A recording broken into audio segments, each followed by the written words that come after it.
blazing sun hung high in the sky. Tonight would be the night of the full moon. Uchiha Jin forced himself to remain calm. There was no doubt. Tonight would be the night of the clan's annihilation. He himself was a transmigrator who had just crossed over into the body of Uchiha Jin. Before the transmigration, he had been nothing more than an ordinary web novelist. Yet he had never imagined that the first thing he would face after transmigrating would be imminent death. Avoiding death would in fact be easy. As a transmigrator, he possessed his own cheat-like ability. That cheat was soul exchange. Once every 10 years he could activate a soul exchange. This soul exchange could be used to swap the souls of other people. It could also swap his own soul with that of someone else. However, the exchange could only occur between individuals of the same level. At this moment, the entire Uchiha compound was under lockdown. He could not leave. And within the Uchiha themselves, knowing in advance of the coming massacre, it was meaningless to exchange souls with anyone at all. If he could exchange souls with Uchiha Fugaku, it would be a different story. As the clan head of the Uchiha and moreover a wielder of the Mangekyo Sharingan, Uchiha Fugaku held true weight. Fugaku could absolutely become the key to breaking the deadlock. Yet the body Gen currently occupied belonged only to a 12-year-old Uchiha Genin. He had graduated from the Ninja Academy only a few months ago. As a mere Genin, he could only exchange souls with other Genin. On the very eve of the Uchiha massacre, that limitation was fatal. Unless he could exchange souls with Uchiha Sasuke, he would have no way to survive the predestined extermination of the clan. Yet Uchiha Sasuke was not even a Genin. Thus Sasuke could not serve as a valid target for his soul exchange. At present, the 12 future Konoha prodigies were all still attending the Ninja Academy. His pool of potential Konoha Genin targets was extremely limited. If he merely wanted to stay alive, he could exchange souls with any random Konoha Genin and thus avoid the fate of dying the instant he transmigrated. However, the price would be confronting the coming decade of chaos with only mediocre talent. Be it Orochimaru's scheme to crush Konoha, or Pain's six paths descending in the future to lay waste to Konoha, or even the fourth great ninja war and all that would follow. Going forward, weakness itself was the original sin. Naruto was known as a legend of eyes. To carve out a place in the shinobi world of the future, one path was to progress from the Sharingan to the Mangekyo Sharingan and from there to the Rinnegan. Another path was to evolve the Byakugan into the Tenseigan. These were two shortcut routes straight to the summit. Compared with the Rinnegan and Tenseigan, all other roads, whether would release sage arts or even space-time ninjutsu, all paled in comparison. Now that he had transmigrated into an Uchiha, he was innately endowed with the Sharingan. Should he allow the Uchiha massacre to unfold, or should he seek to protect himself? With such thoughts churning within him, Uchiha Jin pondered for a long time. At last he conceived a plan that could serve both ends. The key factor behind the Uchiha massacre was that the third Hokage, Sarutobi Hiruzen, had grown old and frail. He had gradually lost confidence in his ability to control the Uchiha clan, and thus could only suppress them in order to weaken their power. The Uchiha, proud to the bone, could not accept such unjust oppression. When two wielders of the Mangekyo Sharingan appeared in succession, the clan's ambition swelled to an unprecedented degree. They gained the actual power to topple the third Hokage. Among them, Uchiha Shisui had his right Mangekyo eye stolen when he was ambushed by Shimura Danzo, the head of Root. Gravely wounded and hounded by Root ninja, Uchiha Shisui entrusted his left Mangekyo to Uchiha Itachi, then cast himself into the river and ended his own life. Yet Shisui's death stimulated Uchiha Itachi to awaken the Mangekyo Sharingan. The death of Uchiha Shisui erased any remaining possibility of reconciliation between the Uchiha and the Hokage faction. None among the Uchiha could have imagined that Uchiha Itachi, eldest son of the clan head, would choose to stand on the side of becoming the very tool that slaughtered his own clan. Thus the Uchiha's coup d'etat turned into the Uchiha's extermination. The other Mangekyo wielder, Uchiha Fugaku, facing his eldest son's betrayal, did not even raise the will to fight and simply waited for death. For all these reasons, the Uchiha, once hailed as the foremost clan of the shinobi world, were declared annihilated without even mounting a decent resistance. To Uchiha Jin, who possessed the power of soul exchange, there was a way to pull the rug out from beneath it all.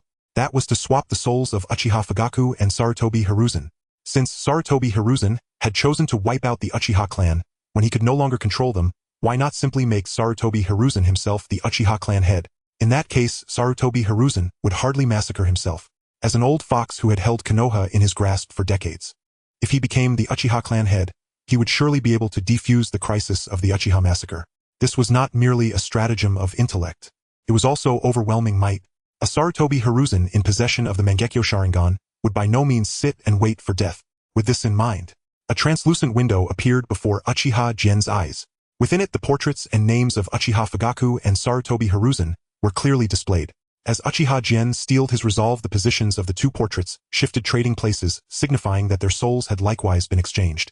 In reality, Sarutobi Hiruzen, who had been in the Hokage building, felt his mind momentarily blur, and then found himself in a completely unfamiliar environment. Conversely, Uchiha Fugaku, who had been in the Uchiha compound, emerged from his daze to find himself standing in the familiar Hokage office. At that very moment, both sides were engrossed in meticulous preparations. In the Uchiha compound, Sarutobi Hiruzen calmly watched the Uchiha Council of Elders before him. All of the Uchiha Jonin had gathered there, with Uchiha Itachi conspicuously among them. The Uchiha clan's plan was utterly straightforward. They would use Uchiha Itachi, a wielder of the Mangekyo Sharingan, as their spearhead, swiftly seizing control of the Hokage building, then employing Mangekyo Genjutsu to force Sarutobi Hiruzen to hand over the Hokage's seat to Uchiha Fugaku. Thus, Uchiha Fugaku would become the 5th Hokage. Meanwhile, in the Hokage office, Uchiha Fugaku, now in Sarutobi Hiruzen's body, likewise kept his composure as he listened to Shimura Danzo Mitokado Hamura and Udatane Koharu lay out their meticulous plan for the Uchiha extermination. Within that plan, his own eldest son, Uchiha Itachi, was the linchpin of success. After tonight, the shinobi world would no longer know an Uchiha clan. There would only remain Uchiha Sasuke, the last scion of Uchiha. Both men swiftly grasped the nature of their current predicament. Sarutobi Hiruzen savored the feeling of his robust, vigorous body. Uchiha Fugaku was in his prime. Such youth, vitality, and physical power, Hiruzen had not experienced them in a very long time. It was precisely because of his own aging body, coupled with the Uchiha clan's successive emergence of Mangekyo Sharingan wielders, that Sarutobi Hiruzen had resolved to wipe them out. After all, the Uchiha Sharingan was fearsomely powerful. Awakening the Onetamo Sharingan was enough to become an elite genin. Awakening the Tudamo Sharingan sufficed to become an elite chunin. Awakening the Threedamo Sharingan sufficed to stand as an elite jonin. And with the Mangekyo Sharingan, one could be counted among cage-level powerhouses. Depending on its specific Mangekyo techniques, one might wield immense tactical or even strategic impact. 7 years earlier, the Ninetales rampage had been orchestrated by a Mangekyo Sharingan wielder. That individual had attacked the Ninetales Jinchuriki, then summoned and controlled the Ninetales to ravage Konoha, inflicting unprecedented devastation upon the village. Even now, the identity of the Mangekyo Uchiha behind the Ninetales rampage remained unknown. An Uchiha with Mangekyo and one without were two entirely different propositions. But that was all in the past. Back then, the Uchiha who kept awakening Mangekyo Sharingan were indeed a grave threat to Sarutobi Hiruzen. Now, however, he himself was clan head of the Uchiha. As he felt the immense ocular power concealed within his eyes, he could not help but be shocked.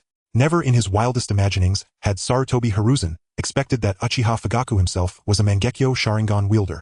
This was information that had been utterly absent from prior intelligence. Fortunately, that power now belonged entirely to him. Whether it was Sarutobi Hiruzen or Uchiha Fugaku, although their souls had been exchanged, neither of them obtained the compared to Uchiha Fugaku, who could only wait passively inside the Hokage building for the clan extermination plan to begin. Sarutobi Hiruzen held far more control over the initiative.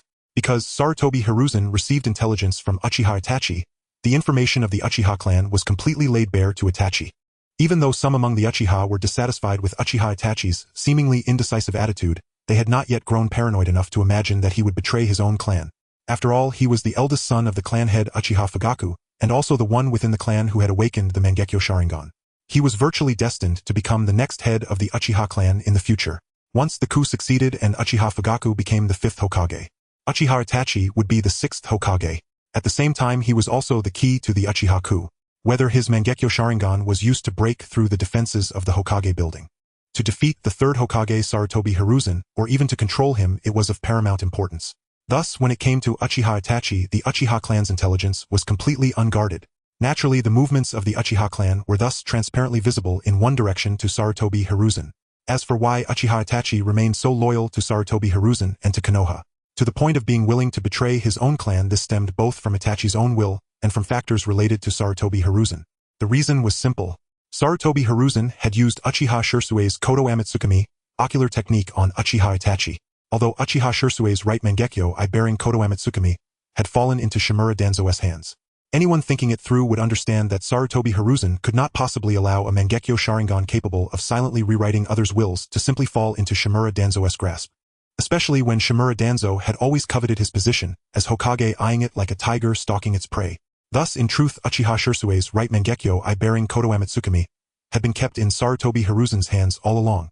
Only after Uchiha Itachi awakened his Mangekyo Sharingan did Sarutobi Hiruzen and Shimura Danzo completely resolve to annihilate the Uchiha clan. To prevent the Uchiha from producing more Mangekyo wielders and becoming an unstable factor in Hiruzen's control over Konoha, he branded into Uchiha Itachi through Kotoamatsukami an ideological seal that placed the village above his clan. Thus, Uchiha Itachi, for the sake of Konoha's stability, personally took up the blade to massacre his own clan, only after using Kotoamatsukami on him. Did Sarutobi Hiruzen hand over the Mangekyo bearing Kotoamatsukami to Shimura Danzo for the technique required at least 10 years of nurturing after each use before it could be activated again. Thus, the Kotoamatsukami Mangekyo had largely lost its practical significance. Hiruzen had multiple reasons for giving it to Shimura Danzo. It was partly to placate Danzo and spur him to work even more fervently on his behalf, and partly to use Danzo's hands to further study the Mangekyo Sharingan. He even planned that should he himself lose in the struggle against the Uchiha clan, he could push Shimura Danzo forward as a scapegoat, allowing himself the third Hokage who played the good cop to evade true reckoning. All crimes would then be laid upon Shimura Danzo, while he himself, the third Hokage, would be portrayed merely as an elderly man misled, coerced, and driven to error by Danzo. Looking back now, Sarutobi Hiruzen felt all the more that his maneuver had been correct. The Uchiha clan, with merely a single pair of Mangekyo Sharingan, already dared to initiate a coup. Yet he had not expected that the Uchiha were actually concealing a second pair of Mangekyo Sharingan, and that the owners of these eyes were father and son. This carried an entirely different significance.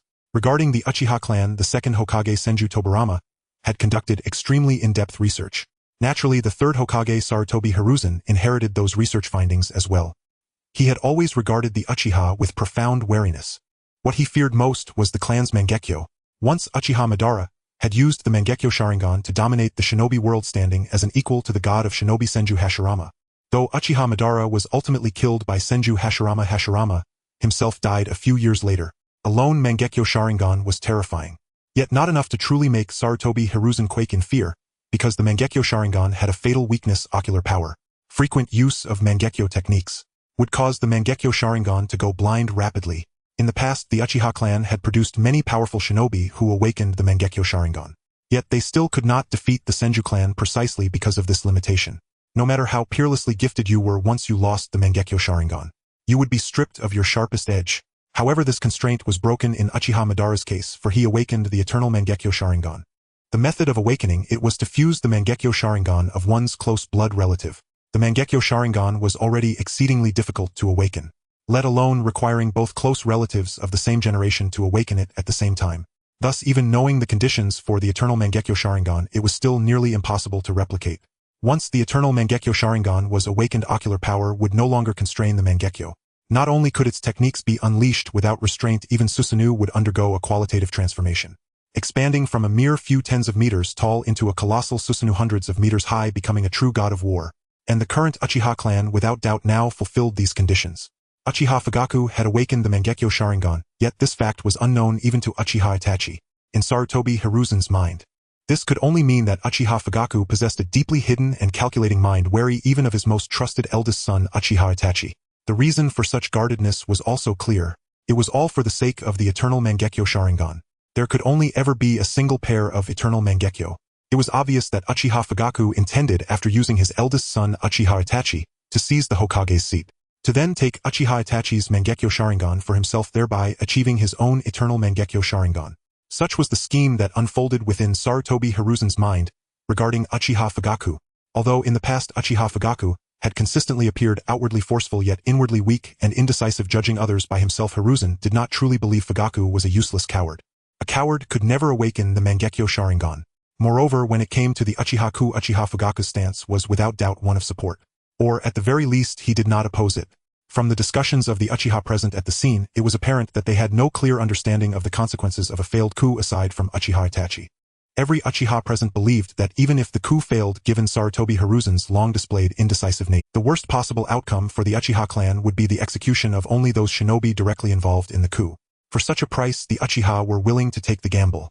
They never imagined that what the Hokage faction sought was the complete annihilation of the Uchiha, erasing once and for all the clan's threat to the Hokage's camp. However, that had been Sarutobi Hiruzen's former line of thought. Now, for reasons unknown, he had become Uchiha Fugaku, the head of the Uchiha clan. The extermination of the Uchiha now meant exterminating himself. With less than half a day left to prepare, he had to decide which side's camp he ought to stand with and act for. Now he is Uchiha Fugaku and Uchiha Fugaku has become him. The two have exchanged souls. Sarutobi Hiruzen has an absolute advantage in intelligence. Conversely, Uchiha Fugaku has inherited the absolute authority of the third Hokage. Now the Uchiha coup is imminent, and the Hokage faction has long been brewing various plans for the extermination of the Uchiha clan. Given Uchiha Fugaku's character as the third Hokage, it is unlikely that he would stand by and watch the Uchiha clan be exterminated. However, Uchiha Fugaku would never allow him to live. This is not only the key to breaking the Uchiha clan's deadlock, but Uchiha Fugaku also cannot let his wife fall into Sarutobi Hiruzen's hands. After the soul exchange, Sarutobi Hiruzen realized that given his and Uchiha Fugaku's positions, they had only one path of fight to the death. Plans appeared in Sarutobi Hiruzen's mind. Now he is Uchiha Fugaku, possessing not only but also the Mangekyo Sharingan. Even the eternal Mangekyo Sharingan is within reach. A strong body, decades of lifespan, and greater power. These are all things he cannot refuse. To possess all of this, he must take the initiative into his own hands. Although he does not believe that Uchiha Fugaku would allow the Uchiha clan to be exterminated according to plan given Uchiha Fugaku's personality, he would certainly use his identity as Hokage to delay the extermination of the Uchiha clan. Once the secret of their soul exchange leaks, it would be difficult for him to establish himself within the Uchiha clan, and even his position as Hokage would be at risk. These are all things Sarutobi Hiruzen does not want to face. He wants Uchiha Fugaku's body, and also to maintain his position as Hokage. To achieve all of this, the best way is to complete the Uchiha clan's coup and silence the Uchiha Fugaku currently occupying his aging body. In this way, he can possess power comparable to Uchiha Madara and become the 5th Hokage with absolute strength. This would further consolidate his position as Hokage. After all, in the past he played with various power tactics, but the core issue was that his strength was insufficient to suppress Konoha. If he had enough power to suppress Konoha, he would naturally grasp absolute power over Konoha without needing various political maneuvers. He could even use various means to eliminate those ninja clans or geniuses in Konoha capable of challenging his position as Hokage. Within the south, shrine discussions about the armed coup have come to a close with more mutual encouragement. After all, such an armed coup has never succeeded among the 5 great ninja villages. The coup of the Mizukage's Mizuno clan and the Kagaya clan has yet to begin, while the political landscape of other ninja villages remains relatively stable. No one expected that in the first ninja village of Konoha, the conflict between the Hokage faction and the Uchiha clan would escalate to the point of a coup and extermination. Though Sarutobi Hiruzen's performance in external battles may not be remarkable, his internal strategies are indeed rich. The Senju clan that founded Konoha has disappeared. The official statement regarding the destruction of the Uzumaki clan is that they willingly merged into Konoha and vanished. Now the Uchiha clan is also on the verge of disappearing. However, a twist has occurred with the soul exchange between Sarutobi Hiruzen and Uchiha Fugaku. Itachi, come before me. The 13-year-old Uchiha Itachi appeared before Sarutobi Hiruzen. This attracted everyone's attention. Uchiha Itachi awakened the Mangekyo Sharingan at the age of 13. This talent is extremely rare in the entire history of the Uchiha clan. His talent as a ninja is unquestionable, but as the eldest son of the Uchiha clan head, his attitude is not firm, which is the aspect most dissatisfying to other Uchiha clan members. Previously, Uchiha Shisui was like this, and now Uchiha Itachi is the same. The Mangekyo Sharingan has appeared in such a weak person. How can one not be angry? Itachi, now it's time for you to know. The Uchiha clan's coup this time, besides your Mangekyo Sharingan, has another forbidden technique of the Uchiha clan. This forbidden technique is called Izanagi. Sarutobi Hiruzen revealed a forbidden technique that most of the Uchiha clan did not know. This forbidden technique requires the sacrifice of a 3-demo Sharingan as a cost, turning all damage into illusion, even rewriting the fact of death. By using this forbidden technique before the 3-demo Sharingan is exhausted, our Uchiha clan becomes completely This forbidden technique may not be enough to contend with the entirety of Konoha, but taking down the 3rd Hokage is more than sufficient. Sarutobi Hiruzen publicly revealed this forbidden technique. The effect of this forbidden technique not only surprised Uchiha Itachi, but also made other Uchiha Jonin ecstatic, though Uchiha Itachi's expression flashed with concern. I will now pass on Izanagi to you. Tonight the Uchiha clan will surely win. Sarutobi Hiruzen's hand, imbued with chakra, fell upon Uchiha Itachi's head. Faced with this situation, Uchiha Itachi could not resist. He did not believe that his father would harm him. At the same time, he needed to obtain the information about Izanagi before relaying it to the 3rd Hokage. So when Sarutobi Hiruzen suddenly used a sealing technique on him, Uchiha Itachi was completely taken by surprise, as were the other Uchiha members. Uchiha Itachi's chakra was sealed. He suddenly transformed from a shadow-level powerhouse with the Mangekyo Sharingan into an ordinary person. Clan head, what are you doing? Even though other Uchiha elders and Jonin were dissatisfied with Uchiha Itachi's unsteady attitude. In the tense environment of an impending coup suddenly acting against Uchiha Itachi, even for Uchiha Fugaku as clan head and father, is hard to understand. It's simple. Uchiha Itachi has betrayed the Uchiha clan. I understand Uchiha Itachi. He is too outstanding. So we need to make a final confirmation. The 3-demo Sharingan appeared in Uchiha Fugaku's eyes. This is the second time Sarutobi Hiruzen used the Sharingan. Previously, when he used the Kotoamatsukami Mangekyo on Uchiha Itachi, the consumption was so great that his aging body could hardly sustain it. But now, using the 3-demo Sharingan with Uchiha Fugaku's body, it is so smooth. There are no difficult and obscure methods, and even the consumption of chakra is very minimal. Sarutobi Hiruzen used illusion techniques on Uchiha Itachi, who had lost his chakra, leaving him completely defenseless. His memories were entirely presented before Sarutobi Hiruzen. It seems my fatherly instincts were indeed correct. Uchiha Itachi has indeed betrayed the Uchiha clan. Sarutobi Hiruzen found evidence from Uchiha Itachi's memories. This evidence was transmitted to the Uchiha elders and Jonin present through the 3-Demo illusion technique. Faced with this fact, especially at the critical moment of the coup, the Uchiha elders and Jonin were furious. They could not understand why Uchiha Itachi, as the eldest son of the Uchiha clan head, would stand on the Hokage faction's side. Since the Ninetales incident, the Uchiha clan as the prime suspect has faced the most brutal suppression from the Hokage faction. As one of the two major ninja clans that founded Konoha, the Uchiha clan was deprived of their central residence in Konoha and all other commercial assets. They were forced to relocate and rebuild their residence on the outskirts of the Konoha forest. Even so, the Hokage faction still did not let up on the Uchiha. They pushed the Uchiha to the point where a coup was necessary. When Uchiha Shisui was killed, the entire Uchiha clan was united in their anger. Yet Uchiha Itachi still stood with the Hokage, unilaterally revealing all information about the Uchiha clan to the Third Hokage, including the intelligence of today's Uchiha coup. With the Hokage faction already prepared, the coup that originally had a high probability of success now has become a dim hope. At this moment within the South Shrine, everyone's gaze towards Uchiha Itachi was filled with a fierce crimson hue. The coup d'etat initiated by the Uchiha clan had gambled their lives and fortunes. It was unexpectedly leaked by Uchiha Itachi in advance. Such behavior was incomprehensible and unfathomable. Stay calm. We still have a chance. Sarutobi Hiruzen unleashed a powerful aura, suppressing the chaos at the scene. That overwhelming pressure astonished everyone present.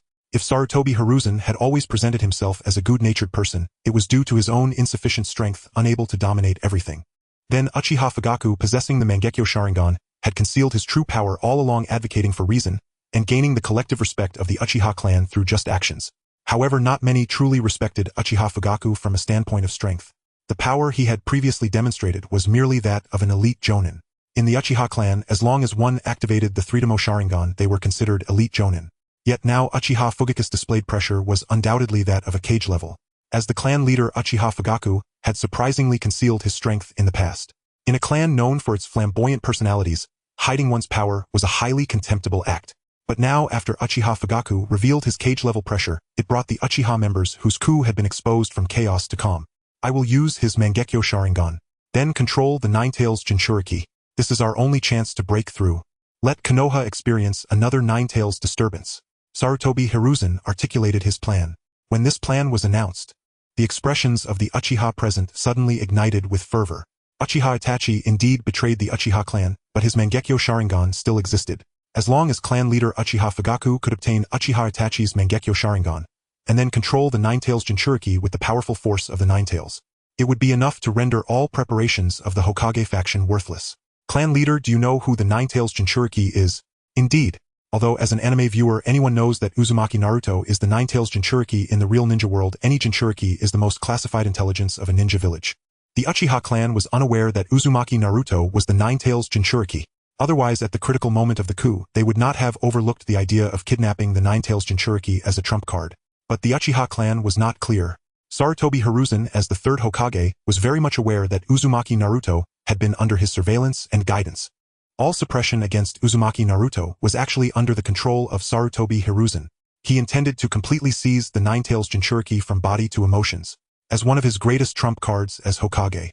However, now to break the deadlock, he did not mind exposing Uzumaki Naruto's existence. Using emotions as a bond to control the Ninetales Jinchuriki was one method. Using the Mangekyo Sharingan to control the Ninetales Jinchuriki was also a method. Moreover, it was even more convenient and effective. I know. I will personally bring back the Ninetales Jinchuriki.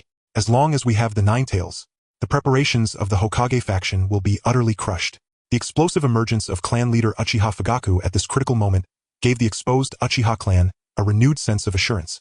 Next, Sarutobi Hiruzen personally extracted Uchiha Itachi's Mangekyo Sharingan and obtained the left Mangekyo from Uchiha Shisui. Prior to this, even Sarutobi Hiruzen was unaware that Uchiha Itachi possessed Uchiha Shisui's left eye. However, after sealing Uchiha Itachi's chakra and reading Uchiha Itachi's memories, he knew everything. As the third Hokage, Sarutobi Hiruzen was well aware of the arrangements outside the Uchiha residence, the Umbu and the roots. He easily slipped out of the Uchiha residence. Then he arrived at the Ninja Academy right under the noses of the elite Jonin Umbu. He took the Ninetales Jinchuriki Uzumaki Naruto but did not take Uchiha Sasuke. because compared to Uchiha Itachi, Uchiha Sasuke, as the younger son, showed no remarkable ninja talent. With Uchiha Sasuke's qualifications aside from Uchiha Itachi's inexplicable obsession in the eyes of others, he was not even qualified to be a pawn. When the unconscious Nine-Tails Jinchuriki was brought back to the Uchiha residence by Sarutobi Hiruzen, it greatly reassured the Uchiha elders and elite Jonin. Additionally, regarding the forbidden technique of the Sharingan Izanagi, Sarutobi Hiruzen truly opened it to the Uchiha elders. With Izanagi, the Uchiha clan was already in an invincible position. As the time for the coup approached, both sides understood that they had shifted from the shadows to the forefront. However, unlike the Uchiha clan's readiness to strike and gamble everything, the Third Hokage side had paused actions against the Uchiha clan. The Third Hokage wanted to meet Uchiha Fugaku. To this request from the Third Hokage, Sarutobi Hiruzen agreed. If previously Sarutobi Hiruzen had considered more violent resolutions, he understood that even if Uchiha Fugaku occupied his body, getting Shimura Danzo to halt the Uchiha extermination plan was still a daunting task. Once Uchiha Fugaku exposed any flaw at such a critical moment, Shimura Danzo would undoubtedly retaliate, but now with Uchiha Shizui's Kotoamatsukami left, everything would be greatly different.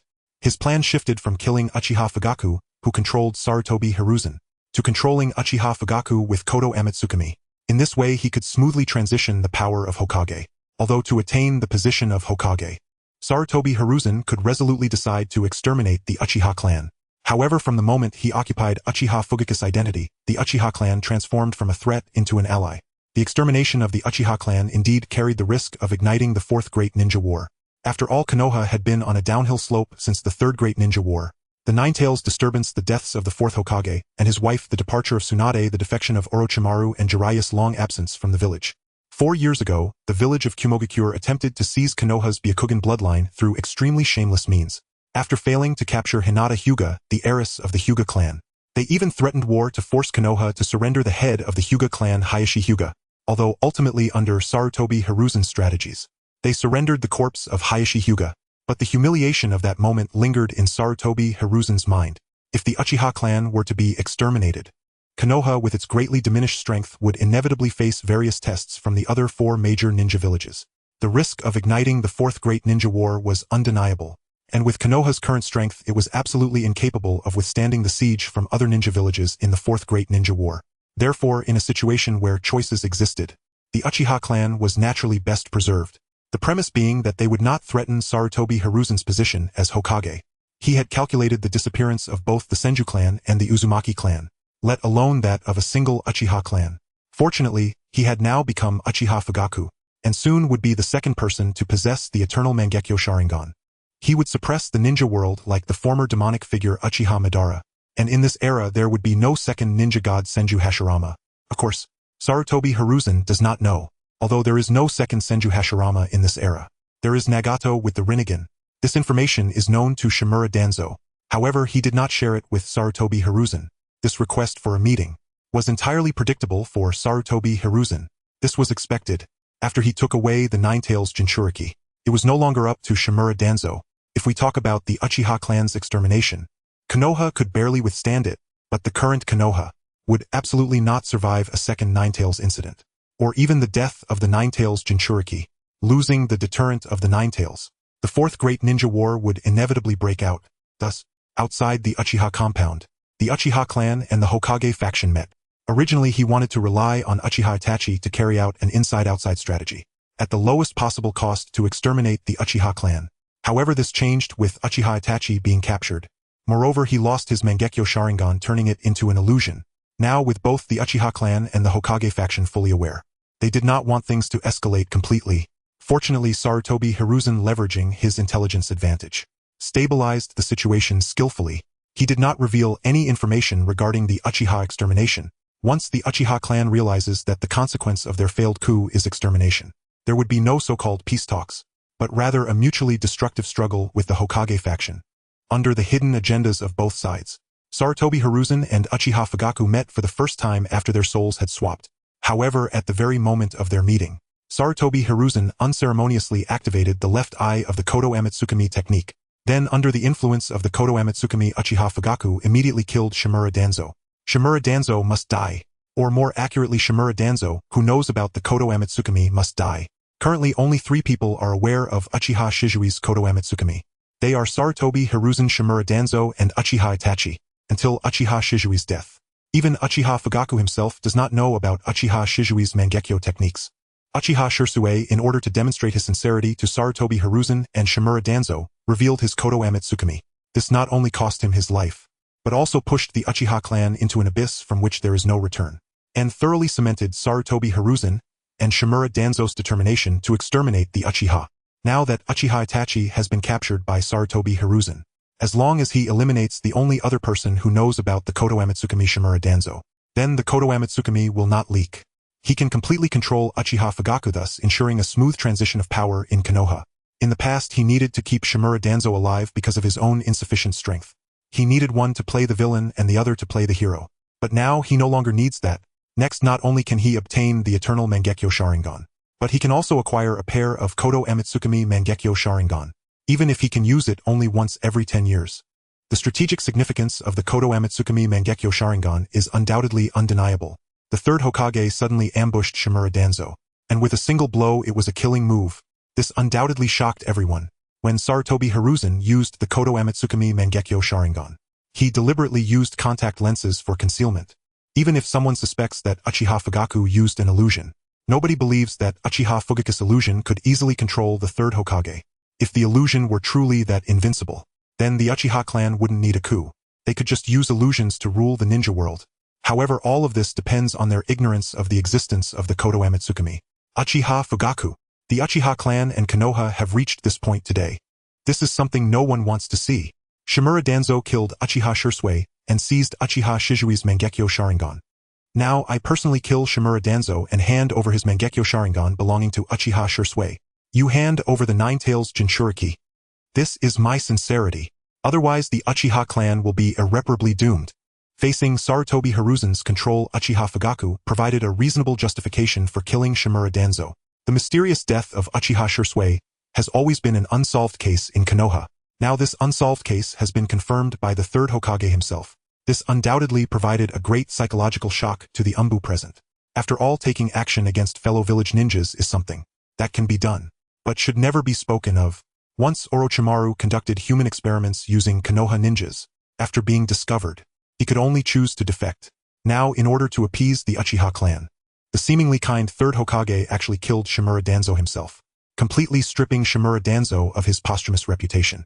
Dedicated to Konoha for a lifetime, as the head of the root Shimura Danzo, because of the crime of killing Uchiha Shirsue and seizing Uchiha Shizui's Mangekyo Sharingan, will even lose the qualification to enter the Memorial Stone.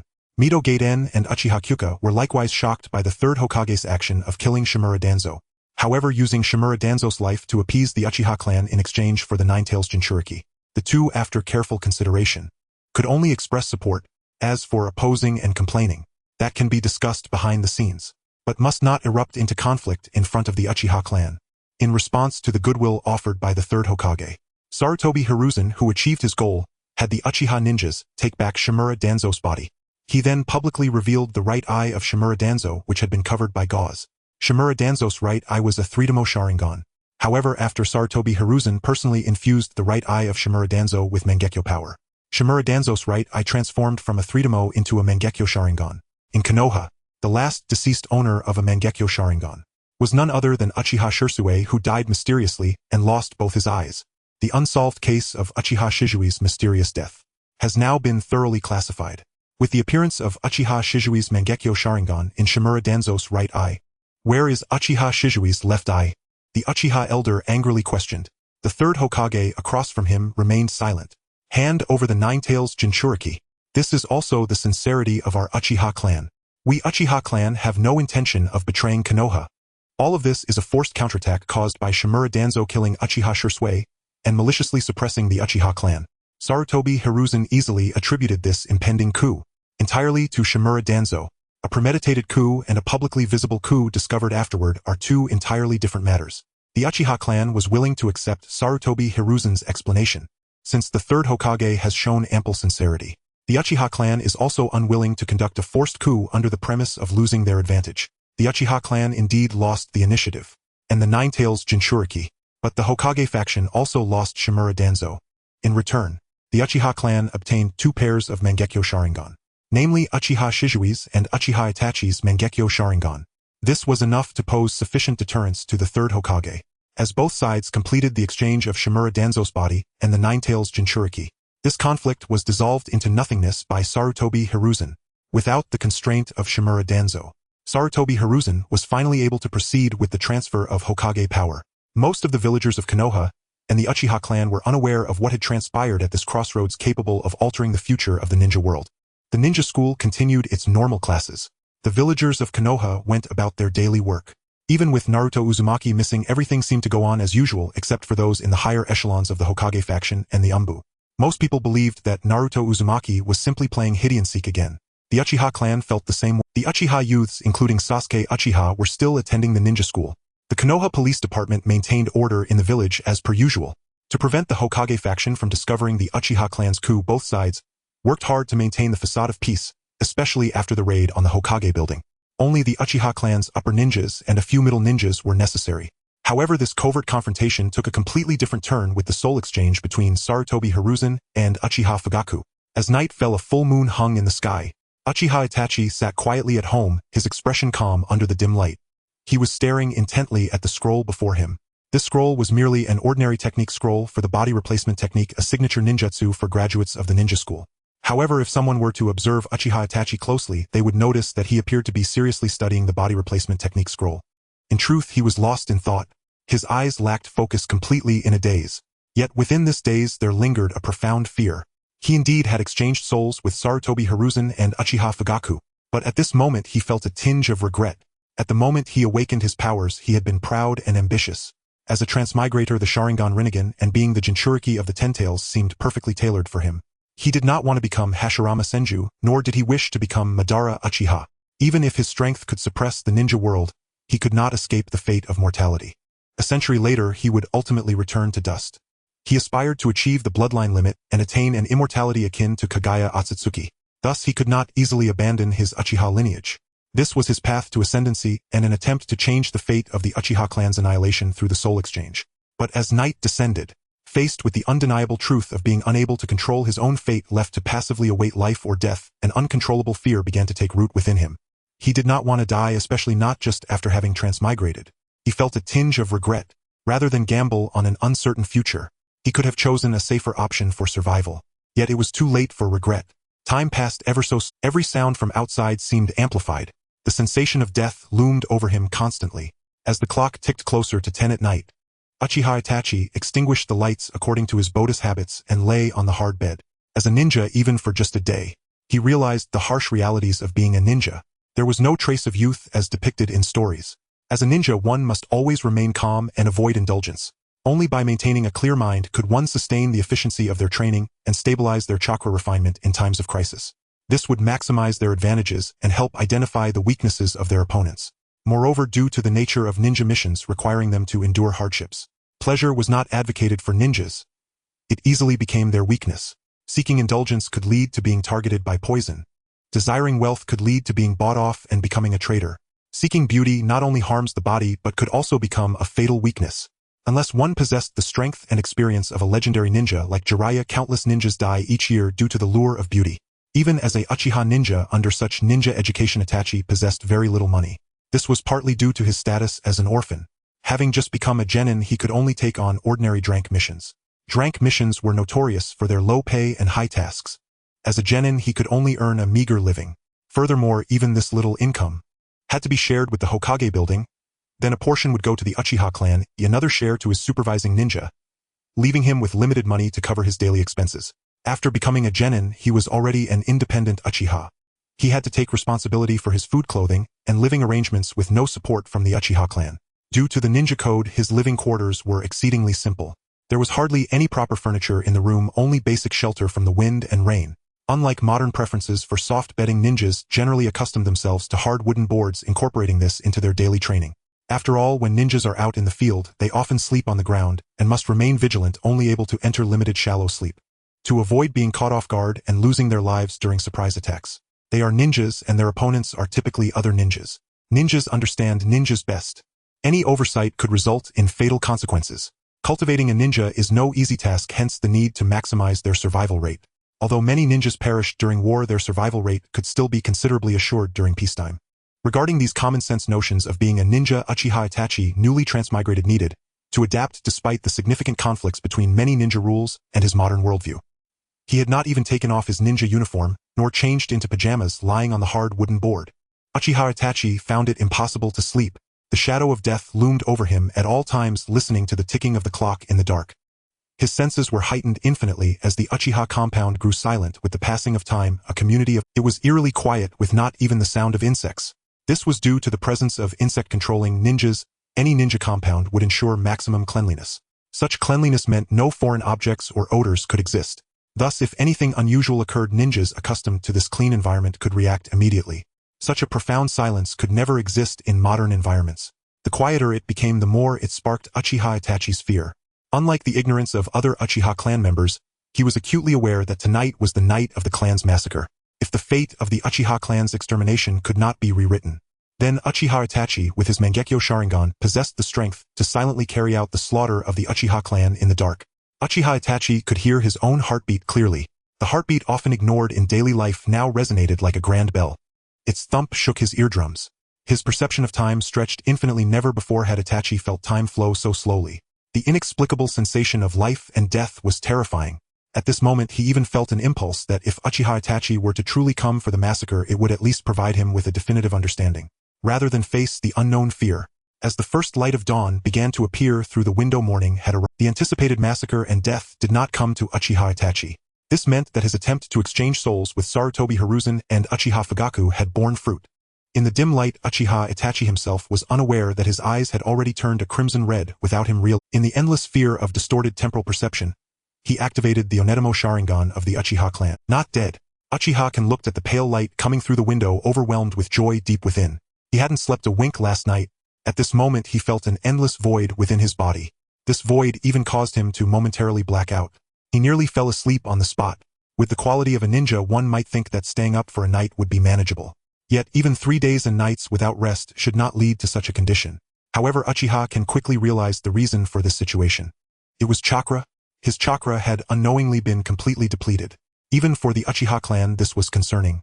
As a genin, his chakra was already quite limited. The state of his body was not merely due to staying up late, but rather a sign of chakra exhaustion. However, he hadn't practiced any ninjutsu throughout the night. Why had chakra exhaustion manifested as a result? With this question in mind, Uchiha gradually became aware of a certain situation. He turned over and rushed to a mirror. Even in his weakened state, he exhibited far more agility than modern athletes. The mirror reflected a pale and weak face. This visage seemed as lifeless as that of a ghost. With strong dark circles under his eyes, he stared wide-eyed. It appeared eerily ghastly. Even Uchiha was startled by his own reflection. After all, he was still unaccustomed to his current body and face. He had only crossed over a day ago. His instincts remained those of his modern self, rather than the current Uchiha. This shock served to awaken him somewhat. Uchiha immediately sat cross-legged on the floor, beginning to refine his chakra. New chakra slowly emerged from his body. This time the chakra did not enhance his feeling. Instead, it left him feeling even weaker. He forcibly injected the refined chakra into his eyes. The next moment his dark eyes turned a shade of crimson. Even though this crimson lasted less than 30 seconds, it disappeared once again due to the lack of chakra. Yet a wild joy appeared on Uchiha-kan's face. After absorbing Uchiha-kan's memories, he had already understood the significance of the Sharingan. To put it bluntly, he was previously just an ordinary Uchiha genin. Among the Uchiha clan, he was merely an inconspicuous ninja. After becoming a chunin, he would enter the Uchiha police force, then marry and have children. This would have likely been his future. But now, with the awakening of the Sharingan, even a Onetamo Sharingan would be enough to leap from the fringes of the Uchiha to become a true core member of the Uchiha clan. The status and treatment of an Uchiha with an activated Sharingan and one without are entirely different matters. The disparity can be likened to that between the main and branch families. An Uchiha with a Tudamo Sharingan would easily enter the core of the Uchiha status. Meanwhile, an Uchiha without the Sharingan would need to become a Jonin to receive the same treatment. As long as he demonstrates the fact that he has activated the Sharingan, he would not only receive more elite training from the Uchiha but also have the costs of training resources and legacies covered by the clan. What he would need to give back in return would be his loyalty to the clan after growing up, no longer facing the risk of clan extermination and having activated the Sharingan. This was undoubtedly a perfect start for Uchiha. However, he still could not reveal that he had activated the As a time traveler, he certainly understood that activating the Sharingan required extreme emotional stimulation. Last night, under the endless terror of life and death, he activated the Sharingan. However, he could not provide a reasonable explanation for activating the Sharingan. Yesterday's Uchiha coup was a closely guarded secret even within the Uchiha clan. Only Uchiha elders Jonin and a few Chunin were aware of it. As a genin, he had no way of accessing such confidential information. Without a reasonable explanation for activating the Sharingan, he could not easily reveal the fact that he had activated. As for his physical weakness due to chakra depletion, it would be easy to provide a simple explanation training. As a ninja, whether training in physical techniques ninjutsu or simply refining chakra, all would lead to chakra consumption. Genin often face the situation of chakra shortage and physical weakness due to their training. This is something every diligent genin frequently encounters. On the other hand, while he did not understand the internal matters judging from the fact that the Uchiha had not been exterminated, even with Sarutobi Hiruzen reversing the situation, the Uchiha upper echelons must be on high alert. Facing such a powerful opponent as the Hokage, it was unlikely that the Uchiha clan would notice an abnormality in a 12-year-old Uchiha genin. As expected, the reality matched Uchiha Kan's predictions. After dawn, Uchiha Kan first went to the Uchiha hospital. The Uchiha compound appeared no different than usual. Most of the Uchiha clansmen were completely unaware that the Uchiha had experienced a coup and extinction crisis yesterday. In explaining that he had overtrained, he smoothly received 3 days' worth of health pills from the Uchiha hospital. Health pills, as the name suggests, are pills that nourish the body. They are primarily used for cases of mild chakra depletion leading to physical weakness. He did not have to pay for them, but all costs would be deducted from his mission funds. Then he arrived at the Uchiha telephone booth. He called his supervising ninja to report his absence. As an ordinary Uchiha genin, his supervising ninja was not an Uchiha but an elite Chunin. As for his other 2 genin teammates, they were also civilian ninjas. Such an ordinary genin squad would not attract any attention during peacetime in Konoha. After completing his report, Uchiha Kan returned to his room. After taking the health pills, he fell into a deep sleep. Without the threat of clan extermination and death, and having activated a Onetamo Sharingan, Uchiha Kan felt a sense of relief. When he awoke again, he had slept from morning until evening. A long period of sleep and rest had greatly restored his body. His complexion was only slightly pale rather than the terrifying appearance of excessive depletion from before. He first went to the Uchiha cafeteria where he ordered 5 rice balls and a bowl of hot meat soup. As the only public cafeteria of the Uchiha clan, all Uchiha clansmen who did not wish to cook would eat here. However, the bustling Uchiha cafeteria revealed a stark contrast. In the area for non-ninja Uchiha, there was a cacophony of men, women, and children, while the area for Uchiha ninjas was eerily quiet. This was not a phenomenon unique to the Uchiha clan, but rather a common trait among ninjas in the ninja world. Aside from differing combat styles, the rules governing ninjas are largely similar. The calmness brought about by habitual composure is a fundamental skill of a ninja. The vast majority of ninjas maintain a stoic expression, making it difficult to discern their thoughts. Even in communication, it is done in hushed tones to avoid revealing content. Emotional displays like those of Naruto Uzumaki are considered taboo for a ninja. The rice balls and meat soup did not taste particularly good. It was not that they were poorly made, but rather that they were intentionally bland. A mild flavor can reduce the risk of poisoning. In the ninja world, truly colorless and tasteless poisons are expensive and rarely used on low-value targets. Thus, ordinary ninjas only need to guard against poisons that have distinct odors. At this time, a bland diet helps mitigate risks. After filling his stomach, he took 2 health pills. Uchiha Kan returned to his clear and organized room. Such a room could harbor no hidden dangers, including under the bed, unless one possessed means of invisibility or illusion techniques. This maximally avoided the possibility of ambush and surveillance. Uchiha Kan did not sleep. Instead, he began adapting to his body and the techniques of taijutsu and shunshin. The empty room itself was essentially a small training ground. As the clock struck 10 in the evening, it marked the curfew at the Uchiha compound. After 10, unless at specific Uchiha locations, such as the Uchiha training grounds, no unusual activity, Uchiha Kan quietly fell into a deep sleep. Starting tomorrow, he would need to meet up with his genin teammates and continue his training. 2 days have passed since I crossed into the world of Naruto. The first day was filled with thrilling experiences, while the second day was rather uneventful. Now it is the 3rd day. I woke up at 4 in the morning and changed into a new genin uniform. Indeed, Konoha has a set of ninja uniforms, including those for genin chunin and jonin. However, the wearing of these uniforms is primarily regulated within Konoha. Genin and chunin on regular missions are required to wear their uniforms. Of course, jonin belong to a true privileged class. Except for specific occasions, they enjoy the freedom to choose their attire, especially during missions.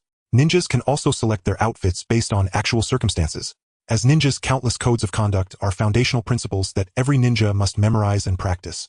In the plot, the 12 small strong represent a unique exception. They have backgrounds, abilities, and the power to achieve remarkable feats. For the majority of ordinary ninjas, such actions would surely lead to severe punishments. Naruto Uzumaki's graffiti on Hokage Rock was merely a simple physical punishment and verbal reprimand. If other ordinary ninjas were to perform the same act, they would face execution. Such acts are not to be tolerated. The Hokage's honor must not be desecrated. Uchiha Jin changed into a new genin uniform and then personally washed his previous one. He has 2 sets of genin uniforms, wearing one and washing the other. This cycle continues. Throughout this process, he must ensure that both his person and his uniform are free of any odors. This is a fundamental skill for ninjas to avoid being poisoned or tracked among other situations. Based on practical needs during missions, ninjas can selectively retain scents on themselves to avoid the effects of transformation techniques. The existence of transformation techniques renders appearances unreliable. Various verification measures are employed to ensure the reliability of companions. This becomes a key teaching focus starting in the 5th grade of ninja school. Ninja school lasts 6 years comprising 6 grades. Typically students enroll at 6 and graduate as genin by 12. However, there are many exceptional cases. For instance, Kakashi Hatake was a genin at 5 while Itachi Uchiha was a genin at 7. Furthermore, it was common for students to graduate at 8 or 9 during the Great Ninja War. After the Uchiha clan massacre crisis, Uchiha Gen grew up during a rare period of peace. For the next 5 years, Konoha would not face any crises, and the changes to come make it uncertain whether Orochimaru's plans to destroy Konoha will still manifest 5 years from now. I woke up at 4 in the morning to wash up, change clothes, do laundry, use the restroom, and maintain my ninja tools. I started warming up at 5. After warming up, I headed to the Uchiha training ground. There I practiced the basics of taijutsu swordsmanship and throwing techniques. At 6 in the morning, I finished warming up and headed to the Uchiha cafeteria. After having breakfast, I packed lunch and proceeded to meet my teammates in Konoha. His 2 teammates are named Onoda and Abe Kiku. Both are commoner genin and the 3 belong to the third. Among them, Uchiha Gen is undoubtedly the leader of the genin squad. For this ordinary genin squad, he is quite unremarkable. The unremarkable Uchiha Genin and the unremarkable commoner genin share the same ninjutsu, the body flicker technique. However, within Konoha, the body flicker technique has limited applications. Thus, the 3 focus primarily on taijutsu.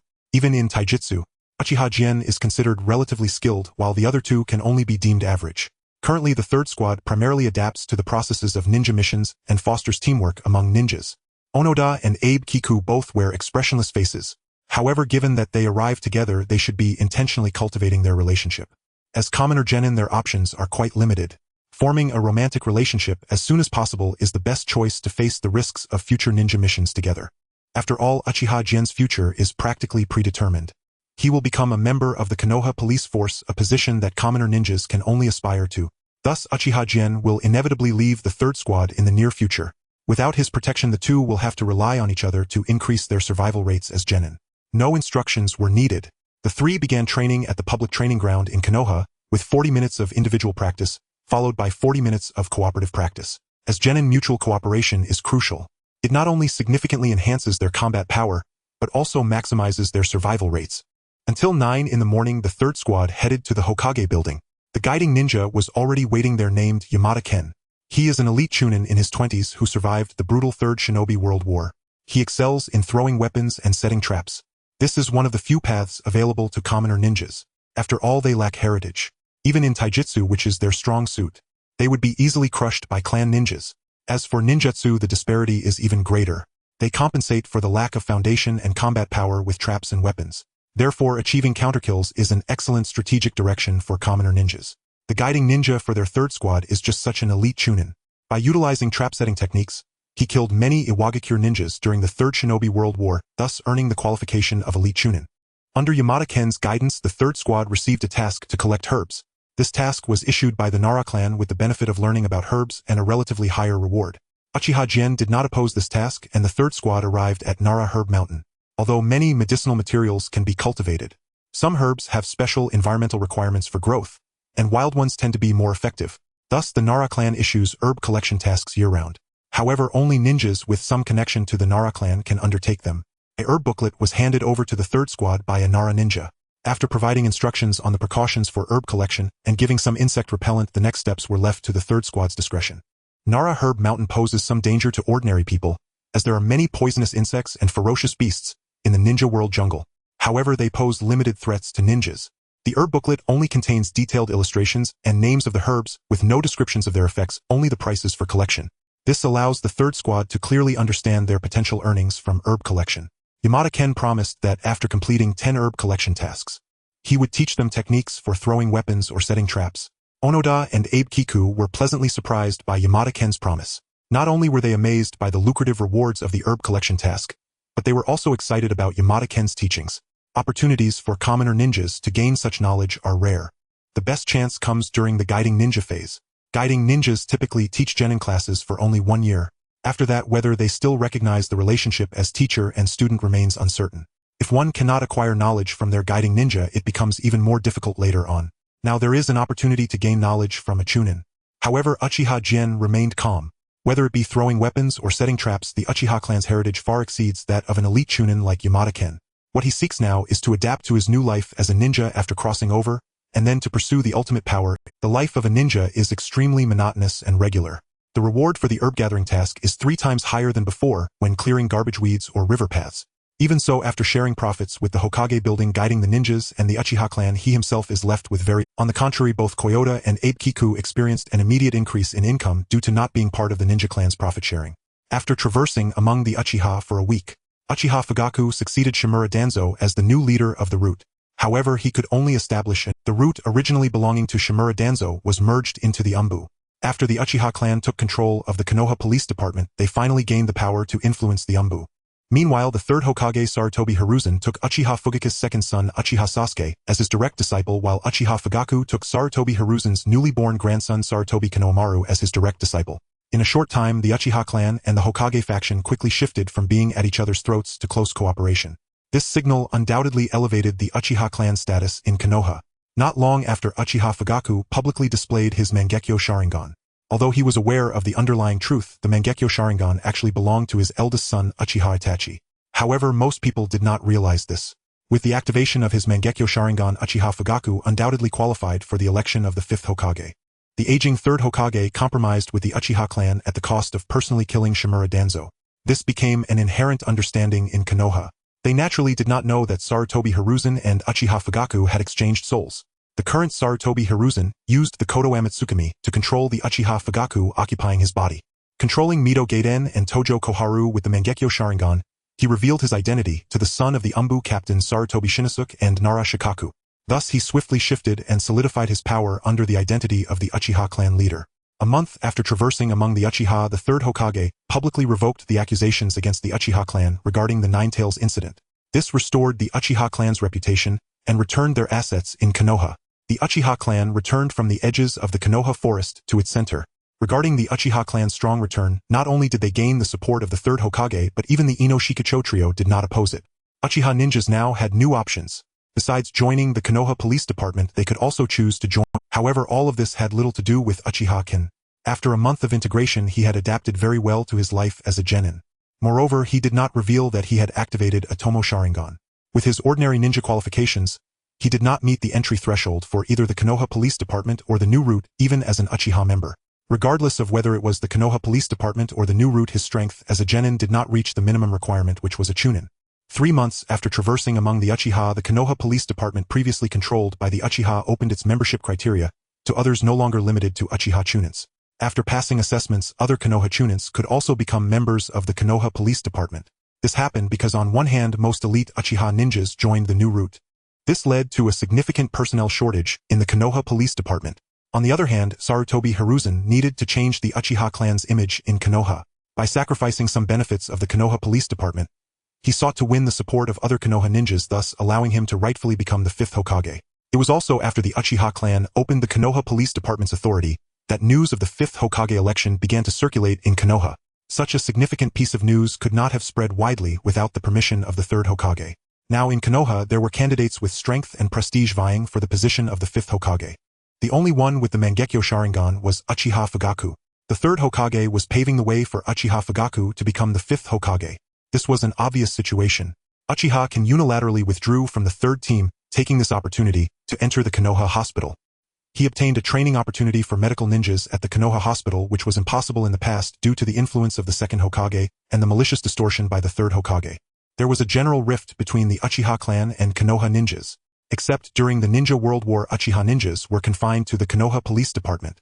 The Konoha Police Department managed Konoha's public security, equivalent to the police force handling the majority of civil cases, which made many enemies. The Uchiha clan, being proud, looked down on every non-Uchiha individual equally, which severely tarnished the Uchiha clan. The people of Konoha did not treat the Uchiha clan kindly, and Uchiha ninjas naturally would not take the initiative to provide services for the Konoha people. Now, with Uchiha Fugaku's ambition to seize the position of the 5th Hokage, it was glaringly obvious. Under Uchiha Fugaku's strong leadership, the Uchiha clan underwent a complete transformation. Previously, the hawkish members of the Uchiha clan mostly joined the new route. Meanwhile, the remaining dovish members of the Uchiha clan dedicated themselves to improving the clan's reputation. At this crucial moment, Uchiha clan was willing to enter the Konoha hospital to train as a medical ninja. To serve all Konoha people rather than solely the Uchiha clan undoubtedly aligned with the new will of fire proposed by Uchiha Fugaku. Indeed, Uchiha Fugaku proposed a Uchiha version of the will of fire slogan. It must be said that Sarutobi Hiruzen had a deep understanding of manipulating people's hearts. After he occupied Uchiha Fugaku's body, he easily led the Uchiha clan into a transformation, making suitable arrangements for both the hawks and doves within the clan. After 6 months of traversing among the Uchiha Fugaku with the support of the 3rd Hokage became the rightful 5th. Besides a few people in Konoha, no one knew that the imposing 5th Hokage who was at odds with the aging 3rd Hokage was actually the same person. The 5th Hokage Uchiha Fugaku was also the 3rd Hokage Sarutobi Hiruzen. With Uchiha Fugaku's vigorous promotion, the Uchiha clan has gained the recognition of many Konoha people through practical actions, gradually reversing the previously overly demonized perception of the clan.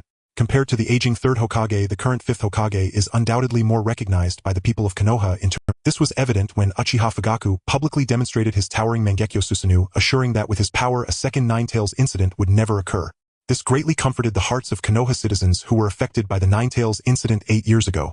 At the same time, it was also an implication that he was superior to the 4th Hokage Namikaze Minato, who sacrificed his life to seal the Nine-Tails and caused great harm to Konoha. As the 5th Hokage Uchiha Fugaku could instantly subdue the Nine-Tails before his Mangekyo Sharingan. A strong confidence surrounded the 5th Hokage Uchiha Fugaku as he only demonstrated his Mangekyo Sharingan, while in reality he had already fused with Uchiha Itachi's Mangekyo Sharingan. Achieving the eternal Mangekyo Sharingan, he now possesses an invincible power comparable to that of the legendary ninja Uchiha Madara. Uchiha Itachi was well aware that the changes in Konoha over the past 6 months stemmed from this. Regarding Sarutobi Hiruzen becoming the 5th Hokage in Uchiha Fugaku's body, he did not care at all. No matter how powerful Sarutobi Hiruzen was, it had little to do with him at present. He was furthering his studies at Konoha Hospital. He successfully found a reasonable justification to awaken a Sharingan. That was to empathize with the patients at Konoha Hospital, thus awakening a single Tomo Sharingan. This reason was quite plausible. At Konoha Hospital, one witnesses various partings between life and death every day, even among medical ninjas. There were countless patients who could not be saved. Patients who could not afford the fees were even more common. Outside of the battlefield, there was no place that tested human nature more than hospitals. Countless horrifying injuries and corpses. Countless moving cruelty and sorrow, whether they were Konoha ninjas or Konoha civilians. In this current era, it was hard to call them happy. For most genin and civilians, simply surviving was a struggle. Most of those who could come to Konoha Hospital were among those who could hardly maintain their existence. Living in such an environment, witnessing countless pain and separations. As a medical staff member at Konoha Hospital, there were generally two paths to take. Either become increasingly compassionate, or become hard-hearted. Uchiha Itachi was actually the latter. However, this did not hinder him from pretending to be the former. After Uchiha Itachi awakened his Sharingan at Konoha Hospital, soon more Uchiha genin were arranged to work at Konoha Hospital. In the past, the main method for the Uchiha clan to awaken their Sharingan was through parting with life and death. The primary direction was the death of friends and family, preferably in front of them. This stimulated Uchiha ninjas to the greatest extent, thus awakening the Sharingan. However, this method of awakening was too cruel. Even within the Uchiha clan, it was not recommended unless one had extremely high qualifications. For example, Uchiha Itachi used this method of awakening by deliberately facilitating Uchiha Itachi's friendships, then pushing Uchiha Itachi onto the battlefield. After experiencing the cruelty of the battlefield, he allowed his friend to die before Uchiha Itachi's eyes. The stimulated Uchiha Itachi awakened a single Tomo Sharingan at the age of 8. This emphasis on the Sharingan while neglecting lives contributed to Uchiha Itachi's confusion and eventual betrayal of the Uchiha clan. After all, Uchiha Itachi easily empathized with others. He believed that behind the Uchiha clan's awakening were the lives of others, resonating with the second Hokage Senju Tobarama's words about the inherently evil Uchiha, ultimately raising the blade against the evil Uchiha clan. Uchiha Itachi's method of awakening the Sharingan provided the Uchiha clan with a lower-cost way to awaken. No need for friends or family to die before their eyes. Just witnessing the cruelty in places like Konoha Hospital could also allow the emotionally rich Uchiha clan to awaken their Sharingan. This was originally the excuse Uchiha Itachi gave for awakening, but it was proven effective in practice. Because there were indeed Uchiha Genin who awakened their Sharingan after witnessing the harsh realities of Konoha Hospital. Uchiha Itachi also gained recognition from the Uchiha elders for awakening his Sharingan and discovering a new method for the Uchiha clan. He became an apprentice under the Uchiha elders, gaining a mentor who had awakened the 3 Tomo Sharingan. This Uchiha elder was named Uchiha Erashur. His chakra nature was lightning and water. He had once attempted to develop a new bloodline limit storm release, but failed, resulting in damaged chakra pathways and a significant reduction in strength. From someone who could have reached the level of a Kage, he became an Uchiha elder with only the strength of an elite Jonin. Uchiha Itachi's chakra nature was also lightning and water. He did not share the fire nature common among most Uchihas. However, this apprenticeship did not bring him significant changes. His interactions with his master Uchiha Arashi were not pleasant. The Uchiha clan had always been proud and arrogant. This was true even within the Uchiha clan. Although Uchiha Itachi awakened a single Tomo Sharingan, his ninja qualifications were not outstanding. Moreover, he was not very diligent in practicing ninjutsu. His talent for combat was quite poor. If it were not for his Sharingan, one might even doubt his Uchiha bloodline. It is worth noting that even Uchiha Obito, known for being the underachiever, exhibited strong combat talent after awakening his Sharingan. Uchiha Itachi's displayed combat talent was hardly stronger than that of a civilian ninja. This was natural. Before traveling to this world, Uchiha Itachi was a modern person. It is normal for modern individuals to lack combat talent and awareness. After crossing over, Uchiha Itachi's qualifications were indeed ordinary. With both factors combined, being under Uchiha Erashur was a kind of torment. Uchiha Erashur believed he was wasting the Uchiha's Sharingan talent.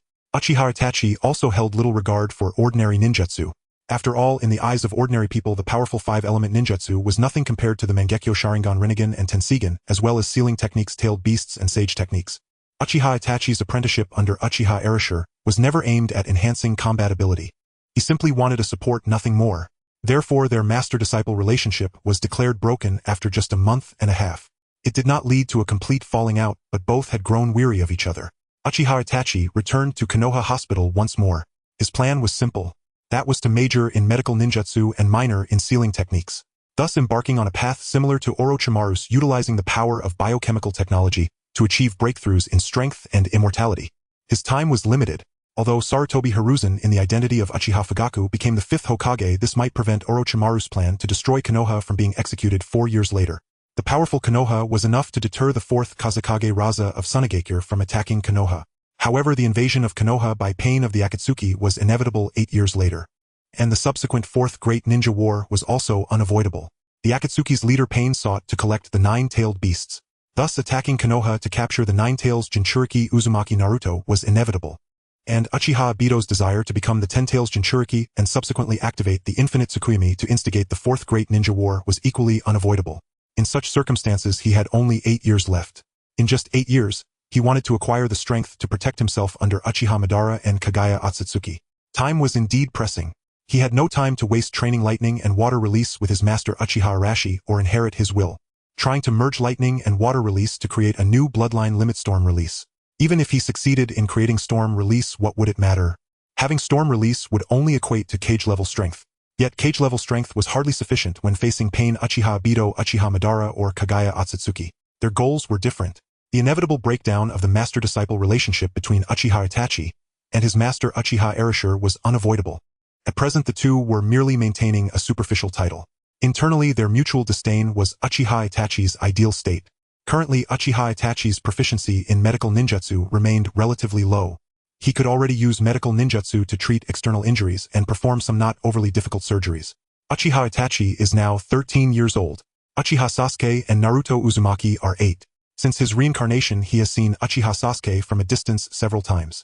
However, Naruto Uzumaki has never seen him even once. Before entering Konoha Hospital, Uchiha Itachi remained inconspicuous and acted low-key. Most of his days were spent acting alongside Team 3, completing drank missions as a genin prior to entering Konoha Hospital and awakening his Sharingan. He exhibited a fervent obsession with medical ninjutsu. When treating patients, he could be considered patient, particularly with the assistance of his Sharingan. In terms of nursing care, bandaging, injury treatment, and even surgery at Konoha Hospital, Uchiha Itachi made rapid progress. Nonetheless, Uchiha Itachi's personality remained rather peculiar. He was reclusive and had little interest in training ninjutsu. As a result, his relationship with Elder Uchiha and Uchiha Erashur had deteriorated. One could say such a temperament destined him to be unsuitable for joining the Konoha police force. He was also ill-suited for joining Umbu or the new route. Conversely, he received a fair assessment at Konoha Hospital which emphasized capability. However, opinions were mixed. Uchiha Itachi indeed spared no effort in treating patients, but correspondingly, he often violated the rules of Konoha Hospital. After just learning the crucial medical ninjutsu, the healing palm technique, it was customary to first gain experience by treating it. Yet, after initially mastering the healing palm technique, Uchiha Itachi directly violated medical regulations by using it on Konoha villagers who could not afford treatment. Uchiha Itachi often practiced medical ninjutsu on patients in secret. Even though he did not cause serious consequences, it tarnished his reputation among medical ninjas. However, correspondingly, patients who could not receive treatment at Konoha Hospital found a new option as long as they were willing to bear the consequences. They could seek assistance from Uchiha Itachi. The patients received treatment and Uchiha Itachi gained medical experience, achieving a win-win situation. Even with this option, due to Uchiha Itachi's limited chakra, the number of patients that could receive treatment remained few. Even if a few patients failed to recover, Uchiha Itachi could stabilize their injuries, preventing immediate death. Uchiha Itachi garnered unanimous praise from patients due to his over 75% healing rate. Through the skill, his level of medical ninjutsu soared. After all, the best way to enhance medical ninjutsu is through diligent practice and frequent treatment. However, correspondingly, Uchiha Itachi also touched upon the interests of Konoha Hospital. He faced exclusion from Konoha Hospital's medical ninjas. Fortunately, Uchiha Itachi did not care about this matter. Currently, Uchiha Fugaku is the 5th Hokage. The Uchiha clan is thriving in Konoha. Uchiha Itachi needs the patience of Konoha Hospital, as well as medical ninjutsu and related medical ninjutsu materials. As he showcased his talent in medical ninjutsu, he also gained corresponding access permissions. If necessary, he could obtain relevant medical ninjutsu and medical materials from Uchiha Hospital. The core of medical ninjutsu is yang release. After months of training stimulated by yang release, Uchiha Itachi's chakra level reached that of a chunin. Such a chakra amount allows him to practice higher-tier medical ninjutsu, while demonstrating considerable medical ninjutsu proficiency. What surprised Uchiha Itachi was that his master Uchiha Arashi personally invited him to join the new route. Previously, Uchiha Itachi had shown poor combat talent as a ninja. Moreover, Uchiha Arashi's strict teaching attitude led to mutual disdain between them. However, a ninja requires more than just combat. They also need assistance from other ninjas. Medical ninjas are of utmost importance. The new route primarily consists of elite ninjas from the Uchiha clan. However, upon its establishment, the first task faced immense setbacks. This task was to investigate the mastermind behind the Ninetales incident, with the investigation focusing on the Rain Village. After Sarutobi Hiruzen read Uchiha Itachi's memories, he learned of the existence of the mastermind behind the Ninetales incident, who identified himself as Uchiha Obito. However, Sarutobi Hiruzen completely disbelieved it. The real Uchiha Obito would not hide behind a mask and manipulate events. This person instigated the Ninetales incident. He also attempted to push for the Uchiha clan's extermination. According to the information personally revealed by this individual, the masked man currently belongs to the Akatsuki organization from the Rain Country. Regarding the Akatsuki organization, Sarutobi Hiruzen has some understanding. His own disciple, the Shrank Rogue Ninja Orochimaru, is currently with the Akatsuki. To gather more information about the masked man and the Akatsuki organization, the new route was naturally dispatched to the Rain Country to investigate. Then the self-important Uchiha clan suffered severe setbacks in the Rain Country. Uchiha ninjas entering the Rain Country either mysteriously vanished, or died inexplicably, or sustained severe injuries and fled. Even elite Jonin with 3-Demo Sharingan from the Uchiha clan mysteriously met their demise in the Rain Country, causing barely a ripple. The entire Rain Country seemed engulfed in a great terror, easily devouring elite Uchiha ninjas who entered.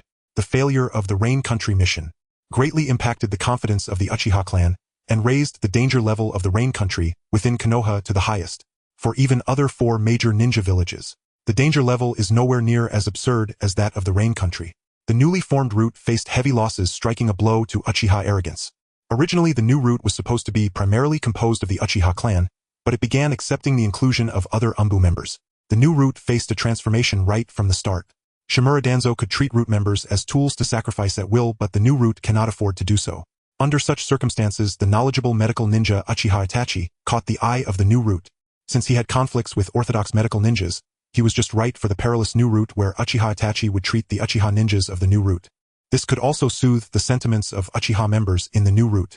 Under such circumstances, after confirming that joining the new route would not result in being cursed with a seal, and that he would not need to participate in the new route's missions outside the village, Uchiha Itachi chose to join the new route.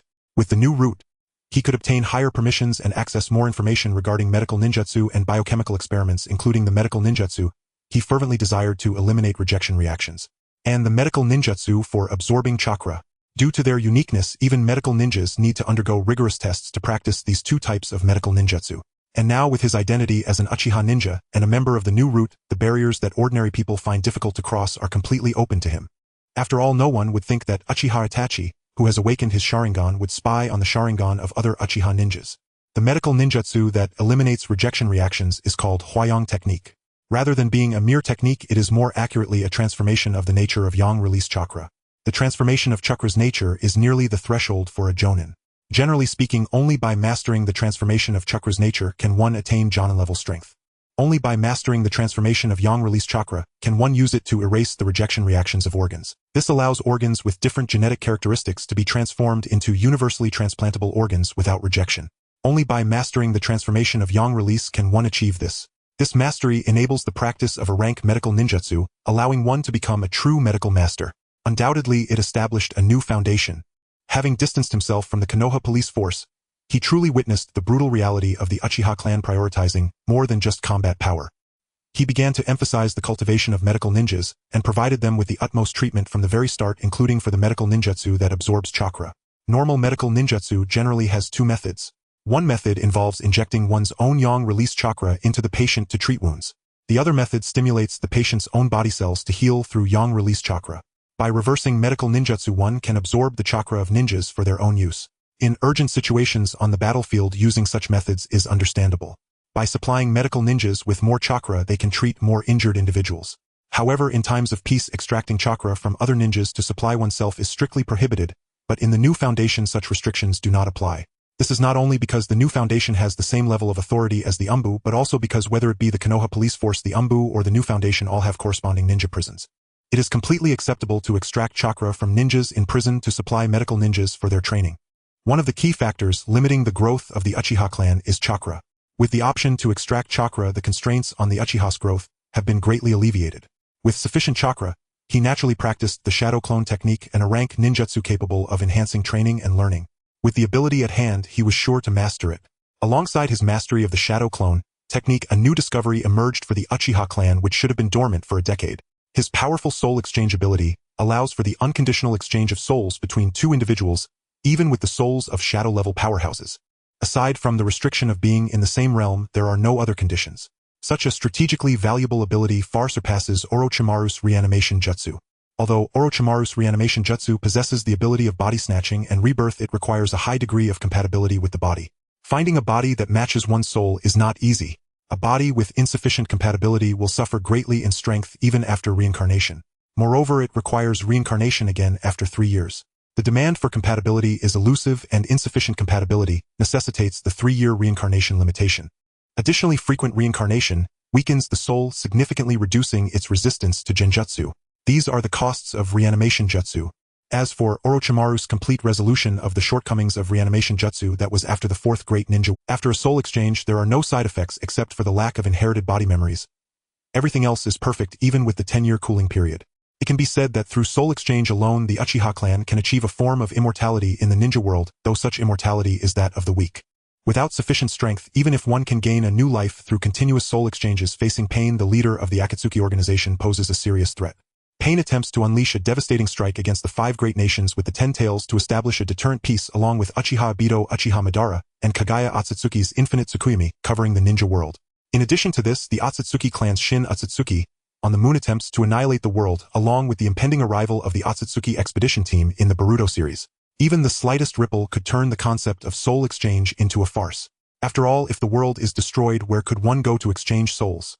Furthermore, the 10-year cooling period after a soul exchange is also a fatal weakness. Using soul exchange to achieve immortality is merely a backup plan for the Uchiha clan. If possible, he would prefer to achieve immortality through his own strength rather than living a life of mere survival. Initially, he thought the soul exchange ability would be rendered useless during the cooling period. However, with the emergence of the shadow clone technique, new changes occurred. This change is that the Uchiha clan can exchange souls with their own shadow clones. This discovery was unexpected for the Uchiha clan. He did not realize that exchanging souls with himself was not restricted by the 10-year cooling period. Through the soul exchange with shadow clones, the Uchiha clan quickly made new discoveries. After exchanging souls with the shadow clone, he can survive in the form of a shadow clone. In this state, he fully inherits everything from the shadow clone, even if the shadow clone is destroyed. His soul will only return to his body and will not disappear. Based on this characteristic, he can use shadow clones to develop some dangerous ninjutsu. In this way, he can not only enhance his training and learning efficiency with shadow clones, but also after dispelling the shadow clone, the side effects can be borne by the consciousness of the shadow clone within his body. After all, he exchanged souls with the shadow clone. His main soul acts through the shadow clone, while his body is controlled by the consciousness of the shadow clone. When the shadow clone technique is dispelled, the memories and sensations of the shadow clone are fully transmitted back to his main consciousness. Thus, the primary function of the shadow clone is actually information gathering, rather than combat. The memory shock caused by the dispelling of the shadow clone can pose a fatal threat to the main body under severe circumstances. This is also why the shadow clone technique is in a rank ninjutsu, while the multi-shadow clone technique is classified as a forbidden technique except for rare cases like Uzumaki Naruto. Most ninjas need to exercise considerable caution when using the shadow clone technique for combat, but the Uchiha clan can allow the shadow clone consciousness to bear the side effects. This to some extent alleviated the side effects of the shadow clone technique. While verifying the limits of the shadow clone consciousness endurance, the Uchiha clan inadvertently awakened the Tsutomu Sharingan. After all, the consciousness of his shadow clone had died repeatedly.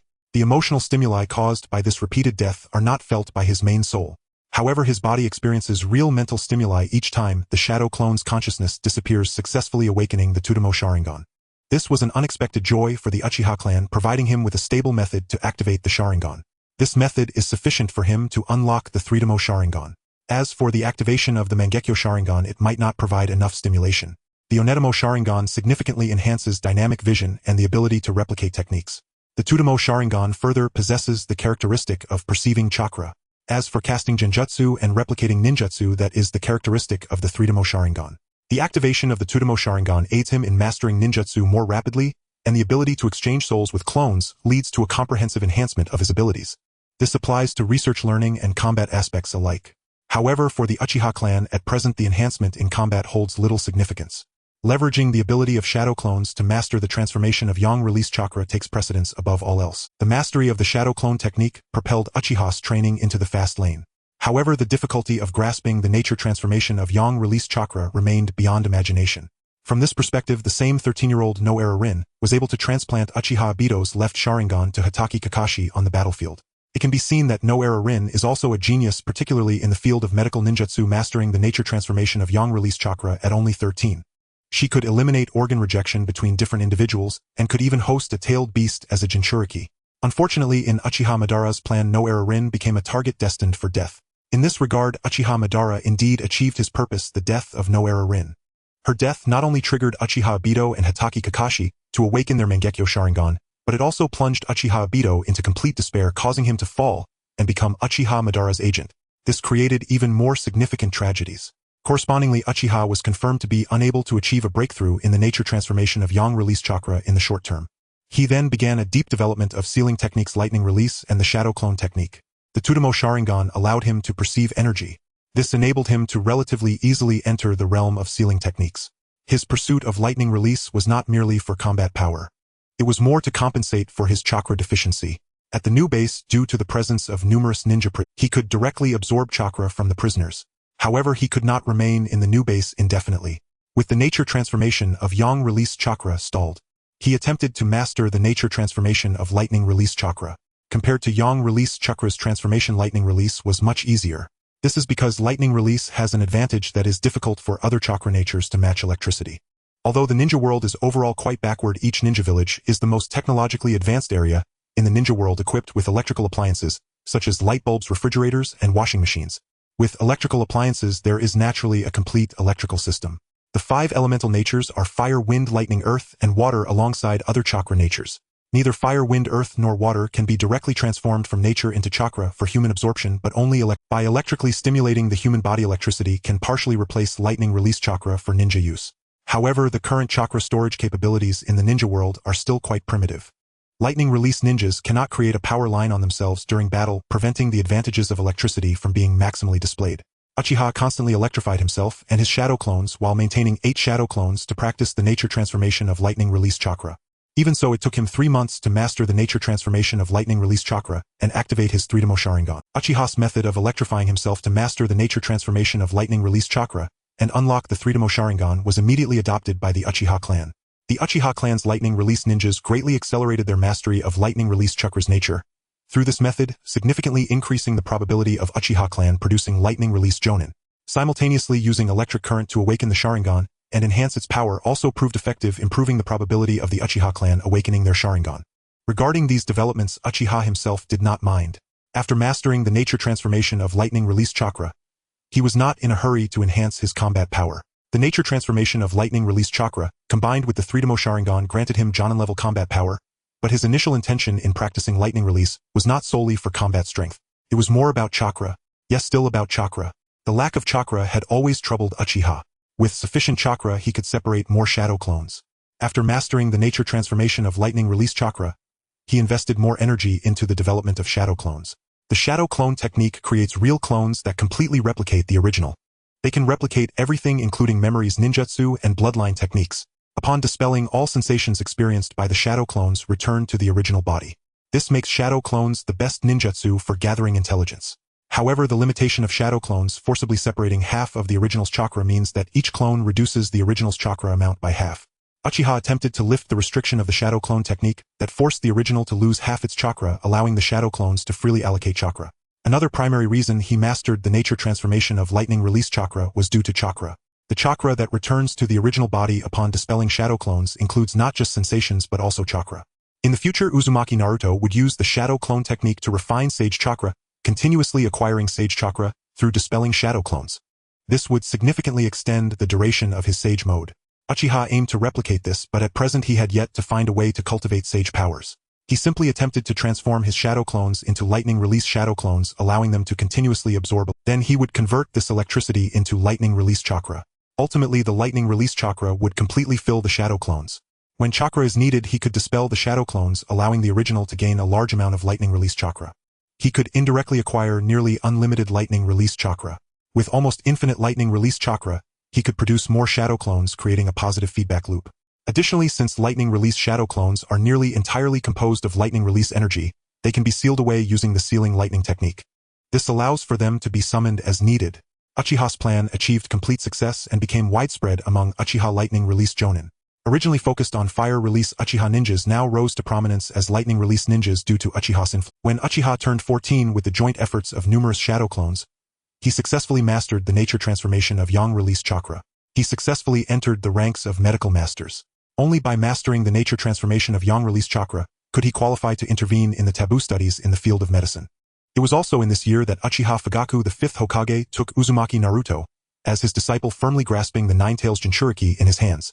With the mastery of yang release chakra's nature transformation, Uchiha began his taboo research in the field of medicine, genuinely exploring the mysteries of the ninja world regarding the body bloodlines and genes.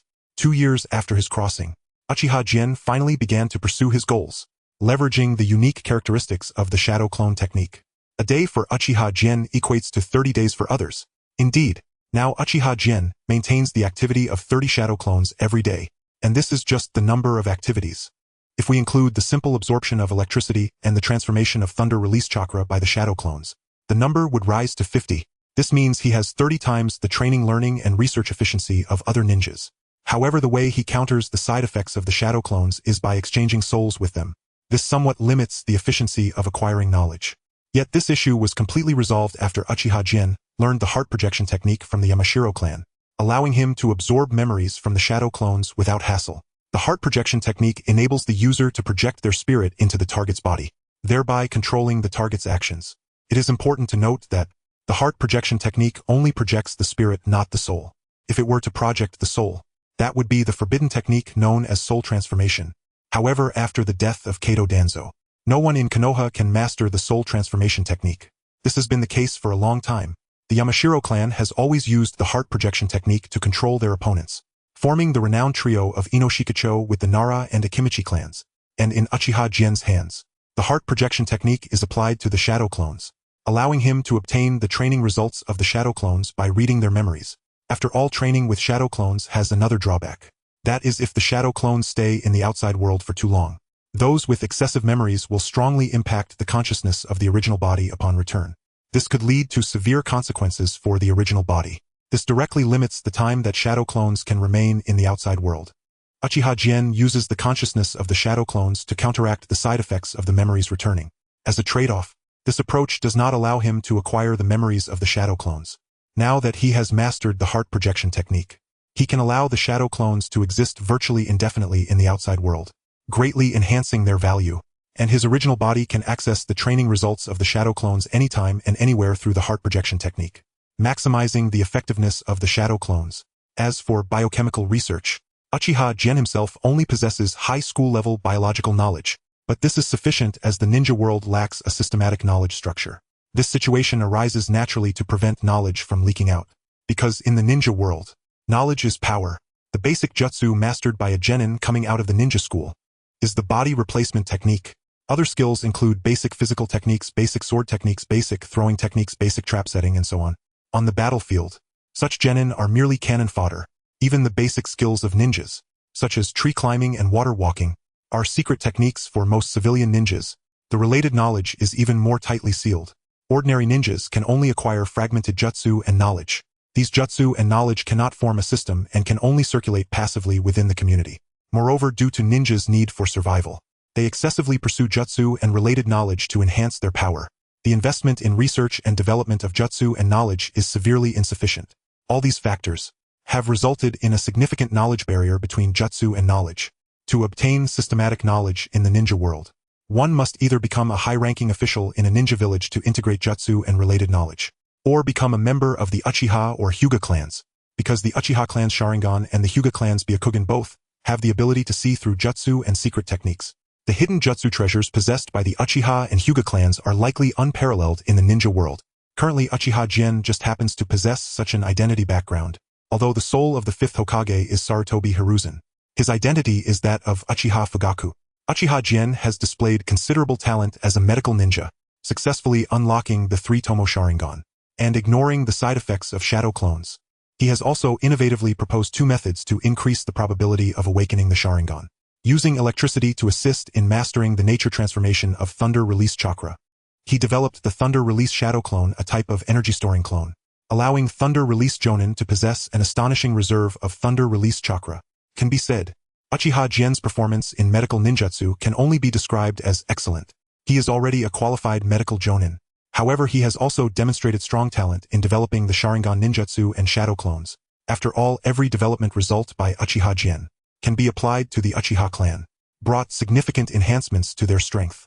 As the second half of the year approached, under the leadership of the fifth Hokage Uchiha Fugaku, Konoha hosted the Chunin exams. In this Chunin exam, Uchiha Genin exhibited overwhelming advantages. Many Uchiha Genin unlocked their Sharingan, and those who have activated the Sharingan are akin to having a cheat. In physical techniques, sword techniques, and throwing techniques, they easily crushed their opponents. Uchiha ninjas renowned for their fire release showcased a dominating level of thunder release in this Chunin exams. Nominally just Genin, under the combination of Sharingan and thunder release, they could unleash far surpassing other Genin. In a Chunin exam, the combat strength displayed by Uchiha Genin was comparable to that of Jonin. Notably, during this Chunin exam, Uchiha Gen launched a beauty clinic, leveraging his high school biological knowledge and medical ninjutsu.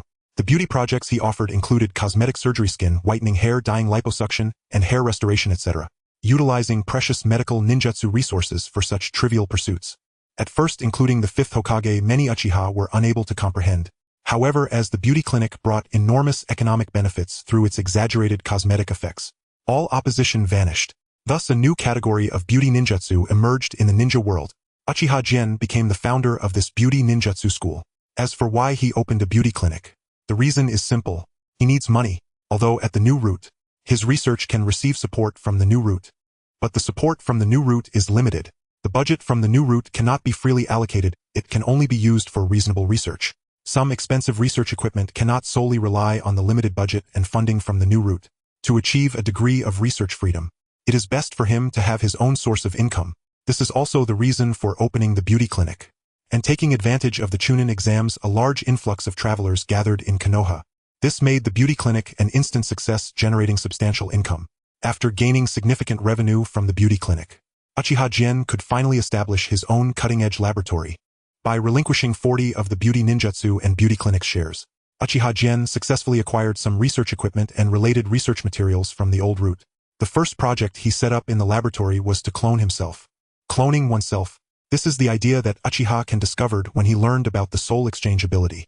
When facing shadow clones, he could ignore the cooldown, This thought emerged. Since the soul exchange can ignore the cooldown when facing shadow clones, what would happen against his own clones? Currently, the concept of cloning does not exist in the world of ninjas. Orochimaru may have already discovered the concept of cloning, but his true research into cloning technology began only after the Fourth Great Ninja War. If Orochimaru mastered cloning technology, he would no longer need to worry about finding a vessel for his reanimation technique.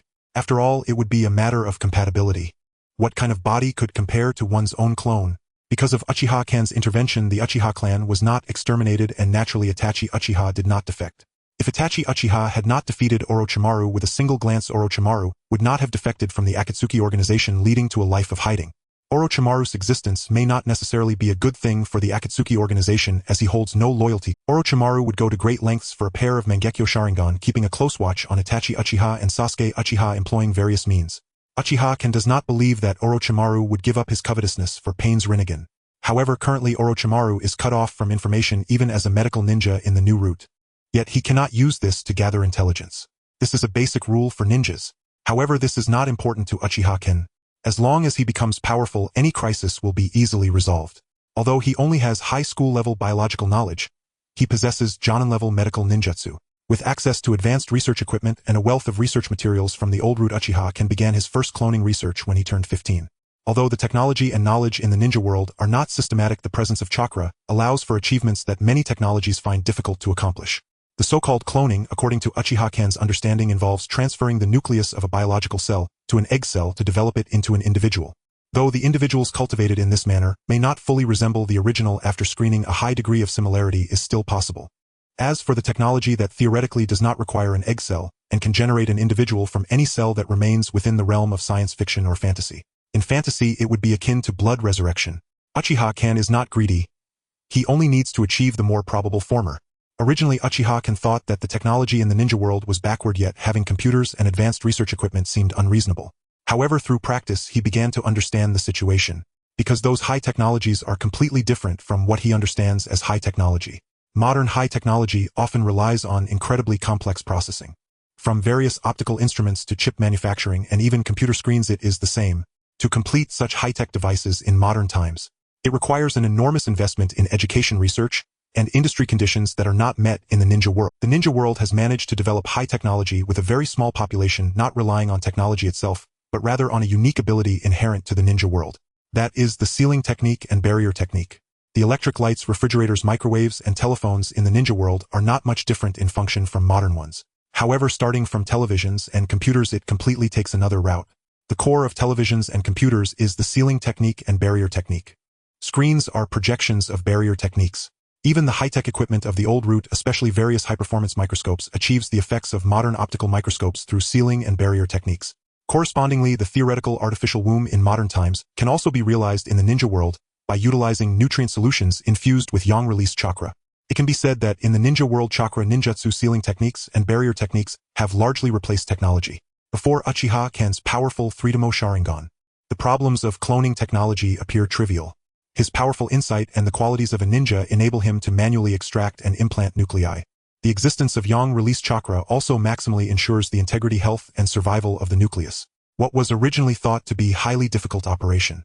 However, under the combination of his three-tomo Sharingan and yang-release chakra, it became a task of elementary difficulty. Cloning turned out to be easier than he had anticipated. However, if it were someone else, it would be difficult to achieve the same result. After all, there are very few medical ninjas who understand the property changes of yang-release chakra. The advanced research equipment is firmly held within the core of the 5 great ninja villages. Without extremely high permissions, it is fundamentally inaccessible. Even Orochimaru without the right instruments would find it a dream to perform cellular-level operations. In the ninja world, only the Uchiha and Hyuga clans possess the ability to perform cellular-level operations by hand. If Uchiha Kan had not activated his three-tomo Sharingan and did not master the property changes of yang-release chakra, it would be impossible to so easily extract and implant nuclei. Cloning turned out to be less challenging than Uchiha Kan had anticipated. After completing the implantation of the nucleus, Uchiha Kan directly stimulated the egg cell to transform into an embryo using nutrient solution and yang-release chakra. With the protection of yang-release chakra, the cells find it difficult to perish. Under sufficient nutrient supply, the egg cell successfully transformed into an embryo, eventually forming into a baby. At this step, Uchiha Kan's cloning plan had already succeeded, an outcome he did not expect. The presence lowered the threshold of technology to an extent that Uchiha Kan could hardly foresee. The achievements of cloning technology allowed Uchiha Ken to directly enhance the security level of his laboratory. The 24-hour barrier completely enveloped the laboratory. Unless Uchiha Obito infiltrated using Kamui, not even the Flying Thunder God technique could enter. Because the Flying Thunder God technique requires prior configuration of the corresponding seal as a space-time coordinate before spatial transfer can occur. Time has now reached when Uchiha Ken is 16. His cloning technology achieved success and confirmed that his soul could indeed transfer between clones without being subject. However, his plan to activate the Mangekyo Sharingan failed. Throughout this year, he employed various means to stimulate his clones. To accelerate the growth of the clones, these clone bodies endured various hormones, nutrient solutions, and yang-release chakra that exceeded their physical limits. 3 months of rapid growth with a lifespan not exceeding 1 year. Since they could be mass-produced, Uchiha Ken naturally regarded them as consumables. Moreover, due to their similarities to the original body, Uchiha Ken could use the clones as the main body after soul transfer under such circumstances. After the shadow clone was dispelled, the chakra would return to the clone that underwent the soul transfer, allowing it to possess a vast amount of chakra and thus accelerate its growth. Not only was the physical growth accelerated, but the chakra was as well. Uchiha Ken constantly experimented with these clones to activate the Mangekyo Sharingan. As a result, many of the clones suffered brain death. He acquired quite a few Threedomo Sharingan but showed no signs of attaining the Mangekyo Sharingan. This can only indicate one situation, that his body does not possess the qualifications to unlock the Mangekyo Sharingan. Uchiha Ken felt somewhat disappointed but was not discouraged. Since he mastered cloning technology, he could completely create clones with greater potential to serve as his main body. Indeed, Uchiha Itachi's physical aptitude is severely restricted. However, he can enhance the qualities of his clone bodies by leveraging external resources. In other words, it involves improving the quality of the egg cells to subsequently enhance the aptitude of the clone bodies. Achieving this is paramount. The options available to him are quite limited. He can only select from the bloodlines of Kagaya Otsutsuki's descendants, namely Uchiha Senju Uzumaki Hyuga and Kagaya. The Uchiha clan is easy to understand. Under Uchiha Itachi's manipulation, the Uchiha clan not only avoided extermination but also ascended to new heights under the leadership of the 5th Hokage. Uchiha Itachi did not need to abduct Uchiha female ninjas, as that would be taboo. However, acquiring somatic cells from Uchiha female ninjas for cloning was still feasible. The Senju clan is no different. Although the Senju have vanished, Tsunade, the princess of Konoha, remains as a descendant of the Senju clan. She possesses a fatal weakness due to her fear of blood. Kidnapping Tsunade would certainly shake the shinobi world, but obtaining her somatic cells is not a difficult task. The Kagaya clan was exterminated, but due to Uchiha Itachi's influence, no survivors remained. The reason is quite straightforward. The massacre of the Kirigakure's Mizukage and the extermination of the Kagaya clan occurred after the Uchiha clan was wiped out. Uchiha Itachi joined the Akatsuki organization and defeated Orochimaru in one strike. This led Orochimaru to betray the Akatsuki and establish his own faction, while also sheltering Kagaya Kimimaro outside of Kirigakure. However, due to Uchiha Itachi's actions, the Uchiha clan was not exterminated and Orochimaru did not betray the Akatsuki, which directly resulted in the premature demise of Kimimaro, who would have otherwise survived. Nevertheless, a political storm to eliminate bloodline limit users erupted in Kirigakure, making headlines across the shinobi world. Various villages Umbu were involved, seeking to seize opportunities. The New Root faction took the opportunity to acquire numerous corpses of bloodline limit users from Kirigakure. Yet they were merely corpses, and the interest dynamics of any ninja village remain relatively limited. The rise of new ninja clans will inevitably encroach upon the interests of other clans. For ninja villages, researching bloodline limits is one matter. Accepting bloodline limits is another. Uchiha Itachi's request to obtain fresh biological material from a female Kagaya for research from the New Root faction is quite reasonable. After the fall of the Uzumaki clan, the remaining Uzumaki ninjas scattered across the shinobi world. Currently, the only known female Uzumaki to Uchiha Itachi is Uzumaki Karen from the Grass Village. Regarding this matter, Uchiha Itachi has already dispatched a summoning beast and ninja cat to the Grass Village to plan the capture of Uzumaki Karen. As for the Hyuga female ninjas, they are even more accessible.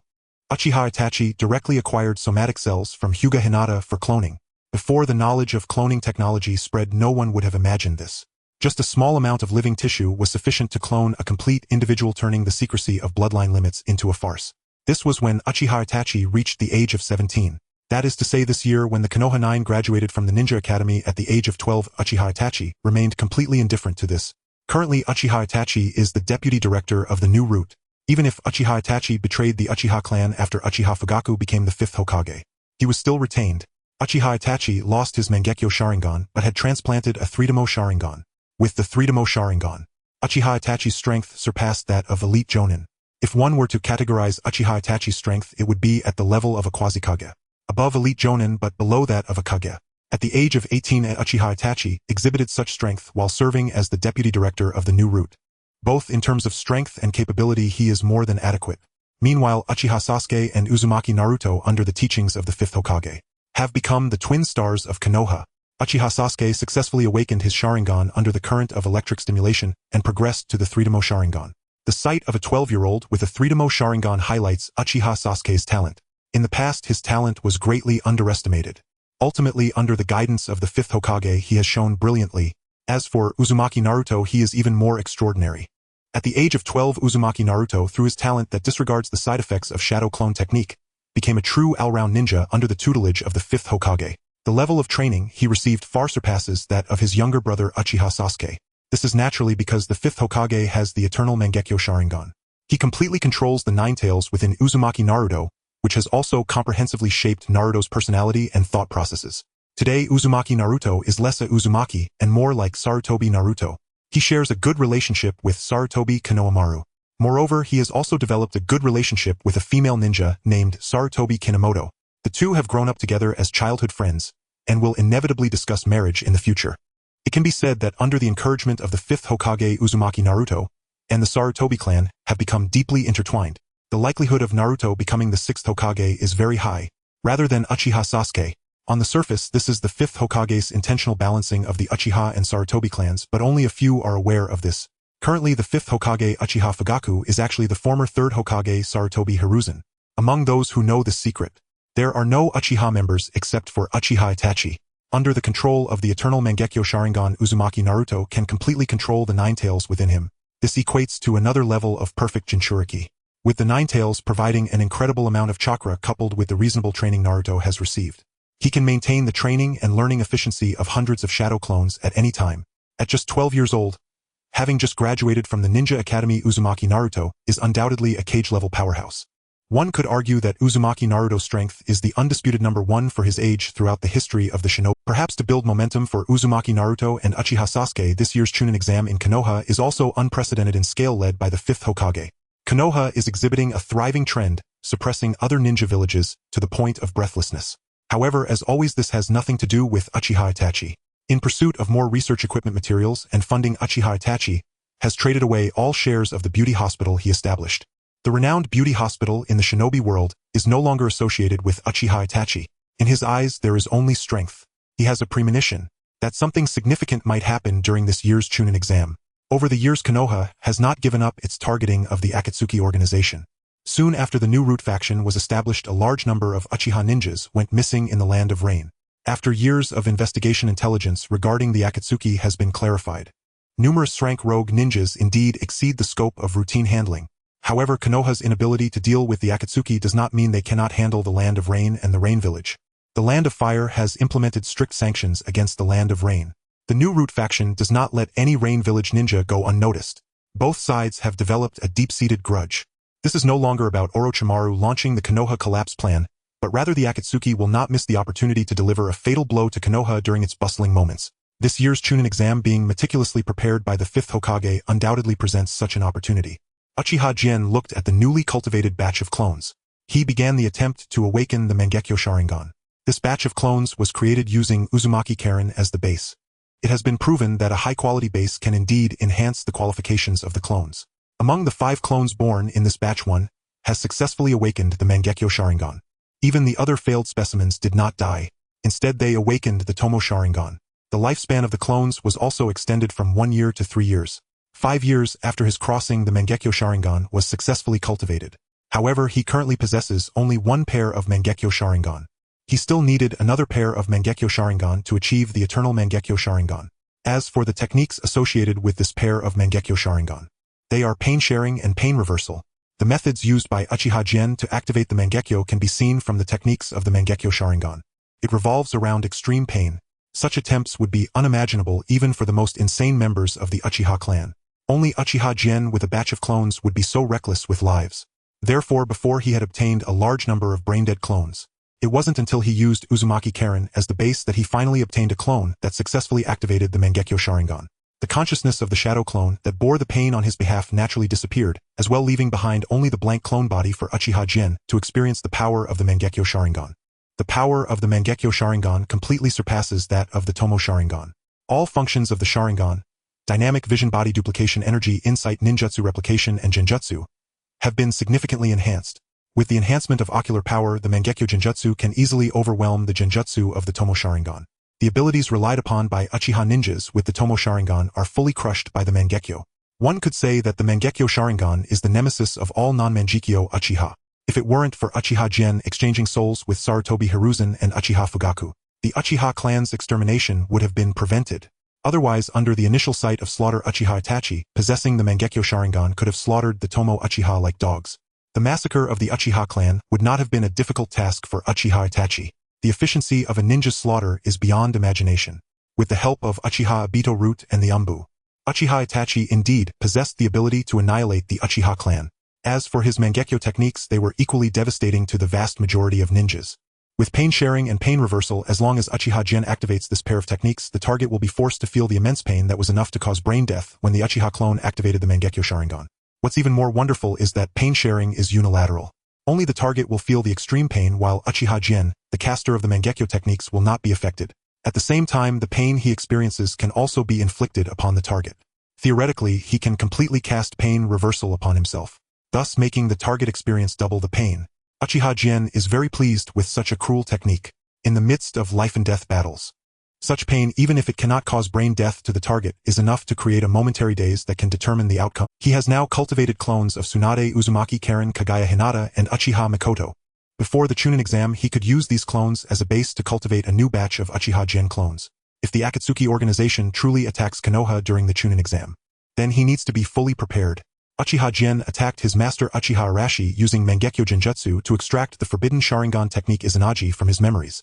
Although each use of Izanagi consumes one Tomo Sharingan for Uchiha Gen, who has mastered cloning techniques, he is not lacking in Tomo Sharingan.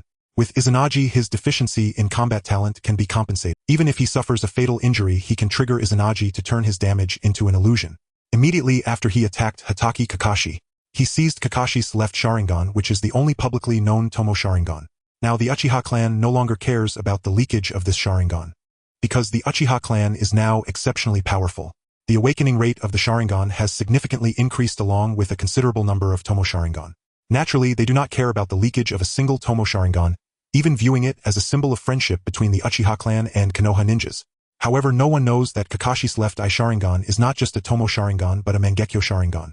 Even though Uchiha Gen already has a pair of Mangekyo Sharingan, he certainly will not let go of this overlooked Mangekyo Sharingan, especially since this Mangekyo possesses the Kamui technique. The Mangekyo of space-time ninjutsu, Uchiha Gen held back before. It was entirely because he did not have the confidence to secure it. Hatake Kakashi as an established elite jonin is undoubtedly in the first tier below the Hokage level. Although Uchiha Gen also possesses a Tomo Sharingan, his talent in combat is far inferior to geniuses like Kakashi and Uchiha Itachi. Given that their panel data is similar, his chances of winning are extremely low. Uchiha Gen waited until he had the Mangekyo Sharingan before taking action against the Uchiha elders and Hatake Kakashi. This is the reason why, under the absolute suppression of the Mangekyo Sharingan, he was confident he could end the battle with a glance. Against his master Uchiha Arashi, he only used Mangekyo Genjutsu. However, when dealing with Hatake Kakashi, he not only used Mangekyo Genjutsu but also activated Mangekyo techniques. He knew that Kakashi's left eye was a Mangekyo. He would not give Kakashi any chance to counterattack.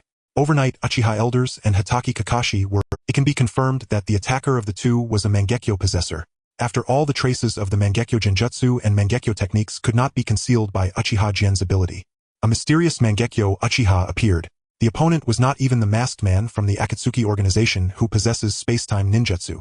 This incident undoubtedly drew the attention of Konoha's higher-ups. The Konoha Umbu New Route and Konoha's police department all entered a state of alert. However, due to the limited damage caused by the opponent, they only obtained information on Izanagi and seized Hatake Kakashi's Tomo Sharingan. Aside from that, no other losses were incurred. Such a style of action does not seem to align with the Akatsuki organization, which has a deep-seated grudge against Konoha. Therefore, they are merely on alert. However, Uchiha Gen clearly underestimated Konoha's intelligence system. Just when he thought he was acting unnoticed, the fifth Hokage personally arrived at his laboratory. The other party got straight to the point. You are the one who attacked Uchiha Erasure and Hatake Kakashi, the Mangekyo Uchiha, right? Although it was a question, the other party's attitude was clearly affirmative. Are you curious about why I confirmed it was you? The expression of the fifth Hokage did not carry the usual gentleness of Sarutobi Hiruzen. Instead it revealed a powerful aura of authority and dominance. Ultimately, the past Third Hokage's gentle demeanor was merely due to his inability to suppress Konoha with his own strength. He could only maintain a facade of gentleness, while secretly reinforcing his own power through underhanded means. Now he possessed the eternal Mangekyo Sharingan. He believed his strength was on par with Uchiha Obito. With absolute power, he naturally had no need to cater to others. Instead, others needed to act according to his will. Uchiha Itachi remained silent. The appearance of the fifth Hokage indeed took him by surprise. After all, his main focus over the past few years had been on cloning research in the laboratory. However, he had also been quite successful in his responsibilities at the New Roots, as he always had shadow clones stationed there to fulfill his duties as a medical ninja. Normally, to meet him, one would have to first consult with his shadow clone and then notify his main body. But the fifth Hokage directly bypassed the shadow clone and arrived at the laboratory door, which clearly indicated his attitude.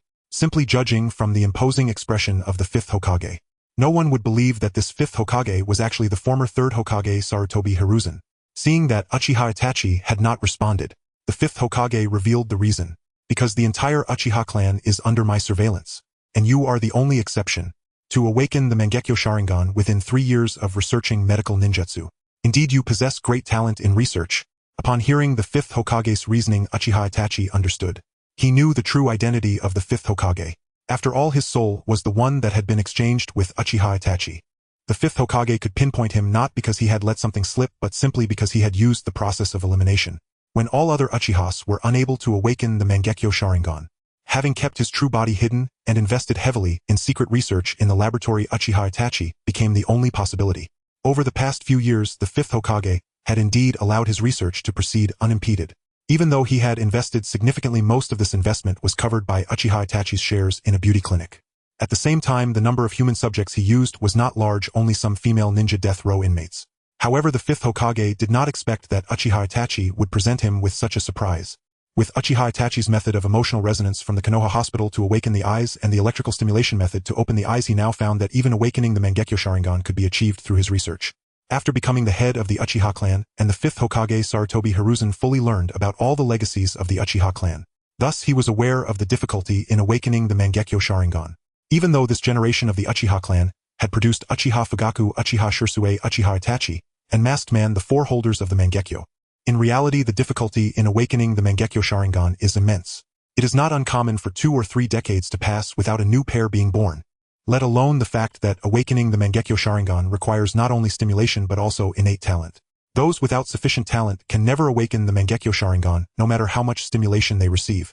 These are all experimental data and lessons learned from the Uchiha clan's millennia of research on the Mangekyo Sharingan. Yet Uchiha Itachi broke this norm. With his qualifications according to Uchiha clan standards, he should not have been able to awaken the Mangekyo. But the fact is that Uchiha Itachi indeed awakened the Mangekyo Sharingan. This groundbreaking discovery and research alone were enough to overturn the Uchiha clan's traditional understanding that had lasted for 1,000 years. However, the fifth Hokage did not intend to let this research result circulate within the Uchiha. The birth of each pair of Mangekyo Sharingan represents a tremendous challenge to the established order. Uchiha Obito's motive for pushing for the Uchiha clan's extermination was to prevent the emergence of new Mangekyo that could disrupt his plan of becoming the Ten-Tails Jinchuriki and executing the infinite Tsukuyomi. Why Sarutobi Hiruzen and Shimura Danzo sought to exterminate the Uchiha clan was also to prevent the birth of a Mangekyo-I technique similar to Kotoamatsukami within the Uchiha. Now Sarutobi Hiruzen occupied Uchiha Fugaku's body and became the fifth Hokage, not only possessing the eternal Mangekyo Sharingan but also the Kotoamatsukami. Even so, he did not wish to see the birth of more Mangekyo Sharingan. The Mangekyo techniques are mysterious and unpredictable. Even the fifth Hokage with his eternal Mangekyo Sharingan could face unforeseen consequences. He could only allow the existence of Mangekyo Sharingan that posed no threat to his power. Tell me about your Mangekyo techniques. I can overlook your actions in the past. I will also grant you the authority of an elder in the Uchiha. The fifth Hokage revealed his intention. He truly did not intend to make things difficult for Uchiha Itachi. The current Konoha was indeed very strong. But the fifth Hokage's ambitions were even greater. Under his leadership, Konoha had experienced the Second and Third Shinobi World Wars. Each time Konoha paid a heavy price. However, all of this was due to Sarutobi Hiruzen's insufficient strength, forcing him to passively face the siege of the other 4 great ninja villages. But now it was different. After becoming the fifth Hokage, Sarutobi Hiruzen had been preparing for the 4th Shinobi World War. He aimed to accomplish a feat that even the first Hokage Senju Hashirama had not achieved, to annihilate the 4 great ninja villages and unify the ninja world. Thus he needed allies. Uchiha Itachi awakening the Mangekyo Sharingan was a good thing for him, because the ordinary Mangekyo Sharingan has limitations in its ocular power. As long as the eye technique is not a game-breaking type like Kotoamatsukami, he can tolerate it. After all, excessive consumption of ocular power from an ordinary Mangekyo Sharingan can lead to blindness. This is purely a consumable. The fifth Hokage's request is not unreasonable. Uchiha Itachi was not prepared to confront the fifth Hokage. Therefore, he revealed his own Mangekyo techniques. My left eye's Mangekyo technique is pain sharing. It allows me to transfer the pain I experience to another person. My right eye's Mangekyo technique is pain recollection. It allows me to repeatedly relive the pain I have endured. Uchiha Itachi disclosed his Mangekyo techniques. The abilities of the Mangekyo techniques directly informed the fifth Hokage of the factors behind his awakening of the Mangekyo Sharingan utilizing pain stimulation to awaken it. This attempt had been experimented in the history of the Uchiha clan. However, the outcome was invariably failure. Each Threedomo Uchiha was an elite jonin, using elite jonin as consumables to attempt awakening the Mangekyo Sharingan. The consequences of pain stimulation either led to brain death or rendered them incapacitated. The level of pain stimulation required to awaken the Mangekyo Sharingan completely exceeds what humans can endure. Yet, unexpectedly, this attempt deemed impossible by the Uchiha clan achieved success here with Uchiha Itachi. The pain-sharing technique, which could lead elite jonin to brain death, endowed Uchiha Itachi's Mangekyo techniques with significant value. Fortunately, after learning about Uchiha Itachi's Mangekyo techniques, he could fully prepare for defense. Uchiha Itachi still did not pose a fatal threat to him.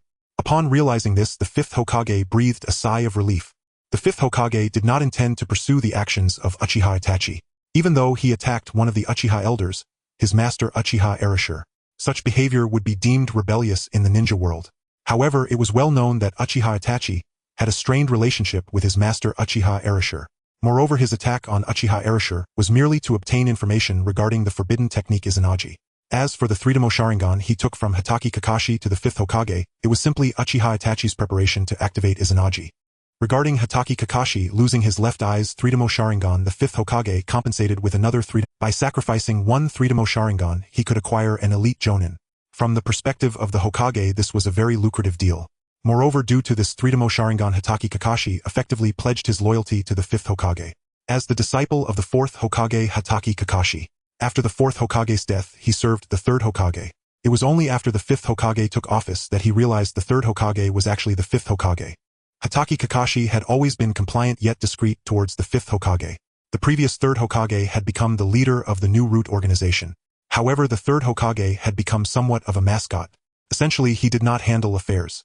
The real power of the new root organization was held by Uchiha Itachi. For Uchiha Itachi, Konoha's position above the clan had become a mental imprint for him. However, now his father Uchiha Fugaku had become the fifth Hokage. When the Hokage became an Uchiha, when the interests of the clan aligned with those of Konoha, Uchiha Itachi would naturally not betray again. For Uchiha Itachi, whoever becomes Hokage he will obey, because in the past the third Hokage was too successful in winning people's hearts. Thus many in Konoha, like Hatake Kakashi, were not particularly close to the fifth Hokage. Hatake Kakashi was like this. Might Guy was like this time taking advantage of Hatake Kakashi's attack. When the fifth Hokage granted Hatake Kakashi the Threedomo Sharingan, he also exerted an influence on him, using the eternal Mangekyo Sharingan, thereby making Hatake Kakashi loyal to the fifth Hokage. For the fifth Hokage, this was indeed a good thing. Because of Hatake Kakashi's loyalty, it directly changed the mindset of many jonin, including Might Guy and special jonin. This solidified the fifth Hokage's power even further. When the fifth Hokage shared the lightning release shadow clone technique with Hatake Kakashi, his strength instantly soared to the level of a quasi-Kage. Because all along the key restriction on Hatake Kakashi's strength lay in his chakra. The lightning release shadow clone could maximize compensation for this. The purpose of the lightning release shadow clone was neither to gather intelligence nor to engage in direct combat, but rather to serve as a reservoir for lightning release chakra. At critical moments when the lightning release shadow clone is dispelled, the vast amount of lightning release chakra within the shadow clone can directly return to the original body. This allows the original body to gain a powerful reserve of chakra as the shadow clone is electrified, causing the lightning release chakra to coalesce, ultimately transforming the non-attribute shadow clone into a lightning release shadow clone. The threshold for this technique lies in the nature transformation of lightning release chakra. In this regard, Hatake Kakashi is notably renowned for his lightning release. He even created a rank lightning release techniques such as Raikiri and Shrank techniques like Chidori. Simply having the lightning release shadow clone is insufficient. Finally, he also uses the sealing technique for lightning release. To seal the lightning release shadow clone in a scroll for easy access is the ultimate form of the lightning release shadow clone technique. Hatake Kakashi himself is already proficient in sealing techniques like the sealing technique for evil. Mastering the sealing technique for lightning release is a breeze. With sufficient lightning release chakra reserves, Hatake Kakashi's rise from elite jonin to quasi-kage is a natural progression. Uchiha Itachi did not immediately become an elder of the Uchiha clan. If he were to receive such a promotion now, it would effectively reveal his identity as a Mangekyo Sharingan user. However, he was not content to remain idle. Utilizing the reverse summoning technique of the Nikko clan, Uchiha Itachi had already dispatched numerous clones to the outside world. Previously, he used clone techniques to capture Uzumaki Karen and attack Tsunade. This time his target was even larger. The target was the Jinchuriki of the Seven Tails from Takigakure. In the ninja world, there are 9-tailed beasts. These 9-tailed beasts are categorized by the number of tails they possess, ranging from 1 tail to 9 tails, with the 9 tails being the strongest. The complete form of the 9 tails is equivalent to the combined strength of the previous 8 tails. The 9-tailed beasts correspond to 9 Jinchuriki. The other tailed beasts belong to the 5 great ninja villages. Only the 7 tails belongs to Takigakure. Takigakure was previously the 6th largest ninja village, second only to the 5 great ninja villages. However, with the passage of time, with the Shrank rogue ninja Kakuzu slaughtering the upper echelon of Takigakure, the village fell into decline. Uchiha Itachi's target was the 7 tails Jinchuriki Komiai, the only tailed beast not belonging to the 5 great ninja villages. Although he could achieve a certain degree of unlimited chakra with the lightning release shadow clone, this unlimited chakra had electrical. Once the power supply is cut off, he can no longer create lightning release shadow clones through the conversion of electricity. Each tailed beast is essentially a chakra nuclear power plant. Possessing nearly unlimited chakra makes it nearly impossible to seize the tailed beasts from the 5 great ninja villages. However, capturing the 7 tails from Takigakure is still feasible with Uchiha Itachi's current Mangekyo Sharingan. With the previous reconnaissance through clones and the Nikko clan, Uchiha Itachi had already figured out the configuration of the 7 tails Jinchuriki from Takigakure. The 7 tails Jinchuriki from Takigakure is named Kid. She is a girl. Unlike other Jinchuriki from various ninja villages who are generally marginalized Takigakure due to its weakened strength. Thus, the 7 tails Jinchuriki Kid is Takigakure's greatest trump card, and currently the village's only quasi-kage level combat force. It is due to Kid's suppression. That stability has been maintained in Takigakure, because even a weak Takigakure can still have significant influence despite its small size. In the struggle for the position of leader of Takigakure, the entire village has fallen into a power struggle. Even the 7 tails Jinchuriki Kid can only maintain the superficial peace of Takigakure. She cannot fundamentally resolve the village's predicament. However, she would soon no longer have to worry about these troubles. With the Umbu squad, symbolizing the 7 tails Jinchuriki Kid under Uchiha Itachi's control, he then directly used a Mangekyo Sharingan technique. The 7 tails Jinchuriki Kid could not make a sound. She fell into unconsciousness amidst unimaginable pain. The 7 tails within the Jinchuriki's body was also controlled by Uchiha Itachi's Mangekyo illusion. In light of sufficient intelligence, Uchiha Itachi's process of capturing the 7 tails Jinchuriki was exceedingly effortless. The disappearance of the 7 tails Jinchuriki did not stir any waves. After the loss of the suppression from the 7 tails Jinchuriki Kid, no one sought to investigate the disappearance of the 7 tails Jinchuriki, but was instead busy with power struggles. The already weak Takigakure fell into civil war. However, all of this had nothing to do with Uchiha Itachi. He had already taken the 7 tails Jinchuriki Kid back to the laboratory and began researching Jinchuriki and tailed beasts. Uchiha-kan is researching the Jinchuriki, primarily focusing on the tailed beast seals within them. His secret laboratory is tolerated. The main issue is that his research shows little negative consequences. His primary focus is cloning due to its relatively low operational difficulty. The most resources required are nutrient solutions and several female ninja prisoners. Other laboratory equipment includes cultivation chambers, nutrient tanks, and high-precision microscopes. There are also some ordinary experimental consumables. One could say that his laboratory based on materials and consumables is less taboo than the research conducted at the Konoha hospital. It cannot compare to the experimental projects of Senju Tobarama, Orochimaru, or Shimura Danzo, although Uchiha-kan's research projects remain unknown. From his requirements, it appears quite mild, not needing excessive caution. Correspondingly, aside from practicing medical ninjutsu, Uchiha can also dabbles in sealing techniques and barrier techniques. However, his cultivation in sealing techniques and barrier techniques is limited. He has no access to top-tier sealing techniques. He lacks the means to utilize sealing techniques capable of sealing tailed beasts, such as the 4-symbol sealing and the 8-trigram sealing. Other techniques like the inner 4-symbol sealing and the een sealing cannot be unsealed. As for other techniques like the tongue-tearing seal and self-binding curse seal, they are also taboo. One could say that from Uchiha-kan's perspective, the cloning technology he studies is sufficient to break the bloodline limits of the ninja world. It is an absolutely difficult to leak taboo. With cloning technology, many operations can be performed. However, from the perspective of the Fifth Hokage and others in the new root organization, Uchiha Kan's self-assumed taboo is merely childish. The cognitive gap between both sides forms a misunderstanding that is hard to comprehend. Unless one day Uchiha Kan's laboratory requires a large number of ninjas as consumables. Only then would there be a need for vigilance. Because Uchiha Kan's past behavior has appeared overly harmless. He also lacks the ability to access Konoha's various top-secret information. Even when he activated the Mangekyo Sharingan, the abilities he displayed were merely to acquire information about Izanagi and to seize Kakashi Hataki's Three-Demo Sharingan. This led to a warning visit from the Fifth Hokage. He neither displayed ambition in seizing sealing scrolls, nor in probing the Nine-Tails Jinchuriki or attempting to control the Nine-Tails. Various performances have made Uchiha Kan more trusted compared to Orochimaru. Yet this seemingly reassuring Uchiha Kan is conducting research on the tailed beast seal within the Seven-Tails Jinchuriki in his laboratory. Although he has been unable to access top sealing techniques over the years, he is proficient to a degree in sealing arts, easily handling various conventional sealing techniques. Now with the Mangekyo Sharingan, he can perceive the flow of energy clearly. He is exceptionally gifted in researching sealing techniques. Before the Chunin exams, he has one last opportunity to cultivate clones. During this interval, he has the chance to obtain more than one pair of Mangekyo Sharingan. However, acquiring the eternal Mangekyo Sharingan is impossible. This is because merging two pairs of Mangekyo Sharingan requires at least a month, and there are only 3 months left until the Chunin exams. 3 months is only enough for him to cultivate a batch of clones. Additionally, activating the Mangekyo Sharingan requires time. It is absolutely insufficient to merge the eternal Mangekyo Sharingan. In these 3 months, he should thoroughly study the tailed beast sealing technique and ultimately transfer the seven tails from Keed's body to his own. At the same time, he also initiated cloning efforts concerning Keed. Although there are numerous ninjas in the ninja world, the number of those qualified to be Jinchuriki is extremely scarce. It requires very stringent qualifications. Even among the 5 great ninja villages, those with Jinchuriki qualifications are in single digits. Uchiha Kan is not extravagant enough to treat Keed, who has Jinchuriki qualifications, as mere consumables.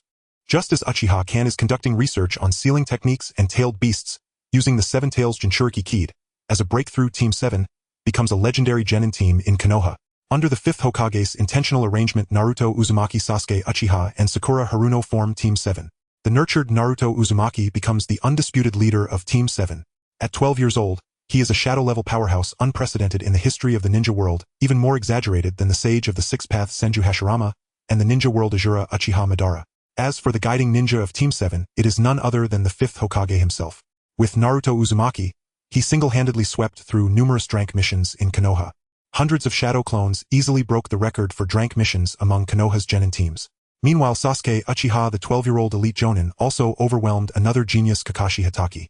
Having just graduated from the Ninja Academy, Sasuke Uchiha completed numerous high-level missions alone, even defeating the Srank rogue ninja Zabuza Momochi, one of the 7 ninja swordsmen of the Mist. He seized Zabuza's beheading sword and the corpse of an ice-release bloodline ninja. As for Sakura Haruno, she is also quite impressive from a female ninja's perspective. Not only is she extremely beautiful, but she is also skilled in medical ninjutsu. At 12 years old, she already possesses the strength of a Chunin, which is quite commendable. Team 7 participates in this year's Chunin exams, hosted grandly by the 5th Hokage. For the other genin participating in this year's Chunin exams, it is a total dimensional strike. However, with Naruto Uzumaki's emergence, it has suppressed the arrogance of the Uchiha clan over the past few years. After all, with the Uchiha clan's strong rise, Uchiha ninjas have almost become the representative names of Konoha ninjas.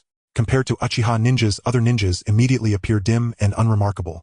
Fortunately, the orphan Naruto Uzumaki has emerged, and although his master is the 5th Hokage Uchiha Fugaku, he suppresses the younger generation of Uchiha with absolute strength. This finally gives the other ninjas of Konoha hope of surpassing Uchiha ninjas. As the Chunin exams approach, this year's Chunin exams in Konoha do not include participants from the other 4 great ninja villages. Nor does it include the Rain Ninja Village. But aside from that, other ninja villages have basically sent participants as a gesture of respect, including the now weakened Takigakure. The disappearance of the Seven Tails Jinchuriki from Takigakure has finally spread through the ninja world as time passes. The whereabouts of the Seven Tails Jinchuriki are a focal point of interest for various ninja villages. However, up to now, no ninja village or organization has stepped forward to take responsibility for the disappearance of the Seven Tails Jinchuriki. Everything is still in the investigation stage. Regarding the bustling Konoha, due to the approaching Chunin exams, Uchiha Kan has no intention of participating. He is currently stimulating the new batch of clones to awaken their Mangekyo Sharingan. Moreover, he has encountered setbacks. The pain stimulation method that previously successfully activated the Mangekyo Sharingan has unexpectedly failed this time. He only obtained a batch of Three-Demo Sharingan with no signs of the Mangekyo Sharingan awakening. While he remains unclear about the reason for the failure, Uchiha does not stubbornly cling to the pain stimulation method. The number of clones he can produce each batch is limited. His clone quantity depends on the number of egg cells. Before solving the problem of infinitely generating egg cells, the number of clones he can obtain each batch remains relatively limited. His clones are also restricted by the cultivation chamber's nutrient tanks and the number of lightning-release shadow clones. Unlimited cultivation is not possible. Furthermore, extreme emotional stimulation is not limited to pain, either are other forms. The Chunin exam was in full swing. Meanwhile, Uchiha Itachi, attempting to replicate the pain-induced activation of the Mangekyo Sharingan, placed extreme emphasis on hatred this time. Humans possess 5 senses: sight, sound, smell, taste, and touch, corresponding to visual, auditory, olfactory, gustatory, and tactile perceptions. To create extreme stimulation in the realm of the 5 senses for the mind, theoretically all senses could be utilized. However, in reality, the conditions under which Uchiha Itachi could achieve this were limited. Take sight, for example. If Uchiha Itachi could generate visual pollution of a Cthulhu-like level, then activating the Mangekyo Sharingan should not be difficult. However, in fact, he was unable to produce such a level of visual impact under the current conditions. The same was true for auditory, olfactory, and gustatory senses. What kind of terrifying sound, what kind of astonishing taste could stimulate a person to activate the Mangekyo Sharingan?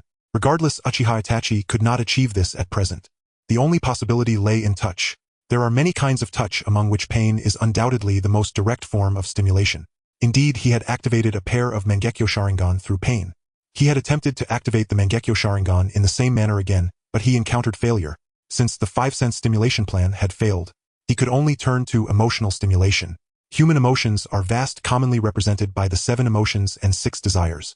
The 7 emotions refer to joy, anger, sorrow, fear, love, hatred, and desire. The 6 desires refer to the desires stemming from life, death, ear, eye, mouth, and nose.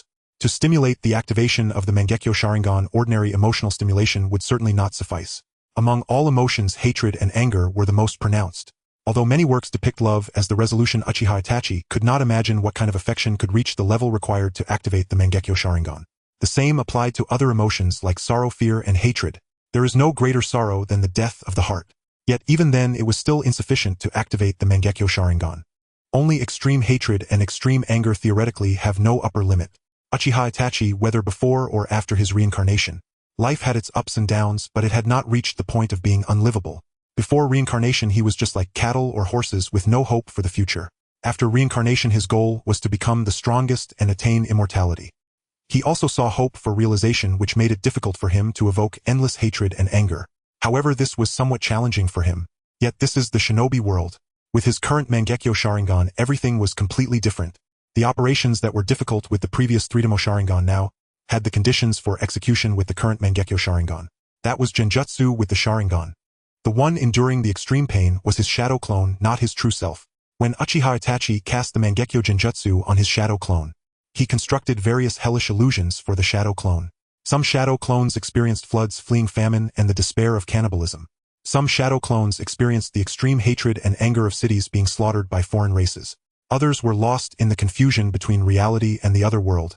It can only be said that as the true self, Uchiha Itachi definitely treats his copies in a non-human manner. When these shadow clones imbued with deliberately constructed painful memories were directed to release their jutsu and return to the clone body, the consciousness of the shadow clones devoid of memories passively endured this immersive recollection. These memories, meticulously woven by Uchiha Itachi's true self, instantly returned to the clone body, bringing with it an extremely intense stimulation. Among this batch of clones, one Mangekyo Sharingan was born. In the following moments, he obtained a total of 4 pairs of Mangekyo Sharingan in addition to the one he already possessed. He successfully created 5 pairs of Mangekyo Sharingan through the clone method. Perhaps due to different stimuli, each pair of Mangekyo possessed distinct abilities. Besides the Mangekyo ability representing pain, there was also one representing hunger and another representing hatred. There was a Mangekyo ability representing anger and another representing confusion. Among them, the hunger Mangekyo ability caused energy loss in the left eye while the right eye absorbed energy. Targets struck by the left eye's ability would experience a rapid depletion of nutrients and energy within their bodies, ultimately leading to starvation. The energy absorption of the right eye could take in all living nutrients and energy within sight, including those from both animals and the hatred Mangekyo ability marked targets with hatred using the left eye while the right eye could plunder that hatred. Targets marked with hatred could have their power permanently plundered after death. The stronger the hatred mark, the higher the degree of plunder. Through the combination of the hatred Mangekyo abilities, one could grow infinitely stronger through slaughter. The anger Mangekyo ability enhances anger. The jutsu from both eyes can stack with each other. In simple terms, the more anger one possesses, the greater the amplification. If there is limitless ocular power, it can be infinitely enhanced. However, the power amplified by anger is not permanent. Once the jutsu ceases, one will revert to their original state. This anger Mangekyo ability is equivalent to a Hulk-like skill in terms of ocular abilities. The left eye jutsu of the confusion Mangekyo creates an alternate space, while the right eye jutsu summons another. Activating the left eye jutsu generates another alternate space. This space is set in a modern background, specifically an abandoned mental hospital. When the right eye jutsu is activated, another self will appear within the mental hospital. Once another self is summoned, the true self will be forcibly drawn into the alternate space of the mental hospital. The two selves cannot coexist in the same space. When one self exits, the other must enter. Conversely, when the other self returns, the true self will emerge. While such limitations exist, the true value of this jutsu lies in its immortality. That is to say, regardless of which of the two selves dies, the other will remain unaffected. If the self inside is replaced and dies, Uchiha Itachi can generate another self through the jutsu. Conversely, if Uchiha Itachi's true self dies, he will be reborn in the other self of the alternate space. It can be said that as long as both selves in the two spaces are not completely killed, Uchiha Itachi is essentially immortal. Although the Confusion Mangekyo ability has certain limitations, its functionality remains undeniably powerful. Having the alternate space jutsu means he can transfer everything from his secret laboratory into that space. Previously, he had obtained Kakashi Hataki's Kamui Mangekyo. However, the Kamui alternate space was under the control of Obito Uchiha, rendering his Kamui Mangekyo temporary. Now that he possesses an independent alternate space, its value surpasses that of another self. After all, at present, he is no longer worried about the issue of death. With numerous clone bodies existing, as long as he is not facing a world-ending crisis, he can freely traverse among any clone body to avoid being killed. In a different space, Uchiha Obito was redecorating his laboratory. The once empty mental hospital was undergoing a complete renovation at the hands of numerous clone bodies. However, just as this renovation had just begun, he received a sensation. Another version of himself had died. This fact left Uchiha Obito stunned. He had not yet adapted to his new Sharingan technique. He never expected that another version of himself would die according to the rules of the eye techniques in the alternate space. When his main body entered the alternate space, the other version of himself would be forced to appear in reality. Due to the short duration, the other self remained in a normal human state. He could not even control chakra. Nevertheless, the other version of himself was in an underground laboratory, one of the safest locations in Konoha. Even though Uchiha Obito had moved the laboratory, he had not yet removed the barrier of the laboratory. Given the strength of the barrier, even enshrank ninjutsu would suffice for defense. But now the other version of himself had actually died. Uchiha Obito finally realized that something major had happened in Konoha, although he had sensed it beforehand. A significant event was bound to occur during the Chunin exams in Konoha. Given the current dominance of the Fifth Hokage, if it were merely Orochimaru's plan to destroy Konoha, it would not pose any threat to Konoha. However, if it were the Akatsuki organization launching a large-scale attack on Konoha, then the death of the other version of himself would not be surprising. As Uchiha Obito appeared in reality, a terrifying gravitational force immediately acted upon him. A colossal stone sphere appeared above his head. Rather than a stone sphere, it resembled a circular mountain. Such a massive stone sphere overshadowed the entire Konoha. Consequently, Uchiha Obito looked around. Konoha had vanished. Only the Eye of Rebirth's planetary devastation could create such a scene. There was no doubt that the Akatsuki organization had made its move. The leader of the Akatsuki Pain possessed the Rinnegan. Above the giant stone sphere, the Ninetales had reached its complete form. The Fifth Hokage also displayed a complete Susanoo towering hundreds of meters. The Ninetales and Susanoo provided protection to many Konoha ninjas. In the face of planetary devastation, ordinary people had no chance of survival, because the gravitational force would crush ordinary people to death. Only ninjas could resist the pressure of gravity with chakra, preventing them from being crushed on the surface of the stone sphere. When Uchiha Obito manifested, the planetary devastation was nearing its end. The gravitational force continued to pull earth and stones from the ground towards the sky. However, the power was significantly insufficient. Uchiha Obito did not resist the force of gravity and allowed himself to be drawn upwards, looking down from the sky. From this vantage point, one could see the horrifying sight below. The entire Konoha had completely vanished before this move of planetary devastation, leaving a massive crater over 100 meters deep in its place. In the face of such depth, even the many shelters and underground facilities established by Konoha lost their significance. The iconic Hokage Rock also disappeared. In the face of such destruction, Uchiha Obito's underground laboratory was indeed unable to resist. The death of the other version of himself was hardly surprising. During this assault on Konoha, Pain did not choose to use the Almighty Push, but instead employed the planetary devastation. Nevertheless, whether it was Almighty Push or planetary devastation, both were techniques capable of annihilating Konoha. Over 1 million people in Konoha were destroyed by this move, even with the Ninetales and Susanoo providing assistance. Yet the number of those who could survive in Konoha would not exceed 10,000. Uchiha Obito activated his lightning release, and under its influence, some iron sand was attracted to his feet. Uchiha Obito stepped on the iron sand floating in the air, ultimately arriving above the giant stone sphere. Gravitational force was located at the center of the stone sphere. If one were beneath the stone sphere, the gravitational force would pull them upwards towards the sky. Conversely, if one arrived above the stone sphere, the gravitational force would change into pressure, pinning them down on the surface of the stone sphere. The two factions were clearly distinct. One side was the Akatsuki organization, comprising Pain with the Rinnegan, Konan, the paper jutsu ninja, Tobi, the masked Uchiha Azetsu, Sasori, the puppet master Odaidara, the explosive release ninja, Kakuzu, the immortal ninja, Haiden, the immortal ninja, and one of the 7 ninja swordsmen, Kisame Orochimaru. If it were just these, they would mean little. The key was that the Akatsuki had a large number of powerful ninjas resurrected through impure world reincarnation. These included the first Hokage Senju Hashirama and the second Hokage Senju Tobarama. Except for the fourth Hokage, whose soul was in the belly of the Shinigami, all past Hokage, along with elite jonin and high-ranking ninjas from the 5 great shinobi villages, were densely packed. This formed an incredibly powerful army of impure ninjas. In comparison to the Akatsuki, Konoha's side appeared far too shabby. The fully developed Ninetales, the 5th Hokage, the 3rd Hokage Jiraiya, and a considerable number of Konoha ninjas. Among these Konoha ninjas, the Uchiha clan had the greatest number. However, when Uchiha Obito saw a large number of Sharingan with the 3 Tomo, he fell into a state of despair. He understood why so many had survived. Undoubtedly, it was due to the Uchiha elders using the forbidden technique of Izanagi. This allowed many Konoha ninjas and Uchiha clan members, who should have perished in the face of planetary devastation, to survive. Jiraiya summoned the giant toad from Mount Myaboku. However, Jiraiya's intent was not to fight, but to have the giant toad from Mount Myaboku swallow a large number of Konoha ninjas who were not strong enough to form a combat force. He then cancelled the summoning technique. In this way, he transferred Konoha ninjas from Mount Myaboku. As for Jiraiya's actions, the opposing Akatsuki did not attempt to stop it. Even if some Konoha ninjas survived, what of it? They had lost the foundation of over 1 million inhabitants. Even if everyone present from Konoha survived, it would be impossible to restore Konoha. Not only would the Akatsuki not spare Konoha, but the other 4 great ninja villages would not spare Konoha either. Uchiha Obito did not expect the butterfly effect he brought would be so exaggerated. Without Uchiha Itachi joining the Akatsuki, Orochimaru naturally would not have defected from the Akatsuki just because he was defeated by Uchiha Itachi. With the support of the Akatsuki, Orochimaru was able to perfect the impure world reincarnation during the Chunin exams, enabling it to form a combat force. Also, because the Uchiha clan was not exterminated, the new roots established by the Uchiha were investigating the mastermind behind the Ninetales incident at the time of Tobi. This created a blood feud between the Akatsuki and the new roots, ultimately leading to a conflict between the Rain Village, the enmity between the Rain Country and the Fire Country. This enmity, after years of conflict, left both sides unable to coexist. Konoha still underestimated the strength of the Akatsuki.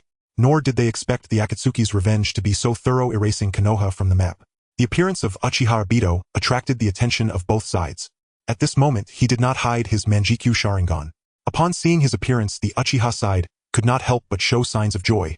In this critical moment of life and death, having a Manjikyu Uchiha was undoubtedly invaluable. However, facing the exaggerated army of impure ninjas from the Akatsuki, the presence of an additional Manjikyu Uchiha held little significance. Even with the fully developed Ninetales and Susanoo providing protection for Konoha, the survivors of Konoha could hardly cultivate any sense of security. The 5th Hokage never expected that after acquiring an eternal Mangekyo Sharingan like Uchiha Madara's, he would encounter the Rinnegan. Moreover, the wielder of the Rinnegan happened to be the leader of the Akatsuki, the sworn enemy of Konoha. Pain of the 6 Paths waited until Jiraiya had moved most of the Konoha ninjas out. Only then did he cancel the gravitational core at the center of the stone sphere. With the loss of the gravitational core, the massive stone sphere began to fall. Amidst the violent roar, the stone sphere crashed into the crater where Konoha had once stood, causing intense tremors in the surrounding area. Due to the gravitational compression, the massive stone sphere was much smaller than the crater. However, during such a fall, a significant amount of earth and stone began to shed from its surface. This triggered a storm of dust. Everyone finally returned to the ground, while Pain of the 6 Paths controlled his repulsive force to hover in the sky. He gazed down upon the Konoha ninjas as if he were a deity. "Do you feel pain?" Pain of the 6 Paths' voice echoed around them. These inexplicable words filled the Konoha ninjas with hatred in their gazes. If their hatred could materialize, they wished to reduce Pain of the 6 Paths, who had obliterated Konoha, to ashes. "This is the suffering you have imposed on the small nations all along. Now you have experienced it yourself." Pain of the 6 Paths looked at the Konoha ninjas with the same hatred and satisfaction. During the Second and Third Shinobi World Wars, Konoha had used the Land of Rain as its main battlefield, and the founding trio of the Akatsuki were even disciples of Jiraiya. They had taken on the mission of peace, but Hanzo of the Salamander, the leader of the Rain Village, was unwilling to see peace. The leader of Konoha's route, Danzo Shimura, also did not wish for peace in the Land of Rain. With Danzo's support, the leader of the Rain Village and the root ninjas ambushed the Akatsuki, who were attempting to negotiate peace. Akatsuki's leader Yahiko was forced to commit suicide. The members of Akatsuki were wiped out, leaving only Nagato and Konan, who had activated the powers of the Rinnegan. Even so, Nagato paid the price of being left crippled. In the following time, Nagato rebuilt the Akatsuki, an organization dedicated to absorbing rogue ninjas from various villages, using absolute power to intimidate the shinobi world, and thus achieve a peace based on fear. Due to his disabilities, Nagato created the 6 Paths of Pain to lead the Akatsuki in his stead. However, before today, only the core members of Akatsuki knew that the leader possessed the Rinnegan. Normally, the 6 Paths of Pain concealed their Rinnegan. Hiding the appearance of the Rinnegan was quite easy, whether through partial transformation techniques or colored contact lenses, just as the 5th Hokage had concealed his eternal Mangekyo Sharingan. Originally, according to Nagato's plan, the Akatsuki should not have mobilized at this time. However, the Land of Fire and Konoha continued to impose sanctions and assaults on the Land of Rain. The current Land of Rain was already plagued by starvation. If they delayed any longer, most of the citizens. On the other hand, the existence of Orochimaru also gave the Akatsuki the confidence to annihilate the 5 great ninja villages and achieve peace ahead of time. Meanwhile, Jiraiya observed Pain and Konan across from him. His entire demeanor was one of despair. He had always believed that the 3 disciples from the Land of Rain, Yahiko, Nagato, and Konan, were dead. Yet, unexpectedly, upon meeting again, the Yahiko who had always longed for peace would annihilate Konoha with the power. Even that gentle Konan looked at Konoha with coldness and hatred. Yahiko, how do you possess the Rinnegan, and you are actually the leader of the Akatsuki? Jiraiya could hardly believe it. He was one of the few who knew that the 5th Hokage and the 3rd Hokage were the same person. Thus, he did not care that the 5th Hokage was Uchiha Fugaku. His own teacher had exchanged his soul with Uchiha Fugaku through a secret technique. From the outcome, the conflict between Konoha and the Uchiha had eased. Konoha's situation was flourishing, and everything was developing positively. However, no one had anticipated that the shinobi world would possess the Rinnegan, a powerful ocular technique capable of obliterating a ninja village with a single strike. This had exceeded their understanding. Even the god of ninjas Senju Hashirama and the shinobi world's Azura Uchiha Madara could not accomplish such a feat. Yet now it was happening right before their eyes. In response to Jiraiya's words, Pain of the 6 Paths did not his gaze upon Konoha was filled only with destruction. Kill them. With Pain of the 6 Paths order, Jiraiya unleashed the Edo Tensei army. Monkey, tell me where the Senju clan and the Uzumaki clan are. A murderous aura erupted from the 1st Hokage Senju Hashirama. As for the 2nd Hokage Senju Tobirama, he had lost his consciousness and was completely restrained. The reason for this was naturally that Senju Tobirama was the inventor of Edo Tensei. Although his initial idea was to summon the souls of ninjas to extract intelligence, Orochimaru had developed Edo Tensei to a level of strategic value. But Orochimaru did not dare to gamble on whether Senju Tobirama had left a backdoor in Edo Tensei. Out of his control, Senju Hashirama's target for questioning was the 3rd Hokage. However, the soul of the 3rd Hokage was distorted by the Kotoamatsukami technique of Uchiha Fugaku, so Senju Tobirama naturally received no response. As the one who ended the chaotic era and established the age of the ninja villages, Senju Hashirama could disregard everything, but he could not ignore his own clan. The Senju clan, which had been passed down for thousands of years, was forced to disappear within the very village he had created. This was undoubtedly a great irony. With the Senju gone and the Uzumaki wiped out upon learning this news, Senju Hashirama could hardly believe it, yet the fact, without the Senju clan, Konoha had lost its worth to be protected by him. As for the Uchiha clan, during his life and death struggle with Uchiha Madara, his ties with the Uchiha also reached their end. After all, no matter what, he personally killed Uchiha Madara. The Uchiha clan with Uchiha Madara and without him were entirely different concepts. Senjutsu would release true several thousand hands. Receiving no response, Senju Hashirama did not need to respond as his power erupted. A colossal statue of the 1,000-handed cannon appeared on the battlefield, dwarfing even the complete Ninetales and the hundreds of meters tall Susanoo, making them look like mere toys. Tell me, where is the Senju clan? Where is the Uzumaki clan? The fully unleashed Senju Hashirama fell into madness. Senju Hashirama was not the cold-blooded Uchiha Itachi. He held profound feelings for the Senju and Uzumaki clans. He could not accept that during his lifetime the Senju clan, which held absolute dominance in Konoha, would swiftly descend into extinction after his and his brother's deaths. He could not accept that the Uzumaki clan, a millennium ally of the Senju, would fall to the brink of annihilation.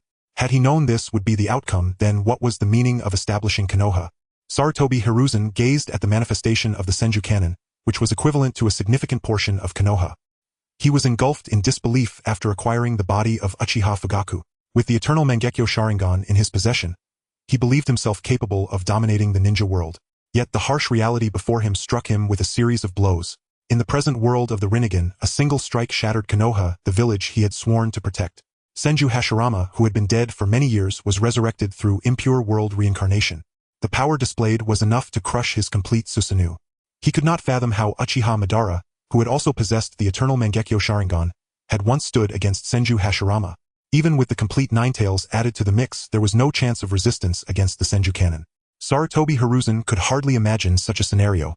As fellow wielders of the eternal Mangekyo Sharingan, there was still a disparity between the two. Even within the entire Uchiha clan, Uchiha Madara stood as a unique entity. The same was true for Senju Hashirama.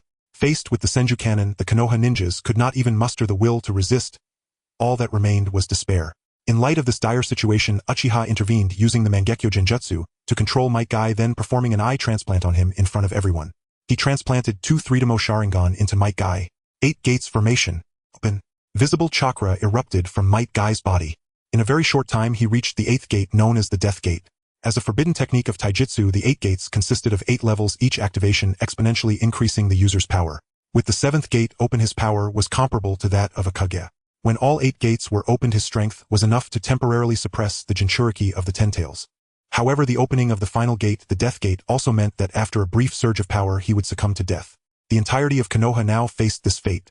In such a hopeless situation, the complete Ninetales could not save Konoha, nor could the 5th Hokage with the eternal Mangekyo Sharingan. As for the other Hokages, such as the 3rd Hokage Jiraiya, Uchiha Itachi, Uchiha Sasuke, Kakashi Hatake, and Yamato, they could not save Konoha either. The only one capable of turning the tide was Might Guy alone. Even Uchiha felt powerless in the face of such circumstances. He chose to take action. This was entirely for his own ambition to become the strongest, not to allow Nagato, Uchiha Obito, or Orochimaru to achieve that power. When Might Guy opened the Death Gate, his left eye transformed into a Mangekyo. No one expected that among the 2 Three-Demo Sharingan transplanted by Uchiha, one was a Mangekyo. This particular Mangekyo was the Wrath Mangekyo, which amplified strength the angrier one became. It was quite fitting to use this Wrath Mangekyo on the current Might Guy. The other Three-Demo Sharingan was a regular one. The chakra unleashed by Might Guy, who had opened all 8 gates, reached a terrifying magnitude. Such a level of chakra was on par with Senju Hashirama. However, what nobody expected was that Might Guy fully opened would not target the formidable Senju cannon. Nor did he target the Deva Path, which had devastated Konoha, but instead aimed for the 5th Hokage. The complete Susanoo in Might Guy's hands was as fragile as paper. It was shattered in an instant, the speed so rapid that even the Mangekyo Sharingan struggled to track the moment he seized the 5th Hokage's eternal Mangekyo Sharingan. No one believed such an act could be Might Guy's intention. Such an unusual behavior could only be orchestrated by Uchiha. Only Uchiha, who had performed the Mangekyo Genjutsu and eye transplant on Might Guy, could manipulate him in such a manner. A single strike shattered the complete Susanoo and seized the eternal Mangekyo Sharingan. Might Guy's second strike hit the Ninetales Jinchuriki. The Ninetales surrounding Naruto Uzumaki served no defensive purpose. Might Guy tore through the Ninetales, directly striking Naruto Uzumaki's head. Naruto immediately fell unconscious, yet his fainting did not affect the Ninetales. Under the control of the eternal Mangekyo, the Ninetales regained consciousness. However, upon seeing the Senju cannon and Senju Hashirama before it, the once rampaging Ninetales, which had caused great casualties to Konoha, dared not even bare its teeth in front of Senju Hashirama, remaining as quiet as a kitten. In the next moment, the Ninetales lost consciousness again. Just as it had freed itself from the eternal Mangekyo's control, it fell under the Genjutsu of Uchiha. After targeting Konoha twice, Might Guy finally set his sights on the Akatsuki organization, specifically the Senju cannon, which was many times larger than the Ninetales. With a single kick, it shattered a significant portion of it. The god of ninjas Senju Hashirama was merely hit by the shockwave, and his impure reincarnated body was mostly destroyed. The strength of Might Guy, who had opened all 8 gates, exceeded everyone's expectations, including his own. He likely could not comprehend that he had become strong enough to rival the Sage of 6 Paths. With one kick, he shattered Senju Hashirama. Might Guy's next target was the Deva Path. Shinra Tensei. The Deva Path urgently activated its Rinnegan techniques. The powerful repulsion exploded outward from him. Yet the Deva Path's invincible repulsion had no effect on the current Might Guy. Might Guy broke through the repulsion and landed a punch on the Deva Path, neutralizing its effectiveness. The 6 Paths of Pain were merely clones of Nagato's Rinnegan. They were not the original body. Might Guy did not destroy the Deva Path outright. He had shown restraint. Might Guy's third target was the Impure World Reincarnation Ninja Army. After the devastating third kick, the Raging Chakra and Gale instantly decimated most of the Impure World Reincarnation Army. Before the current Might Guy, even a casual punch or kick was a devastating blow. Unless one possessed the power of the Jinchuriki of the Ten Tails, they could not withstand even the residual force. Might Guy's might surpassed everyone's expectations, becoming a true embodiment of destruction. Might Guy's fourth attack was directed at the Akatsuki members. Moving at an impossible speed, he dispatched the others with only black and white remaining. Masked man Uchiha Obito managed to evade into another dimension just in time. Everyone else was knocked unconscious by Might Guy, including Orochimaru. Perhaps it was due to his absolute confidence in his impure world reincarnation army. Orochimaru also descended upon Konoha in his original form. The 6 paths of pain were all destroyed. Konan was a paper clone, not the original. The Akatsuki, which had destroyed Konoha and boasted incredible strength, could not withstand even a minute, and it was not over yet.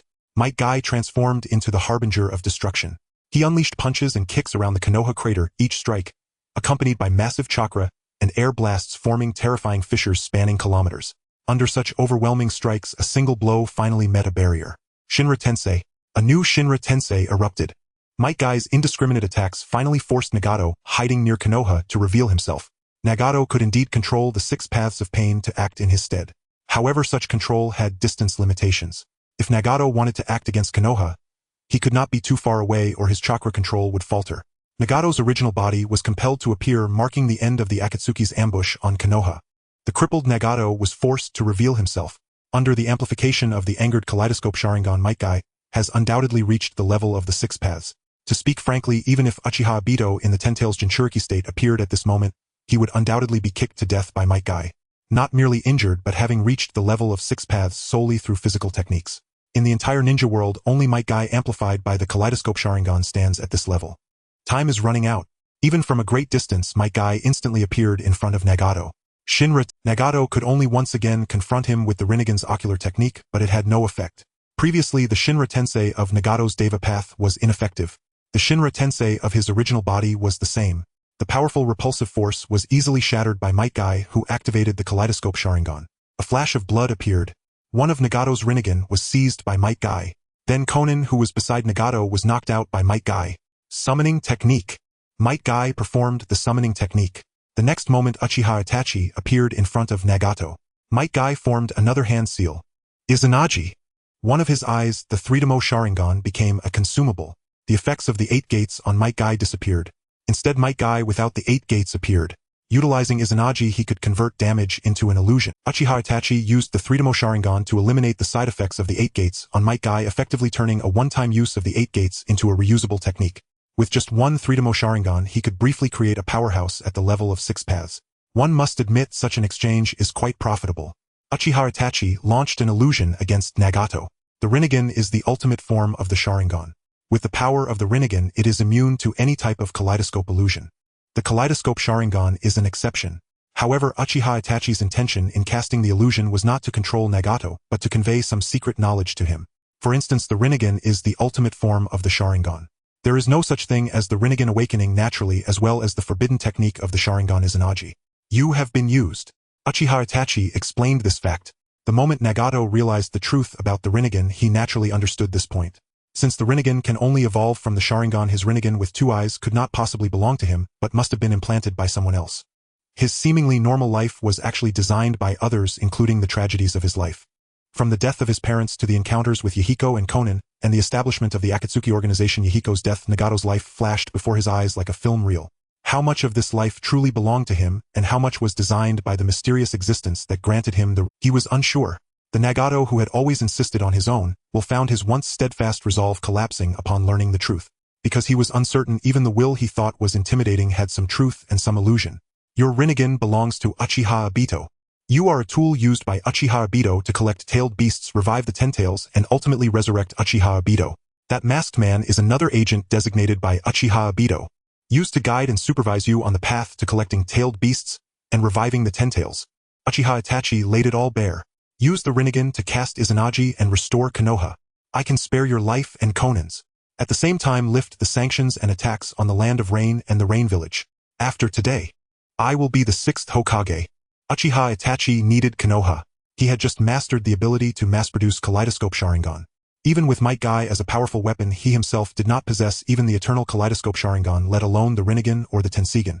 As for the goal of becoming the Ten Tails Jinchuriki, it had not been achieved. Before becoming the Ten-Tails Jinchuriki and acquiring the bloodline limit, he needed Konoha, the #1 ninja village in the ninja world, to provide him with resources. Regarding the deal presented by Uchiha Itachi, the crumbling will of Nagato remained indifferent. Decades of his life and persistence turned into bubbles in an instant. Even someone as strong as Nagato found it hard to accept in that moment. Cast Izanagi. I can resurrect Yahiko for you. Uchiha Itachi had to sweeten the deal. Nagato snapped out of his daze. Really?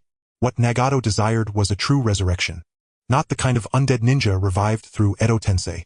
This is my promise. Uchiha Itachi's tone was serious. At this moment Nagato had no choice. He himself did not mind death, but he cared about Konan's life and the possibility of Yahiko's resurrection. He cared about ending the suffering in the land of rain. This time the action against Konoha failing in such a manner was something Nagato never anticipated. Just as the 5th Hokage did not expect the leader of the Akatsuki to possess the Rinnegan. He did not expect that his failure would be caused by the combination of Uchiha Itachi and Might Guy, two obscure under the gravitational control of the Rinnegan. Nagato appeared before everyone. He looked emaciated, as if his skin were stretched tight over his bones. His body was pierced by various black chakra rods. It was through these black chakra rods that Nagato could control the 6 paths of pain. At this very moment the members of the Akatsuki had already been transferred to another space by another Uchiha Itachi along with Orochimaru's unconscious body. The Edo Tensei technique was also coming to an end. In fact, the vast majority of ninjutsu would be released after losing their controller. Otherwise it would be hard to imagine the chaos that would ensue after losing the caster's control. The Edo Tensei ninja would probably react by turning Orochimaru the caster into ashes. Nagato floated above Konoha. The people of Konoha did not understand what Nagato intended to do, and could only passively remain on guard. However, what Nagato did next was beyond everyone's expectations. Izanagi. The same Izanagi but different Sharingan would yield different effects. The 3-Demo Sharingan performed Izanagi. The maximum effect could resurrect ninjas within a certain range. Uchiha Obito had previously used the Eternal Kaleidoscope to cast Izanagi. Including Hashirama Senju and Tobirama Senju, no one had discovered any abnormality in his corpse, allowing Uchiha Obito to fake his death and escape. Now, the ninjas of Konoha witnessed the exaggerated effects of casting Izanagi at the cost of a Rinnegan. Just recently Konoha had been destroyed by Nagato's Shinra Tensei. Now under the power of Izanagi all destruction turned to bubbles. The world seemed to reveal 2 different timelines. One was the timeline of destruction and the other was the timeline of restoration.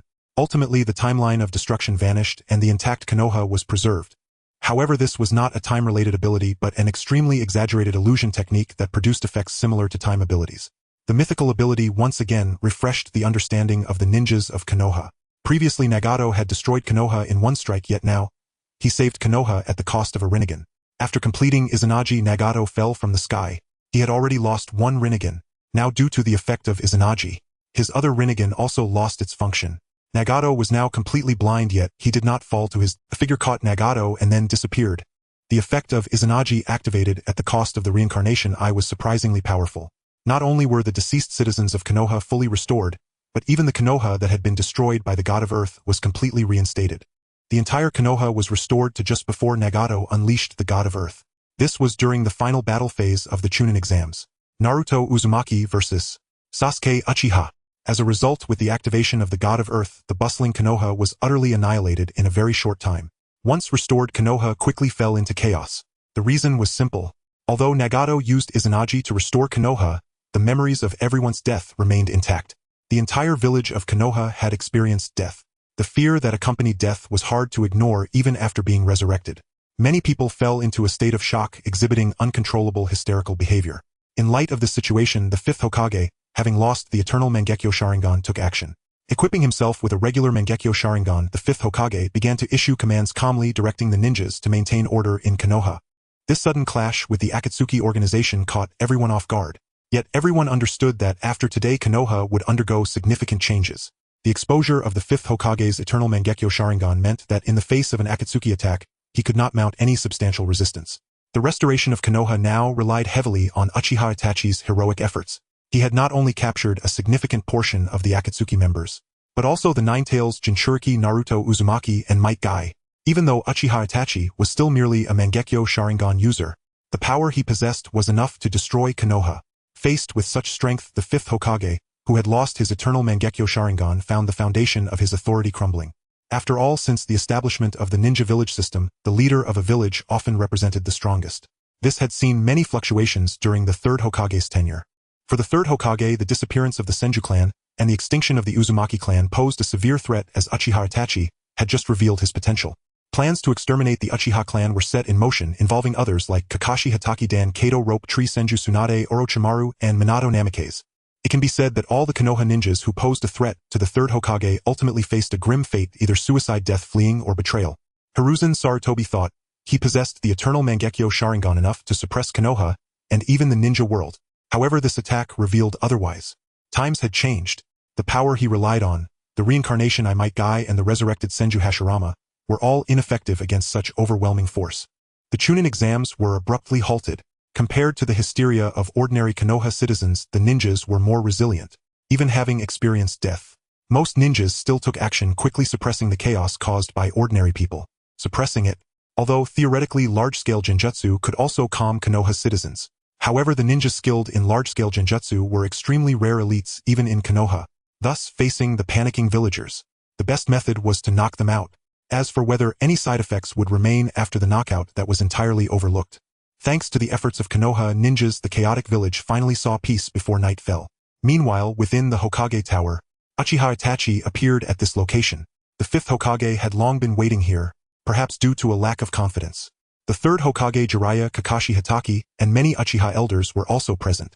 Although many Uchiha elders had suffered damage to their Mangekyo Sharingan due to using Izanagi to save lives, they maintained a habit of preserving their Mangekyo Sharingan, so most of them had at least transplanted a new Mangekyo Sharingan, maximizing the preservation of their strength. Hand over Uchiha Shizui's Mangekyo Sharingan. I will take the position of 6th Hokage. Uchiha Itachi revealed his sharp intent to the 5th Hokage. As a condition, I can promise to suppress the spirits of Senju Hashirama and Senju Tobirama. Just moments ago, the gathered individuals had felt some discontent due to Uchiha Itachi's attitude, but they regained their calm. They had witnessed the terror of Senju Hashirama's thousand-handed guanin during the day. To put it bluntly, Senju Hashirama at full power could destroy Konoha in just 1 minute. That was indeed a force capable of suppressing the ninja world. Compared to such strength, the 5th Hokage, who possessed the eternal Mangekyo Sharingan, was insignificant. The last vestiges of hope in his heart vanished. He understood better than anyone else that once Senju Hashirama and Senju Tobirama were freed from their restraints, he might survive. After all, he currently was Uchiha Fugaku. However, the Sarutobi clan would undoubtedly face annihilation. After all, with the Senju's disappearance and the Uzumaki's extinction. As the main culprits, the Sarutobi clan, the Shimura clan, the Mito clan, and the Uchiha clan as beneficiaries could not escape a reckoning. This was a reality that the 5th Hokage absolutely did not wish to confront. Furthermore, he had sensed a fact, that is, Uchiha Itachi possessed more than one pair of Mangekyo Sharingan. This implied that Uchiha Itachi might have mastered the technology to mass-produce Mangekyo Sharingan. With such technology and having control over the Akatsuki members, the Nine-Tails Jinchuriki, and Might Guy, Uchiha Itachi was willing to inform him. This was all to preserve his final dignity. Otherwise, with his strength, if he chose not to be dignified, Uchiha Itachi had countless ways to make him dignified. I can hand over Uchiha Shizui's Mangekyo Sharingan right now. I also agree to your becoming the 6th, but please give me a little time. Once I have dealt with the current chaos in Konoha, I will take full responsibility and resign from the Hokage position. The 5th Hokage made a decision. He took out a small vial from his possession. Inside the vial were 2 perfectly preserved Mangekyo Sharingan. Uchiha Itachi accepted the well-preserved Sharingan. After infusing it with the Mangekyo Chakra, both Sharingan transformed into Mangekyo Sharingan. This proved that the Mangekyo Sharingan offered by the 5th Hokage was genuine. Having lost all of his Mangekyo Sharingan, the 5th Hokage's expression grew weary. He no longer had the vitality of the Chunin exams. Jiraiya offered no objections. He understood that the soul of Uchiha Fugaku before him was actually Hiruzen Sarutobi. Thus he realized that Uchiha Itachi's threat was extremely precise and deadly. Hiruzen Sarutobi had orchestrated the disappearance of the Senju and the extinction of the Uzumaki. But he absolutely did not wish for his own Sarutobi clan to meet the same fate. Not even Senju Hashirama and Senju Tobirama. As for the other Uchiha elders, the Uchiha clan had always upheld the principle of strength. Since Uchiha Itachi showcased strength superior to Uchiha Fugaku, he would not only become the 6th Hokage but also the new head of the Uchiha clan. Everything that happened in Konoha was rapidly spreading throughout the ninja world via spies from other ninja villages. This could not be stopped. The entire perception of the ninja world would be completely rewritten. In the past, the ninja world generally believed that the tailed beast bomb was about the limit of destructive power. However, everything that happened in Konoha informed them otherwise. Through this meeting, the higher-ups of Konoha have confirmed the absolute power of Uchiha Obito, as well as the position of the 6th Hokage. The Uchiha clan can accept such an outcome. After all, Uchiha Obito's ability to turn the tide is far superior to the incompetence and fury of the 5th Hokage. Moreover, Uchiha Fugaku has lost all of his Mangekyo Sharingan and his ability to suppress Konoha, which is significant for the Uchiha clan. It is only natural for stronger individuals to rise to power. Uchiha Obito is different from Uchiha Shisui and Uchiha Itachi. If they had subdued the Uchiha elders and upper ninjas with absolute strength, it would not have been about relying on the Hokage faction. If they had focused on adjusting the relationship between the Uchiha and the Hokage faction, the Uchiha clan would not have the Hokage faction would not have thought of exterminating the Uchiha clan. Uchiha Obito is clearly not the type to compromise. They would not dare to stand against Uchiha Obito, just as the former Uchiha clan did not dare to defy Uchiha unless the Uchiha clan found someone who could contend with Uchiha Madara or Uchiha Obito's backing. For Sarutobi Hiruzen, such an outcome is also acceptable. Even if he lost all his Mangekyo Sharingan and the position of the 5th Hokage. At least he obtained a youthful body and a promise that the Sarutobi clan would not be exterminated. Everything has its price. The power of the Hokage is indeed important. However, when Sarutobi Hiruzen thinks of the Senjukage and the potential fate of his entire Sarutobi clan, he feels very satisfied with the current situation. Uchiha Obito also has matters to attend to. He is currently sealing the members of the Akatsuki organization who are unconscious in a different space. To prevent any incidents when they wake up, Nagato, who lost one Rinnegan and blinded the other, has had a pair of Byakugan transplanted by Uchiha Obito. As for the blinded Rinnegan, Izanagi does not completely destroy the Rinnegan. As long as it is properly maintained, there is still a possibility of recovery. A typical example is Uchiha Madara, who used an eternal Mangekyo Sharingan to perform Izanagi, yet this did not prevent him from eventually recovering his eternal Mangekyo. He even awakened the Rinnegan. No one can avoid the attack of Might Guy's 6 Paths level taijutsu by pretending to. Even the non-human beings like Kaku and Haiden, as well as Sasori of the Red Sand, are no exception. Seals were placed on everyone.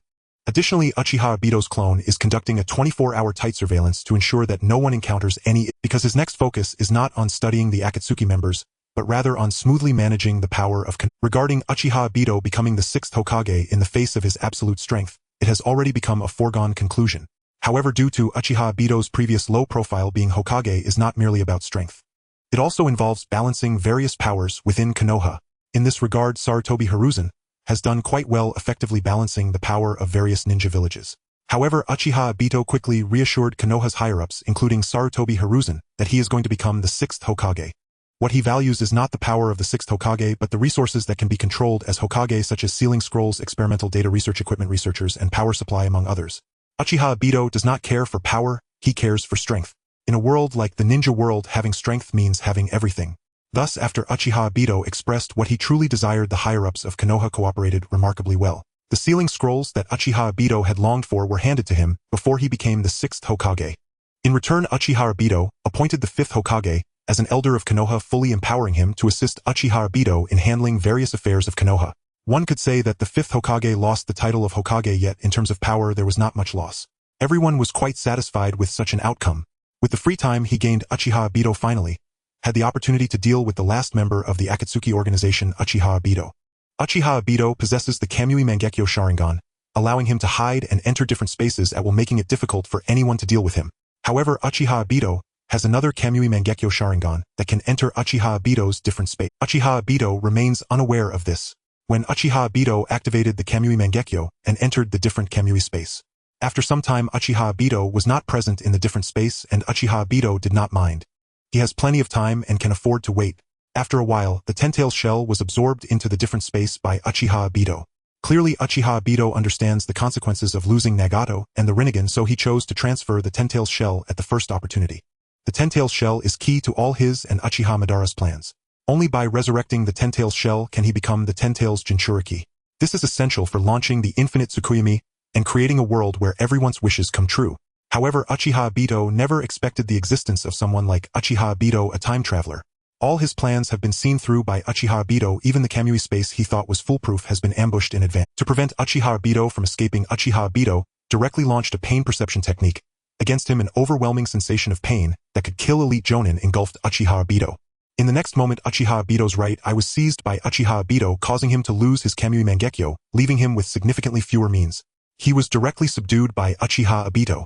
In Uchiha Obito's Kamui space, apart from the recently captured Ten-Tailed shell, there were countless other collectibles. Among them was Rin Nohara's body, which Uchiha Obito valued the most, as well as many collectibles of. Additionally, there were the bodies of countless strong individuals from the ninja world. Undoubtedly the bodies used by Orochimaru for Edo Tensei primarily came from Uchiha Obito. More accurately, they came from the White Zetsu army in Uchiha Obito's hands. It was through the omnipresent White Zetsu army that Uchiha Obito grasped most of the information in the ninja world. Originally, Kurozetsu's control over the White Zetsu army was greater than Uchiha Obito's. However, Kurozetsu was killed in a single blow by Might Guy. This third son of Kagaya Otsutsuki had the ability to control the ultimate mastermind behind Six Paths Madara, but was preemptively eliminated by Uchiha Obito. Successfully subdued Uchiha Obito, the Uchiha clan began to read Obito's memories. He had lost his Mangekyo Sharingan. Moreover, Uchiha Obito, whose chakra was sealed, could not resist the Uchiha clan's reading of memories through the Mangekyo Sharingan. Accompanied by the reading of Obito's memories, the Uchiha clan arrived before Nagato and Konan. They displayed Obito's memories in front of the two using genjutsu. He confirmed the existence of Uchiha Madara to them and that Black and White Zetsu were products of Madara's Inyang release. Although Black Zetsu was not actually created by Madara, but rather he was the third son of Kagaya Otsutsuki. After Kagaya was sealed by her two ungrateful sons Otsutsuki Hagoromo and Otsutsuki Hamura, Black Zetsu was Kagaya's temporary third son. In the ninja world, Black Zetsu had not found an opportunity to save his mother. According to the original storyline, Black Zetsu ultimately ambushed the Ten Tails Jinchuriki Six Paths Madara, successfully reviving his mother Kagaya. Then Kagaya was quickly sealed again by Naruto Uzumaki and Sasuke Uchiha. She was sealed for 1,000 years, experiencing only a brief moment of freedom. She was sealed again. It must be said that as the progenitor of Chakra, Kagaya Otsutsuki is truly useless. However, for now, the fact that Black Zetsu is a creation of Uchiha Madara is what people believe. Even Madara himself thinks. Through Obito's memories, the Uchiha clan provided an explanation to Nagato and Konan, making them realize that their fate was being manipulated. And it was not a lie given by the Uchiha clan. After collecting a part of Konan's body sample, he released her. He needed Konan to return to the Rain country's Amigakure to stabilize the situation. He also needed Konan to maintain the operation of the Akatsuki organization. The real Akatsuki was not just composed of Srank rogue ninja from various ninja villages. Uchiha Obito had Black and White Zetsu controlling White Zetsu to collect information in the ninja world. But his White Zetsu intelligence network was not open to Nagato and Konan. Thus Nagato and Konan relied on the outer members of the Akatsuki organization for information. Intelligence and transactions were provided by the outer members. Then the core members would take action, forming the entire chain of the Akatsuki organization. This massive underground intelligence network could not be easily abandoned. This was also the reason Uchiha Obito released Konan. For Konan, regardless of her companion Nagato's safety, or the possibility of Yahiko's resurrection, was enough to control her. Konan and Yahiko were a couple. Yahiko's suicide back then was due to Konan being taken hostage by the demigod Hanzo. Realizing that the peace talks were a trap, Yahiko, as the leader of the Akatsuki organization, foolishly led the members into the trap, especially with Konan captured. Many factors contributed to Yahiko's desperate suicide. If it weren't for Nagato awakening the Rinnegan, the Akatsuki organization would undoubtedly have been wiped out. There would not be the current situation. The freed Konan returned to the Rain Country based on Uchiha Obito's promise. The Fire Country sanctions and blockades against the Rain Country would be lifted soon. And Konoha's targeting of Amigakure would also be quickly resolved. After utilizing Konan to control the Akatsuki organization in the Rain Country, Uchiha Obito then approached Orochimaru. After breaking through Orochimaru's facade, the true form of Orochimaru that appeared before Uchiha Obito was actually a woman. This was the young body Orochimaru successfully possessed after developing the forbidden technique Impure World Reincarnation. Orochimaru's original body had aged over time. This was unacceptable for Orochimaru, who sought to master all ninjutsu in the world and pursue the truth of the world. He could not accept that one day, he would become like his teacher Hiruzen Sarutobi. Thus he began to study immortality. The technique of impure world reincarnation was his goal, and he ultimately succeeded.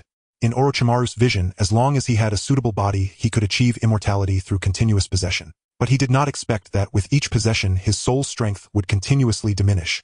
The most direct manifestation was his resistance to genjutsu.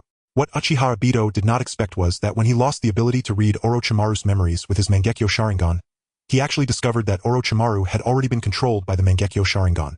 The one controlling Orochimaru was none other than Uchiha Obito. This was understandable. In Madara's resurrection plan, the impure world reincarnation was also an indispensable part. In simple terms, it involved summoning Uchiha Madara into the current world through impure world reincarnation, then using Black Zetsu to control the Rinnegan user to activate the Eye technique Rinne Tensei. Thus, relying solely on the Rinne Tensei Eye technique was enough to revive the impure world reincarnated ninja. Through this method, Uchiha Madara could achieve the feat of being resurrected in his prime.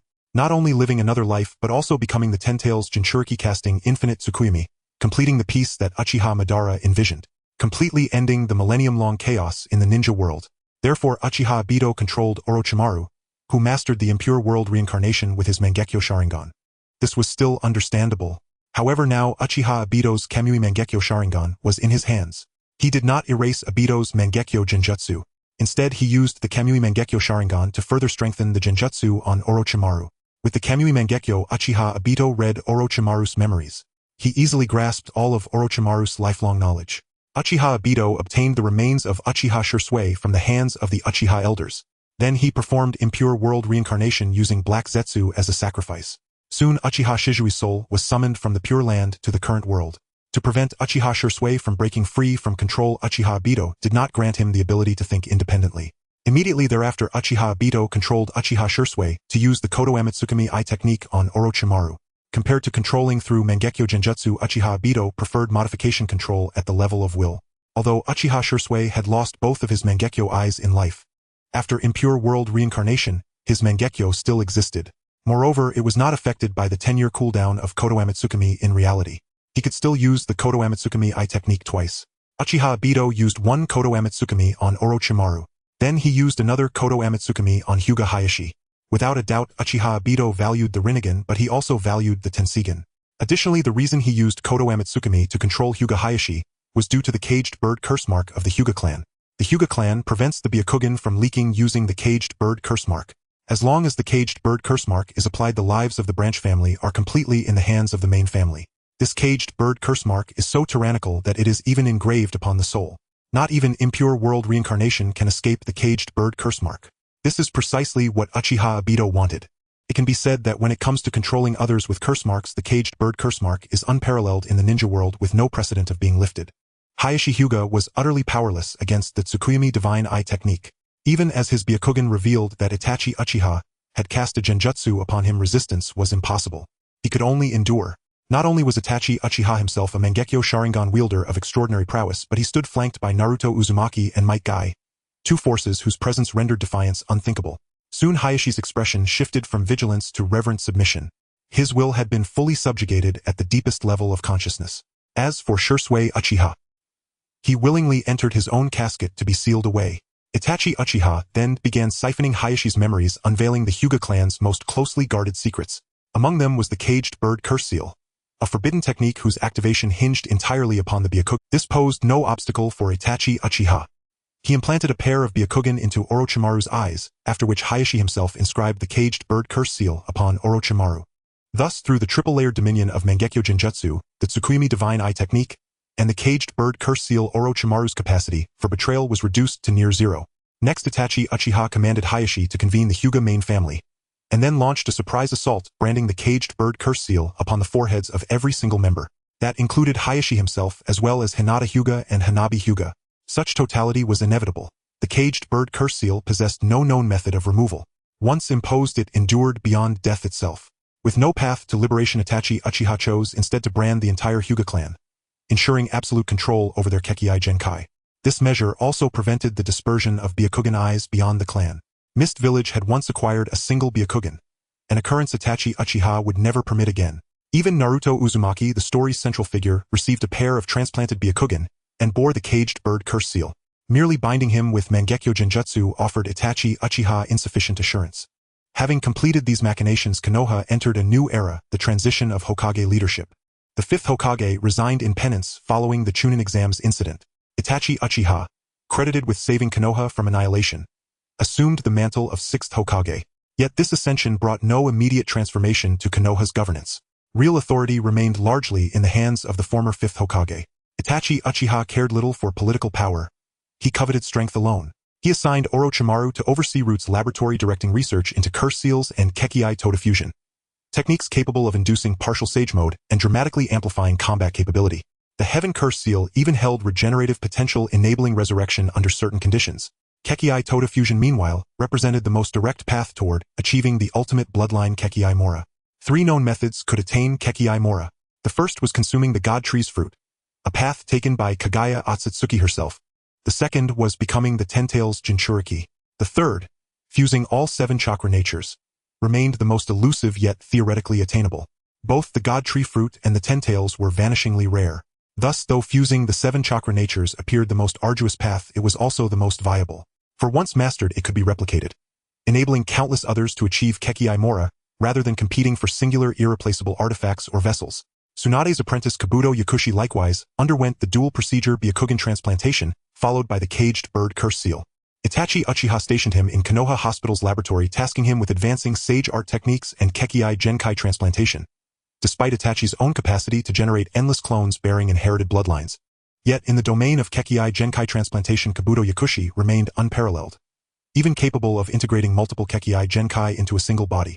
Likewise, in Sage Arts, Kabuto Yakushi would one day master the Dragon Valley's Sage Mode, a formidable art capable of imbuing inorganic matter with life itself. As for Sasori of the Red Sand, Itachi Uchiha was already cultivating a cloned body for him. The current Sasori had long since converted his own flesh into a human puppet.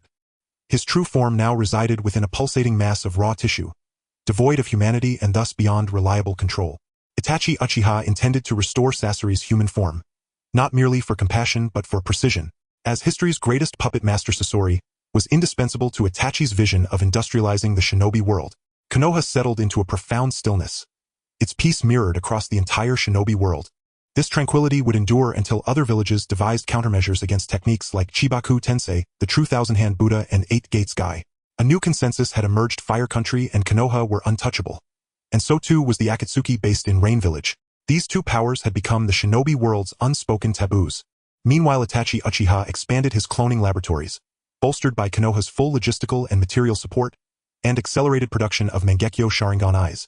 He also pursued the fusion of new eternal Mangekyo Sharingan, while simultaneously mastering an ever-growing arsenal. These included the Flying Thunder God technique, the Dead Demon Consuming Seal Chidori Raikiri, the Spirit Transformation technique, and the 8 Gates Released Formation. He studied sealing arts in depth: the 4-symbol seal, the 8-trigram seal, the Een seal, and the Diamond Hard sealing. Strength techniques were likewise under development: the Lightning Release Raging Storm, the Wind Release Rasengan, and the Super Electromagnetic Cannon. Research into Hashirama cells and White Zetsu cells advanced in parallel. The strategic advantage of numerous clones became evident. Itachi Uchiha dispatched clones to forge pacts with all 3 great summoning realms, and trained concurrently in Sage Mode at Myobokuzan Ryukido and Shibaguren. His clones possessed limited lifespans. Their loss incurred no sorrow, only calculable cost. Quantity compensated precisely for any innate deficiency in talent. Indeed, Itachi Uchiha was ceaselessly occupied. In the blink of an eye he turned 18, and felt for the first time terrifyingly omnipotent. By analyzing 2 successful cases of Hashirama cell transplantation, Yamato and Obito Uchiha, his researchers made decisive progress. Though Yamato remained a solitary anomaly, Obito's case yielded reproducible results. After all, Madara Uchiha had transplanted Hashirama cells into Obito when half his body lay crushed beneath boulders. Only those cells restored his shattered form and granted him survival. Crucially, the transplantation occurred while Obito possessed only the Tudamo Sharingan, long before his Mangekyo. Moreover, the integration was flawless. No rejection, no backlash, no instability. Konoha's earlier attempts, including Orochimaru's own failed experiments, had all collapsed under the Hashirama cell's overwhelming invasive potency. Even Yamato's survival stood as a lone exception. Now, using Obito as the definitive model, breakthroughs became inevitable. Why did both Orochimaru and Kabuto Yakushi converge on identical solutions? Because Itachi Uchiha possessed what no other shinobi could: the Rinnegan and the eternal Mangekyo Sharingan. The Rinnegan could wholly suppress the Hashirama cell's aggression, while the eternal Mangekyo Sharingan enabled harmonious coexistence between host and cells. A standard Mangekyo Sharingan could only temporarily restrain the cells. Once the invasive threat was neutralized, Orochimaru swiftly formulated a viable transplantation protocol. Kabuto Yakushi, though still inexperienced, arrived at nearly identical conclusions. And with Hashirama cell transplantation now perfected, Itachi Uchiha, having mastered, would release surged to unprecedented heights of power. At this moment, Uchiha Jien finally had the confidence to suppress the ninja world, no longer relying on the insufficient assurance of controlling Might Guy and the Nine-Tails Jinchuriki. Although Uchiha Jien seemed to have numerous clones, during the production of these clones, he had to prepare for potential attacks during the Chunin exams. To confront the future Fourth Ninja World War, all his clones took a quick and reckless path, resulting in a general lifespan of only 1 to 3 years. Both their combat power and potential were greatly limited. However, now that he had taken down the Akatsuki organization and eliminated Black Zetsu, with the absence of this hidden manipulator, he could enjoy a relatively safe development environment for the next 20 years, which is why it is a span of 20 years. This is entirely because 20 years later the Otsutsuki expedition team will descend upon the ninja world. The Otsutsuki expedition team consists of 3 members, Otsutsuki Momoshiki and Otsutsuki Kinshiki, both of whom are known for their bloodline abilities. Neither of them possesses the strength to crush Otsutsuki Kagaya. As for the last member Otsutsuki Jugen, he is merely a servant of Otsutsuki Mamashiki. According to the customs of the Otsutsuki clan, upon discovering a place like the ninja world, they will inevitably plant the god tree to absorb the energy of the entire planet. To bear the god tree's fruit, Otsutsuki Kagaya was hunted by the Otsutsuki clan for a millennium because she monopolized the god tree's fruit. This is a taboo within the Otsutsuki clan. Even after a millennium has passed, the Otsutsuki expedition team will still descend, and that is the reason. With the means of Otsutsuki Mamashiki and Otsutsuki Kinshiki, once they descend into the ninja world, there will only be two choices: to defeat the other or accept destruction. Uchiha Jin did not wish for death, so he could only resort to any means necessary to become stronger and ultimately defeat both of them. To avoid the outcome of his own demise, he had 20 years as a buffer, during which he naturally began to create more advanced clones. Although such clones still required cultivation, they could be cultivated within a reasonable range without severely compromising their lifespan and potential. In order to create more advanced clones, Uchiha Jin once again attacked Tsunade. After defeating her, he offered to resurrect Kakuzu and Senju Rope Tree as conditions. He obtained Tsunade's allegiance. As for Senju Hashirama and Senju Tobarama, it was difficult to control them due to their unpredictability. Before his power completely surpassed, the two Uchiha Jin did not intend to resurrect them. With Tsunade's prowess as the top medical ninja, it was perfect for cultivating even more powerful clones. Accordingly, Uchiha Jin also implanted a pair of Byakugan into Tsunade. Then he placed a caged bird curse seal on her, for control, completing a phase of intense enhancement. The Rinnegan-wielding Uchiha Jin and Might Guy began to travel to the other 4 great ninja villages. They demanded that the 4 great ninja villages surrender their secret ninjutsu. The 4 great ninja villages were furious at such demands from Uchiha Jin. Yet they complied obediently. In such a short time, they were unable to devise a method to counter the Rinnegan and Might Guy. They simply surrendered their secret ninjutsu. It was far better than being annihilated by Uchiha Jin and Might. Uchiha Jin bore a pair of Rinnegan, yet nobody knew that one of them was blind. The blind Rinnegan was being nurtured by Uchiha Jin, using Yin-Yang release to probe chakra. According to estimates, at most 3 years the blind Rinnegan could fully recover.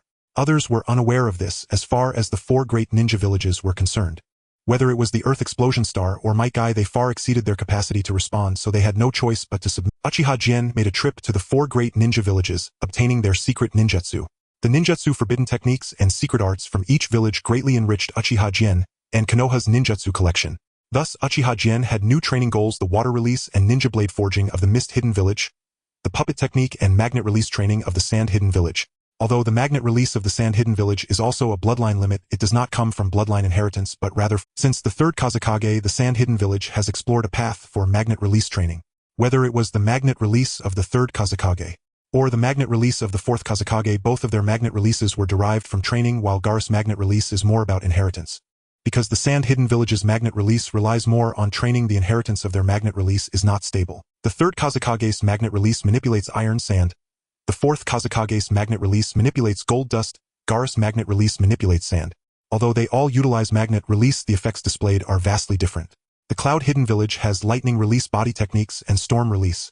The Cloud Hidden Village has also researched a path that blends bloodlines, which is storm release.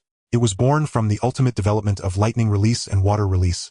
This is also a primary bloodline with infinite potential. The Rock Hidden Village's explosion release, and compared to the bloodline developments of the Sand Hidden Village and Cloud Hidden Village, the Rock Hidden Village is at the forefront of all ninja villages. Because the Rock Hidden Village not only has a well-established path for explosion release, allowing for the formation of explosion release teams. More importantly, the Rock Hidden Village also has experience in developing and eliminating bloodlines. That is the dust release unique to the Rock Hidden Village. Both the second Hokage and the third Hokage mastered dust release. In the face of dust release, any defense is meaningless, as dust release can reduce all matter and energy to their prime. Matter can decompose into atoms. Energy can also dissipate. However, the third Hokage has grown old, and there are premonitions when using dust release, making it impossible to activate instantly. All of these limit the effectiveness of dust release in front of top-tier powerhouses. Uchiha Jin, accompanied by Might Guy, merely took a trip to the 4 great ninja villages.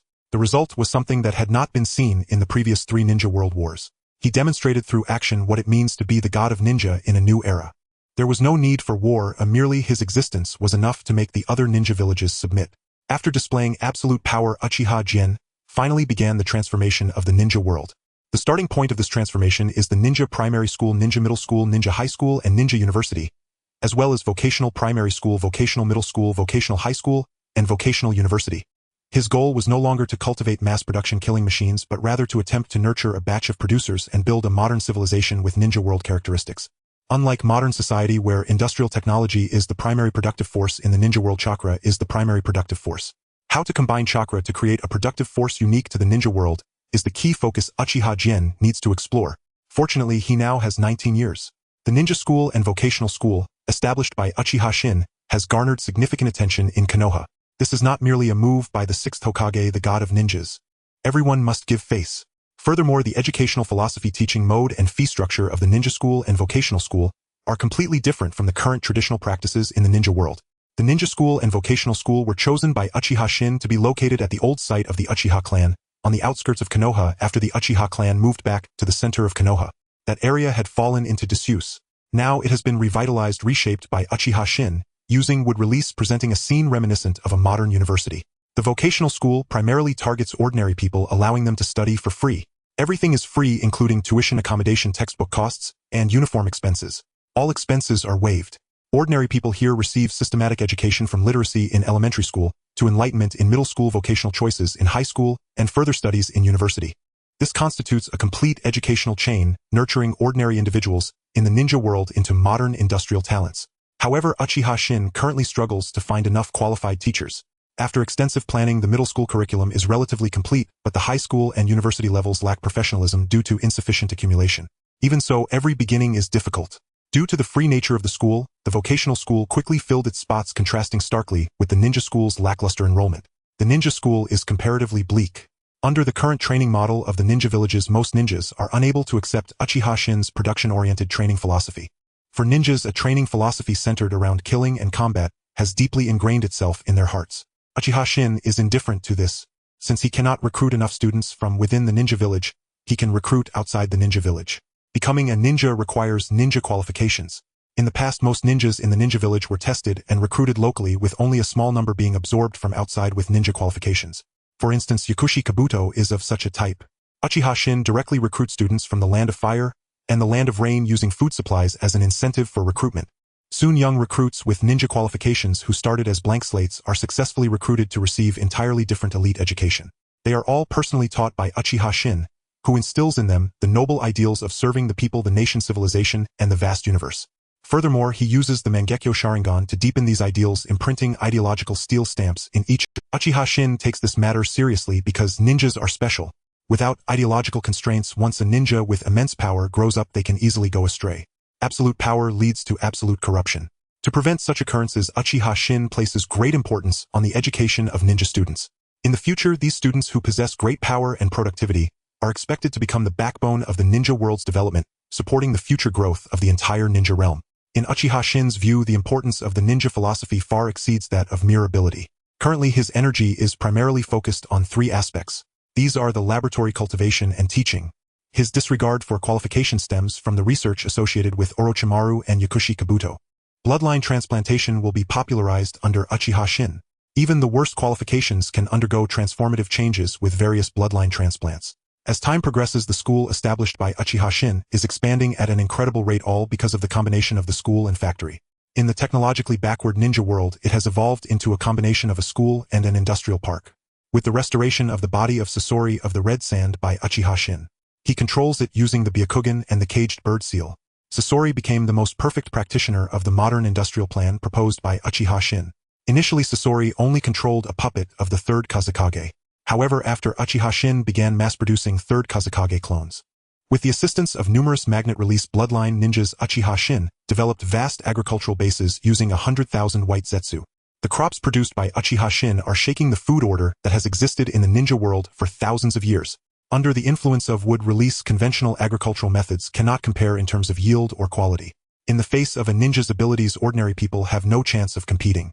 Even if an ordinary person toils for an entire year, they cannot match the effortless wood release of a white zetsu. No matter how skilled an ordinary doctor's medical skills are, they cannot compare to a medical ninja's mastery of healing techniques. With Uchiha Shin intentionally combining ninjas and productivity, the social order based on ordinary labor will inevitably collapse. Now, a large part of the Land of Fire, as well as many other nations, cannot do without the food provided by Uchiha Shin. Apart from some grain-producing regions that can maintain stability, other places cannot refuse the high-quality and affordable food. if it weren't for Uchiha Shin setting export quotas based on local needs. Even the grain-producing regions would likely face the troubles of low prices harming farmers. The Land of Rain has now been completely occupied by Uchiha Shin's food supply. This is not coercion but rather the result requested by Konan. The Land of Rain experiences constant rainfall leading to severe scarcity of resources, compounded by the ravages of the Second and Third Ninja World Wars. Additionally, due to conflicts with the Uchiha clan, it has triggered comprehensive targeting by the Land of Fire and Konoha. Such a Land of Rain can no longer consider its future. Having access to abundant and inexpensive food is the only choice for the Land of Rain. Other nations, such as the Land of Wind, Land of Water, Land of Earth, and Land of Lightning, have also imported large quantities of food from Uchiha Shin. Food as a strategic resource is something that other countries cannot refuse. The moment Uchiha Shin recklessly used 100,000 white zetsu to produce food, using would release the entire ninja world trembled. When Uchiha Shin employed a large number of Third Hokage clones to open iron mines and produce steel, he simultaneously held control over both food and steel. Uchiha Shin has completely extinguished the will to resist among other countries. Originally, other ninja villages believed that Orochimaru's impure world reincarnation was already the limit. Yet even with impure world reincarnation souls are limited. However, the emergence of clones renders the existing training of ninjas meaningless. A ninja village requires significant investment in human and material resources to cultivate a jonin. But now Uchiha Shin tells everyone, regardless of shadow-level qualifications or bloodline limits, he can mass-produce clones. After a short period of growth, these clones will again become shadow-level powerhouses. When shadow-level powerhouses can be mass-produced, the training of other ninja villages loses all meaning. In this way, Uchiha Shin has completely destroyed the will to resist among other ninja villages. When Uchiha Izumi reached the age of 23, it marked the 6th year of his tenure as the 6th Hokage, yet it was also the 5th year of his industrialization efforts. During these 5 years, he vigorously supported education, promoted production-type ninja techniques, and advanced industrialization, achieving positive results in various aspects. The once populous Hidden Leaf Village, which had a population of 1 million, had completely lost its appeal. In its place was the expanding educational city circle of Uchiha Izumi. The city circle, with a population of over 3 million, was a result of Uchiha Izumi's intentional limitation to maintain quality. Otherwise, the output value of this city circle alone was astounding. It was sufficient to sustain the entire population of the Land of Fire. This was not exaggeration at all, as numerous achievements emerged from the laboratories under Uchiha Izumi's command. For instance, Orochimaru's laboratory, which after receiving ample resources made significant progress in the development of cursed seals that greatly pleased Uchiha Izumi. Orochimaru's original concept for cursed seals was to enhance ninja strength using sage chakra and to serve as a vessel for his own reincarnation. However, with Uchiha Izumi's cloning technology, Orochimaru's final flaw regarding reincarnation was remedied, allowing him to continuously reincarnate his clones. He was now capable of achieving immortality free from the worries of lifespan. For Orochimaru, it ultimately left him with a singular pursuit of technology. Under the guidance of Uchiha Izumi, the research direction of cursed seals underwent a transformation combining cursed seals with bloodline transplants. This ensured the enhancement and limitation of ninjas. The enhancement was quite simple. Cursed seals could grant ordinary individuals without any qualifications ninja abilities. They could also elevate ninjas with existing qualifications to higher ranks of ninja abilities. Originally focused on enhancing combat power, the cursed seals. Under Uchiha Izumi's requirements, their effects were extremely mild. Even ordinary individuals after receiving a cursed seal would only feel slight discomfort. Then over time they would gradually enhance the physical fitness and ninja qualifications of ordinary individuals. Uchiha Izumi utilized the cursed seals as biological chips. Through the cursed seals, every ninja could be monitored and rewarded, progressing from continuous enhancement of ninja qualifications to granting bloodline limits and then to sage transformation. This was a multi-layered approach. Additionally, cursed seals had another function: chakra conversion. Ninjas possessed chakra attributes. For instance, Uchiha Izumi's initial chakra attributes were lightning and water. When ninjas practiced ninjutsu, choosing a chakra attribute that matched their own would yield significant benefits. However, not everyone was fond of their innate chakra attributes. In such cases, activating the chakra conversion function of the cursed seals allowed for arbitrary changes in their chakra attributes. Thus, any ninja could learn techniques of the 5 elemental transformations. Moreover, through the collaborative research of Orochimaru and Sasori, they developed a chakra core capable of storing and converting chakra attributes on a massive scale. Getting the two to collaborate was no easy feat. Even though Uchiha Izumi was their mutual superior, it took considerable persuasion on his part. This was mainly due to Sasori's one-sided displeasure towards Orochimaru, stemming not only from Orochimaru stealing Sasori's body materials from the Third Hokage's puppet, but also because Sasori's proud puppet technique was in competition with Orochimaru's Edo Tensei technique. Sasori could transform ninjas into human puppets. Once transformed into human puppets, they could still perform the jutsu they had used in life, even bloodline limits. Among them, the Third Kazekage puppet was his masterpiece. However, the Edo Tensei developed by Orochimaru required only the body materials of the ninja from their lifetime and a ninja as a sacrifice to summon the deceased ninja back to reality from the Pure Land and control them. Undoubtedly, the existence of Edo Tensei posed a dimensional threat to Sasori's puppet tech. This left Sasori extremely dissatisfied. Even Uchiha Izumi had to promise to resurrect Sasori's parents before Sasori reluctantly agreed to cooperate with Orochimaru. Previously, Uchiha Izumi had developed a forbidden technique in the lightning-style shadow clone to address the issues of chakra storage and conversion. Now with the chakra core, the method of acquiring chakra became much simpler. By inserting a specially designed chakra black rod into one's body, one could obtain remote chakra transmission. This allowed one to experience the feeling of unlimited chakra anytime and anywhere. As for the essence of the collaboration between the two in creating the chakra core, it actually combined the Nine-Tails flesh core derived from Hashirama's cells. Uchiha Izumi did not touch Naruto Uzumaki. On the contrary, Naruto married Tsunade with the fifth Hokage officiating the ceremony. The Nine-Tails being studied by Orochimaru and Sasori was the other half of the Nine-Tails. On the night of the Nine-Tails, the fourth Hokage Minato Namikaze split the Nine-Tails in two using the Reaper Death Seal. One half was sealed within his son Naruto Uzumaki, while the other half was sealed within his soul devoured by the Shinigami. In these years, Uchiha Izumi had long since allied with Orochimaru to research the Shinigami, not only extracting the fourth Hokage soul from the Shinigami's belly, but also separating the Nine-Tails. This half of the Nine-Tails, after leaving the environment of the Shinigami's stomach, behaved relatively well. It had no choice but to be well behaved, for if it were not, Uchiha Izumi would consume it with the Ten-Tails shell, monitoring and rewarding ninjas through cursed seals, and conducting remote chakra transmission using chakra black rods. Based on the numerous technological advancements in ninja tools stemming from the chakra black rods, they flourished throughout the current educational city. As for where the chakra came from, on one hand it was converted from electricity. A vast amount of electricity was continuously transformed into chakra. To acquire electricity, numerous power plants were constructed in the Land of Fire. On the other hand, it was transformed through thermal energy embedding chakra cores beneath live volcanoes, converting the heat from the magma into chakra. Additionally, there was conversion from solar energy directly converting sunlight into chakra. The chakra generated in this manner supplied a large number of ninjas in the educational city, 100,000 white zetsu, and countless related facilities. Moreover, Uchiha Izumi collaborated with Orochimaru, Kabuto, Yakushi, Sasori, Tsunade, the Uchiha clan, the Hyuga clan, and other factions, successfully developing the giant Rinnegan. He didn't even need to go to the moon, relying solely on the wisdom of the ninja world and the vast amount of Byakugan obtained through cloning technology. They successfully created the giant Rinnegan. The emergence of the giant Rinnegan completely empowered Uchiha Izumi to transform the ninja world.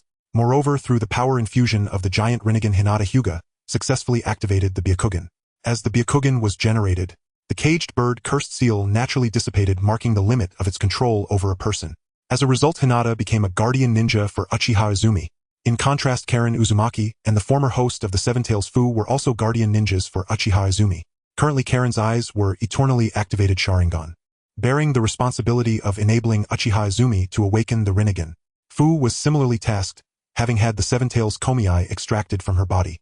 However, she did not die. Uchiha Izumi used the forbidden technique from Sunagakure, the impure world reincarnation, to save her at the cost of a clone.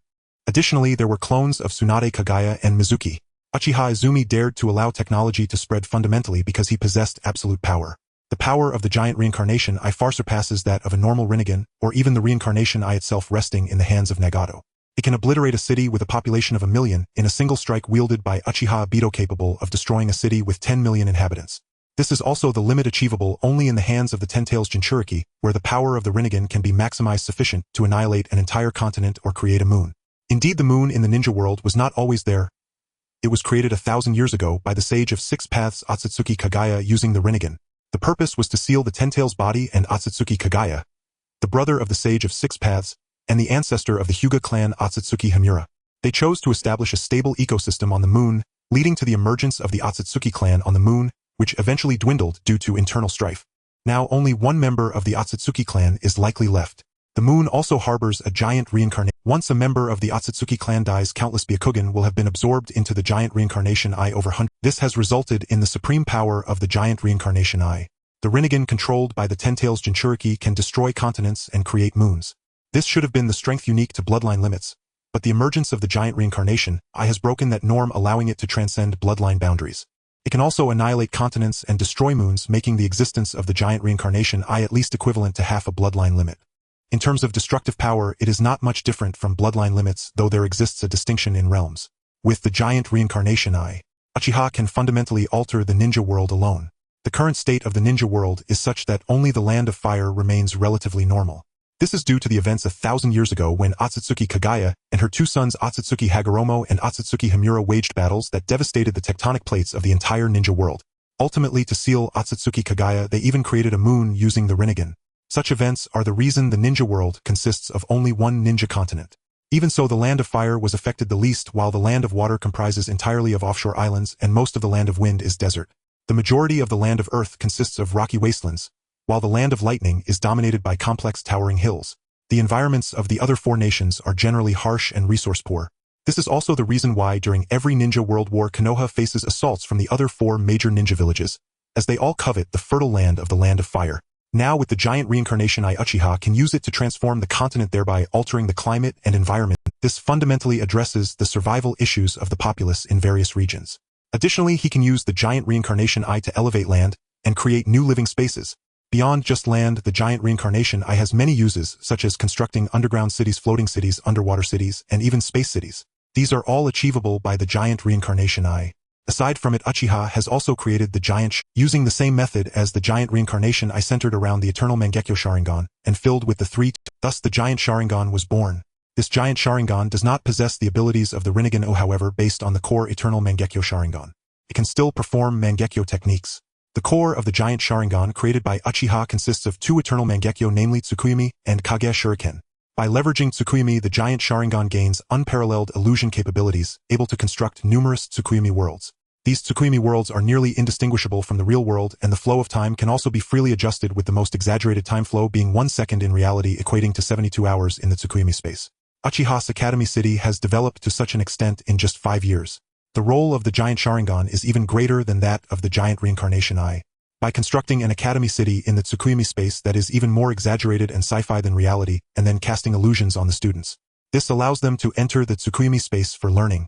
The public time flow adjusted by Uchiha is 10. In the Tsukuyomi space, every student can access the highest quality educational resources, under the nurturing of unlimited resources. Even the most ordinary students can graduate within a year, and upon graduating they are already capable of becoming elites in various fields. In the Academy City, basic necessities are free of charge, as the productivity of the Academy City has rendered normal monetary transactions insufficient for economic circulation. However, to obtain higher-level enjoyment, one must contribute oneself to earn contribution points.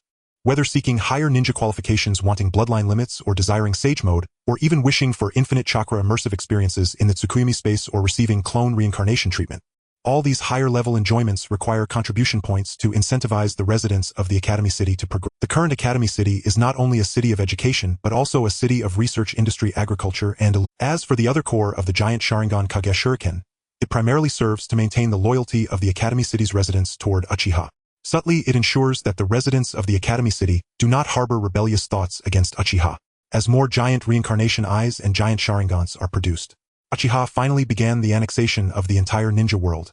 Even after 5 years, the gap between other ninja villages and the Academy City has not only failed to close, but has actually widened. In the face of Uchiha's annexation, they have no choice but to accept the reality as the giant reincarnation eye reshapes the nation's appearance. The giant Sharingan conducts comprehensive education and ideological transformation through the Tsukuyomi space, effectively eliminating the factors that originally constrained the development of the ninja world. Under the influence of the giant reincarnation eye and the giant Sharingan, all these factors have vanished, and the entire ninja world is rapidly entering an era of universal ninjas. The emergence of the giant Sharingan has replaced electronic communications. With the use of curse seals, everyone can enjoy different information services. Ordinary ninjas can only access touchscreen services, obtaining network services through manual operations on projections before them, while higher levels allow for telekinetic operations and three-dimensional projection services. Above that is illusion space services, and beyond that are Tsukuyomi space services. Except for manual operations being free, the others are chargeable. The entire ninja world is rapidly developing under this trend of becoming more ninja-like and informational. After experiencing the free education of the Tsukuyomi space, returning to reality presents a stark contrast that motivates the majority to improve.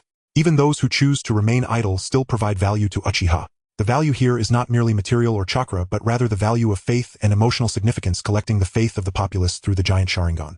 Uchiha can create special energy forms such as death gods or evil gods, while collecting emotions through the giant reincarnation eye. On one hand, these emotions can be used to trigger the Sharingan en masse, and on the other hand, they can be used to create special-tailed beasts or monsters, further enhancing Uchiha's overall power to better cope with future Otsutsuki incursions. The existence of chakra and ninjutsu has transformed the ninja world in many aspects. It has changed people's lives. In this regard, the presence of chakra has led to a leap in technology and civilization within the ninja realm. In the world before the crossing, there was no chakra. The world transitioned from a feudal era to modernization over hundreds of years of accumulation. However, in the ninja world, it has only been a few years. Previously, most people in the ninja realm were merely surviving, but now most have shifted to a state of living. The popularization of education and the change in ideologies have been completely overturned in the face of surreal illusions like the Tsukuyomi. In this time of explosive productivity, the low-end labor of ordinary people has lost all significance. The Uchiha clan never considered low-value labor to be meaningful, especially if advancements in technology and education do not bring about change in people's lives. If the purpose is merely to work harder, then what is the meaning of progress? Or where has the wealth created by the advancement of productivity gone? Thus everything is distributed directly. In the system he has shaped, labor becomes a voluntary power. It is because of the lack of labor your life is beyond what the feudal lords could ever reach. There will be no starvation or inability to seek medical treatment due to lack of work.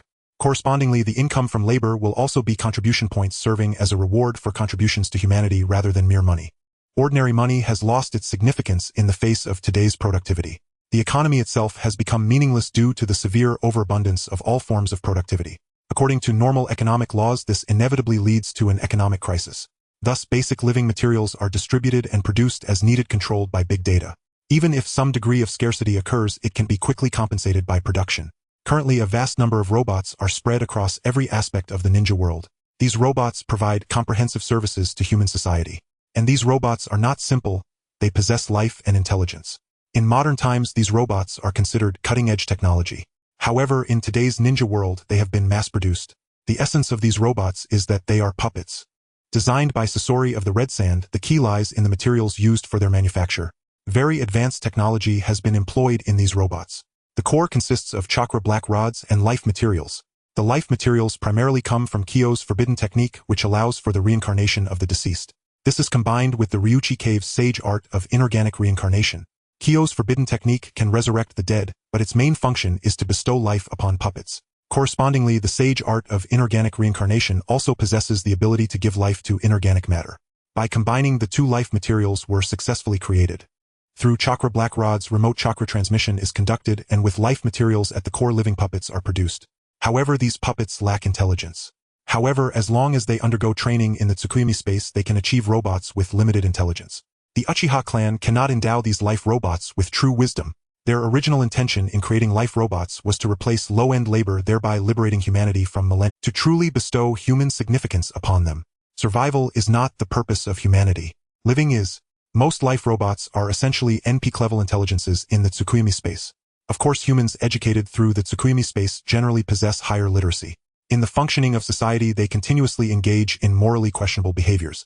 After assessment, such individuals will be continuously transferred to the fringes of human civilization to prevent a situation where one bad apple spoils the whole barrel.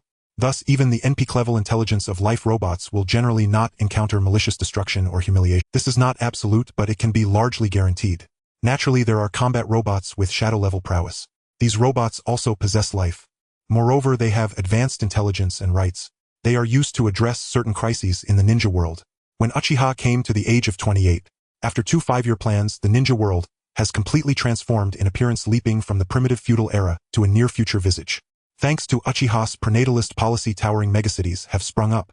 Additionally, due to the popularization of anti-gravity ninjutsu. This is not the latest high-tech development, but rather a variant of the Earth release techniques from Iwagakure. It has enabled a plethora of flying vehicles to flourish. The existence of flying vehicles and sealing techniques has made modern transportation extremely convenient. However, this is merely the transport used by ordinary people. For the elite, they use direct teleportation. The flying thunder god technique has also been popularized in today's ninja world. Although the current flying vehicles are also extremely convenient, no matter how convenient they are, they cannot match the speed of spatial teleportation offered by the flying thunder god technique. Floating cities centered around giant Rinnegan have also become spectacles in the modern ninja world. Other underground cities, underwater cities, and space cities have all become a reality. Even ordinary people, as long as their moral values are not too low, can book trips to these wonders of the ninja world for tourism. Aside from confidential research facilities, the vast majority of ninja world facilities are made publicly available, allowing ordinary people to directly experience the impacts of chakra technology advancements. However, now in the ninja world, even ordinary people under the influence of cursed seals possess ninja qualifications, provided they are willing. After undergoing certain training, any ordinary person can achieve the qualities of a genin. After such a series of technological advancements, Uchiha finally issued the command to land on the moon. He certainly knows that there exists a lunar passage in the ninja world. He has also found that particular lunar passage. However, since the moment he could mass-produce giant Rinnegan and Sharingan, he has ceased to care about the Otsutsuki clan. There is only one giant Rinnegan on the moon which cannot stir up any waves. And indeed, as the ninja world undergoes tremendous changes, even space cities have been created. Through the Flying Thunder God technique and the Cloud Village's heaven-sending technique, there are now multiple space cities in outer space with various satellites visible everywhere. Not only in the ninja world, but many probes have also been launched to other planets in the solar system. Yet there are none aimed at the moon. This itself is a signal. It is a signal that the ninja world is aware of the existence of civilization on the moon. This tacit understanding has finally been broken as war-capable space fortresses descend upon the moon. Moreover, they have detected a large ecological zone on the far side of the moon. This discovery has caused a minor shock within the ninja world, accompanying the advancement of technology.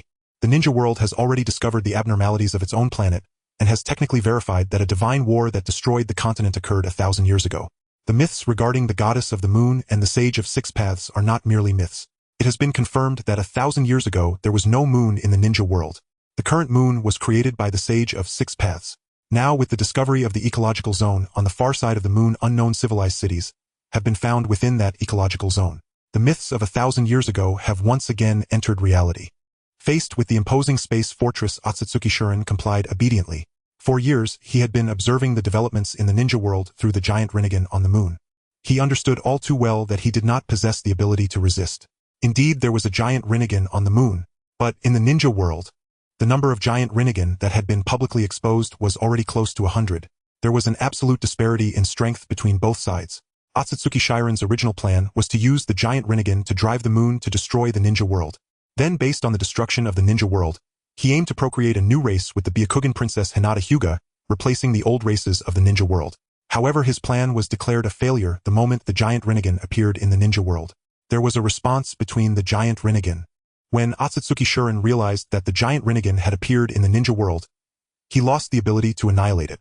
He could only watch as the ninja world developed to an unimaginable extent in just 10 years. Even though Otsutsuki Shuren was born without eyes, it did not mean he could not see. With the help of the chakra from the giant Rinnegan, he could not only perceive his surroundings, but also observe the entire development of the ninja world. Now, as the ninja world landed on the moon, Otsutsuki Shuren found himself at their mercy. On the moon, there not only existed ecological rights but also cities of unknown civilizations. Moreover, there was a civilization descendant without eyes. This was undoubtedly a major discovery. With Otsutsuki Shuren's cooperation and the investigation of the ecological environment and civilization cities on the moon, the truth quickly surfaced. It turned out that the moon was actually created by the Sage of Six Paths using the Rinnegan. The Sage of Six Paths had a brother named Otsutsuki Yumura. It was Otsutsuki Yumura who created the ecological environment on the moon and left the descendants of the Otsutsuki clan to guard the Outer Path Divine Tree and the fallen goddess of the moon. Compared to the distorted and fragmented myths of the ninja world, the myths passed down by the Otsutsuki clan on the moon were much more real and complete. By inferring from the myths on the moon, one could easily deduce a timeline that 1,000 years ago, the ninja world was under the rule of the goddess of the moon, who was said to have descended from beyond the heavens. Accompanying her descent was a sacred tree. As the sacred tree grew, it bore a fruit which the goddess of the moon. This granted her the power to rule the world. Under the rule of the goddess of the moon, the ninja world entered an unprecedented era of prosperity, and the people lived in peace and happiness. However, it was unclear when the goddess of the moon suddenly fell from grace, attempting to eradicate humanity in the ninja world. In the face of her regressive actions, Otsutsuki Yui and Otsutsuki Yumura stepped forward. After battling the goddess of the moon for 3 months, they successfully created the moon with the Rinnegan. They sealed the goddess of the moon on the moon. Otsutsuki Yui remained in the ninja world to restore the ecology and population, establishing the ninja sect. Otsutsuki Yumura stayed on the moon to guard the seal of the goddess of the moon. After Otsutsuki Yui grew old, he left the Outer Path Divine Tree on the moon. This too was entrusted to the Otsutsuki clan for guarding. This was the mission of the Otsutsuki clan on the moon. However, as time passed, a war broke out between the main family and the branch family of the Otsutsuki clan on the moon. The branch family used the giant Rinnegan to annihilate the main family. Yet, with the emergence of the giant Rinnegan, the branch family of the Otsutsuki clan also swiftly declined. The birth rate dropped significantly and recovery was impossible. Up to now, only Otsutsuki Shuren remained as the last descendant. The seal guarding the goddess of the moon by the Otsutsuki clan had not encountered any issues for thousands of years. However, in recent decades, the Outer Path Divine Tree, guarded by the Otsutsuki clan, was summoned by a ninja from the ninja world. The declining Otsutsuki clan had no means to counter this. The discoveries on the moon were conclusive regarding the past myths. The ninja world believed them to be myths, but they were actually history. No wonder the geography of the ninja world was so strange. Turned out that the ninja world had been destroyed once before. The battle between the Sage of Six Paths and the Goddess of the Moon had annihilated the ninja world. Then the Sage of Six Paths restored the ecology and civilization of the ninja world. This allowed the civilization of the ninja world to endure, compared to the Otsutsuki clan on the moon who could not master the giant Rinnegan, leading to their backlash. The Otsutsuki clan was driven to extinction. Each giant Rinnegan established numerous restrictions from the moment of its creation. This ensured that the giant Rinnegan remained completely controllable. Not only the giant Rinnegan, but the same was true for the giant Sharingan. For the restless giant Rinnegan on the moon, Uchiha Izuna chose to shatter it directly and then recombine it. This eliminated the unstable factor on the moon. The ninja world truly embarked on the colonization of the moon, beginning its journey into the Starry Sea. With the giant Rinnegan of the space fortress Uchiha Izuna, confirmed that the center of the moon indeed sealed the true body of Otsutsuki Kagaya. Could be said that the Sage of Six Paths was indeed remarkable. Even after 1,000 years, the seal on Otsutsuki Kagaya remained as steady as a mountain. However, this seal still seemed inadequate to Uchiha Izuna.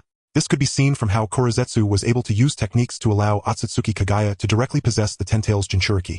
It was evident that Otsutsuki Kagaya still possessed a certain degree of autonomy. As long as given the opportunity, the Ten Tails Jinchuriki was essentially a trap.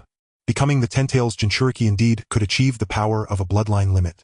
However, the Sage of Six Paths actively detached the Ten Tails from his body in his later years. This was because he discovered that the Ten Tails Jinchuriki was actually a vessel for his mother Otsutsuki Kagaya to possess. After losing the Ten Tails within him, the Sage of Six Paths passed away. Yet he established the Pure Land in the form of a spiritual body existing for 1,000 years in the Pure Land. Even as a spiritual body, the Sage of Six Paths still wielded powers at the level of a bloodline limit. This could be seen from how he bestowed Inyang release to Naruto Uzumaki and Sasuke Uchiha. The fact that Naruto Uzumaki and Sasuke Uchiha could once again seal Otsutsuki Kagaya was indicative of this. 1,000 years ago, they needed to join forces with Otsutsuki Yumura and battled Otsutsuki Kagaya for 3 months to achieve victory. Now the Sage of Six Paths merely granted Naruto Uzumaki and Sasuke Uchiha Inyang release, and Otsutsuki Kagaya was sealed by the two without even lasting a night. This demonstrated that the Sage of Six Paths' strength in the Pure Land had not diminished over the millennium. Instead, it had strengthened. Otsutsuki Shurin performed well. After some physical samples were collected, and he underwent education and ideological learning through the Tsukuyomi space, he was granted the status of a citizen in the ninja world as the last descendant of the Otsutsuki clan. He enjoyed certain profit rights from the ecological environment and Otsutsuki cities on the moon. This income was sufficient for Otsutsuki Shurin to become a wealthy man in the ninja world. Even his missing eyes were replaced with a pair of Byakugan, restoring his sight. Meanwhile, numerous elite ninjas from the ninja world began researching Otsutsuki Kagaya at the center of the moon. Considering the power of Otsutsuki Kagaya at the level of a bloodline limit, a higher intensity of sealing was necessary. Only after confirming that Otsutsuki Kagaya possessed no means of escape could they begin researching her true body. Among the researchers was the former second Hokage Tobirama Senju. Uchiha Izuna had indeed reneged on his promise to Sarutobi Hiruzen. In fact, not only had Tobirama Senju been resurrected, but also Hashirama Senju Mito Uzumaki Rope Tree Senju Dan Kato, the parents of Sasori Yahiko, and many others. These resurrections were achieved through impure world reincarnation and the Rinnegan's Shinra Tensei technique. This method was used because most of the deceased had died too long ago, and their genes could not be fully extracted for cloning. Another portion was resurrected through impure world reincarnation cloning bodies, and then using the non-corpse reincarnation method. If Uchiha Izuna had only resurrected a few like Hashirama Senju, Tobirama Senju, and Mito Uzumaki, they would naturally wish to obliterate Sarutobi Hiruzen and the Sarutobi clan. However, he did his best to resurrect the Senju clan and the Uzumaki clan. With the ninja clans as bonds, ultimately with Uchiha Izuna's permission, Sarutobi, Hiruzen, Shimura, Danzo, Midogate, and Tsunade were all subjected to reckoning. Through non-corpse reincarnation, Uchiha Fugaku, who had been trapped in Sarutobi Hiruzen's body, finally returned to his own body. As for Sarutobi Hiruzen, who occupied Uchiha Fugaku's body as the 5th Hokage after being killed, he was resurrected once more through impure world reincarnation. This time he was finally the complete Sarutobi Hiruzen. In any case, the fate of the four was undoubtedly tragic. The soul of Uchiha Fugaku returned still unchanged as the 5th Hokage. After all, the former Hidden Leaf Village had already transformed into Hidden Leaf City. It had lost its past status and value. As for the Four's Ninja Village, it was preserved by Uchiha Izuna, for the ninja world had entered a new era. Such a method of exterminating clans was not suitable under current laws and regulations. With 1,000 years of hatred from the ninja world's wars, if pursued, the ninja world would probably never find peace. Now even Uchiha Madara had been resurrected. Yet whether the once god of ninjas or the former Shura of the ninja world, in the current era they could no longer stir up any storms.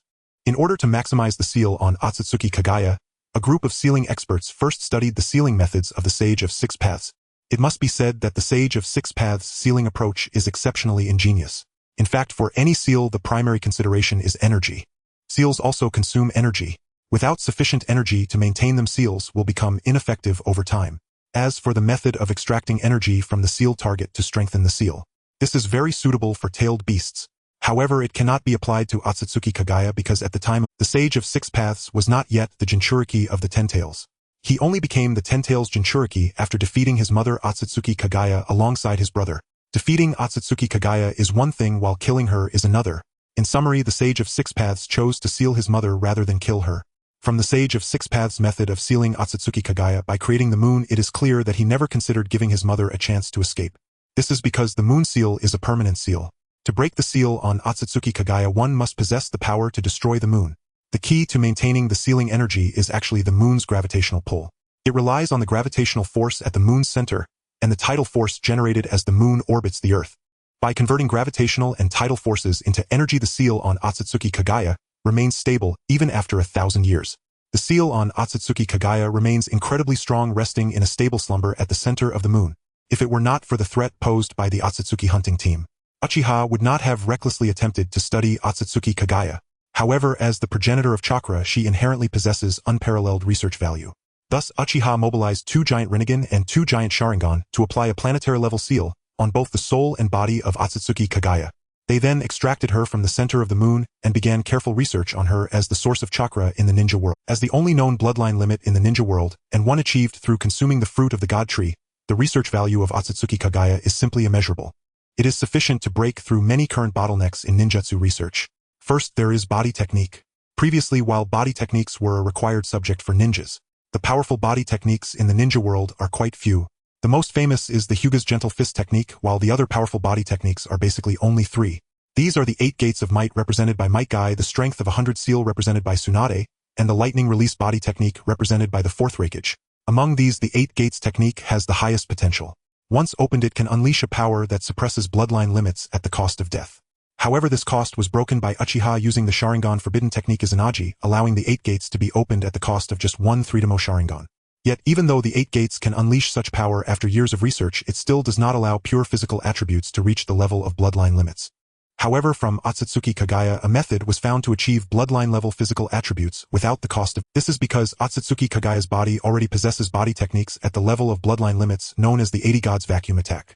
Through reverse research on Otsutsuki Kagaya's body, one can fully discover a direct path to achieving bloodline-level body techniques, truly sealing the gods with body tech. Otsutsuki Kagaya's hair, Otsutsuki Kagaya's bones, the Ninetamo Rinnegan in the center of her forehead. Everything about Otsutsuki Kagaya holds ineffable value. Upon confirming that Otsutsuki Kagaya was completely sealed, Uchiha immediately achieved the Ten Tails Jinchuriki with one of his clone bodies. Preparations to resurrect the Ten Tails had long been made. To limit the Ten Tails' power, Uchiha provided it with the chakra of the 9-tailed beasts. Instead of the 9-tailed beasts themselves, the 9-tailed beasts were derived from the Ten Tails. With the return of the 9 Tails, the Ten Tails would be resurrected. However, Uchiha was aware that the Ten Tails Jinchuriki was the container for Otsutsuki Kagaya's resurrection. Therefore, even though he met the conditions to become the Ten Tails Jinchuriki, he did not proceed until Otsutsuki Kagaya was extracted from the center of the moon and became experimental. When the Ten Tails Jinchuriki was born, Uchiha's eternal Mangekyo Sharingan directly evolved into the Rinnegan. At the same time, the Ninetamo Rinnegan was activated in the center of his forehead, marking the birth of the second bloodline limit in the ninja world. As for the Sage of Six Paths, his soul state makes it very difficult to locate him with a bloodline limit. Uchiha's achievement of the bloodline limit greatly facilitated research on Otsutsuki Kagaya. Like Orochimaru before, he researched the fusion of 7 chakra nature transformations. Despite countless, his research still declared failure because he was undergoing a transformation from 0 to 1. Now, however, he has 2 ready-made bloodline limits for reverse development. In the second year, Orochimaru completed the fusion of 7 chakra nature transformations using his clone body, achieving the birth of the 3rd bloodline limit through his own wisdom. However, the bloodline limit achieved through purely fusing 7 chakra nature transformations did not give birth to the Rinnegan Tensigan or Ninetamo Rinnegan. Nor did it yield any other bloodline limit techniques. It was essentially a blank slate of a bloodline limit. Although this bloodline limit appeared blank, it is essentially pure humanity. It did not resemble the Otsutsuki clan. The bloodline limits achieved through Uchiha Senju Uzumaki Hyuga Kagaya and other ninja clans would undergo ancestral regression, ultimately transforming into the appearance of the Otsutsuki clan. This is also true for the Ten-Tails Jinchuriki achieved by Uchiha. The horns that sprouted from his head were the most notable symbol of the Otsutsuki clan. In the following time, more bloodline limits were developed in the ninja world. Body technique bloodline limit bone vein bloodline limit hair vein bloodline limit Tensigan bloodline limit Rinnegan bloodline limit. Along with technological advancements, even more bloodline limits were continuously developed. It can be said that the research on Otsutsuki Kagaya successfully elevated the ninja world from the previous era of mortals to the mythological era. Even the weakest bloodline limit holds an overwhelming advantage over other non-bloodline limits, because in front of bloodline limits, the conventional 7 chakra types will be completely ineffective. Bloodline limits can immunize and absorb conventional ninjutsu. This alone is enough to drive traditional ninjas into despair. To pose a threat to bloodline limits, basically only sage arts, sealing techniques, body techniques, and ocular techniques can suffice. The Sage of Six Paths and his brother were able to defeat their mother Otsutsuki Kagaya, not only due to their exceptional talent and incredible combat power which allowed them to fight above their level, but another factor is that Otsutsuki Kagaya lacked combat experience. Despite possessing the power of a bloodline limit, she had very little combat experience, resulting in her being clumsy in battle, ultimately defeated and sealed by her 2 sons for 1,000 years. The large number of bloodline limits that emerged also advanced chakra technology to a higher level. The traditional 7 chakra types have been researched. Various bloodline limits were continuously created and eliminated. However, for bloodline limits that have mastered the fusion of 7 chakra nature transformations, divine arts, this is a concept of the Otsutsuki clan. After absorbing the memories of Otsutsuki Kagaya, the people of the shinobi world came to understand that the universe indeed harbors a civilization as grand as the Otsutsuki. In comparison to the Otsutsuki civilization, the shinobi world is as naive as an infant. This is because the history of Otsutsuki civilization has surpassed 1,000,000 years. The territories of the Otsutsuki civilization stretch across vast star regions. At the moment, the shinobi world just stepped out of their home planet under the guidance of the Uchiha. The number of planets under the Otsutsuki civilization is countless. They have even developed an industry for herding and harvesting planets. In simple terms, it involves leaving the seeds of life on countless planets. Once the planets develop, divine trees are planted to harvest their fruits. On ordinary life planets, producing a single divine fruit is nearly exhausting. If it were to recover naturally, it would take at least hundreds of thousands of years. The shinobi world is unique. After producing a divine fruit, it does not lead to ecological collapse. However, with the battle between the Sage of Six Paths and Otsutsuki Kagaya, the shinobi world still faced ecological disaster.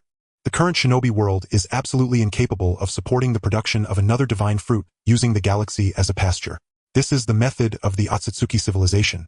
Otsutsuki Kagaya monopolizing the divine fruit is a taboo in Otsutsuki civilization, as under normal circumstances. If a divine fruit was refined by an Otsutsuki elder, it could yield up to 7 bloodline limit pills capable of giving rise to 7 bloodline limits. If consumed directly, it could only give rise to a single bloodline limit, which is undoubtedly a tremendous waste of the divine fruit given the technological prowess of the Otsutsuki civilization. The Otsutsuki civilization is capable of mass-producing bloodline limits. Their technology is not weaker than that of the shinobi world, but for management reasons, the Otsutsuki civilization has blocked other routes to achieving bloodline limits, making it so that they can only be acquired through divine fruits or bloodline limit pills. Illegally achieving a bloodline limit is second only to the heinous crime of hoarding divine fruits within the Otsutsuki clan. Those caught would be refined into bloodline limit pills for distribution. Once the Otsutsuki expedition team descends, Otsutsuki Kagaya would face the same fate, being captured and taken back to the Otsutsuki civilization. She would be refined into a bloodline limit pill. Correspondingly, the fate of the bloodline limits in the shinobi world is not much different. However, perhaps due to the remoteness of the shinobi world where Otsutsuki Kagaya arrived, Otsutsuki Kagaya initially thought the Otsutsuki expedition team would arrive swiftly, so she attempted to convert the indigenous people of the shinobi world into white zetsu to create her own army. However, she only managed to convert 100,000 before it led to a mother-son conflict. The Sage of Six Paths and his brothers battled against their mother, resulting in the deaths of countless humans caught in the crossfire. The shinobi world was nearly destroyed, which is a great irony. Now 1,000 years have passed and the Otsutsuki expedition team is finally about to arrive. Regarding this matter, Uchiha Madara finally stopped hiding and revealed that the Otsutsuki expedition team would arrive in a few years. From the memories of Otsutsuki Kagaya, they learned of the might of the Otsutsuki civilization, and in the blink of an eye the Otsutsuki expedition team would descend in a few years. This fact poured a bucket of cold water over the heads of the high-ranking officials in the shinobi world, who had recently been celebrating their breakthroughs in bloodline limits. Now they must face the Otsutsuki expedition team. Though they are also bloodline limits, they have a clear understanding of the strength of both sides.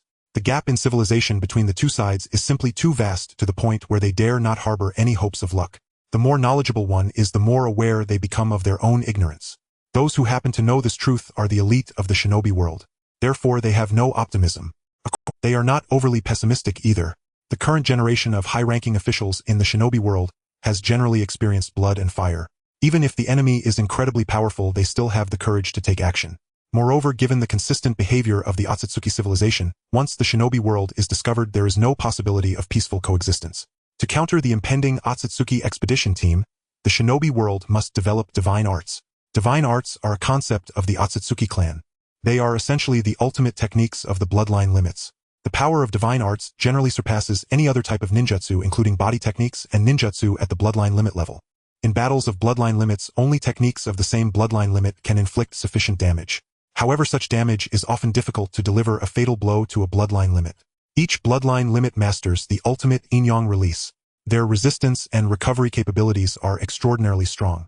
Defeating a bloodline limit is easy, but killing a bloodline limit is far more difficult than sealing one. Moreover, bloodline limits generally possess various resurrection methods. Completely killing a bloodline limit is extremely challenging. To swiftly defeat or even kill a bloodline limit, the best method is divine arts. There is a saying in the Otsutsuki civilization, only divine arts can counter divine arts. Otsutsuki Kagaya as a bloodline limit. In the Otsutsuki civilization, she can only be considered a subpar one, because theoretically she masters two divine arts, Infinite Tsukuyomi and Amano Yuzume. Infinite Tsukuyomi can trap an entire world in eternal illusion. Amano Yuzume possesses 6 different spaces. These seem to be extremely powerful techniques. Yet they are incredibly useless, even worthless.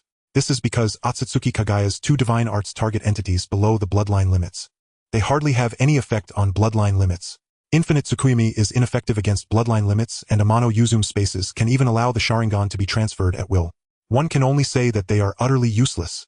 Correspondingly, the effects of other divine arts are remarkable. Time Freeze can freeze time for 10,000 years. High Emperor Spirit can absorb and reflect techniques, significantly amplifying the reflected technique's power. Power of the waves can solidify chakra of any nature to create weapons and beings of immense power. Time Reversal allows oneself to return to a few seconds prior. Even among the Otsutsuki civilization, those who master divine arts are not many. Unfortunately, the Otsutsuki expedition team members all possess divine arts. There is a shortcut to mastering divine arts. That is the eye techniques. Eye techniques developed to the extreme can also be termed divine arts. In the Otsutsuki civilization, only those who have mastered divine arts among bloodline limits are the true bloodline limits. Only by becoming a bloodline limit can one be considered core members of the Otsutsuki civilization, possessing privileges that other Otsutsuki members cannot compare to. Even without discussing the destructive power of bloodline limits, just the innate longevity of bloodline limits is enough to make Otsutsuki members, including Kagaya, go to great lengths. Otsutsuki Kagaya monopolized the divine fruit because she judged that even if she brought back the divine fruit, she might not necessarily receive a bloodline limit pill. If that's the case, she might as well eat the divine fruit and gain the power of a bloodline limit. Even if she is captured and dies after being taken back to the Otsutsuki civilization, it wouldn't be a loss. However, she did not expect that she ultimately feared death. Her actions to create the White Zetsu army led to her being sealed by her 2 sons for 1,000 years. The Otsutsuki expedition team, which she feared, was delayed by a full 1,000 years. Now she has become a research subject in the shinobi world. Accordingly, the threat of the Otsutsuki expedition team will also be faced by the shinobi world. The ninja world continues to develop at a rapid pace, particularly in the exploration of outer space. The resources of the ninja world have already been restricted in terms of development, necessitating the acquisition of more resources for growth. Thus, it is imperative to seek resources from outer space. Furthermore, the outer space of the ninja world is somewhat different from the modern solar system, as it contains asteroid belts. These asteroid belts were created during the battle between the Sage of Six Paths and Kagaya Otsutsuki, possibly remnants from the time when the Sage of Six Paths constructed the moon. Regardless, by clearing outer space and capturing asteroids, a vast amount of resources can be obtained, keeping pace with the rapid development of the ninja world. However, the higher-ups of the ninja world are already preparing for the arrival of the Otsutsuki expedition team. In fact, defeating the Otsutsuki expedition team itself is not particularly difficult. Whether intentional or not, with the current strength of the ninja world, annihilating 2 Otsutsuki clans is still achievable. But the challenge lies not in defeating the Otsutsuki expedition team.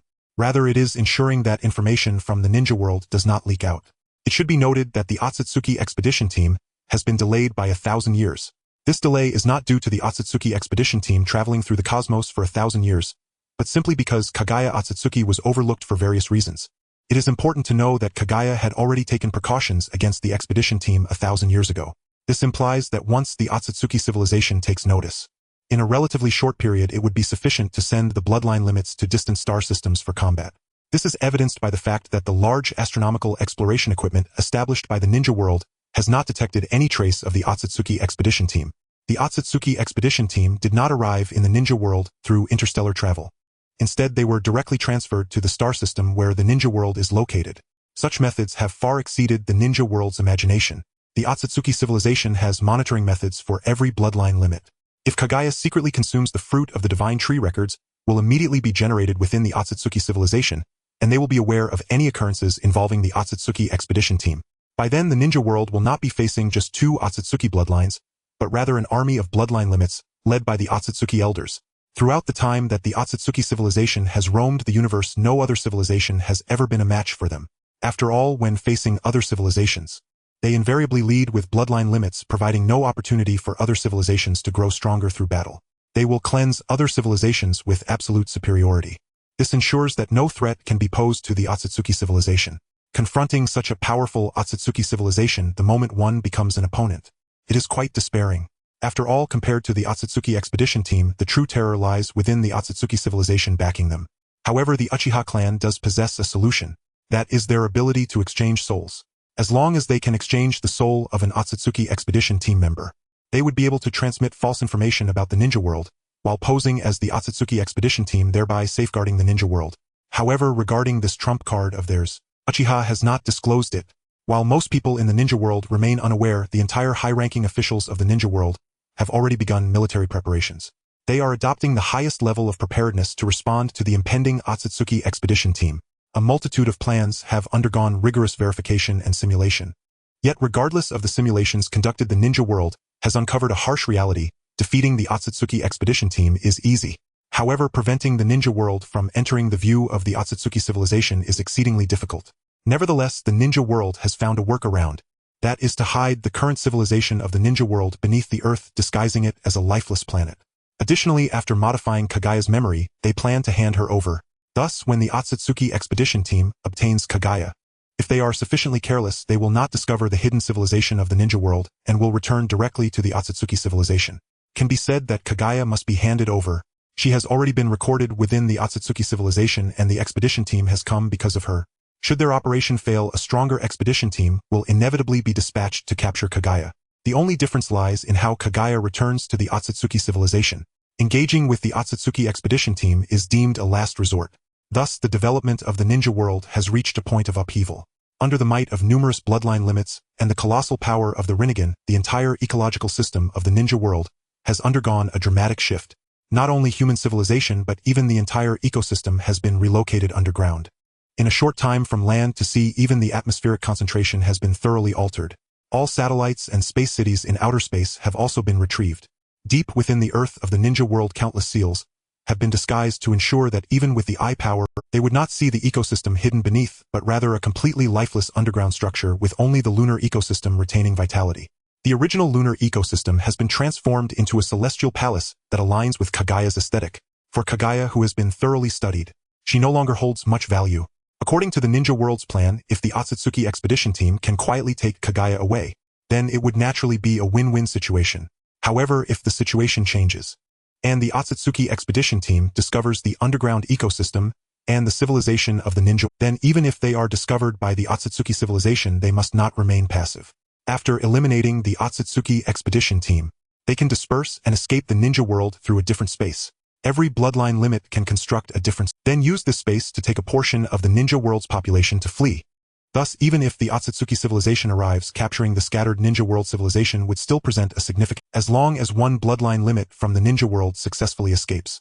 They can take root in other star systems and rebuild the civilization of the Ninja World. At the level of bloodline, crossing interstellar space with physical bodies to transition between star systems is entirely feasible.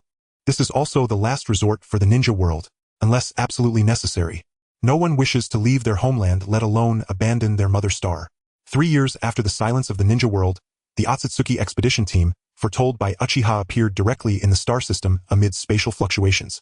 Indeed, the Otsutsuki expedition team that descended upon the Ninja World consists of 3 members, unlike the Otsutsuki expedition team portrayed in Naruto, which has become a mere joke. In terms of expressiveness, they do not even compare to the comparatively weaker Kagaya Otsutsuki. In reality, the chakra fluctuations emitted by the 3 members of the Otsutsuki expedition team alone distorted space. The Otsutsuki Kinshir directly crossed space to appear before Otsutsuki Kagaya, and with just one strike, he cleaved. Everything was so effortless that even Otsutsuki Kinshir could hardly believe it. One must remember that Otsutsuki Kagaya had consumed the fruit of the god tree. The Otsutsuki civilization had allowed her to exist for 1,000 years. After such a span of time, it was expected that Otsutsuki Kagaya would have grown to a considerably formidable level. However, it was utterly unexpected that Otsutsuki Kagaya would be so weak to the extent of being a disgrace to the bloodline limit. The body of Otsutsuki Kagaya, which had been severed, quickly reconnected. Connecting her body was none other than the Ten Tails. Presently, Otsutsuki Kagaya was still the Jinchuriki of the Ten Tails. In order to allow the Otsutsuki expedition team to swiftly capture her and return to the Otsutsuki civilization, Uchiha Izuna also released the Ten Tails. This Ten Tails had truly absorbed the chakra of the nine-tailed beasts, not just a mere imitation that only absorbed their chakra. It was of absolute quality and quantity, ensuring no discrepancies would be detected. The memories of Otsutsuki Kagaya and the nine-tailed beasts had been modified. They guaranteed that the Otsutsuki civilization would not easily notice any clues. The unexpected weakness of Otsutsuki Kagaya made Otsutsuki Kinshir momentarily taken aback. It was this moment of surprise that allowed Otsutsuki Kagaya to find the opportunity to directly enter her own alternate space, the heavenly realm. However, her alternate space was far too weak. After confirming that Otsutsuki Kagaya had 6 alternate spaces, Otsutsuki Peach and Otsutsuki Puru exchanged glances filled with delight. The two then used their own alternate spaces to suppress and absorb Otsutsuki Kagaya's alternate space. Each of them utilized 3 alternate spaces, with the core alternate space of Otsutsuki Kagaya, the Shinki space, falling into Otsutsuki Peach's hands. Among the 3 members of the expedition team, Otsutsuki Peach was stronger and held a higher status. Naturally, when benefits were involved, he could claim more. Otsutsuki Kagaya watched helplessly as her alternate space was suppressed and devoured, becoming the nourishment for the alternate spaces of Otsutsuki Peach and Otsutsuki Puru. She was forced out of her own alternate space. Just as she appeared, she was directly frozen in time. Faced with this move, Otsutsuki Kagaya had no power to resist. Her figure was completely frozen, her expression of terror vividly alive. This capture operation was unexpectedly smooth to an astonishing degree. The weakness of Otsutsuki Kagaya was simply unbelievable. However, after reading her memories, they discovered after consuming the fruit of the god tree, Otsutsuki Kagaya had no intention of enhancing her strength, as she was well aware that no matter how much she improved, she could never match the Otsutsuki expedition team. Thus, she indulged in pleasure, establishing a lunar palace on the moon and reveling for 1,000 years. The memory of Otsutsuki Kagaya's 1,000 years of enjoyment was both false and true. To ensure authenticity, Uchiha Izuna made Otsutsuki Kagaya genuinely indulge for 1,000 years in the Tsukumi space, where the time ratio was 1 second to 72 hours. Under such an exaggerated flow of time, Otsutsuki Kagaya's 1,000 years of enjoyment in the Tsukumi space was indistinguishable from reality. It must be said that the Otsutsuki expedition team held great admiration for Otsutsuki Kagaya's hedonistic mindset, especially given the order of the Otsutsuki civilization. The possibility of escaping from illegal bloodline limits was nearly non-existent. Many Otsutsuki members pursued becoming bloodline limits for greater power and longer lifespans. However, after succeeding, they instead faced death at a faster rate. Even within the Otsutsuki civilization, many sought legal means to obtain more limit pills. Numerous factions willingly revealed and permitted the birth of illegal bloodline limits. The fruit of the god tree was relatively rare even within the Otsutsuki civilization. However, refining limit pills from illegal bloodline limits was a tacit rule among many high-ranking members of the Otsutsuki civilization. Once these illegal bloodline limits learned the truth, they often lived in constant fear, waiting in extreme despair for the arrival of the expedition team, unlike Otsutsuki Kagaya, who chose to lay low. Indulging in pleasure for 1,000 years was extraordinarily rare even during the 3 members' careers in the expedition team, and indeed enviable. After all, although the 3 were stronger and held higher status as members of the Otsutsuki expedition team, yet they had the power and the duty to constantly roam in the pursuit of illegal bloodline limits. It was utterly impossible for them to indulge for 1,000 years like Otsutsuki Kagaya. In summary, carrying complex emotions, the Otsutsuki expedition team successfully confined Otsutsuki Kagaya, and the situation that worried the ninja world did not occur.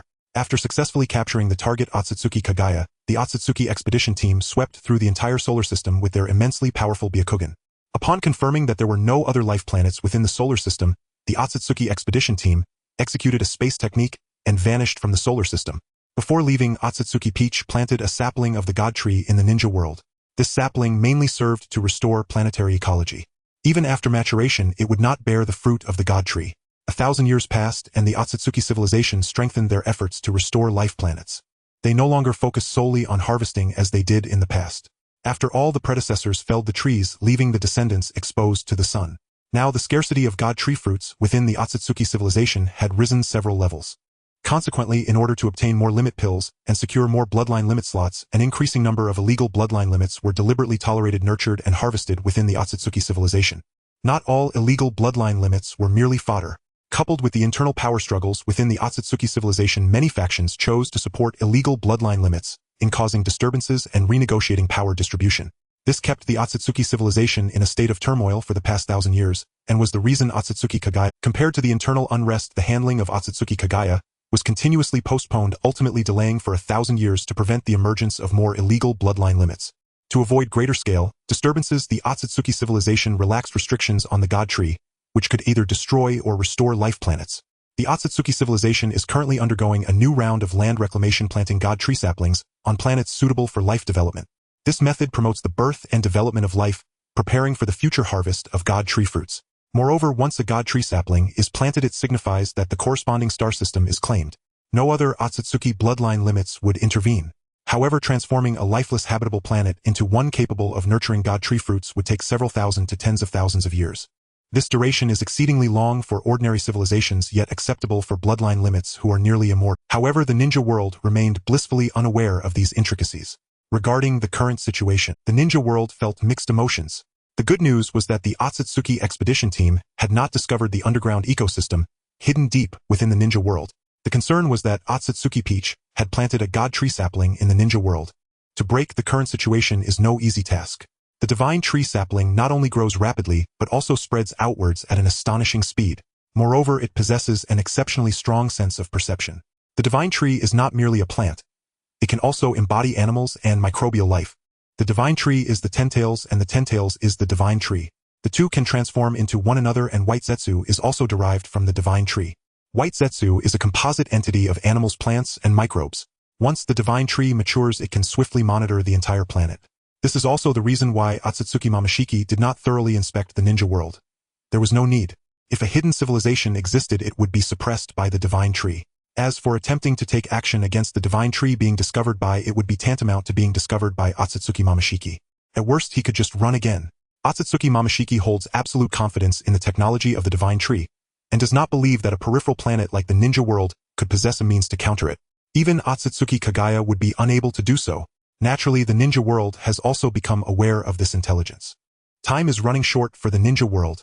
They must either deal with the divine tree or flee the ninja world before it monitors the entire globe.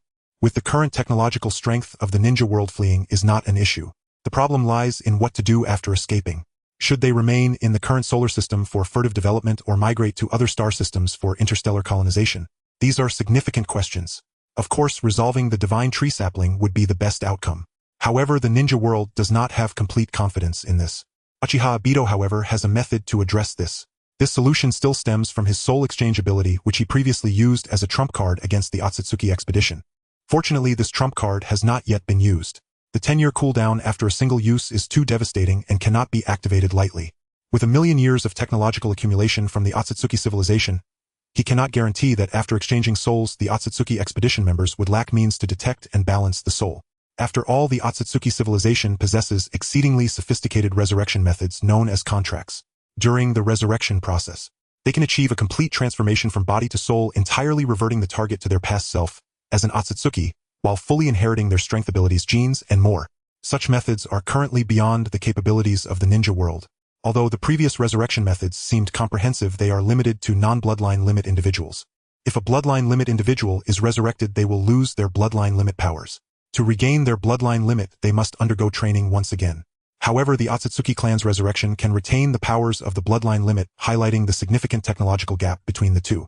Since he did not use the soul exchange on the Otsutsuki expedition before, he now has more options at his disposal. After years of research on soul exchange, Uchiha Obito developed another extraordinary ability. An ability so incredible that he found it hard to believe. He can perform soul exchange across dimensions. Although this ability is still in the verification phase. An outrageous occurrence transpired when Uchiha Obito attempted to display names and appearances from other dimensions within the soul exchange framework. The framework successfully recorded the information. This success indicates that his soul exchange trump card can function across dimensions, allowing Uchiha Obito to transcend the confines of the Naruto universe. He can venture into other universes for development. However, since entering the Naruto world, he has only used the soul exchange ability once. He exchanged the souls of Sarutobi Hiruzen and Uchiha Fugaku, avoiding the tragedy of the Uchiha clan's extinction, while gaining valuable time for development. He did not experiment with the soul exchange function on himself, primarily using it to swap souls between shadow clones, and Uchiha Obito did not hastily activate the soul exchange function. If he merely wished to escape the ninja world, that would be straightforward. But now the ninja world belongs to him, and he certainly cannot easily relinquish his foundation. Currently, the soul exchange can be used only once. However, this usage can accumulate over time. He has been in the ninja world for 25 years, meaning that in another 5 years, he will gain the ability to exchange souls twice. This would maximize his safety after the soul exchange. In the next 5 years, for conservative consideration, Uchiha Obito initiated a grand migration of the ninja world, relocating the underground ecological system of the ninja world to Mars, using his alternate space abilities. This migration proceeded exceptionally smoothly. One significant reason for this success was that Orochimaru had broken through the copying technique of the Mangekyo Sharingan. Normally activating the Mangekyo Sharingan is challenging, even though Uchiha Obito managed to mass activate the Mangekyo by collecting the emotions of the populace. After all, the extreme emotions one person can generate are limited, whereas the emotions produced by billions of people are infinite. Even so, the Mangekyo Sharingan activated under the same emotion still exhibits certain differences in ocular jutsu types. Orochimaru, however, managed to mass-produce identical Mangekyo. Even the ocular jutsu were indistinguishable. With this technology, a variety of alternate space Mangekyo were produced in bulk, creating numerous alternate spaces. Thus, migrating the entire ecological system of the ninja world became feasible. After all, the ecological system of the ninja world is quite small, consisting of only one continental plate. As for the marine ecosystem, there was no need to worry too much. After maximal collection destruction was carried out, in 5 years, the ecological system and civilization of the ninja world were completely relocated to the depths of Mars. Developing ecology and civilization on the surface would be a last resort for the ninja world, which lacks sufficient power. For the ninja civilization, it has experienced a tumultuous 20 years, from an unbelievable development over the past 15 years to the recent 5 years of concealment. Although the quality of life has not declined, the ever-present sense of crisis regarding the potential destruction of civilization has caused many to abandon entertainment. Instead, they joined the ranks of scientific research. In terms of the competition of civilization levels, technology represents everything. However, with the current limited resources of the ninja world, surpassing the Otsutsuki civilization, which boasts countless star systems and a legacy of millions of years, remains an unattainable dream. As the 5-year period approached its end, Uchiha Obito began preparing for the soul exchange. This time, the world he aimed to exchange with is the timeline of Boruto. The Boruto timeline contains a wealth of Otsutsuki resources, including Otsutsuki Kagaya, Otsutsuki Ishiki, Otsutsuki Mamashiki, Otsutsuki Kinshiki, and Otsutsuki Yurashiki. Additionally, the remains of the Otsutsuki god Otsutsuki Jiraiya are present in the ninja world. These conditions are currently unavailable in the ninja world. After accessing Otsutsuki Kagaya's memories, Uchiha Obito discovered that the Otsutsuki Ishiki does not exist in his ninja world. Otsutsuki Kagaya descended alone into the ninja world. As long as he can successfully capture Otsutsuki Mamashiki in the Boruto world, he will obtain the secret technique to control the divine tree, thereby completely eliminating the threat of the divine tree to the ninja world. This would provide the ninja world with at least several thousand years of stable development time. Uchiha Kage was prepared for the soul exchange. As for the matters of the ninja world, he need not worry. His original soul had been swapped, yet his numerous clones still wielded absolute power and authority. All clones were unable to resist his soul exchange, thus being firmly under his control. However, when facing others, his numerous clones were no different from his original self. The current issue was whose soul he would exchange in the Boruto timeline. To prevent any unforeseen circumstances, the best target for the soul exchange had to be someone who existed in the Boruto world and was absent in his own ninja realm. Therefore, individuals like Otsutsuki Kinshiki were not within his consideration. If he were to swap souls with the Otsutsuki Kinshiki of his own ninja realm, it would be a significant loss. That was an opportunity that came once in 10 years, and it could not be wasted lightly. Correspondingly, Uchiha Sasuke and Uzumaki Naruto were not options either. As for other members of the new Team 7, such as Boruto Uzumaki Sarada Uchiha and Mitsuki Boruto, possessed the Byakugan, however, it could only be elevated to the Rinnegan. The difficulty of this was far greater than upgrading from the Sharingan to the Rinnegan. Even with Uchiha Kage's current abilities, acquiring the Rinnegan still required the infusion of ocular power from a gigantic Rinnegan. This was the easiest method. Another approach was to continuously merge the Byakugan through the fusion of the Sharingan, which could also unlock the Rinnegan. However, such efficiency was too low. The amount of Byakugan consumed would be sufficient to form a gigantic Rinnegan, which was entirely counterproductive if it were merely the Byakugan. In Uchiha Kage's mind, Boruto's priority was not high. After all, the time left for him to grow was too short. He needed to elevate his power within just a few months to a level capable of defeating the Otsutsuki expedition team. Even though Boruto was the protagonist, his potential in this aspect was still relatively limited, making it not the most ideal starting point. Mitsuki as a creation of Orochimaru, despite possessing great potential, was not a choice he would make to avoid any potential mishaps among the many candidates in Boruto's timeline. Uchiha Sarada and another inconspicuous member, Kinshiki, aligned with Uchiha Kage's intentions. Uchiha Sarada possessed the Sharingan. Moreover, her qualifications to awaken the Mangekyo Sharingan were extremely high, providing him with an excellent starting point. Kinshiki, being the daughter of the root defect Yashimaru, carried the latest research achievements from the root. A spirit beast named Nu, created from Hashirama's cells, had limitless potential not only in terms of combat capability. It also possessed characteristics similar to tailed beasts, also giving him an excellent starting point. It's not that Uchiha Kage did not want other male candidates. However, many second-generation characters in Boruto's timeline had limited potential and could not provide Uchiha Kage with a good starting point. After considering various factors, Uchiha Kage ultimately chose Uchiha Sarada as his exchange target. Following his successful selection of a target, he designated himself as the other party for the exchange. As for the power imbalance, that could be easily resolved. It was not too difficult to go from weak to strong, but becoming weak from being strong was too simple. Soon Uchiha Kage's power dropped to that of a genin, achieving a balance with Uchiha Sarada's strength. However, just as Uchiha Kage confirmed his intent to proceed with the soul exchange, he discovered a new condition. The golden finger of soul exchange could indeed swap souls across dimensions, but due to being interdimensional, it was no longer unconditional. Instead, it required a price. As for the cost, it was the level of a bloodline limit. Such a price could hardly be considered light. Nevertheless, for Uchiha Kage, it was still acceptable. He replaced a clone with the bloodline limit and promptly activated the ability to exchange souls. It must be said that his golden finger was exceptionally domineering. In an instant, Uchiha Kage appeared from beneath Mars into another timeline in Konoha. He found himself within Uchiha Sarada's body. He adapted remarkably well to this change in identity. For this day, he had conducted relevant training in advance. Merely changing gender was not an issue for most ninjas. In the old era, ninjas often used transformation techniques for intelligence gathering. As for the new era, as long as you had contribution points, changing gender was even easier. In short, Uchiha Kage had now become Uchiha Sarada. Moreover, he fully adapted to the current body. The chakra flowed smoothly without any problems. Feeling this brand new body, Uchiha Kage truly experienced the gap in talent. Previously, as an Uchiha, his talent was quite low, lacking the conditions to awaken the Mangekyo Sharingan. If he had not improved his physique, he would have never been able to awaken the Mangekyo.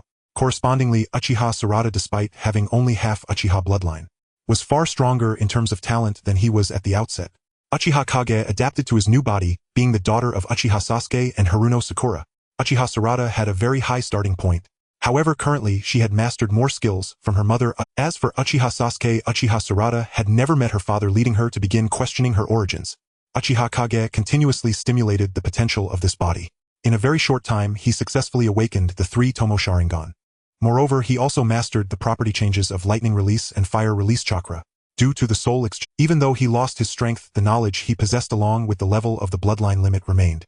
With Uchiha Sarada's current body, due to limited chakra, he could briefly exhibit quasi-Kage level strength. However, compensating for the chakra shortfall was not difficult.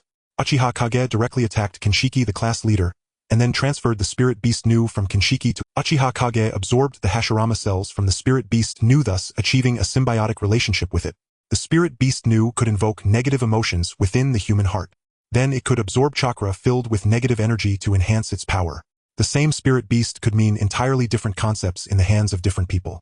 In Kinshiki's hands, she needed to absorb negative energy chakra from ninjas to support the growth of the spirit beast Nu. However, in Uchiha Kage's hands, the spirit beast Nu could directly absorb human negative emotions to convert them into energy. The current Konoha had gone through the destruction by pain and the 4th Great Ninja War. Yet Konoha remained undisputedly the #1 ninja village. This was primarily because Konoha had the 2 ninja gods, the 7th Hokage Naruto Uzumaki and Uchiha Sasuke. The two had teamed up during the 4th Great Ninja War to seal away Otsutsuki Kagaya, creating a stark disparity in power with other ninja villages. Whenever they wished, either of them could suppress the 4 major ninja villages and unify the ninja world. However, neither had such intentions. Naruto Uzumaki cherished his own ideals of peace. Uchiha Sasuke also respected Naruto's choices. Nevertheless, even in such a prosperous and developing Konoha, everyone here needed to hustle for work and life. A city with a population of 1 million exudes an immense quantity of negative emotions. Yet Uchiha Kage could not freely absorb it, because the 9 tails within Naruto Uzumaki also sensed malice and could also gain energy by transforming negative emotions. This was a capability possessed by all tailed beasts. Otherwise, the continuous chakra supply of tailed beasts could not possibly come from thin air. If a tailed beast were in the outside world, could also recover by absorbing and transforming natural chakra. However, as a Jinchuriki, the tailed beast within a ninja could not do so. A high concentration of natural chakra could lead to the death of the Jinchuriki. Fortunately, every ninja village harbored unimaginable darkness sufficient to enable tailed beasts to restore energy through the absorption and transformation of negative emotions. The negative emotions of Konoha could not be entirely absorbed by the Ninetales. Under the premise of not attracting the Ninetales' attention, Uchiha Kage manipulated the spirit beast Nu to absorb negative emotions and convert them into energy to grow stronger. Meanwhile, under the stimulation of negative emotions, Uchiha Kage successfully awakened Uchiha Sarada's Mangekyo Sharingan. Uchiha can obtain 2 Mangekyo Sharingan techniques. One is the emotion realm, a separate space that can store emotions in unlimited quantities. The other is emotion detonation, which can unleash the emotions of others to inflict damage or amplify the emotions of oneself or others. Alongside this, Uchiha can acquire the Mangekyo Sharingan and Hashirama cells. Moreover, the summoning beast Nu continuously provides energy. His power escalated directly from the Quasi Shadow level to the Super Shadow level all within a day. Using the body of Uchiha Sarada, Uchiha can completed his transformation from a genin to a Super Shadow without attracting any suspicion. Uchiha did not further enhance his power, but instead solidified his physical foundation. His soul's realm is indeed the bloodline limit. However, his current body requires some time to adapt to such a rapid and substantial shift in power. As a member of Team 7, Uchiha Sarada now enjoys considerable freedom. The members of Team 7 are Uzumaki Boruto, Uchiha Sarada, and Mitsuki. The 3 are the children of the 7th Hokage Uzumaki Naruto, Uchiha Sasuke, and Orochimaru respectively. Mitsuki, as an artificial human created by Orochimaru, is indeed recognized as Orochimaru's son in terms of. Given this background, even though the guiding ninja of Team 7 is the elite Jonin Sarutobi Konohamaru, in reality, he does not impose restrictions on Team 7. Essentially, they are allowed to operate freely. After graduating as Genin, Team 7 did not take on numerous rank missions like other Genin teams to hone their combat skills and teamwork. To be honest, in this era where Uzumaki Naruto and Uchiha Sasuke reign over the ninja world, no one expected the outbreak of the 5th Great Ninja War before their passing. Indeed, their power is overwhelmingly strong.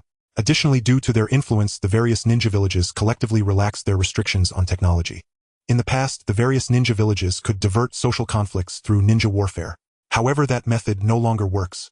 They had no choice but to rely on technology to enhance productivity, thereby alleviating and delaying conflicts. Even now, Konoha is filled with a technological atmosphere. The existence of technology has significantly diminished the role of ninjas corresponding to more ordinary people, becoming like cattle and horses, improving their quality of life at the cost of incessant labor. Consequently, a substantial amount of negative emotions has accumulated in Konoha. Due to the lack of mandatory collective activities in Team 7, the 3 essentially operate independently. Uchiha Sasuke is often away, and Uchiha Sarada has never seen her father. Her mother, Uchiha Sakura, works as a top medical ninja at Konoha Hospital. In the face of severely injured patients, Uchiha Sakura is indispensable, which means she spends most of her time away. As a medical ninja, Uchiha Sakura does not have a stable schedule. She can take breaks. However, patients have no time to wait. This kind of family background has left Uchiha Sarada in a state of lacking love for a long time. Coincidentally, this year Konoha will hold an unprecedented Chunin exam. This Chunin exam will include teams from the other 4 great ninja villages. Uzumaki Naruto will also have a secret meeting with Uchiha Sasuke.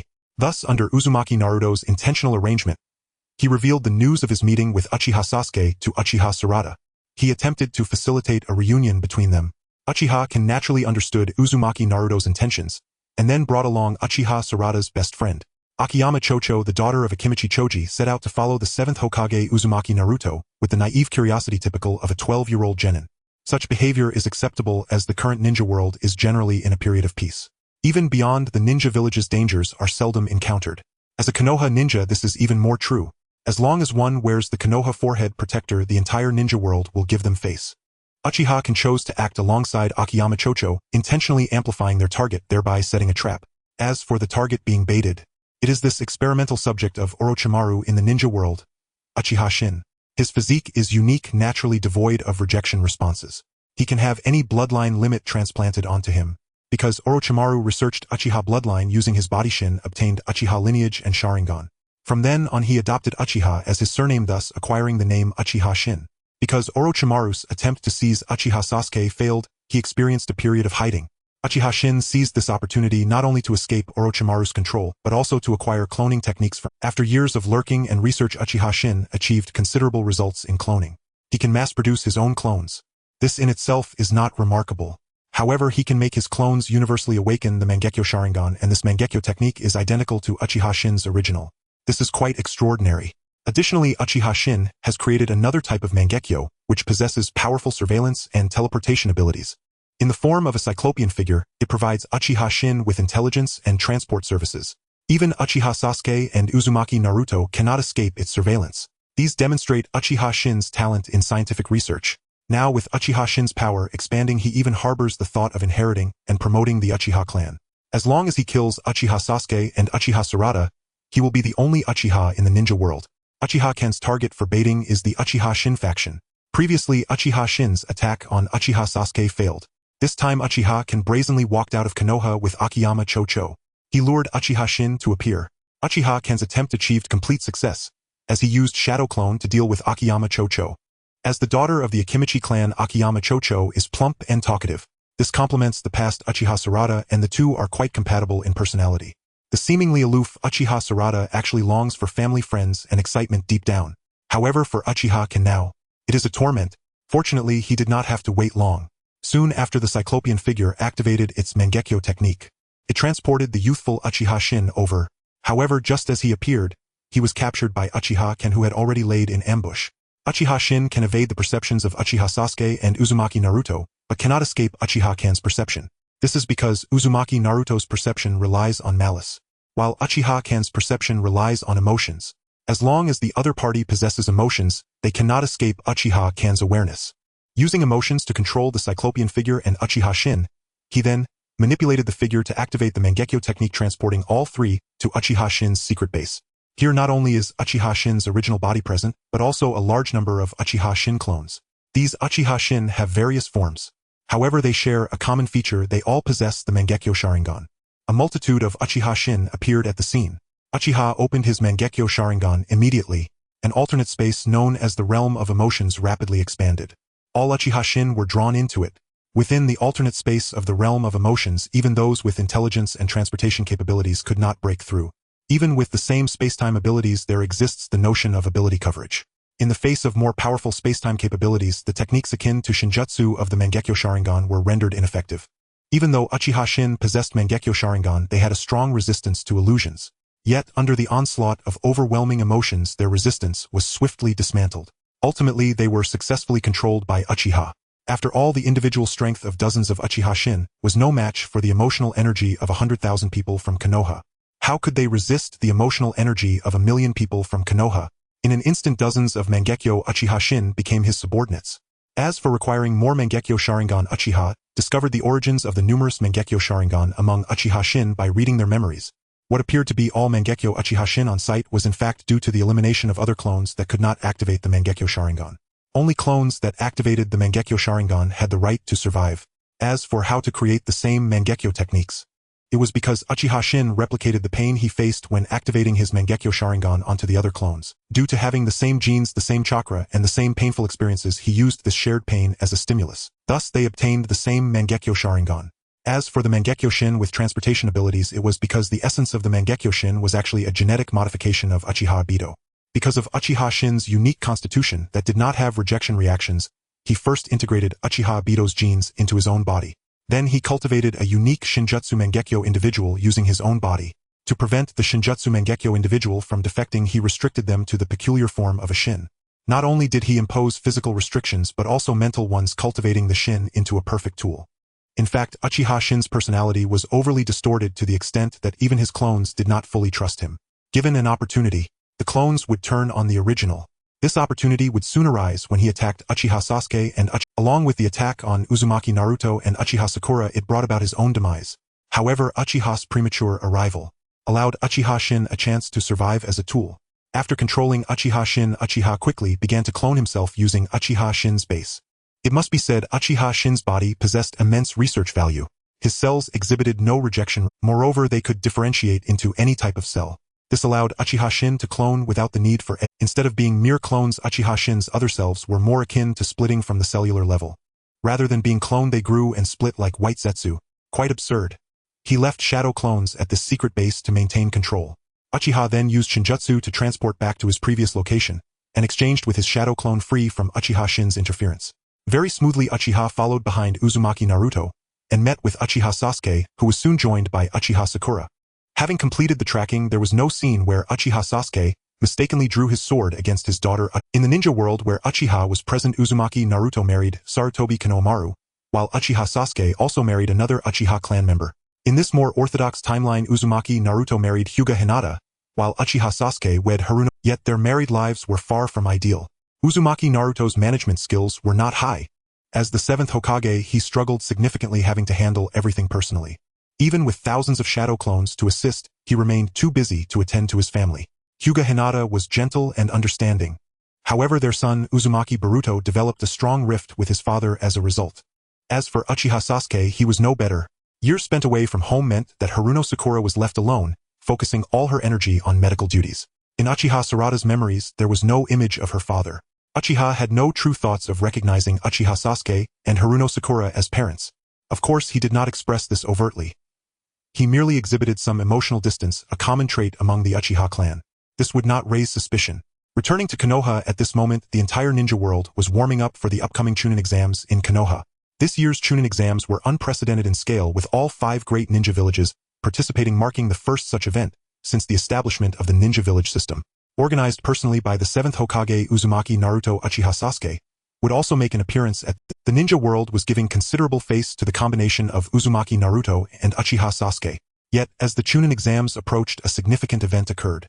The 8-tailed beasts were stolen by a mysterious individual. Following the 4th Great Ninja War, no new Jinchuriki had emerged in the ninja world. Aside from the established Jinchuriki Karabi of the 8 tails and Uzumaki Naruto of the 9 tails, no other tailed beasts were sealed within ninja bodies. Instead, they gained a degree of freedom, yet as a cost for this relative freedom, the tailed beasts had to operate under the oversight of their respective ninja villages. Moreover, they were not allowed to cause destruction. This peaceful coexistence lasted over a decade, only to be shattered now with the simultaneous disappearance of the 8-tailed beasts. Even the 8 tails Jinchuriki Karabi was defeated in a single encounter, and the 8 tails was extracted from within him, while his life was preserved. Normally, the lives of the tailed beasts and their Jinchuriki are intertwined. When a Jinchuriki dies, the tailed beast also dies. When a tailed beast is extracted, the Jinchuriki also dies. However, this law has been repeatedly broken in the ninja world. The 8-tailed beasts disappeared after being attacked all at the same time. It is hard to imagine that in a ninja world dominated by Konoha, any organization could possess such terrifying strength, easily capturing tailed beasts and their Jinchuriki. They could also easily inflict severe damage on the other 4 great ninja villages. Consequently, the leaders of the 4 great ninja villages set off for Konoha ahead of time, with the Grand Chunin exams no longer a priority for the 5 Kage. In the current ninja world, only Uzumaki Naruto and Uchiha Sasuke theoretically possess the ability to capture all 8-tailed beasts simultaneously. However, no one believes that Uzumaki Naruto and Uchiha Sasuke would actually do so, as the other 8-tailed beasts would hardly provide them with any combat power. The other 4 Kage gathered in Konoha, confirming this fact, while also being on guard against new forces emerging in the ninja world before the destruction of Konoha and the outbreak of the 4th Great Ninja War. The ninja world did not take the Akatsuki organization seriously. However, currently one of the 5 great ninja villages indeed has a suspect. This suspect cannot be Uchiha Sarada, who is under the influence of Uchiha Shin, but rather the Shell organization, which has experienced a technological explosion in recent years. The source of this technological explosion is the Shell organization, which is extremely mysterious and backed by the powers of various countries. It owns numerous technology enterprises possessing military might, financial resources, political power, and technological. While possessing strong productive capabilities, it also provides many job opportunities.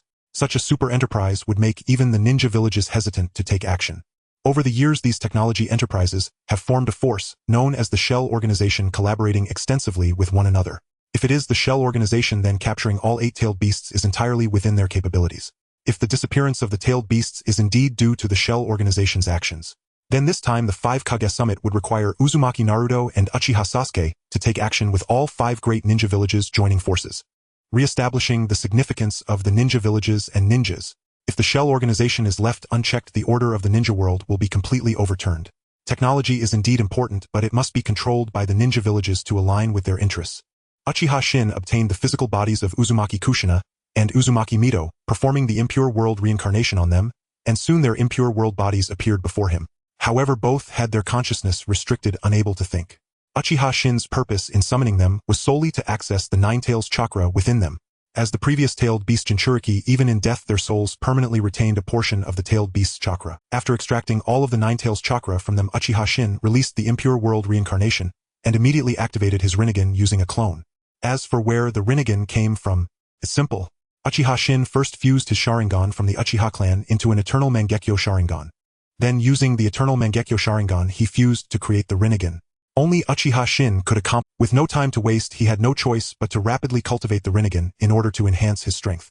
Uchiha Shin summoned the Ten-Tails husk and filled it with the 8-tailed beasts, and the Nine-Tails chakra reviving using the Rinnegan from his clone Uchiha Shin, suppressed the Ten-Tails, successfully sealing it within himself, becoming the Ten-Tails Jinchuriki. Upon becoming the Ten-Tails Jinchuriki, his 2 Sharingan transformed directly into Rinnegan, and simultaneously, his third eye opened the Ninetamo Rinnegan. In this manner, he rapidly established himself as a bloodline limit wielder. His strength is undoubtedly the strongest in the ninja world.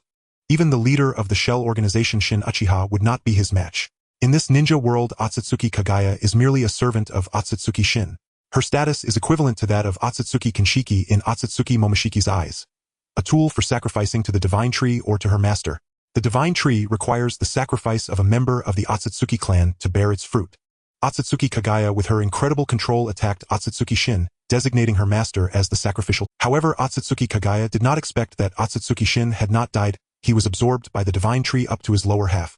His upper half performed a divine technique Shomyo Baikuna, transforming himself into a size of dust to survive. Severely injured Otsutsuki Shin parasitically hid within the monk Shin Uchiha's body for 1,000 years. Until the Fourth Great Ninja War, when Otsutsuki Kagaya was sealed once again, he found the top scientist Amato and established the Shell Organization. He promoted technological development in the ninja world, and attempted a perfect reincarnation coinciding with Uchiha Shin becoming a bloodline limit wielder as the Ten-Tails Jinchuriki. Otsutsuki Shin sensed it immediately as the Ten-Tails was completed by absorbing half of Otsutsuki Shin's body. His spies, aided by the Shell Organization, were spread throughout the ninja world. Based on his calculations, he believed that there would be no new bloodline limit in the ninja world for a long time as Otsutsuki Kagaya was resealed. The Sage of Six Paths having granted Uzumaki Naruto and Uchiha Sasuke the means to seal Otsutsuki Kagaya, lacked the power to pose a threat to him. Therefore, Otsutsuki Shin transitioned from hiding to establishing the Shell Organization, pushing for technological advancement in the ninja world. Little did he expect that once again someone abruptly became the Ten-Tails Jinchuriki. Otsutsuki Shin certainly knew about the mysterious disappearance of the 8-tailed beasts, occurring recently in the... Moreover, the 5 great ninja villages were suspecting the Shell Organization's involvement. The emergence of the Ten-Tails Jinchuriki made Otsutsuki Shin realize that a hidden powerhouse still existed in the ninja world. The other party took the 8-tailed beasts and suddenly became the Ten-Tails Jinchuriki, indicating a long-term plan that did not begin after the Fourth Great Ninja War. With Otsutsuki Kagaya being resealed once again, the husk of the Ten-Tails was also resealed on the moon. To become the Ten-Tails Jinchuriki, one must first obtain the husk of the Ten-Tails, which requires a pair of Rinnegan. With the husk and Rinnegan, one can then collect the 9-tailed beasts. This would allow for the revival of the Ten-Tails and the individual to become the Ten-Tails Jinchuriki. The mysterious person seized the 8-tailed beasts, but Konoha's 9-tails Jinchuriki Uzumaki Naruto was not attacked. Thus, to acquire the 9-tails chakra, it could only be done through impure world reincarnation from the former 9-tails Jinchuriki or other unique beings like Kin and Jin. Kin and Jin had once been swallowed by the 9-tails, but did not die. Instead, they survived by continuously consuming the flesh and blood within the 9-tails. This caused the 9-tails great discomfort and led to them being expelled, perhaps due to their unique bloodline or their massive consumption of the 9-tails flesh. Both acquired 9-tails chakra afterward and staged a rebellion, killing the second Hokage Senju Tobarama and the second. They were eventually killed by the Third Hokage. The Fourth Great Ninja War demonstrated that the 10-tails does not require the complete absorption of all 9-tailed beasts. As long as the majority of the tailed beasts are acquired, it is still possible to revive the 10-tails without affecting the birth of the 10-tails Jinchuriki. The ability to achieve the 10-tails in such a short time must have been a long-term plot. Indeed, it was as Uchiha Shin captured Hinata Hanabi immediately after becoming the 10-tails Jinchuriki, not affording Daitongmu Ishur any more time to prepare. When the insight of the Zhuanqing Eye was awakened by Yuzibo Jin, the entire shinobi world was shrouded beneath its all-seeing scrutiny. Xuanhua Mingren felt the familiar ocular power of the Zhuanqing Eye, his expression struck with utter astonishment. He had indeed once upon the moon defeated Daitongmu Sharon, who possessed the Zhuanqing Eye. It had been an unbearably arduous battle, one that not only saved the shinobi world, but also thwarted Daitongmu Sharon's scheme to obliterate the world by means of the moon. Most crucially, through that ordeal, his bond with Rixiang Chutian deepened profoundly. They ultimately formalized their relationship and were married. Now the colossal Zhuanqing Eye on the moon had been destroyed. Daitongmu Sharon had been successfully roused by him and no longer sought to annihilate the shinobi world. So where had this current Zhuanqing Eye come from? Daitongmu Ishur had not expected the existence of... Even though he tried to conceal himself, the instant the Zhuanqing Eye's gaze swept the shinobi world, it was already too late. Yuzhibo Jin directly locked onto Daitongmu Ishur. Then the Shinwei ocular jutsu facilitated a teleport. The next moment Yuzhibo Jin stood before Daitongmu Ishur, though at that time, he bore the appearance of Yuzhibo Zhuoliangna. After becoming the Ten-Tails Jinchuriki, Yuzhibo Zhuoliangna's body underwent a transformation toward the Daitongmu line. Twin horns sprouted from her head, and her skin turned a pale bluish-white. Her frame, once that of a 12-year-old, had matured into an adult's. In this state, even her parents Yuzhibo Zhuozhu and Yuzhiboing would likely not recognize her at a glance. Seeing that he himself had become the target of the mysterious bloodline net, Daitongmu Ishur could no longer bother with concealment.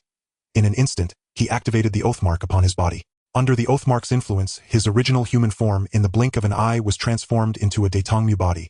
Yet such an imperfect reincarnation exacted a heavy price. Although it could restore him to the strength of his prime for a very short span, the trade-off was absolute. If he were slain in that state, he would truly die. He had prepared for 1,000 years and was now forced into a failed reincarnation. Even so, he had no other option. Daitongmu Ishur understood only too well the might of the bloodline net. Only by completing the reincarnation would he gain the power to contend with the bloodline net. Daitongmu Yishi's greatest reliance at present was his divine arts, his very existence.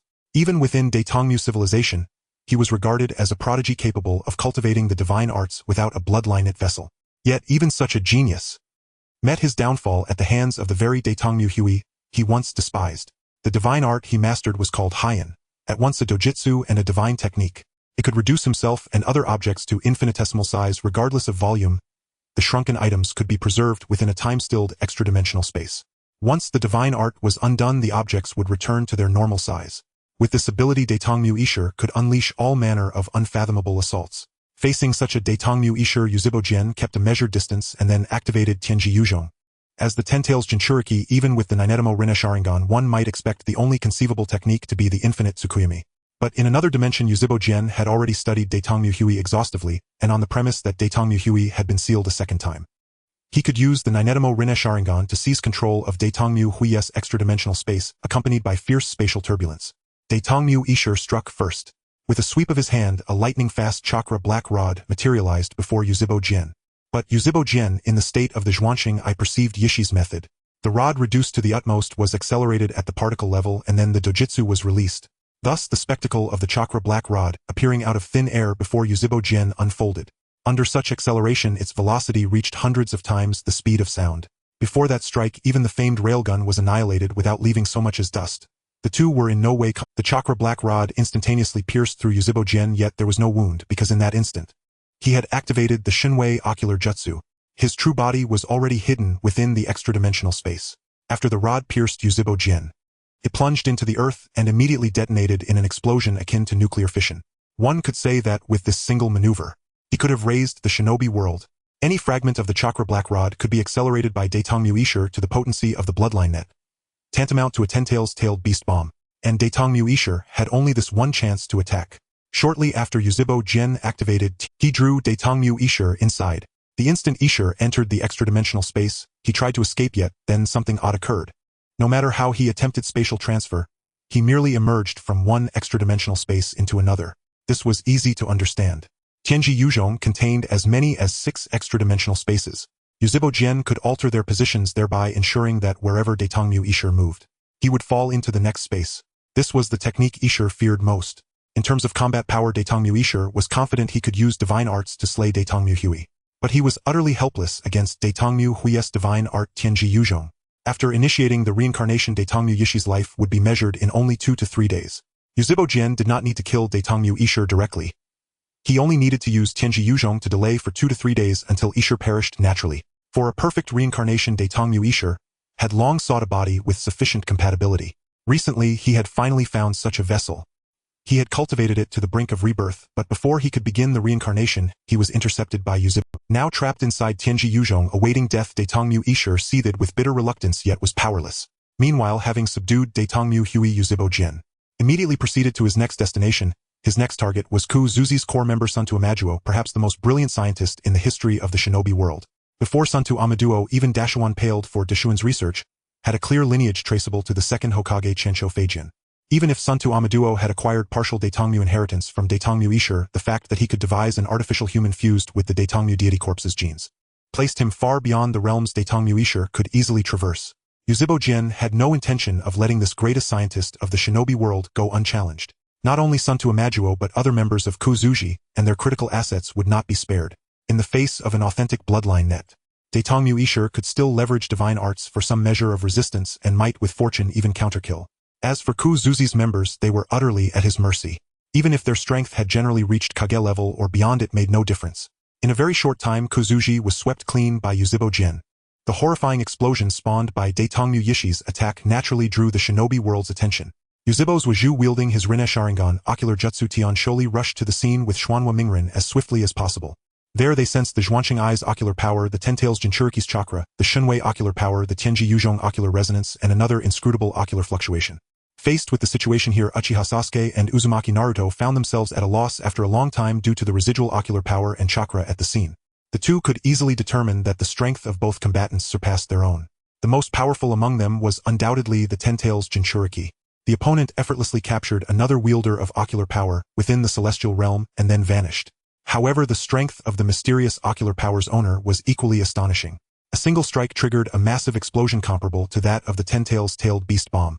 After more than a decade of peace in the ninja world, the two had no idea when such powerful mysterious beings had emerged. In the face of this situation, the two could do nothing but remain vigilant. There was nothing else they could do. The leader of the organization had changed. The Otsutsuki Ishiki had been replaced by Uchiha. With the emergence of the Ten-Tails Jinchuriki, the entire ninja world fell into a state of alert. In this regard, Uzumaki Naruto did not hold back. He informed the daimyos of each nation and the leaders of the ninja villages about the discovery of the explosion site. The appearance of the Ten-Tails Jinchuriki signified that the eight-tailed beasts had already come under threat. It had only been a little over a decade since the Fourth Great Ninja War.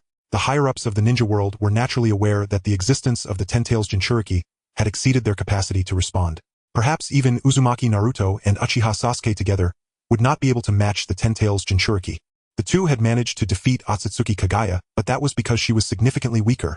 If not for Otsutsuki Kagaya possessing Uchiha Obito's body, the entire ninja world was now shrouded in the illusion of infinite Tsukuyomi, prompting the intelligence network of the entire ninja world to be activated. Regarding this situation, Uchiha chose to ignore it.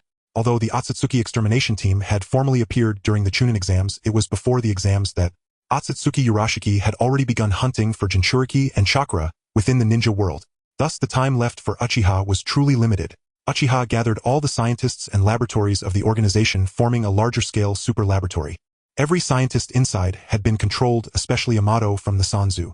Through reading and controlling Amato's mind, Uchiha successfully found two special androids, Ada and Damon, both of whom were created based on the genes of the Otsutsuki god. They inherently possessed divine techniques. Due to their significant threat, this batch of androids was ordered to be destroyed by Otsutsuki Ishiki, yet their divine techniques were powerful. They survived by using their divine techniques to control Burrow, the member of the organization tasked with executing the destruction. Among them, Ada mastered two divine techniques, clairvoyance and omnipotence. Clairvoyance can see past scenes, meaning no secret in the world can escape its gaze. However, clairvoyance has a limitation. It cannot see scenes before Ada's birth. As for omnipotence, it is even more exaggerated, capable of achieving a certain degree of wish fulfillment. However, her ability is ineffective against her blood relatives, the Otsutsuki clan, and bloodline limits.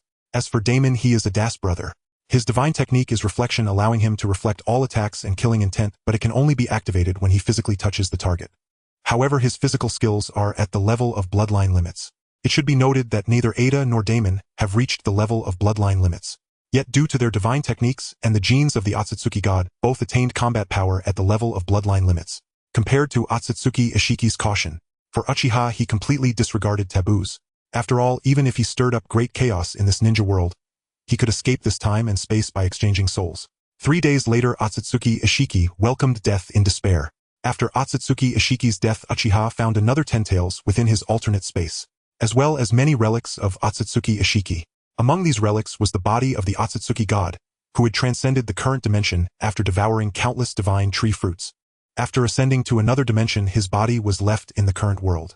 Then, in an unknown manner, he was discovered and studied by Otsutsuki Ishiki and Amato. Ultimately, Amato created a batch of androids using the genes of the Otsutsuki god. After this batch of androids was destroyed, only Ada and Damon survived. Now Uchiha has restarted the research on the Otsutsuki god's remains. Moreover, he ordered Amato to create more androids, but the subjects for the androids were changed to Uchiha Sarada, and Uchiha released Otsutsuki Kagaya, sealed at the center of the moon, and then completely controlled her. Since he had decided to cause a ruckus in this time and space, he certainly could not leave Otsutsuki Kagaya to the Otsutsuki extermination team. After all, Otsutsuki Kagaya was a bloodline limit who had devoured the divine tree's fruit. Although her inherent combat power was indeed weak, it did not mean her abilities were feeble. She just could not unleash her full strength. Uchiha made Otsutsuki Kagaya into a puppet to deal with the impending Otsutsuki extermination team. Uchiha successfully fused the 6 alternate spaces of the divine technique Ten no Gi into one. The fused alternate space received an epic enhancement. Techniques such as Kamui Flying Thunder God and even Otsutsuki Ishiki's spatial techniques would be completely suppressed within the alternate space. They would no longer function, and even the enemy's alternate spaces would be difficult to activate if not impossible. As for Uchiha himself, he could move freely within the alternate space and manipulate powers related to lava, snow, supergravity, sand, acid, and other spatial rules for suppression and attack. This was equivalent to an enhanced version of a domain or a degraded version of a divine realm.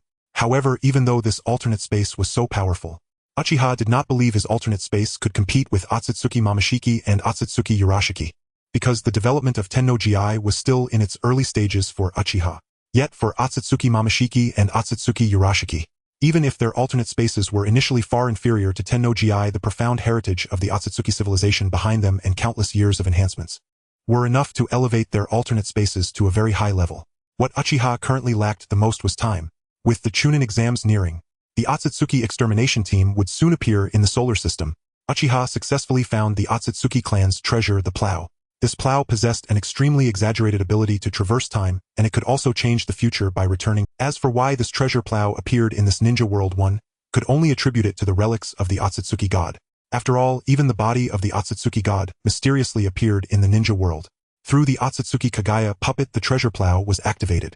Uchiha Obito did not intend to change the past, for he was uncertain of the consequences that large-scale alterations to the past might provoke. Certainly, with this he could at least make up for the regrets surrounding key members of the Shell organization. That is Amato from the land of the three paths. Even if Amato was indeed one of the top scientists in the ninja world. However, before he encountered Otsutsuki Ishiki, Amato's life was not pleasant. His wife and daughter had passed away. In order to resurrect his daughter after mastering cloning technology, he repeatedly attempted to bring her back to life through cloning. Yet something went wrong and the cause remained unknown. The daughter he cloned had a personality completely opposite to her former self. She was aggressive, cruel, and bloodthirsty, just how wonderful Amato's daughter was in life. Thus, the daughter born of cloning was equally evil. This was a regret that Amato could never amend, because Otsutsuki Ishiki forbade him from researching Edo Tensei. The essence of Edo Tensei is to summon souls from the Pure Land, and the Pure Land is the domain of the Sage of Six Paths. In other words, once Amato attempted to Edo Tensei his daughter, his actions could potentially expose him before the Sage of Six Paths. This was something Otsutsuki Ishiki absolutely did not wish to confront. His overly cautious nature allowed him to survive for 1,000 years. Yet at many times he also missed out on opportunities. Uchiha Obito, however, did not mind this. In fact, he had already grasped the soul of Amato's daughter. Thus he could balance out Amato. This time he returned to the past. He chose a time when both Amato's wife and daughter were still alive. With the help of cloning technology and shadow clones, Uchiha Obito could obtain complete copies of Amato's wife and daughter without altering the past. Apart from this, he did not make any other changes. Or rather, the others in the Shell organization were not worth his effort to change the past. Uchiha Obito appeared with the Shell organization on the moon. Currently, there were only a few remaining members of the Otsutsuki clan on the moon. Otsutsuki Shurin was not alone. However, the Otsutsuki clan on the moon was naturally no match for the Shell organization. They were easily defeated. The lunar ecosystem became the base for the Shell organization. Subsequently, the Shell organization delved into research on the remains of Otsutsuki god Kagaya, Otsutsuki Kawaki, and code, as well as divine techniques, artificial humans, and modifications. Uchiha Obito also brought out his research results from the ninja world. Now that he had ample time, he naturally aimed to make the most of it. With the help of Infinite Tsukuyomi, he could maximize research efficiency. However, Infinite Tsukuyomi was not omnipotent. It was at least a divine technique of the bloodline limit level. The world created through Infinite Tsukuyomi was incredibly realistic, yet this realism had its limits. That limit was the bloodline limit. Once entering the domain of the bloodline limit, research conducted in the Tsukuyomi space would deviate from reality to some. Thus, bloodline limit level research must be corroborated with reality. This was also the reason why Uchiha Obito needed time. To further accelerate research progress, Uchiha Obito applied cloning technology to Amato. There were many excellent scientists in the Shell organization, but none could reach the level of Amato. Not even other scientists could match Amato's cloned avatars. With enough Amatos and sufficient time, Uchiha Obito's needs were met. The secrets of the Otsutsuki clan were revealed to him like never before. The remains of Otsutsuki God were essentially the culmination of Otsutsuki divine techniques. During the transplantation process, different techniques would manifest according to different individuals. With this, Uchiha Obito acquired countless divine techniques. Furthermore, the reincarnation abilities of the Otsutsuki clan were completely analyzed by Yamato, because the reincarnation abilities directly act upon the soul. In other words, when Uchiha Obito exchanges souls in the future, he can bring his own abilities along with his soul. The Otsutsuki bloodline limit was constrained by the laws of their own civilization. They could not reincarnate at will. They needed to find a body that was sufficiently compatible to reincarnate. The advantage of this reincarnation is that it can fully retain previous cultivation. This includes the power of the bloodline limit as well. But for Uchiha Obito, he did not care about this at all. He was not subject to the oversight of Otsutsuki civilization. He could use any means to achieve the bloodline limit. The reincarnation methods that the Otsutsuki bloodline limit could not utilize were at his disposal. He lost the cultivation of the bloodline limit after reincarnation. But he could simply become the bloodline limit once more. However, other Otsutsuki bloodline limit users could not do this. They could only become bloodline limit users through the fruit of the divine tree and the limit gathering pill. Both were extremely rare in Otsutsuki civilization. Even if they wanted to obtain them again, it would be very difficult.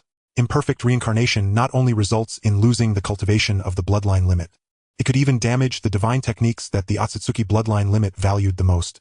These were unacceptable to the Otsutsuki bloodline limit. After mastering the contract, Uchiha Obito could not only retain his abilities on a soul level through the contract, but each soul exchange would be equivalent to 100% compatibility. Although he would lose his cultivation in the process, he would not lose his abilities. This applied even to divine techniques. This was an advantage unmatched by other Otsutsuki bloodline limit users.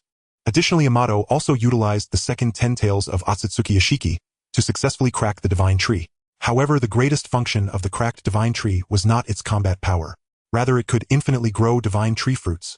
A normal divine tree could only bear one divine tree fruit. To obtain a second divine tree fruit, it would require returning to Otsutsuki civilization to acquire a second divine tree. However, with Yamato implanting the genes of Otsutsuki God into the divine tree, the complete divine tree came into being. This unrestricted divine tree could absorb everything. The previous divine tree mostly absorbed energy from living planets to grow divine tree fruits. Yet this complete divine tree could even absorb and transform energy from lifeless barren planets. It could even continuously grow divine tree fruits by directly absorbing energy from stars. Otsutsuki God, by consuming countless divine tree fruits, broke through the mysteries of the current dimension. Without what Otsutsuki God mastered was surely this complete divine tree. It required no living planets. As long as it continuously absorbed stars, it could produce countless divine tree fruits for consumption. No one expected that the divine tree would transform to such an extent after absorbing the genes of Otsutsuki God. Fortunately, this complete divine tree possessed uniqueness. Even with Amato's technology, it could not replicate another complete divine tree. After consuming the divine tree fruits, Uchiha Obito sealed the complete divine tree within himself. Such a divine tree, even if destroyed, must not be allowed to escape his control. Uchiha Obito, utilizing the complete divine tree, also absorbed the remains of Otsutsuki God. After absorbing the remains of Otsutsuki God, he acquired the two core divine techniques of Otsutsuki God. These two divine techniques were omniscience and omnipotence. Omniscience and omnipotence. These are the two core divine arts of the Otsutsuki God. Of course, the omnipotence of the Otsutsuki God is fundamentally different from that of the artificial human Ada. Ada's omnipotence is not only uncontrollable but also ineffective against certain groups and individuals. However, after Uchiha Itachi absorbed the remains of the Otsutsuki God, the omniscience and omnipotence he gained are complete. However, his status does not reach the level of the Otsutsuki God.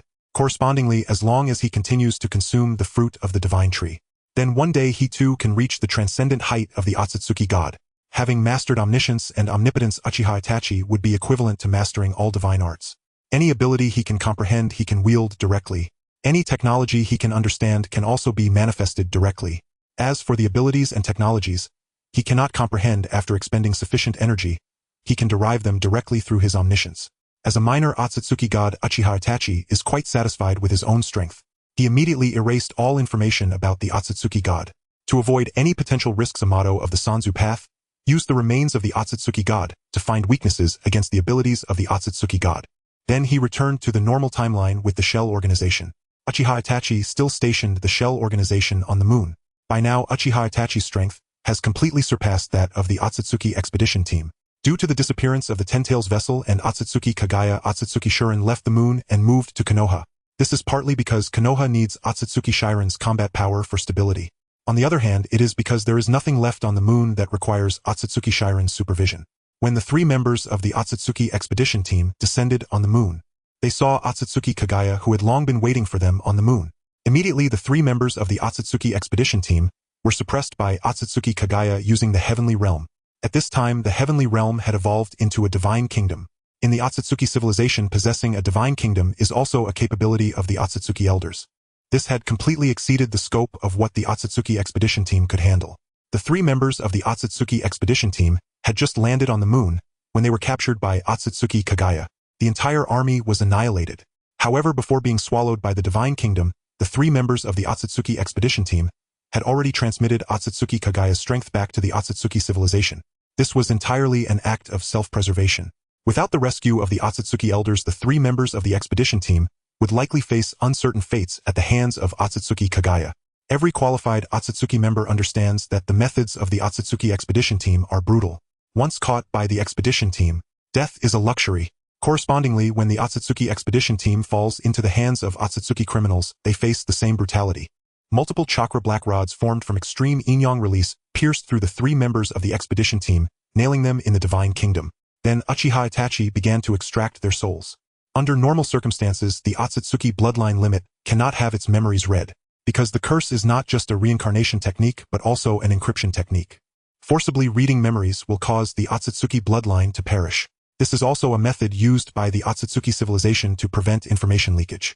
All legitimate Otsutsuki bloodline limits will be implanted with such preventive measures. However, the encryption methods of the Otsutsuki civilization, under the divine arts of the Otsutsuki god, they are completely ineffective.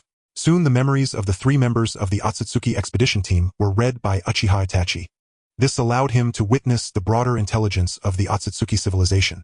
Otsutsuki Kagaya's status within the Otsutsuki civilization is quite low, and the useful information in her memories is limited.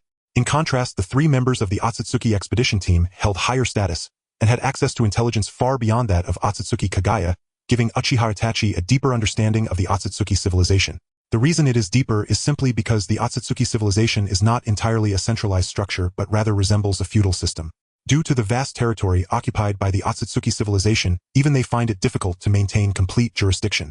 Hence, the Otsutsuki civilization can only maintain unity through a feudal system. Otsutsuki Kagaya's survival over the millennium is entirely due to the Otsutsuki civilization experiencing a millennium of turmoil. To obtain more legitimate bloodline limit quotas, various places allowed the proliferation of illegal bloodline limits, leading to an uncontrollable situation. Even for the Otsutsuki civilization, it was only after a millennium of turmoil that they managed to suppress the illegal bloodline limits. To achieve this, the center of the Otsutsuki civilization was forced to decentralize power significantly. The three members of the Otsutsuki expedition team captured a plethora of illegal bloodline limits during this millennium, which made their attitudes quite arrogant. Because everyone understands that the millennium turmoil of the Otsutsuki civilization is not fundamentally due to the strength of the illegal bloodline limits, but rather the result of internal power struggles. Now that the turmoil has just subsided, the Otsutsuki civilization is generally in a period of abundant martial virtues. Thus, shortly after the three members of the Otsutsuki expedition team sent out a distress signal, the Otsutsuki elders descended into the solar system. The other party arrived alone. The power of the divine kingdom is beyond imagination. If even the Otsutsuki elders cannot suppress Otsutsuki Kagaya, then the next step would not be to dispatch stronger personnel to deal with Otsutsuki Kagaya, but rather to absorb Otsutsuki Kagaya as a new Otsutsuki elder, making the solar system the territory of Otsutsuki Kagaya. As long as Otsutsuki Kagaya accepts the leadership and summons of the Otsutsuki civilization, it will suffice. Towards the descending Otsutsuki elder, Uchiha Itachi directly launched a consciousness invasion. The most core consciousness encryption technology of the Otsutsuki civilization was easily breached by Uchiha Itachi. Even the elder-level consciousness encryption is rendered ineffective before the omniscience and omnipotence of the Otsutsuki god. It can be said that Uchiha Itachi's existence has become a natural enemy for the Otsutsuki civilization, allowing him to easily complete consciousness invasion, memory reading, and body occupation of the Otsutsuki elders. At this moment, he is the Otsutsuki elder. Even when facing higher beings of the Otsutsuki civilization, it is impossible to extract Uchiha Itachi from the body of the Otsutsuki elder. Uchiha Itachi left a clone of himself behind. His main body controlled the Otsutsuki elder to bring the three members of the expedition team and Otsutsuki Kagaya back to the Otsutsuki civilization. In this manner, Uchiha Itachi can easily steal the achievements of the Otsutsuki civilization's development over 1,000,000 years. Meanwhile, his clone leads the Shell organization to unify the ninja world. Just as Konoha held its grandest Chunin exams, the Shell organization descended upon the scene of the Chunin exams, leaving everyone in disbelief. The leader of the shell organization turned out to be Uchiha Sarada. She was in fact the Ten Tails Jinchuriki from not long ago. When the infinite Tsukuyomi was activated once again, the blood moon hung high in the sky, enveloping the entire ninja world in the illusion of the infinite Tsukuyomi. Only Naruto Uzumaki Sasuke Uchiha and Sakura Uchiha, and the other two from Team 7 Boruto Uzumaki and Mitsuki, as well as a few others like Orochimaru, maintained their self-awareness. Who exactly are you? Looking at the Ten Tails Jinchuriki Uchiha Sarada floating in the sky and the Uchiha Sarada beside him, they momentarily found it hard to distinguish which one was real and which one was fake. Both Uchiha Sarada are real. They are clones, not shadow clones, created through the abilities of Uzumaki Naruto and Uchiha Sasuke. It's not that they couldn't even tell the difference between shadow clones. This is also the reason they didn't suspect the genin Uchiha Sarada before. Now the appearance of the Ten Tails Jinchuriki Uchiha Sarada completely surpassed their understanding. It was hard for them to believe that a 12-year-old Uchiha Sarada could be the Ten Tails Jinchuriki. In fact, their suspicion was correct.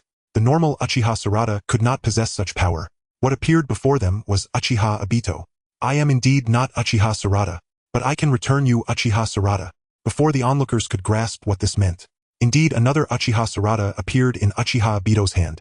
She was a replica created by Uchiha Obito by traveling back in time, made from Uchiha Sarada before the soul exchange. Looking at the newly appeared genin Uchiha Sarada, the familiar feeling instantly confirmed for Uchiha Sakura and Uzumaki Boruto that this was indeed Uchiha Sarada. She was undoubtedly the real one. However, what was in Uchiha Obito's hand was not just Uchiha Sarada. There was also Uchiha Fugaku, Uchiha Mikoto, Uchiha Itachi.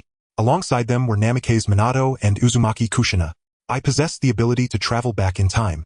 So as long as I desire it, I can bring the replicas of people from the past to the present. Uchiha Obito explained his abilities, or rather the ability of the artifact known as the plow. Once the ability to travel back in time was revealed, everyone present was astonished. This not only meant altering the past, but it also meant changing regrets. With the ability to travel back in time combined with the ability to create replicas, Uchiha Sasuke looked at his parents who reappeared before him. The reappearance of the entire Uchiha clan showed emotions that were beyond words, completely uncontrollable.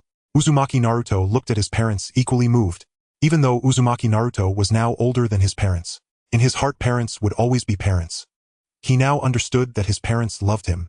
It was just that death had obstructed their familial bond. Soon the 6th Hokage Hatake Kakashi regained consciousness. Then he saw his father Hatake Tsukumo and Uchiha Obito along with Noara Rin. The 5th Hokage Tsunade also regained her awareness. She saw her grandfather Senju Hashirama, her great-uncle Senju Tobarama, her grandmother Uzumaki Mito, and her brother Senju Rope Tree.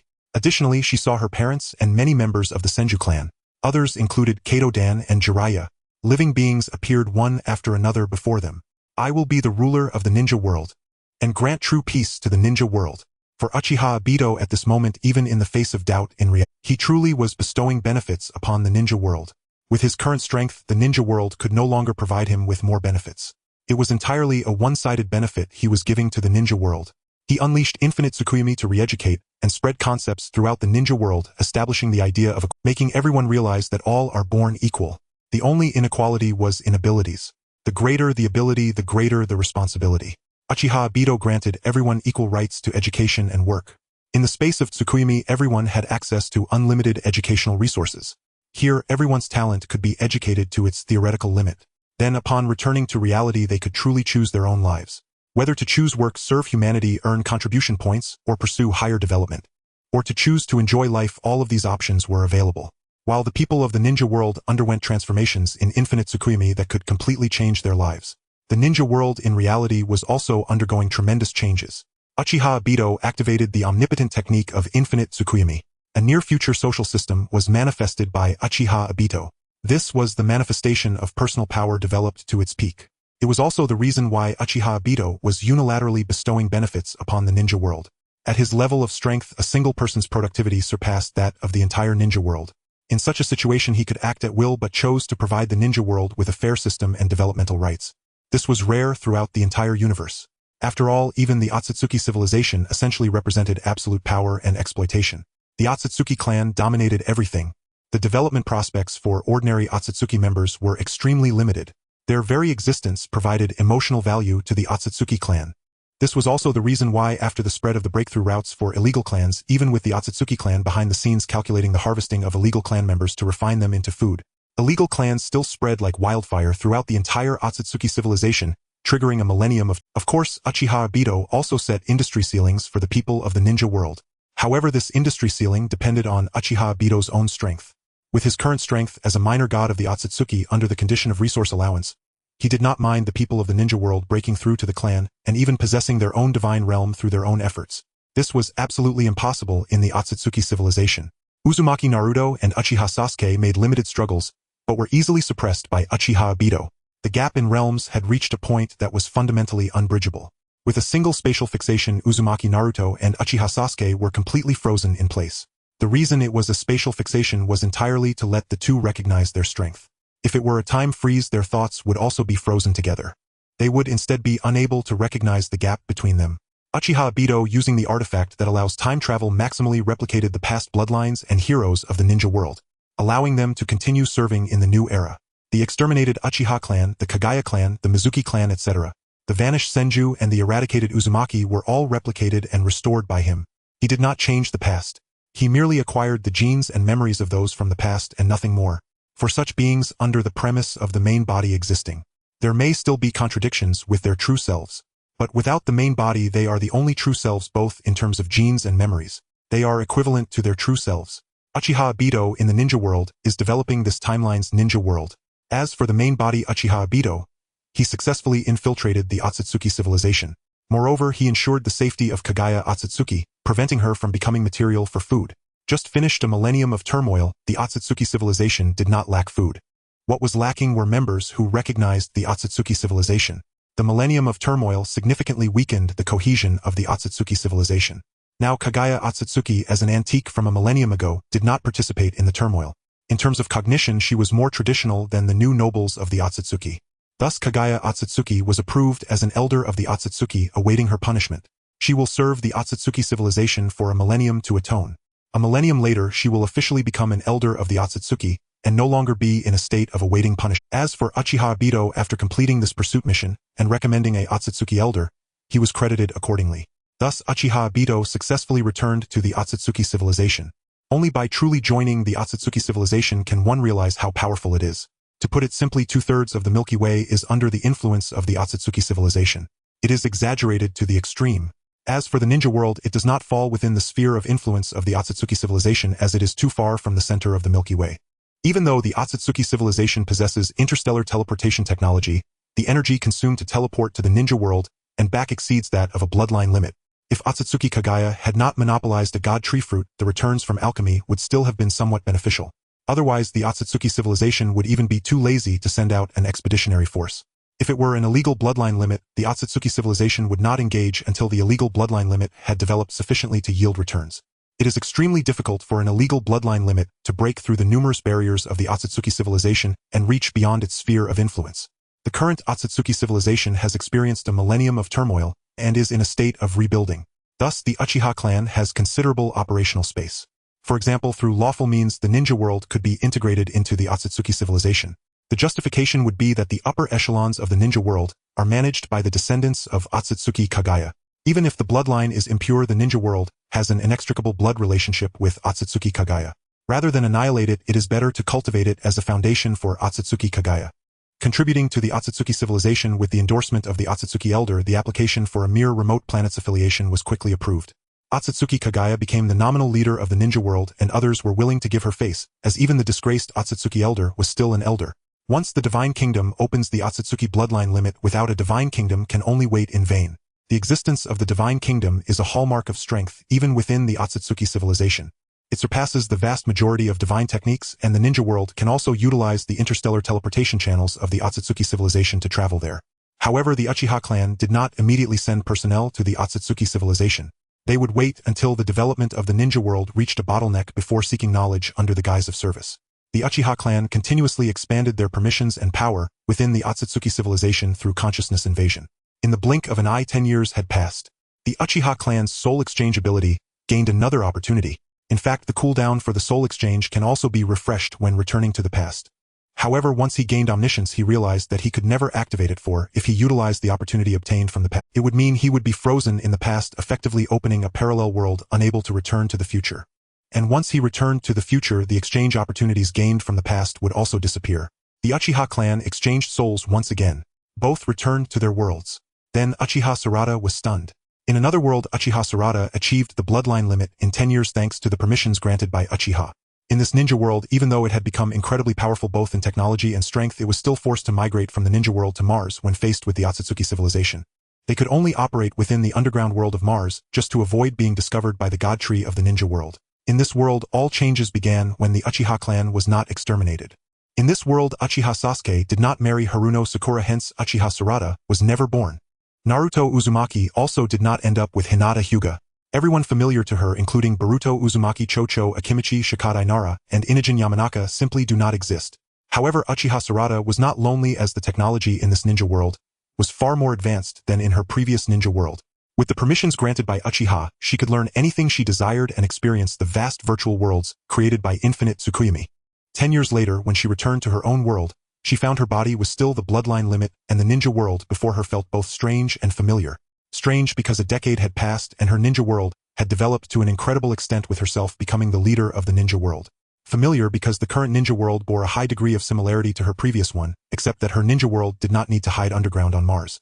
Instead, it developed chakra technology openly in the ninja world. What Uchiha Sarada found hard to accept was that during her 10-year absence, another imposter had taken her place. Uchiha Sasuke and Uchiha Sakura had another daughter. She met her childhood friends who had grown up including Boruto Uzumaki, Chocho Akimichi, Shikadai Nara, and Inujin Yamanaka, all familiar yet strange to her. However, Uchiha's clone explained everything to her. Uchiha Sarada still held immense admiration for Uchiha as he had led the ninja world from ignorance to the interstellar age. He provided everyone with equal opportunities for development and choice. She and Uchiha exchanged souls, and in a sense Uchiha Sarada felt honored. However, she never expected that Uchiha had resolved the troubles of the Otsutsuki civilization in a short time within. Moreover, he had developed the ninja world to a level even more advanced than in another ninja world. Uchiha expanded the ninja world using her identity. He became the undisputed leader of the ninja world. However, another version of Uchiha Sasuke and Uchiha Sakura also truly existed as they were clones copied from the past. The clones' timeline coincided with the moment before they exchanged souls, which in a sense also counted as another version of oneself capable of even traveling to the past. Such matters, even in another ninja world, are as mythical as they are operations. Thus, Uchiha Sarada witnessed the new Uchiha clan. The clan that had been exterminated was copied from the past to the present. The current leader of the Uchiha clan is none other than her father Uchiha Sasuke. Regarding this development, Uchiha Sarada naturally had nothing to complain about. She could choose to continue as the daughter of Uchiha Sasuke and Uchiha Sakura. The two would not mind having another daughter. However, Uchiha Sarada ultimately made another choice to represent the ninja world and travel to the Otsutsuki civilization for true integration education. This time, the elites of the ninja world generally chose to go to the Otsutsuki civilization to witness its brilliance and among them were Amato Hashirama Senju Madara, Uchiha Tobarama Senju Orochimaru, Kabuto Yakushi, and Sasori among others. 10 years have passed. Uchiha Izumi has risen from being a mere footnote to becoming a high-ranking elder of the Otsutsuki clan, navigating through the ranks by means of soul possession. As an elder of the Otsutsuki clan, his status within the clan's hierarchy is vastly different. Uchiha Izumi has barely managed to secure his position among the upper echelons of the Otsutsuki civilization. He can offer some suggestions to the core of the Otsutsuki civilization, but that is all. The structure of the Otsutsuki civilization is too vast for him to truly enter the core of its power. Even with Uchiha Izumi's current extraordinary capabilities, it would take at least a century. However, under his protection, the group from the shinobi world can enjoy preferential treatment in the Otsutsuki civilization. They will not face oppression, discrimination, or other issues, providing them with a good environment for advancement. Meanwhile, Uchiha Izumi's true self has returned to his previous shinobi world. The issue of the god tree is no longer a problem for him. He has easily taken control of the authority over the god tree. After 15 years away from the shinobi world, the original inhabitants can finally return to their home planet. Having eliminated the threat of the god tree, Uchiha Izumi did not discover any personnel like Amato of the Three Paths within his shinobi world, indicating that such individuals belong to the special ranks of the Boruto world. They do not exist in other shinobi worlds. After all, Uchiha Izumi is aware of more than one such shinobi world, or rather the majority of the theatrical worlds. Uchiha Izumi can traverse to these worlds using his soul exchange abilities. However, due to the unexpected gains he made in the Boruto world, his focus has shifted there. He aims to conquer the Otsutsuki civilization, within a century aspiring to become the next Otsutsuki god. Uchiha Izumi's return has lifted the shackles on the development of his shinobi world. In fact, it is not just shackles. He has also brought back legacies and technologies far surpassing those of the current shinobi world. However, he has only opened up the shinobi world to a limited extent. Uchiha Izumi does not intend to allow the shinobi world to develop excessively, so as not to attract the attention of the Otsutsuki civilization. The Otsutsuki civilization possesses technology capable of detecting the existence of other civilizations through the brightness and energy fluctuations of stars. Brightness fluctuations are used to locate technologies like Dyson spheres. Energy fluctuations are used to detect technologies that absorb stellar energy, whether it be Dyson spheres or direct. Such technological levels already possess interstellar capabilities. They pose a certain threat to the Otsutsuki civilization and will be dealt with accordingly. As for whether to destroy or to subjugate, the Otsutsuki civilization will need to make a certain judgment, especially with Uchiha Izumi's primary development direction being another shinobi world. Currently, the development of the shinobi world can be said to be locked down. After civilizations leave their home planets, the biggest source of energy is stars. Acquiring near-infinite energy from stars is the core driving force for the development of civilizations into interstellar ones. However, the shinobi world cannot adopt a Dyson sphere approach to obtain stellar energy, nor can it directly absorb stellar energy to avoid attracting the attention of the Otsutsuki civilization. This undoubtedly sets a ceiling on the development of the shinobi world. Before Uchiha Izumi attains the status of the Otsutsuki god, it is not advisable for the shinobi world to develop excessively. Uchiha Izumi explained this point to the shinobi world. The others in the shinobi world can actually understand this point. After all, even without considering this, the shinobi world would still need a long time to reach its developmental ceiling. Even digesting the legacies and technologies of the Otsutsuki civilization is not something the shinobi world can achieve. Of course, their lack of understanding is irrelevant because Uchiha Izumi's strength alone surpasses that of the entire shinobi world. After making arrangements for the current shinobi world, Uchiha Izumi returned to the Boruto world to continue his development within the Otsutsuki civilization. His strength is currently advancing by leaps and bounds. After all, as long as he has ample material and energy, he can continuously obtain the fruits of the god tree from within his body. By constantly consuming the fruits of the god tree, his strength will grow stronger. The stronger he becomes, the more powerful Otsutsuki elders he can control, gaining more resources, thus forming a positive feedback loop. Yet, even with Uchiha Izumi's rapid development, it will still take a century to truly enter the core of the Otsutsuki civilization. This illustrates the terrifying level to which the Otsutsuki civilization has developed. The closer one gets to the center of the Otsutsuki civilization, the closer they are to the center of the Milky Way. The power core of the Otsutsuki civilization resides in the center of the Milky Way. Black holes are advanced energy sources and weapons far surpassing stars. The more powerful the Otsutsuki factions are, the larger the mass of the black holes they control.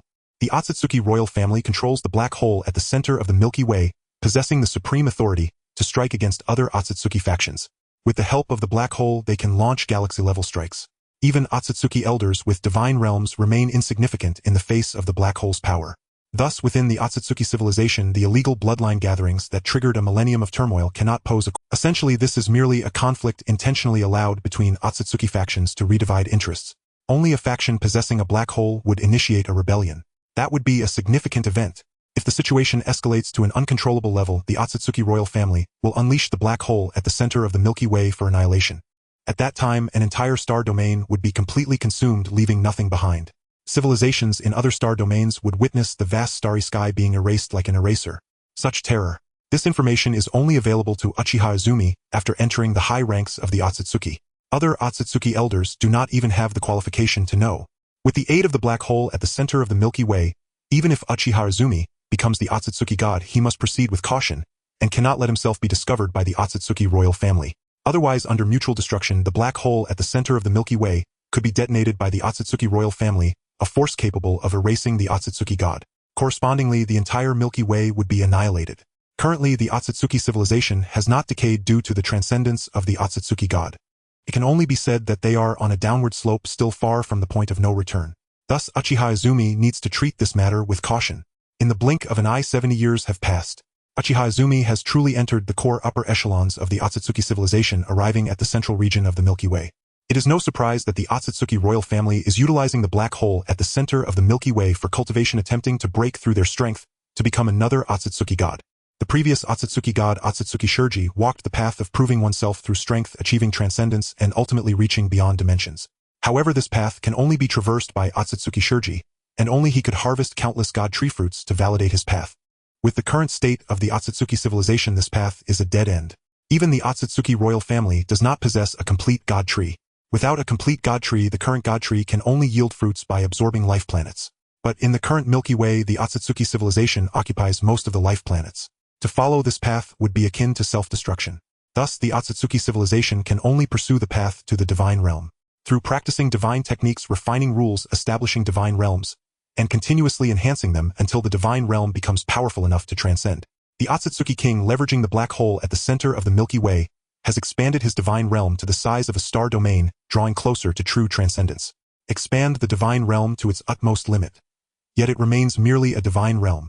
To achieve true transcendence, the optimal path lies in harnessing the supermassive black hole at the galactic center. Subject the divine realm to infinite gravitational collapse, ultimately triggering a singularity explosion within it, and thereby transform the divine realm into a nascent universe. Through this nascent universe, one undergoes a fundamental metamorphosis of existential rank, ascending from sovereign of a divine realm to creator God itself.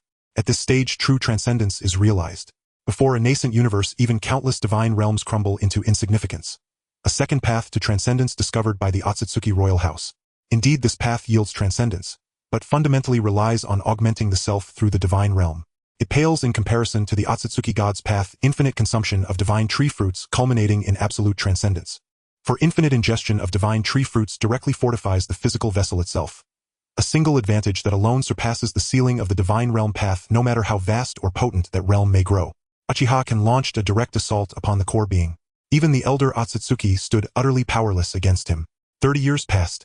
Leveraging the authority granted by Otsutsuki civilization, Uchiha can acquire unimaginable energy reserves. With this energy, he caused the divine tree within his own body to blossom into countless divine tree fruits, then consumed them relentlessly. His corporeal form thus grew infinitely stronger. Likewise, his omniscience and omnipotence were cultivated to their absolute zenith, drawing upon the full breadth of Otsutsuki civilization's esoteric legacies. At last, when Uchiha deemed himself fully prepared, he launched his assault upon the Otsutsuki king. Only then, when the attack commenced, did the king become aware of his existence. This should never have occurred. As the Otsutsuki king, he bore numerous prophylactic divine arts, both crisis forewarning and future sight auguries. Yet none functioned, not a single one. And it was not only he, every elder Otsutsuki struck by Uchiha suffered the same failure of divine safeguards. If ordinary elders might lack depth of cultivation, those who ascended to the upper echelons of the Otsutsuki hierarchy possessed fully matured, flawless prophylactic divine arts. Yet before Uchiha's omniscience and omnipotence, each art unraveled, effortlessly dismantled. The method was simple celestial substitution. Uchiha did not slay them, he usurped them. Thus the vast majority of prophylactic arts, including future sight, failed to register any anomaly, for they remained unharmed, undying, and their futures continued uninterrupted. With this mastery, Uchiha prevailed without exception, even now as he moved against the Otsutsuki king during a high council assembly. Yet when the king beheld the entire inner circle remain motionless amid Uchiha's assault, realization struck: the mighty Otsutsuki civilization had been hollowed out, silently, invisibly. It was unthinkable, until the king himself faced Uchiha's incursion and understood why. The assailant bore the legacy of the Otsutsuki god. The Otsutsuki king himself was a direct descendant of that primordial deity. Indeed, the closer one approached the civilization's core, the more prevalent such lineage became among its highest echelon. This descent from the Otsutsuki god bestowed peerless bloodline power, yet also rendered its bearers maximally vulnerable when confronted by the god himself. Yet the previous Otsutsuki god had already transcended dimensional boundaries, so no elder ever imagined an intruder could infiltrate them undetected. Yet precisely such an impossibility had transpired. Someone had inherited the Otsutsuki god's legacy, and in mere decades subjugated the entire ruling elite of Otsutsuki civilization. Now that very intruder moved against him. Faced with this irrefutable reality, the Otsutsuki king ceased resistance after only brief defiance. In truth, most of the Otsutsuki elite, already subdued by Uchiha, reacted identically, including the king himself. To them, Uchiha, bearing the Otsutsuki god's legacy, possessed both the capacity and the sovereign right to lead the Otsutsuki civilization. None understood the Otsutsuki god's supremacy more deeply than these inner circle elders, and none saw more clearly how the civilization steadily declined. Even if the Otsutsuki king attained transcendence, it would be transcendence of raw power alone, not of wisdom or vision. Only one explanation could account for consciousness-level infiltration of the Otsutsuki elite. Uchiha had acquired either the Otsutsuki god's supreme art of omniscience, or his ultimate art of omnipotence. Mastery of either art alone would suffice to revitalize the Otsutsuki civilization. Uchiha possessed. To those wielding omniscience and omnipotence, Uchiha was far better suited to rule the Otsutsuki civilization than its current monarch, who at best embodied mediocrity. What they sought was not mediocrity, but a sovereign who would restore greatness. Through observations of other star systems, the Otsutsuki confirmed civilizations thrived elsewhere and transcendence walked among them. Though interstellar war seemed improbable for millennia, even galaxy-spanning civilizations rarely endured beyond internal strife and cyclical collapse. To govern an entire galaxy proved immeasurably difficult.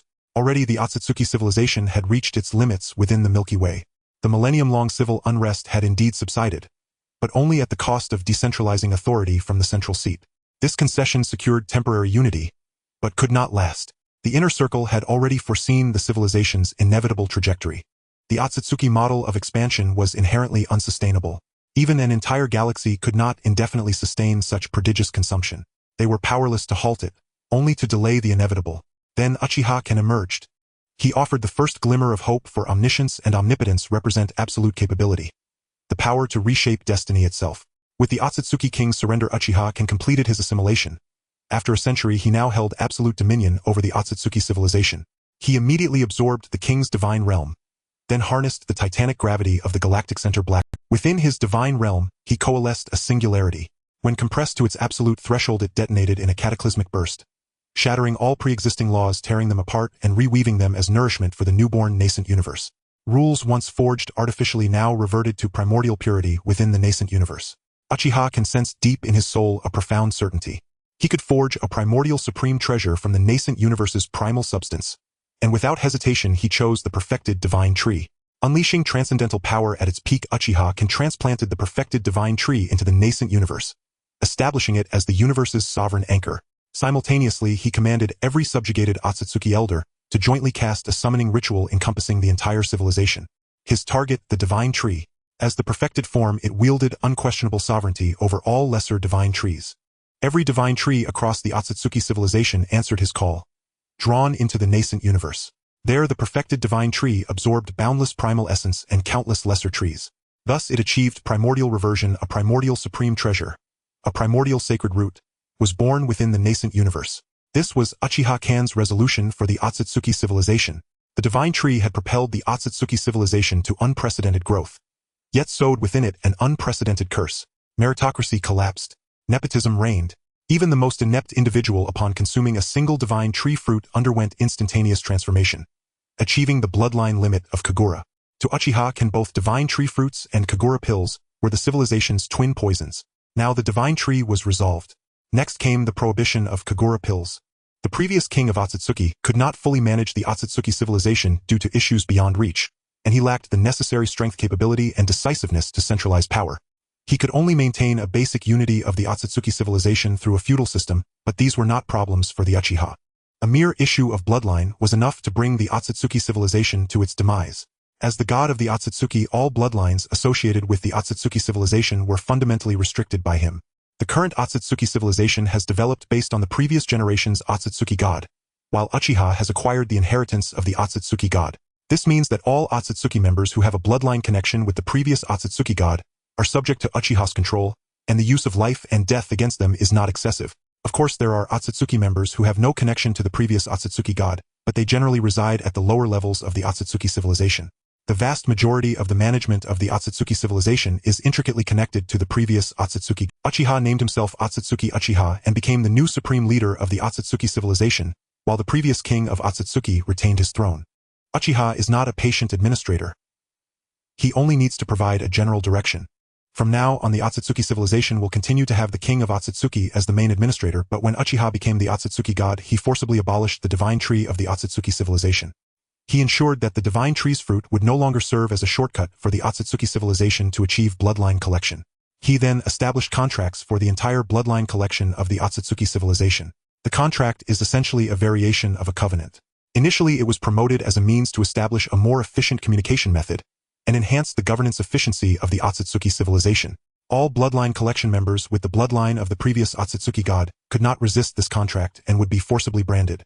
The difference is that those who voluntarily accept the contract remain unchanged, while those who resist will be investigated and held accountable. If they truly have not violated any laws or regulations in the past, then there will be no consequences. However, given the general lawlessness of the Otsutsuki bloodline collection, it is highly unlikely that they have not committed any violations. Such bloodline collections will be punished based on their crimes, ranging from execution to demotion or deprivation of their realm.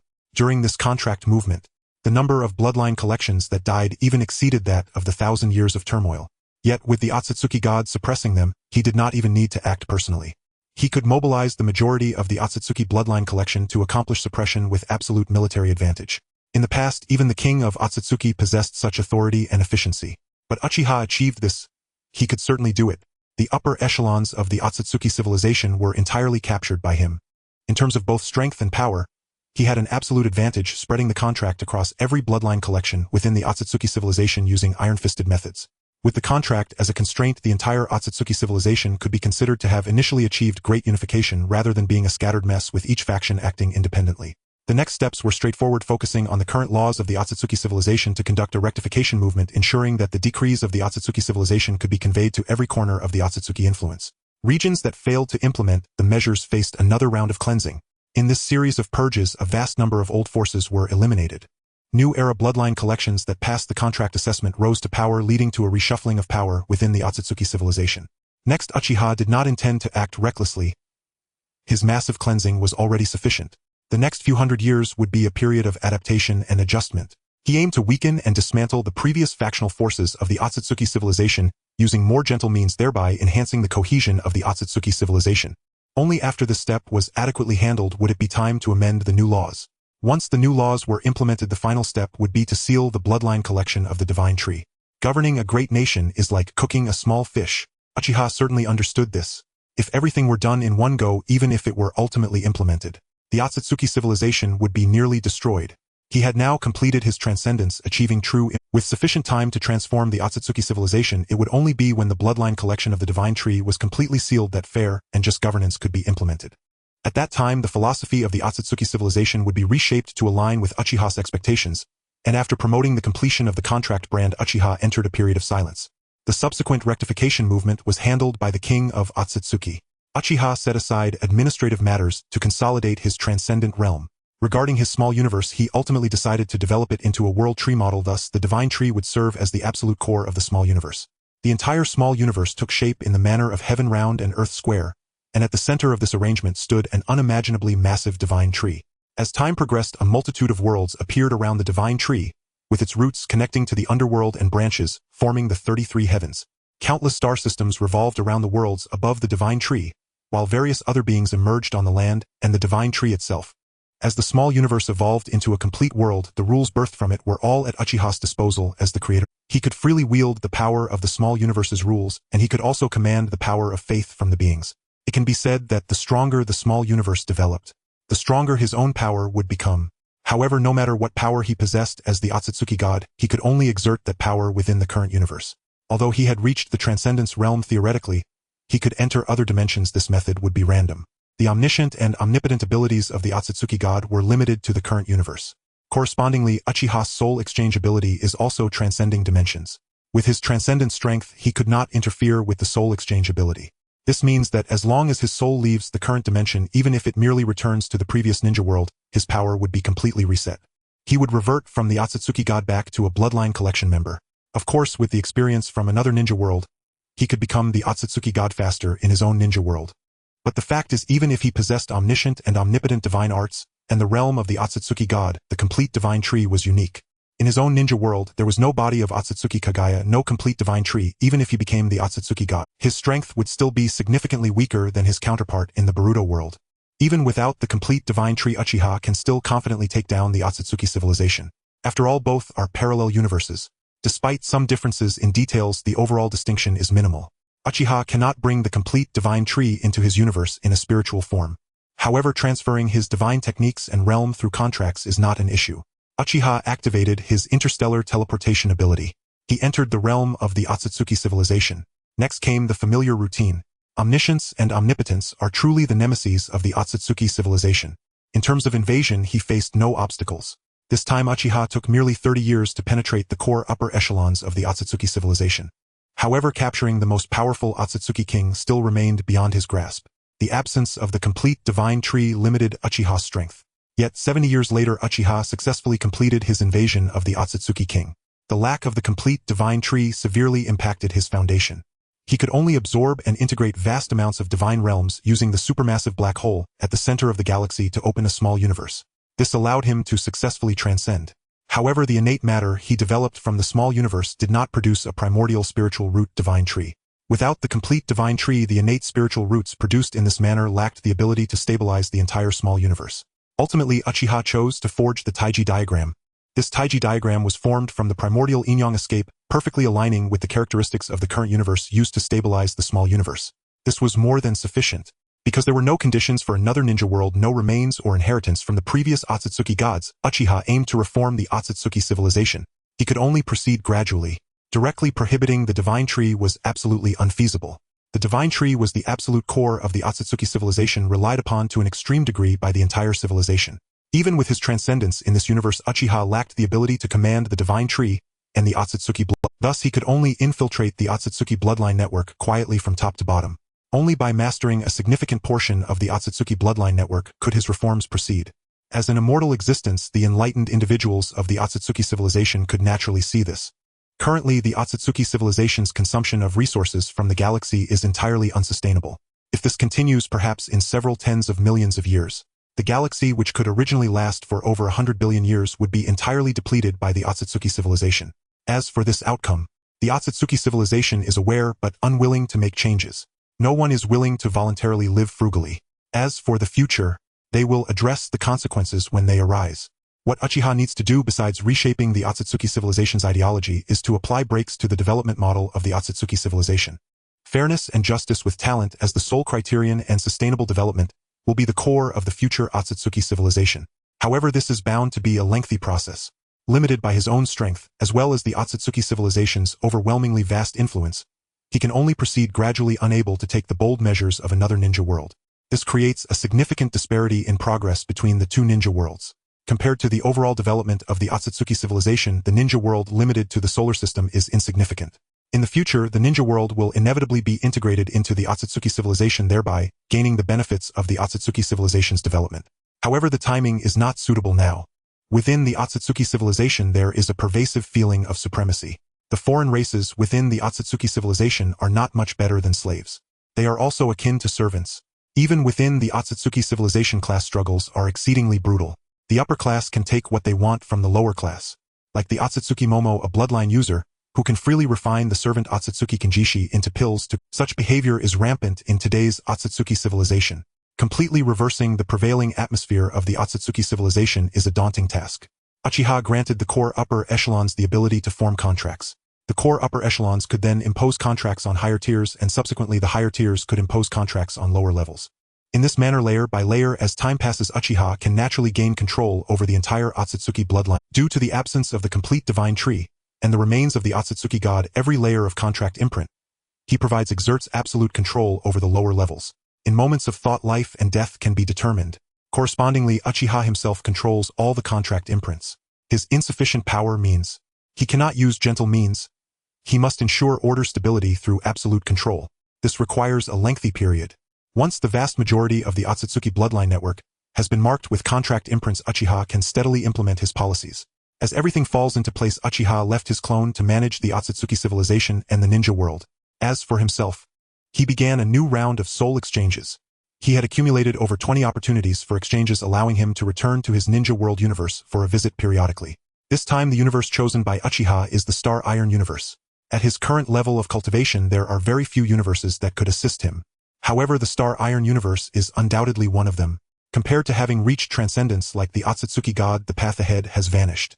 He can only choose to venture into other dimensions.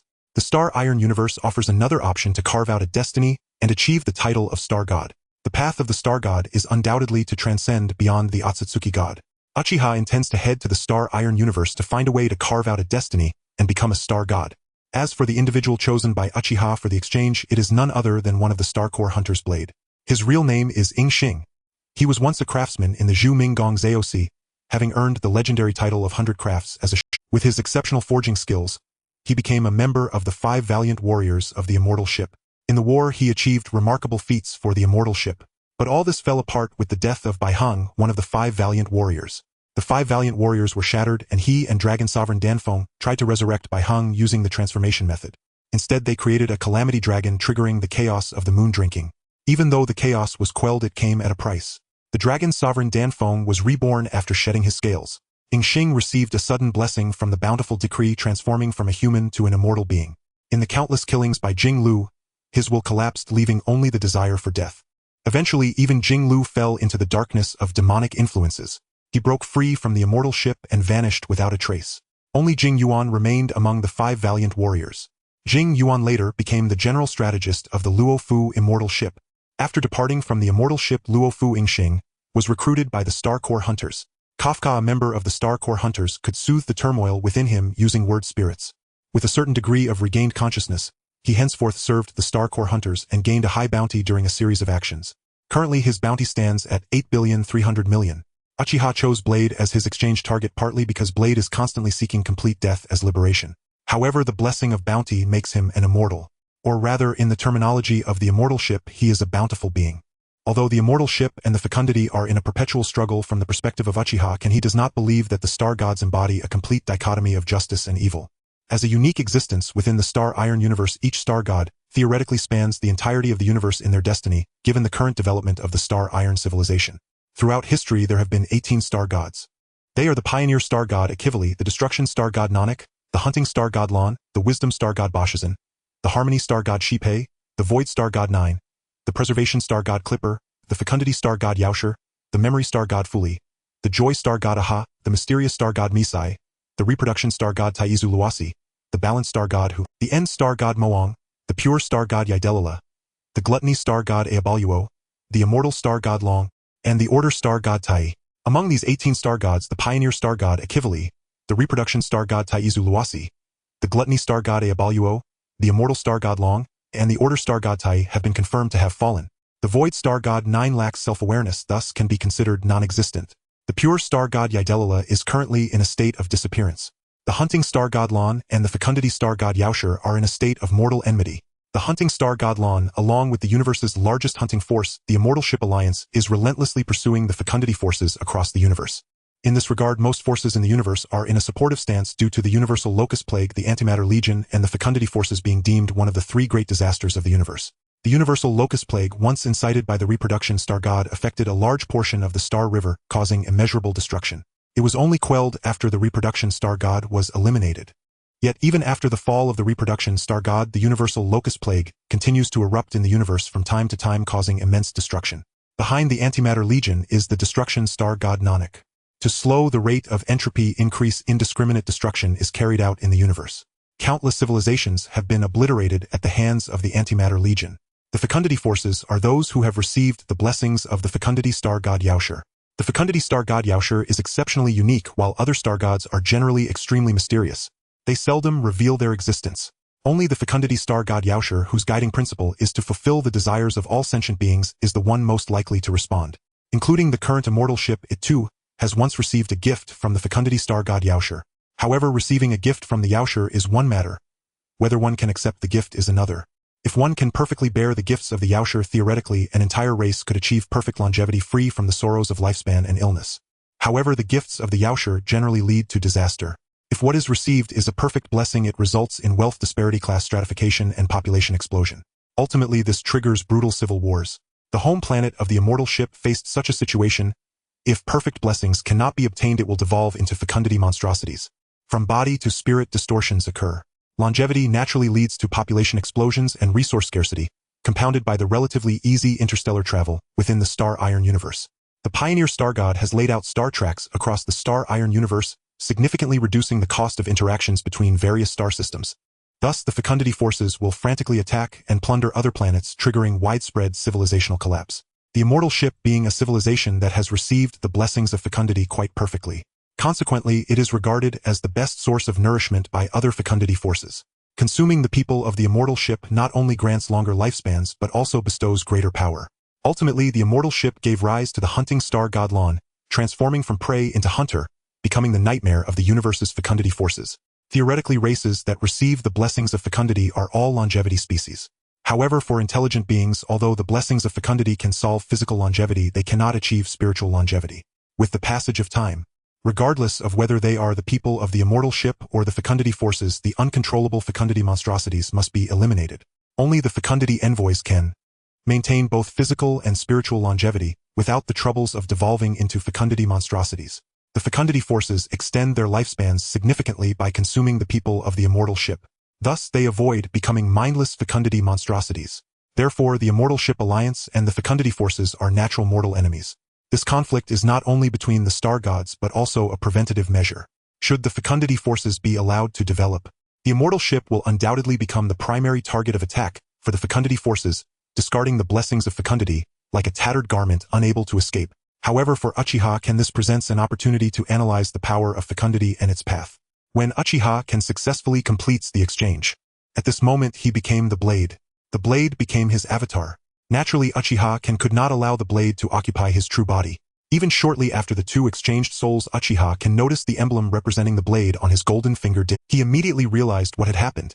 Even if the blade escaped his fecundity form, he still committed suicide at the first opportunity. For the blade, the mere act of living is suffering.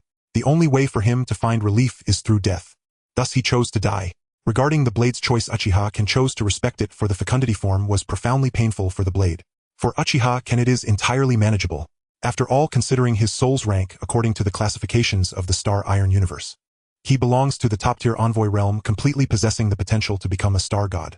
Originally, Uchiha believed the blade's strength was at the envoy level, yet upon truly taking over he discovered the blade's abnormalities. If viewed solely from the blade's physical perspective, he possesses the physique of an envoy. However, due to the blade's constant rejection of his own body and the countless cruel executions he faced by Jinglu, as well as the later suppression by Kafka's spoken spirit, this led to the blade existing in a peculiar state of having the form of an envoy but lacking the powers of one. This also explains why the blade was repeatedly killed by the reincarnated body of Longzun Danfeng. As long as the blade is in a rational state, he cannot exert the powers of an envoy. Only when he falls into a state of uncontrollable demonic possession does the blade truly become a bona fide fecundity envoy. Uchiha feels no psychological burden in accepting the power of fecundity. Thus he fully embraced the blessings of fecundity that the blade had rejected. In an instant he elevated himself to become a complete fecundity envoy. As he became the fecundity envoy, a vast river of fate appeared before him. This river of fate represents the path of fecundity. At the distant end of this river of fate, the figure of the fecundity star god Yaoshi manifests. Then she cast a glance at Uchiha. The blade's envoy form stems from a fleeting blessing from another fecundity envoy. Yet to truly become an envoy, one unavoidable step must be taken. That is to gain the acknowledgement of the star gods. In the Star Iron universe, countless travelers of fate have pushed their power to the utmost limits. They have gained immense strength, but they cannot become envoys. The sole reason is that they cannot gain the acknowledgement of the star gods. Only by obtaining the recognition of the star gods can one become an envoy. This is nearly an ironclad rule. The reason it is nearly is that there exist an extremely small number of exceptions that can break this ironclad rule. Just like the Void envoy Huang Quan, who did not gain the acknowledgement of the Void star god. Yet she still achieved the status of a Void envoy. For other travelers of fate, gaining the recognition of the star gods is the most challenging. For the fecundity star god Yaoshi, it is instead the easiest, because the fecundity star god fulfills the desires of all sentient beings. For travelers of the path of fecundity, the difficulty lies in reaching the envoy stage of their path, as the vast majority of them transform into fecundity monstrosities before obtaining envoy qualification. Without reason, fecundity monstrosities, no matter how powerful, cannot gain the recognition of the fecundity star god. However, Uchiha has leaped over the stage of a traveler of fate in one step, directly becoming a fecundity envoy. A new envoy is born. The first to sense the anomaly of the blade was naturally Lu Ying, a fellow Star Corps hunter. Star Corps hunters are essentially endowed with the power of a commander or possess commander-level strength. As a humanoid weapon created to combat the cosmic locust disaster in the grammar world, Lu Ying comprehended the essence of destruction through the continuous wars. In the mechanical armor known as Sam, Lu Ying possessed commander-level strength. Like the blade, she too resisted becoming a commander. Once she embarked on the path of becoming a destroyer commander, she would inevitably walk the path of destruction.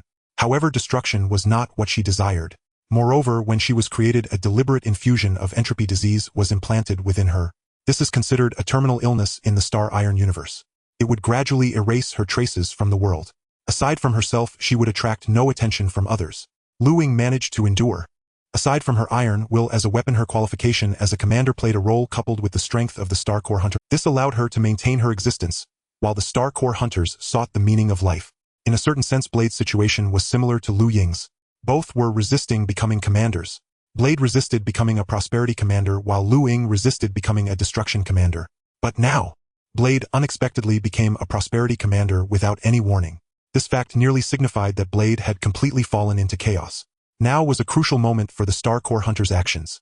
Although viewed by other interstellar organizations as a terrifying entity, the Star Corps hunters were notorious throughout the cosmos. Every member carries a staggering bounty on their heads. Every move made by the Star Corps hunters is related to the Star Corps, which is regarded as the cancer of the universes in the Star Iron universe. A single star core possesses the power to destroy a planet and a civilization. To this day, research on star cores remains superficial. It is known that star cores are manifestations of fate's power and may be related to the star gods. Even the most brilliant genius club in the universe has yet to reach a consensus on star cores. Powerful civilizations, factions, and organizations are all studying star cores. Once they can be analyzed, it will undoubtedly trigger a revolution in cosmic technology. Star cores are both a disaster and possess immeasurable value. The star core hunters act against such important star cores, disregarding the severe consequences. This results in significant casualties, leading to bounties placed on them by various cosmic forces. Yet the star core hunters abide by their own principles, as prophecies exist in the star iron universe. It is a universe filled with fatalism. There is even a star god whose existence itself is a conclusion to fate, known as the end star god, the last king. The peculiarity of this star god is that its essence flows against the final currents of the universe. While other beings, including star gods, descend along the flow of time, it moves contrary to the path, ascending against time. For other beings, the future is unknown, but for the end star god, it is a predetermined history. One of the star core hunters, Elio, is such a prophet. He can see the predetermined future and orchestrates the star core hunters to fulfill that future. In the eyes of other forces, the star core hunters may be a terrifying organization. However, from the perspective of the star core hunters themselves, they are correcting and guiding the future. They strive to advance the future as envisioned by themselves. Even if the future is predetermined in the hands of the wise, it can still be deceived. The star core hunters indeed aim to correct the future and see themselves as slaves of fate. Yet their ultimate goal in action is to change the future. All along, the star core hunters have acted according to Ilios' script, and these scripts generally align with their expectations, giving the star core hunters meaning. Blade anticipates death. Thus, in Ilios' script, he will either receive redemption or come to his anticipated death. Lu Ying searches for the meaning of life, and Elio provides her with that meaning. This is true for other members like Kafka and Silver Wolf as well. It is almost certain that without Elio, the original fate of the Star Core Hunters members would have been extremely tragic. However, with Elio, even if the outcome is the same, they will still attain the lives, goals, and meanings they desire rather than a tragic end. Blade suddenly became a prosperity commander. This was certainly not in Ilios' script. Lu Ying promptly donned the Sam battle armor. At the same time, Blade's ascension to prosperity commander was sensed by others, including one of the three of the previous Cloud 5. Whether it was General Jing Yuan of the Luofu Immortal Boat, or Jing Lu, who had already fallen into the shadow demon form, or Dan Heng, the reincarnation of the Dragon Sovereign. There was also Kafka, who was executing the script at the Black Tower space station. They all sensed that Blade had become a prosperity commander. The birth of every prosperity commander is a disaster for the universe. The previous Cloud 5 heroes paid a tragic price to deal with the sudden appearance of a prosperity commander, leading to their fragmentation. Now that Blade has become a prosperity commander, Jing Yuan sighed deeply and shared the news with the other immortal boats as the mortal enemy of prosperity. The appearance of every prosperity commander is a significant event even for the powerful Immortal Boat Alliance, necessitating immediate action. As for Jing Lu, her face was filled with murderous intent. It was she who had slaughtered Ying Xing 1,000 times in the past, resulting in the eventual disappearance of Ying Xing, one of the Cloud 5 heroes. Now, with the Star Core Hunter Blade even having fallen into the shadow demon form, Jing Lu still bore an irreconcilable grudge against prosperity, maintaining her sanity through her extreme hatred of it. She is a special shadow demon with the ultimate goal of eliminating the prosperity star god alchemist. As for Dan Heng, he too stood on edge. As the reincarnation of Long Zun Dan Feng, even though he has distanced himself from the immortal boat and continuously denies his past with Dan Feng, he still cannot escape his fate. He has been hunted by Blade numerous times, but each time he has turned the tables on her. However, Blade is immortal. Every time she dies, she soon returns, which has become his nightmare. He knows that Blade hates him and despises Dan Feng. Although attempting to resurrect Bai Heng was a mutual decision, the failure of the resurrection led to the chaos of the moon drinking incident, which bears greater responsibility on Dan Feng's part. Yet Blade is unaware that Dan Feng's attempt indeed failed, but it also succeeded. The contemporary Dragon Sovereign Bai Lu is that successful individual. Even if Bai Lu does not exhibit any Dragon Sovereign powers, possessing only the superficial attributes of dragon horns and a dragon tail, these are merely appearances. Dan Feng created another Dragon Sovereign, reviving a different continuation of Bai Heng. Bai Lu is less a reincarnation of Bai Heng and more a daughter of Bai Heng. And when the time comes, Bai Lu will naturally awaken the power of the Dragon Sovereign. However, this memory has not been inherited by Dan Heng. This is a form of protection for Bai Lu. As for Kafka, she sensed that the words she left on Blade had lost effect. Yet even with such an unexpected occurrence, Kafka and Silver Wolf still decided to continue their script at the Black Tower space station. This marks the beginning of altering fate. If Star cannot board the Astral Express, then the attempt to change the future will veer towards failure from the very start. Facing the situation with the Star Core Hunters and the Celestial Ship Alliance as a newly appointed envoy of abundance, he was not anxious. It was quite simple. Neither the Star Corps Hunters nor the Celestial Ship Alliance could kill him. That's all there was to it. Watching the jittery Luing Uchiha can felt a sense of helplessness. Don't be afraid for now. First of all, I am not Ren. Lu Ying's hostility escalated to intent to kill despite the seemingly imposing Star Corps Hunters outside. In reality, they shared a common plight relying on each other. They had an absolute trust forged through life and death. Even if Ren sought death wholeheartedly, he could not be killed in an inexplicable manner. Don't act yet. Let me first explain the situation. I exchanged souls with Ren. And then he committed suicide using my body. So his body belongs to me now. That's how it is. He killed himself too quickly for me to return. Therefore, I used his body to accept the abundance and became the envoy of abundance. Uchiha can explain the situation laced with some lies. Lu Ying, please hold off for now. A black cat appeared before the two. This black cat was Elio, or rather one of his incarnations. The Star Iron universe is fraught with dangers and powerful beings. Behind the scenes, figures like Elio generally possess numerous incarnations.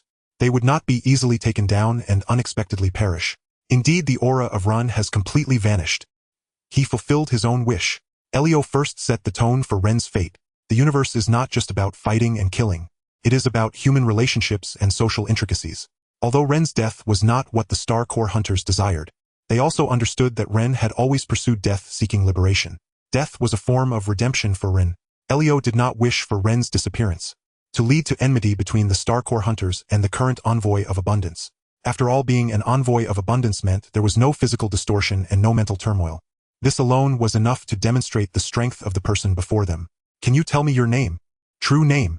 Elio needed to evaluate the future of the person before him in order to determine his own stance. I come from another universe. You can call me Uchiha-ken, Otsutsuki-ken, or simply Ken.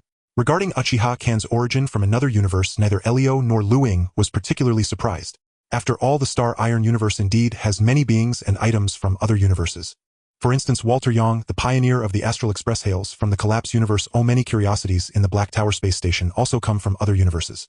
It can even be said that even the Guardian Star God Klepper building the wall around the universe incorporates factors to protect the Star Iron universe from invasions by other universes. However, even for the Guardian Star God, surrounding the Star Iron universe with a wall is not an easy task. Can even be described as a long-term endeavor. Powerful beings from other universes. No wonder Ilias' foresight of the future had no reaction. The future of the Star Iron universe is predetermined. But this is under the premise of a closed system. The outsiders from other universes are the variables that can change the future. However, the vast majority of transgressors are simply not enough to become that variable. Walter Yong, the pioneer of the Astral Express. His existence itself has even become part of the future of the Star Iron universe. But Uchiha-ken before them is undoubtedly an exception. Elio attempted to use his abilities to script Uchiha-ken's future but ultimately failed. Uchiha-ken's future exceeded the limits of what he could glimpse. Yet failure itself is also a form of information. With his abilities, being able to fail in glimpsing the future is enough to indicate that Uchiha-ken's future is capable of altering the cosmic landscape. What do you wish to do in the future? Elio cautiously probed. To become a star god. For words instantly caused both Elio and Lu Ying present to freeze. It is known that since the Star Iron universe began recording history, only 18 star gods have emerged. Among them, 5 star gods have fallen. The population of the Star Iron universe exceeds hundreds of millions. Taking the universe as a base, the envoys are not few. Yet many aspire to become star gods. Few truly become star gods. The most recent to become a star god was the hunting star god Lon Born, since the celestial ship's inception, and regarded abundance as a deadly enemy. He is the faith of the celestial ship and also protects it. Countless envoys, after experiencing the vastness of fate, have given up on their dreams of becoming star gods. Yet Elio does not believe Uchiha-ken is lying, nor does he think Uchiha-ken is arrogant, because he cannot glimpse Uchiha-ken's future. If Uchiha-ken can truly become a star god in the future, this could also be one of the reasons he cannot foresee the future. If Uchiha-ken can indeed achieve godhood, then as an outsider he might just be capable of changing the future of the universe. Elio thought of this. I know you want to change the future of the universe. Then invest in me. First give me 1 star core from each fate. After becoming a star god, I can grant a wish powerful enough to stand against the star gods. Uchiha-ken casually proposed a deal using the capabilities of the Star Corps Hunters. The star cores they currently possess are undoubtedly numerous. The hefty bounty itself indicates this. Compared to collecting star cores from various star fields painstakingly, obtaining star cores directly from the Star Corps Hunters would undoubtedly be much easier. Accompanied by Uchiha-ken's proposition, Elio immediately received a strong warning from fate. This meant he had truly come to a crossroads of destiny. If he accepts the deal, it will drastically change the future. Conversely, if he refuses, this opportunity of fate will slip through his fingers. I agree. Elio did not hesitate and chose to agree immediately. What was the purpose of forming the Star Corps Hunters? Naturally, it was to change the originally tragic future, including arranging stars to the Black Tower space station and sending stars into the Astral Express to become pioneers. Everything was to change the future. Now there was an opportunity to change the future, and he absolutely could not miss it. However, I need some time to arrange the transfer of the Star Corps. During this time, please remain calm. Ilias' agreement took Uchiha Kan and Lu Ying by surprise. The Star Corps Hunters participated in high-risk events related to Star Corps. The core purpose was indeed to collect Star Corps. Yet these Star Corps would have extremely important uses in the future. They did not expect. Elio would agree to a casual deal suggested by Uchiha Kan. Both Uchiha Kan and Lu Ying realized that Elio was undoubtedly receiving a revelation from fate. While Uchiha Kan's omniscience and omnipotence are incredibly powerful, these two abilities mainly apply in the Naruto universe. Now arriving in the Star Iron universe, his omniscience and omnipotence have been significantly suppressed. Until he gathers sufficient intelligence about the Star Iron universe, his omniscience might not even match Ilias' foresight abilities. This is a professional matter. However, from Ilias' reaction, it can be inferred that he would indeed have such actions in the Star Iron universe. Otherwise, Elio would not have confidently wagered with Star Corps. It must be said that foresight of the future while determining fate is indeed a power coveted by countless individuals. Whether it is successful foresight or failure, it is sufficient to obtain a corresponding judgment about the future. Regardless of the circumstances, the ability to foresee the future has at least assisted Uchiha's current situation, allowing him to acquire the Star Corps with greater ease. Since both parties have established a cooperative relationship, Uchiha made a request to Elio for intelligence as a star. Elio possesses his own intelligence network, which includes an extremely vast database, most of which consists of members who are Star Corps hunters. The genius hacker Silver Wolf illegally obtained data from the Interstellar Peace Company and related forces, yet the value of the database is substantial even across the universe. Silver Wolf's hacking skills are of a cosmic level, rivaling those of the mechanical Duke Screwgum, a member of the Genius. Each member of the Genius Club is recognized as a cosmic genius by the Knowledge Star God, essentially possessing technological inventions capable of altering the universe. Most members possess capabilities at the level of envoys. Silver Wolf can wield envoy-level means without being an envoy, a rarity throughout the cosmos. In response to Uchiha's request, Elio opened the Star Corps Hunter database to him, granting access to all but the most critical. Since both parties have reached a transaction, it is only natural to trust without suspicion. Elio is not lacking in. Uchiha directly connected to the database with his mind, rapidly absorbing knowledge from it. Although he had some understanding of the Star Iron universe due to gaming, this understanding was extremely superficial and macro. The true Star Iron universe is far more complex. With the Star Corps Hunter database now available, he began transitioning from a game-like understanding of the Star Iron universe to a more realistic one. Kafka and Silver Wolf left the Black Tower space station, returning to their base where they learned of Ren's suicide. The current Ren is actually an outsider from another universe. Uchiha restored his form without bearing Ren's appearance. As an envoy of abundance, he possesses the ability to change his shape at will. Regarding Ren's suicide, Kafka and Silver Wolf, while feeling heartache, also wished him well for achieving the death he deserved. If you truly cannot bear to part with Ren, wait for me to become a star god. I can resurrect him for you in a sense of time-based resurrection. Directly returning to before Ren's suicide, bringing the past Ren to the present. I believe I can do it. Uchiha was serious. After all, this is not difficult for a star god. Time is reversible not only in the Naruto universe but also in the Star Iron universe. Uchiha's statement startled the Star Corps hunters. Although the Star Iron universe has many concepts of resurrection, the idea of directly retrieving someone from the past was still a bit beyond their worldview. However, they believed that a star god could indeed achieve such feats. The end star god, the final king, is a star god who acts contrary to time. Nevertheless, they still rejected Uchiha's method.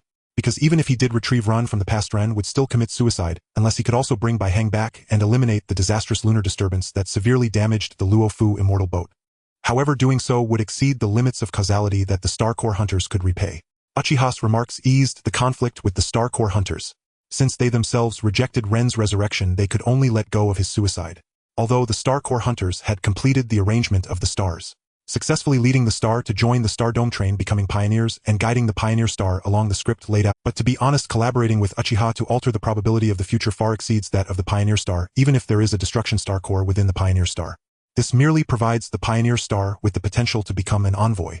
According to Ilias' script, under the premise of perfect execution of the script, the Pioneer Star would ultimately possess the strength to combat star gods, but that would be all.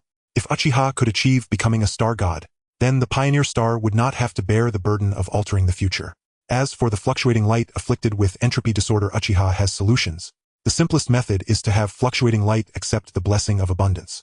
Entropy disorder causes continuous loss of existence, primarily physical existence, secondarily mental existence. As long as her physical disappearance is resolved, her entropy disorder can be greatly alleviated. Entropy disorder is a universally recognized terminal illness, especially since fluctuating light is following the path of destruction and has reached the level of an envoy. As long as she is the envoy of destruction, but the combination of the path of destruction with entropy disorder will only hasten her destruction, which is why she resists her fate. With each action she takes, she is eroding her own existence. Thus, fluctuating light fervently seeks them. Coincidentally, Uchiha, as the envoy of abundance, fully masters his own power of abundance. As long as fluctuating light is willing to accept the blessing of abundance, the blessing of abundance will continuously repair fluctuating light's physical disappearance, while resisting her path of destruction, significantly prolonging her existence, allowing fluctuating light to have a healthy body and freely use her powers. However, fluctuating light clearly shows resistance to the blessing of abundance. In the Star Iron universe, the blessing of abundance is one of the most terrifying blessings, and the name of the abundance entity is enough to rival the cosmic locust plague and the antimatter legion. Uchiha does not mind this. Elio also sent over star cores, 18 in total, corresponding to 18 star gods. Even if the star gods fall, their destinies do not disappear. The star cores, which are particularly troublesome for any force, were directly absorbed into Uchiha's body.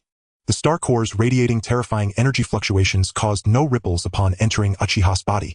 Then, in front of the star core hunters, Uchiha separated into 18 versions of himself, each one vivid and lifelike, indistinguishable even to the star core hunters, with each Uchiha containing a star core. I will leave a memory fragment to join the star core hunters. If you need any assistance, you can contact me through him. Then we shall take our leave first. 17 versions of Uchiha vanished before the star core hunters, and his departure was inevitable. However, the manner of his leaving was rather shocking, whether in smoothly controlling the star cores or splitting into 18 pieces. The Abundance Envoy had already been locked by the Immortal Boat Alliance. If they did not leave soon, the Immortal Boat Alliance would raid the Star Core Hunters base. To avoid conflict between the Star Core Hunters and the Immortal Boat Alliance, Uchiha left the Star Core Hunters base in such a bizarre manner. With his envoy-level strength, he was capable of traversing the star tracks without the aid of a spaceship. Engaging in interstellar travel, Uchiha's chosen destination was indeed the next location of the Star Dome train, Yalolo Vi. In a certain sense, all Uchiha are the original body. All Uchiha are directly split from the original body, possessing the same abundant characteristics. For Uchiha, the soul with the golden finger is the original body. Moreover, he can freely exchange souls with, thus wherever his soul is, the original body will be there. Currently, his original body is within the being of abundance, but that does not mean he will always reside there. Other clones have the star core sealed within them. In a certain regard, he is the host of the star core, using it to connect with the corresponding fate. This is akin to a low-tier version of the being of abundance. This is also why the star core is both a cancer of all realms and pursued by countless civilizations. As long as one can control the star core, it is equivalent to obtaining the power of the being of abundance. This is something countless civilizations cannot relinquish. For any civilization, it is the foundation of its strength. A being of abundance can easily destroy planets and civilizations without the corresponding counterpart. When planets and civilizations face hostile beings of abundance, they will become lambs to the slaughter. Such is the case for the selected Yalolo Vi. This is a planet that is not in control of its own fate. Long ago, Yalolo Vi was a highly advanced interstellar civilization. Moreover, it was a member of the Builder faction of the Interstellar Peace Company. The Interstellar Peace Company is nominally a company, but after a long period of development, its influence has spread throughout the entire galaxy, and under the guise of a company, it is essentially an interstellar version of a commercial empire. Few forces in the galaxy have the capability and status to stand on equal footing with the Interstellar Peace Company. While the Interstellar Peace Company gained power and profit, it also fulfilled corresponding obligations, and its conduct was considered relatively acceptable. Thus, the reputation of the Interstellar Peace Company in the galaxy is generally favorable, leaning towards a force of justice, though this is not absolute. Once profits reach a certain level, the Interstellar Peace Company will not hesitate to use dirty means. 1,000 years ago, Yalolo Vi was attacked by the Antimatter Legion. The war between both sides lasted for 300 years. Although Yalolo Vi received some assistance from the Interstellar Peace Company, it was not enough to change the scale of victory. As a result, Yalolo Vi was left with only the industrial area of Beloborg as its territory. Even so, Yalolo Vi did not give up resistance. The Interstellar Peace Company did not provide strategic-level support, either merely keeping Yalolo Vi alive by a thread. Clearly, the Interstellar Peace Company did not intend to invest too much in the doomed Yalolo Vi, as even if they successfully rescued Yalolo Vi, the Interstellar Peace Company would not gain much in return. This is the harsh reality of the Interstellar Peace Company. As a corporation, even in rescue missions, they instinctively calculate profit and loss. In the end, in desperation, the builders of Beloborg chose to seek help from the Star Core. The star core responded, thus it triggered a terrifying cold wave in a very short time, covering the entire planet and burying both the Antimatter Legion and the Builders' army that was making their last stand. Only Bellaborg, the last city, survived. As builders, they sought aid from the cancerous star core and in the process of exterminating the Antimatter Legion. They also buried their own companions, causing builder Elisa Rand to dread facing the reckoning from the Interstellar Peace Company. Moreover, she was also despairing over the Interstellar Peace Company's inaction towards the downfall of Yalalovi, so she concealed the existence of Bellaborg. She also severed the connection between Bellaborg and the outside world. In the perception of outsiders, Yalalovi became a lifeless frozen star due to a sudden cold wave. The Antimatter Legion retreated after the cold wave, granting this planet a true peace. From the perspective of the Interstellar Peace Company, they were also deeply saddened by what happened to Yalalovi, and specially dispatched a small space station from the Interstellar Peace Appliances. For 700 years, they monitored Yalalovi and sent messages ostensibly searching for possible survivors but both sides had their own agendas. The generations of great guardians of Bellaborg harbored a latent hostility towards the Interstellar Peace Company in their education. This was not only because of the insufficient support from the Interstellar Peace Company in the past, but also because even that little was not free but rather alone. If Bellaborg were discovered by the Interstellar Peace Company, merely being alone would be enough for the Interstellar Peace Company to forcibly occupy Bellaborg, turning it from a free entity into a debt slave. And for the Interstellar Peace Company, their past actions towards Yalalovi were indeed excessive. They completely treated the civilizations of their own camp as expendable pawns while also engaging in rampant exploitation. If this were exposed by the survivors of Bellaborg, it would deal a significant blow to the reputation of the Interstellar Peace Company. Thus, the Interstellar Peace Appliances essentially cut off Bellaborg's external pleas for help. Moreover, they used a method akin to boiling a frog in warm water to trap Bellaborg to death in Yalalovi. After all, the resources and energy of Bellaborg are limited. Once there are issues with resources and energy, Bellaborg will face extinction in a short period. The Interstellar Peace Company could push the extinction of Bellaborg onto the Star Core and blame them for their own actions, thus completely covering up their past actions. However, Bellaborg undoubtedly welcomed a turning point. The Uchiha had descended upon Bellaborg. Before him, the masked fool Sampo, under the banner of the joyful star god, had also arrived early at Bellaborg.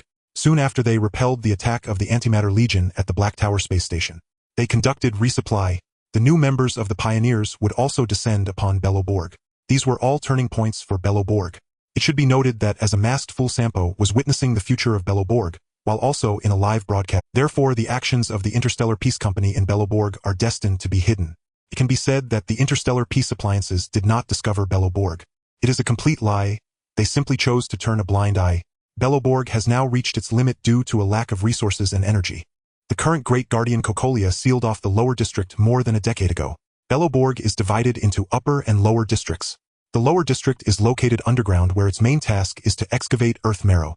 Earth marrow is the key to Bellaborg's survival for 700 years. As a high-energy mineral, it has provided Bellaborg with energy for 700 years, allowing it to survive and produce during the cold wave. But now the earth marrow is about to be depleted.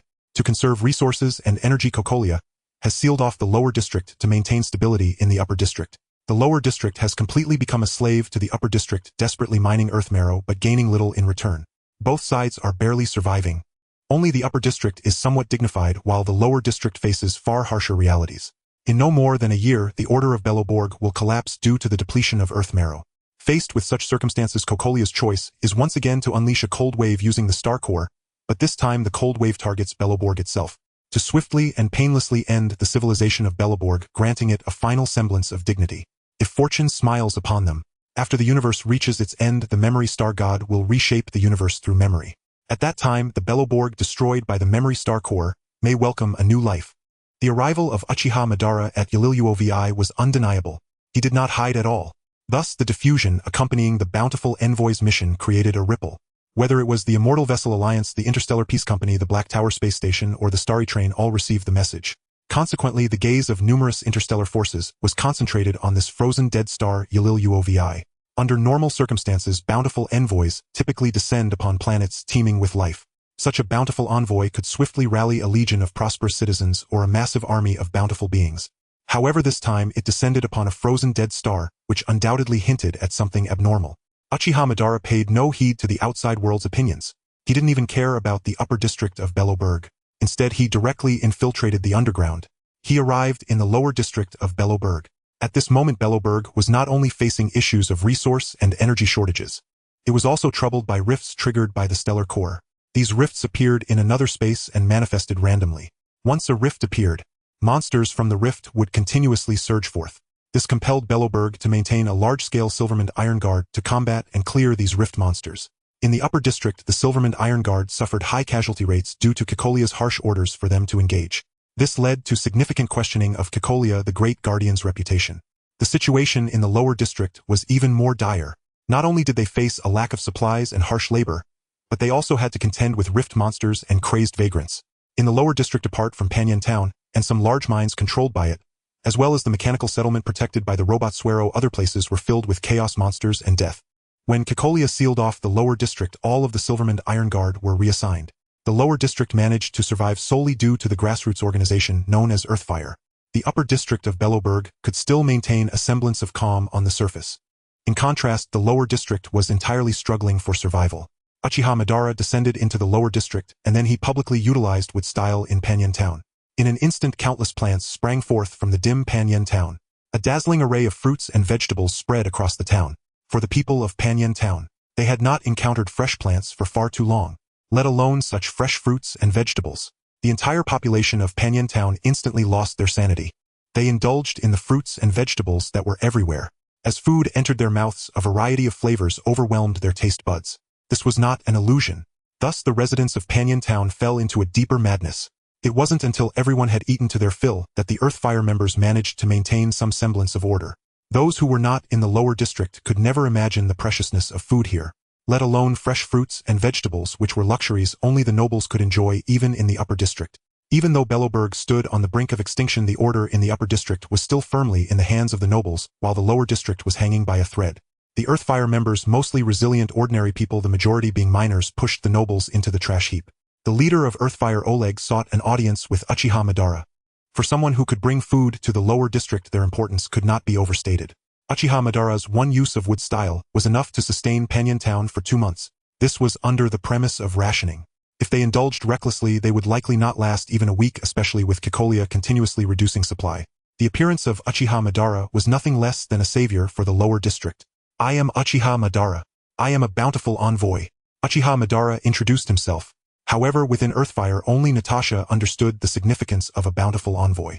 After 700 years of isolation, even though Belloberg once had the foundation of interstellar civilization, knowledge had already been monopolized, especially knowledge related to the stars. Information regarding star gods and destinies which pertain to power was particularly severely restricted. Currently, Belloberg only knew about the protective star god Klepper. Natasha, who was well-read, had knowledge of, according to her understanding, the bountiful star god was infamous in the interstellar realm, and the envoys as messengers of the star gods possessed unimaginably vast powers. However, even for Natasha, after Belloberg's self-imposed isolation for 700 years, she could hardly imagine how powerful an individual strength could become. What she valued was Uchiha Madara's ability to provide food, not anything else. "I have come here to establish my own power, Konoha. If you are willing to accept my leadership, you can obtain an endless supply of food. If you refuse, then I will leave here. You can consider that I have never been here." Uchiha Madara was straightforward. After a brief discussion, Earthfire quickly chose to join Uchiha Madara's Konoha organization. Uchiha Madara also became the first Hokage of Konoha. Next, Uchiha Madara directly demonstrated the power of the bountiful and white Zetsu to the Earthfire members who had just joined Konoha. A divine tree sprang from Panyan Town. The divine tree bore numerous white fruits. After the Earthfire members consumed one of the white fruits, a surge of powerful life force welled up within them. Their bodies became healthy. Their skin turned fair. Their strength was enhanced. Not only that, they also gained the power of wood style, which allowed them to directly cultivate crops. Uchiha Madara's combination of bountiful and white Zetsu powers achieved an exceptionally good effect. The newly joined Earthfire members quickly developed a sense of belonging to Konoha. However, only Konoha members were eligible to obtain these white fruits. Fortunately, the threshold for joining Konoha was very low. Anyone with the willingness could join. However, once they joined, they would have to obey Konoha's political orders. Once the people of Panyan Town had mostly joined, they quickly realized the cost of joining Konoha to receive benefits. Uchiha Madara could monitor their every. Moreover, he could directly construct a comprehensive data system in their brains to issue them tasks. If they failed to complete the tasks, everything Uchiha Madara granted them would gradually be revoked. This forced them to undergo various professional studies and training in the virtual world. However, this was only for those who harbored discontent. For the vast majority of the lower district populace, Uchiha Madara brought them unimaginable rebirth. He provided food for the lower district. He granted strength to the lower district. He imparted knowledge to the lower district. He made them aware of the splendor and cruelty of the interstellar realm. Uchiha Madara reenacted the brutal war between Belobirg and the Antimatter Legion to the people of the lower district. After resolving the crisis of basic needs, the lower district unilaterally ceased the supply of earth essence to the upper district. Kokolia showed no reaction to this. It was based on the material reserves of the lower district. Such resistance is futile. The upper district can easily wait for the lower district to capitulate. Time is not on Uchiha's side. Therefore, he manages the lower district with some strictness. When the Astral Express appeared beyond Aliluovi, it was not intentionally arriving at this planet. Instead, it was forced to remain on this planet. This was due to a blockage in the astral path. As the astral path laid down by the pioneer star god, it is generally difficult to be affected. However, the star core is one of the factors. Once the star core erupts, the immense power of fate can block the astral path, rendering it inoperable. Thus, the Astral Express was forced to stay here. Conveniently, as a creation of the pioneer star god, the Astral Express has the duty of exploration. Regarding items like the star core that threaten the astral path, the Astral Express has a natural obligation to resolve it. What made Dan Heng anxious was the blade of the fallen bountiful emissary was right before him on this frozen planet. He did not know whether the arrival of the other party was intentional or unintentional, but without a doubt, as a pioneer, he could not retreat. If the star core here is not resolved, the Astral Express cannot set sail.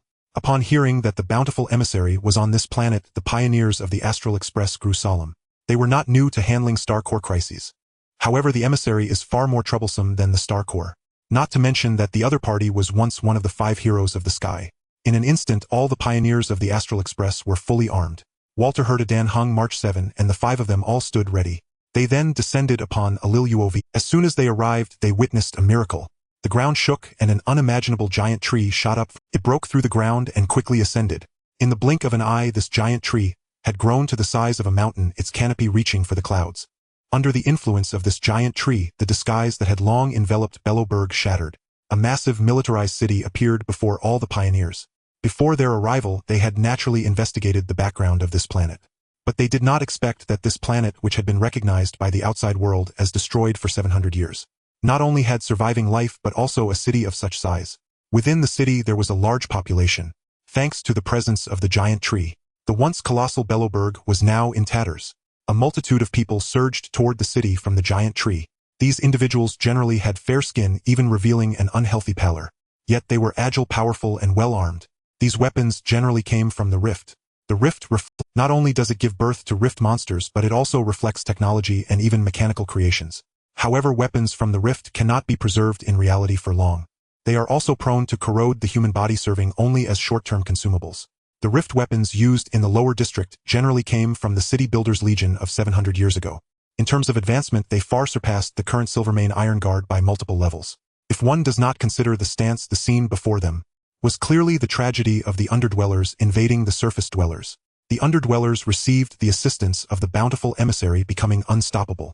Belobirg's military setup had always been geared towards external threats. They never expected that war would erupt from within. The entire Belobirg quickly declared its fall, including the center of Belobirg Kryper Fortress, which also announced its fall. The Grand Guardian Kokolia held the city builder's spear, a token of protection. Yet it was easily defeated by Uchiha. When Uchiha appeared, Dan Heng immediately sensed it through the remote observation devices of the aircraft. He quickly locked onto Uchiha, who held the city builder's spear. This flame spear, symbolizing the authority of the city builders, remained inactive in Kokolia's hands. But in Uchiha's hand it ignited a blazing fire that symbolized protection, accompanied by Kryper Fortress being. Grand Guardian Kokolia was captured alive. The resistance of the entire Belobirg quickly crumbled, for the people of the upper district finally recognized. The pale invaders before them were indeed the lower district populace, whom they had deliberately forgotten after abandoning them. The lower district had been closed off for over a decade, but a decade was still not enough for the people of the upper and lower districts to completely replace one another. Those a bit older could naturally recognize the past figures. In the past, the upper and lower districts were one. They were all in a single city, with most of them having familial ties. As a result, with Kokolia's orders, a man-made barrier emerged between the two sides. Little did they expect that after more than a decade the lower district would strike at the upper district in such a bizarre manner. They completed the occupation of the upper district. Uchiha, wielding the flame spear, gazed towards the distant pioneer's aircraft. At this moment Dan Heng was filled with uncertainty. Based on his senses, the personnel opposite must undoubtedly be the bountiful emissary's blade. Yet what appeared before his eyes was a stranger. This intense feeling of disconnection made it hard for Dan Heng to distinguish between illusion and reality. Uchiha temporarily ignored the pioneers. With the aid of an interstellar-level efficient management system, the lower district quickly completed its takeover of the upper district.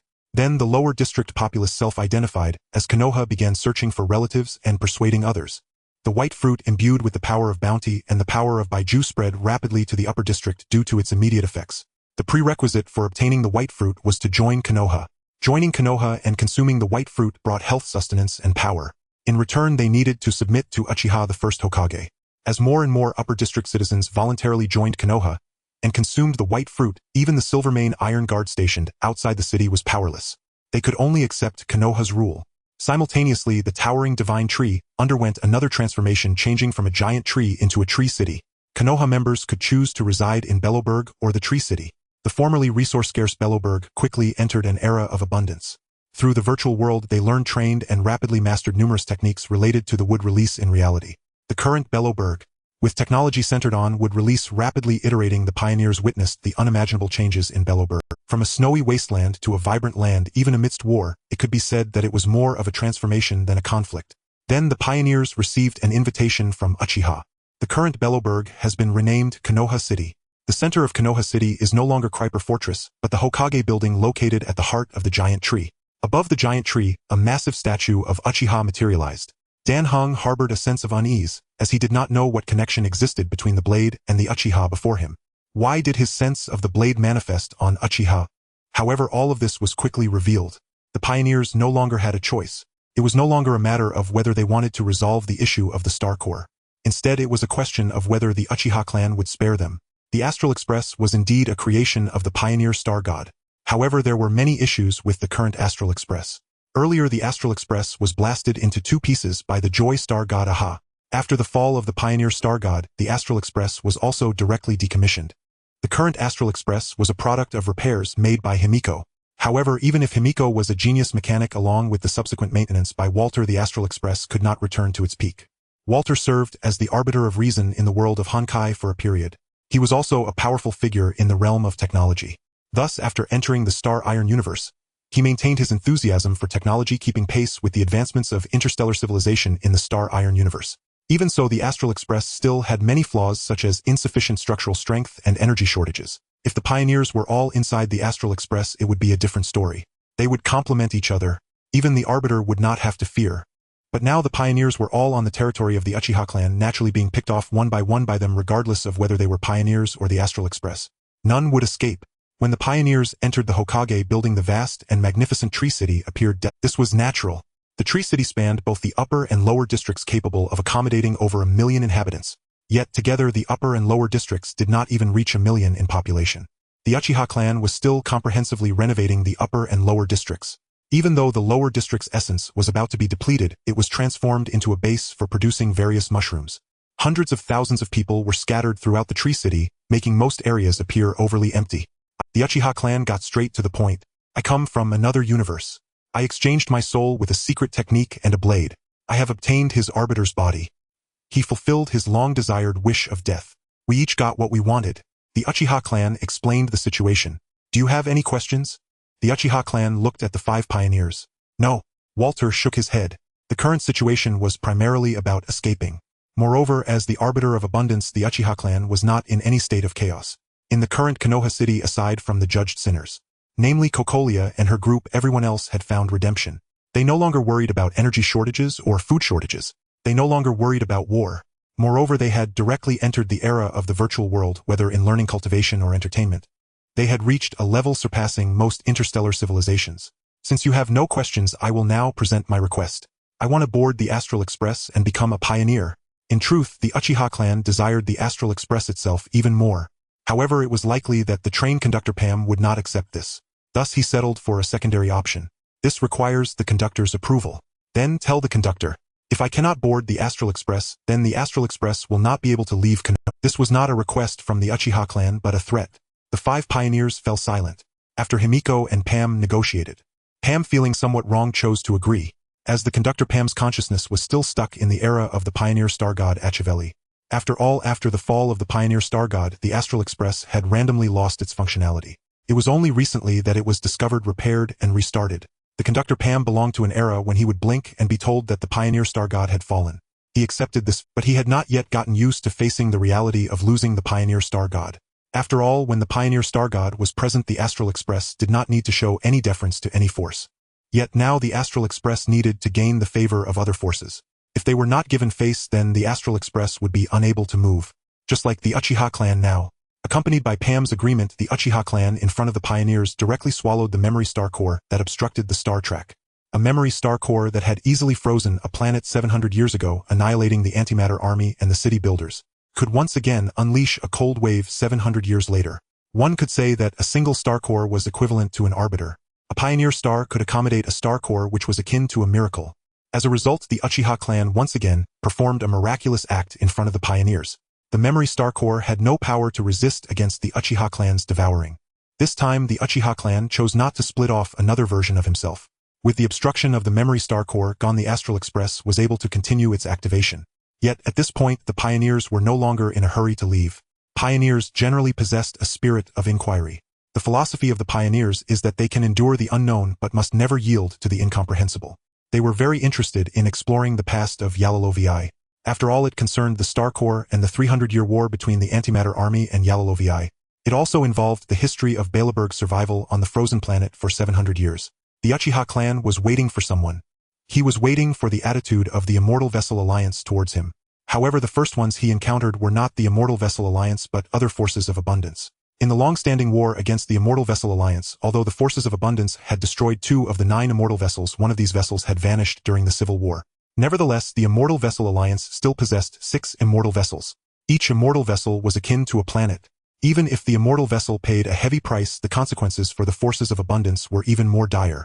The Wingmaker's civilization was first defeated by the immortal vessel, then by the Antimatter Army. The once terrifying forces of abundance had descended to being mercenaries and interstellar pirates.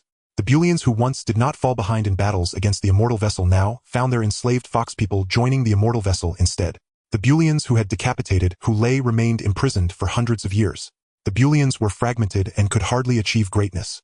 The Sure-Meat forces once had the proud record of destroying the immortal vessel Dayu, forcing the immortal vessel Dayu to choose self-destruction in a situation of inevitable defeat. Yet, in the following time, the Sure-Meat forces were slaughtered by the immortal vessel to the brink of extinction.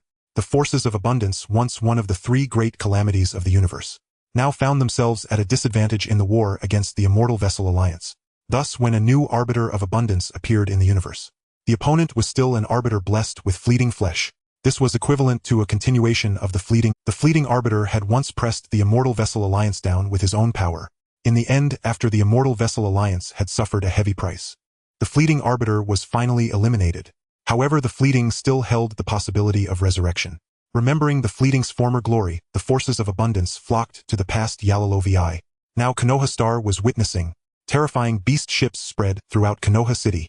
Upon seeing the giant tree that pierced into the clouds at the center of Konoha City, the forces of abundance were overwhelmed with joy. Shuhu's true form is the thousand-faced tree, a being capable of devouring all flesh and blood to augment its own essence. Indeed, Shuhu's power verges upon the threshold of a stellar deity. He is the supreme emissary, the foremost disciple directly beneath the verdant stellar deity, the divine pharmacist. Yet even such an existence was eradicated by the Xianzhou Alliance at tremendous cost. If one were to name the quintessential embodiment of verdancy, Shuhu would stand unchallenged. In this era, when the verdant people wane in strength, they desperately require an emissary of verdancy to withstand the Xianzhou Alliance. Only thus may the verdant people carve out room to grow, otherwise their nascent progress, still fragile and tender, will be crushed beneath the Xianzhou Alliance's overwhelming might. Repeated suppression has left the verdant people with scant opportunity to develop. Consequently, entire branches of verdant biotechnology have collapsed into irrecoverable discontinuity. They are reduced to plundering technological knowledge from other civilizations, an indignity unbearable to a people once crowned with glorious sovereign civilization. Faced with this solemn audience of the verdant people, Uchiha Jin offered no reply, nor did he need to. Swordlight vast and incisive as celestial cleavers carved across the heavens, shattering the verdant people's bestial starships mid-sky. To rend starships barehanded is no rarity within the star-iron cosmos. In this universe, individual might truly transcends technology. It's Jing Lu. The verdant people cried out in utter despair. Within moments, the bestial starships vanished from the sky, and with them the voices of their verdant crews. Though the verdant people are famed for extraordinary vitality, Jing Lu is their natural antithesis. Her sword light freezes all it touches. Absolute irreversible stasis. Once struck, existence itself halts. Even their legendary resilience proves futile before such light. Death arrives not gently, but through simultaneous rending and absolute freezing. Only an emissary tier being can withstand Jingliu's swordlight and glacial aura. Thus the bestial starships, and every verdant aboard, were utterly annihilated. Jingliu turned her gaze upon Uchiha Jin. "You are not Ren," she declared it instantly, having slain Ren hundreds of times. Even as an emissary, Ren bore the indelible scars of her blade deep within his soul. Terror of Jingliu had been seared into his very marrow.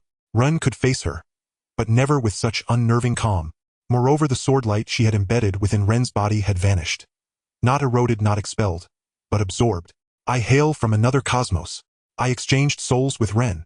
Then he took his own life," Uchiha Jin repeated calmly. Jingliu nodded, then cast a glance toward Danheng among the trailblazers. Danheng too regarded Jingliu with profound wariness. Of the former cloud-soaring 5 valiants, only Jingyuan remained unchanged, while all others had undergone radical transformation. Jingliu herself, having succumbed to the demon shadow body, had slaughtered countless Yonkajin soldiers, her hands stained with unforgivable sin. "Then let us fight. Survive, and you shall earn your right to exist." Jingliu perceived instantly Uchiha Jin's sovereign mastery over verdant energy. He is no Shuhu, needing no flesh to strengthen himself. Instead, the colossal trees, he cultivates bloom into living citadels where people dwell, thrive, and flourish. His verdant energy grants the local populace robust health, formidable physiques, and cerebral capacities, akin to biological supercomputers, bestowing upon them wholeness, vigor, strength, and wisdom. Such comprehensive beneficence truly warrants the title Medicine King of Compassion. Yet verdancy's harm seldom manifests immediately, just as it was with the Xianzhou themselves. The Xianzhou too matured amid ceaseless civil wars, and they do not exterminate every verdant faction without. Should the current Mue Star's Mue City pass the Xianzhou's rigorous assessment, it may likewise continue developing under Xianzhou oversight. All this hinges upon Uchiha Jin's demonstrated strength.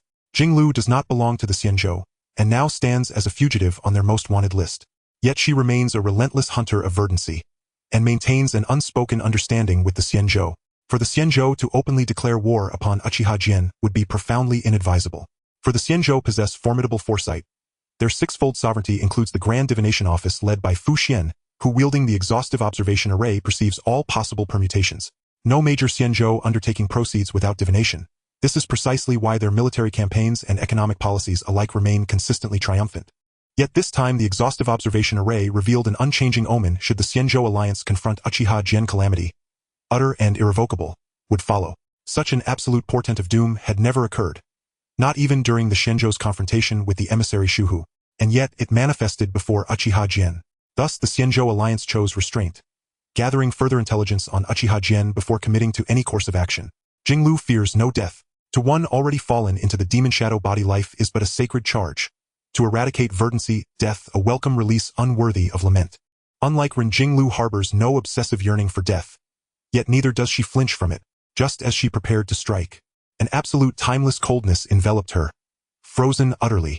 This is the temporal stasis commonly wielded by the Otsutsuki Purge Squad, here deployed by Uchiha Jin through the frigid currents of his memory core. Jingliu's swordlight, capable of freezing all things, proved incomparably inferior to a cold that arrests time itself. With a single move she was defeated. However mighty Jingliu may be, her strength does not extend to the domain of cosmic law, and against a divine art that touches the rules themselves. She possessed no means of resistance. Uchiha Jin had vanquished her upon the very ground where she reigned supreme. Though you may not require it, I shall mention it nonetheless. I can sever the demon shadow body. At these words Jingliu's frozen eyes widened in shock. Danheng too recoiled in astonishment. Today both the verdant people and the Xianzhou alike suffer under the demon shadow body's curse, even with lifespans far exceeding those of short-lived races. Yet when their time comes their bodies inevitably succumb, twisting into monstrous verdant abominations.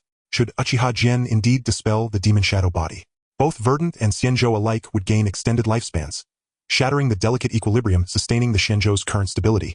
Even the Xianzhou themselves could not resist longer life or liberation from the demon shadow body's dread fate. Uchiha Jin then released the temporal stasis. Jingliu regained motion, but her expression fell into deep hesitation. Ultimately she chose to depart, for if she shed the demon shadow body, her power would collapse dramatically. Much of her current might being rooted in the verdant energy granted by that very affliction. To destroy verdancy with verdancy itself. That was the path Jingliu forged anew. Moreover, without the demon shadow body, she could no longer evade the weight of her own sins. Danfeng paid his price, shedding scales and reborn as Danheng. Ren too paid his price, successfully ending his own life. Jingliu is willing to atone, but not through execution. Rather she seeks redemption in battle, dying while eradicating verdancy. And so she departed, transmitting unilaterally and solely all intelligence gathered from her encounter with Uchiha Jin to Jinyuan. How to respond to this newly emerged verdant emissary Uchiha Jin, that is the Xianzhou Alliance's burden to bear. It is no longer hers. The mirror flow departed. The ability of Uchiha Jin to precisely freeze the mirror flow's body without freezing her consciousness left the pioneers drenched in sweat. With the strength of the mirror flow, it was enough to kill a slightly weaker envoy. Yet when facing Uchiha Jin, it couldn't withstand even a single strike. This was no longer a contest of power levels but a mastery of rules. The two sides were entirely on different levels even if one possessed the power to destroy a planet. Achieving true absolute zero was not guaranteed. That is a temperature that freezes time itself. Through normal means, regardless of how much the temperature is lowered, one can only approach absolute zero indefinitely. Yet this move was easily achieved by Uchiha Jin. The appearance of the beast ship and the mirror flow created a certain chaos for the current Konoha village. However, the chaos quickly subsided as neither the beast ship nor the mirror flow caused any damage to Konoha. Using the hand of the mirror flow, Uchiha Jin showcased his power. As the bountiful envoy, he utilized the memory star core to perform a time freeze at the level of absolute zero. Such strength before Uchiha Jin displayed any hostility made no faction willing to oppose him, including the Sage Ship Alliance and the Interstellar Peace Company. Furthermore, after today, no large faction would connect Uchiha Jin with the Star Core Hunter. Uchiha Jin was an outsider from beyond the universe. The identity of the bountiful envoy and the ability to control the memory star core appeared on the desks of various major factions, surprising Uchiha Jin. After the beast ship and the mirror flow, another group of arriving factions was neither the Black Tower Space Station, nor the Interstellar Peace Company, nor the Sage Ship Alliance. Instead, it was the secret transmission of the Medicine King, which came to meet Uchiha Jin, under the name of the Floating Immortal Ship, to verify whether he could lift the curse of the demonic shadow body. In response, Uchiha Jin pretended not to notice the other party's attitude and easily removed the demonic shadow body, afflicting them. The so-called demonic shadow body is essentially the uncontrollable bountiful power within. The solution is simple: it is to extract the excess bountiful power within the body. However, only an envoy can achieve this, as only they possess the ability to manipulate a person's destiny power. So, among the 6 great sage ships, theoretically, the true hunting envoy is likely only the Martial Hua, the leader of the 7 heavens of the Imperial Bow. The other 6 generals can only be said to possess envoy-level combat power. They are not true envoys. An envoy cannot devote immense energy to eliminate the demonic shadow body, and hunting envoys excel in combat rather than healing. Eliminating the bountiful power within the sage ship's body is not entirely impossible, but it is simply not worth. Among all the envoys, naturally the bountiful envoy is the most specialized. However, the Sage Ship Alliance and the Bounty are deadly enemies, and they are also foes of the bountiful envoy. Uchiha Jin, who completely masters the bountiful power without being an enemy of the Sage Ship Alliance, is the first of it. For those from the Sage Ship who are about to fall into the demonic shadow body, Uchiha Jin can mitigate their risk of succumbing by absorbing bountiful power. For those who have already succumbed to the demonic shadow body, even if they can be reshaped by absorbing bountiful power, their memories will suffer irreversible damage. One could only say the body remains as it was, but whether the newly emerged personality is still the original one is subject to interpretation. Even some congenital diseases of the Sage Ship people can be reshaped through adjustments in bountiful power, leading to complete. As long-lived beings endowed with bountiful power, the Sage Ship people normally have no diseases. As for injuries, as long as they are not dead, they can most likely be saved. Even if they are dead, they can be revived with retained consciousness in the Ten King's office, continuing to serve the Sage Ship. However, what truly troubles the Sage Ship people are congenital diseases. If an infant suffers a disability due to some accident before birth, due to the bountiful power within, congenital diseases, even if successfully treated, will revert to their original state because of the bountiful power. Thus, they become permanent ailments. Currently, these issues are not a problem for Uchiha Jin, and he doesn't even need to personally treat them. His avatars and even the divine tree of Konoha can provide healing. After demonstrating his abilities, holds immense value for the Sage Ship Alliance and even for the entire interstellar realm, as joining Konoha allows even short-lived species to obtain the white fruit, instantly becoming long-lived beings. Such convenience and lack of side effects in achieving longevity is an irresistible temptation for the short-lived species across the entire interstellar realm. Of course, knowing the value of the white fruit, naturally some attempted to smuggle it. However, once the white fruit leaves Konoha, it loses its effect. If consumed without joining Konoha, the individual will transform into a white absolute, becoming a tool for Konoha. Before the Sage Ship Alliance made any decisions, a large number of short-lived beings gathered at Konoha. Their sole purpose for coming here was to join Konoha, obtain the white fruit, and become long-lived beings. As long as they consume the white fruit, even elderly individuals can directly become youthful again, becoming strong and fair-skinned. Thus the white fruit was given the name longevity fruit. No faction can hinder people's pursuit of longevity. As for the adverse consequences of longevity, well, discuss the consequences when they arise. With a massive influx of people from various civilizations and races joining Konoha, the previously frozen Konoha quickly regained vitality. Previously he lacked population, so he could only focus on building Konoha. Now, with sufficient manpower, technology, and funds, he manipulated the memory star core to absorb the chill from the entire planet. Thus the ice was lifted and Konoha transformed from an icy star into a verdant one. Gigantic trees sprang up on Konoha, and in a very short time it became a bountiful star. The long-lived Konoha people also spread into the cosmos, bringing the divine tree to one planet after another. Uchiha Gen's influence could no longer be restrained even by the Interstellar Peace Company, as many within the company were willing to join Konoha for the sake of longevity. Uchiha Gen became the first envoy under the bountiful star god, replacing the past fleeting envoy. Yet note that while Uchiha Gen was fully developing the bounty and even reversing the evaluation of the bountiful people, he became the breeding star god. The fall of the breeding star god means that theoretically anyone can inherit the path of breeding and become the breeding star god. However, no one has ever succeeded. Now Uchiha Gen has taken the lead not only as the breeding star god, but also the immortal star god, the order star god, the gluttonous star god, and the expansive star god. Uchiha Gen seized all the vacant paths. He could occupy the breeding star god because he split and multiplied his bountiful power, wildly aligning with the essence of the breeding path. He could occupy the order path because the order he established in Konoha has become one of the mainstream orders of the Star Iron universe. He could occupy the immortal path because his countless splits and proliferations are indeed immortal, long-lived beings. He could occupy because his greed indeed surpasses everything. He bestows everything, controls everything, and boldly acts upon all vacant paths. He could occupy the expansive path. A new paradigm has emerged.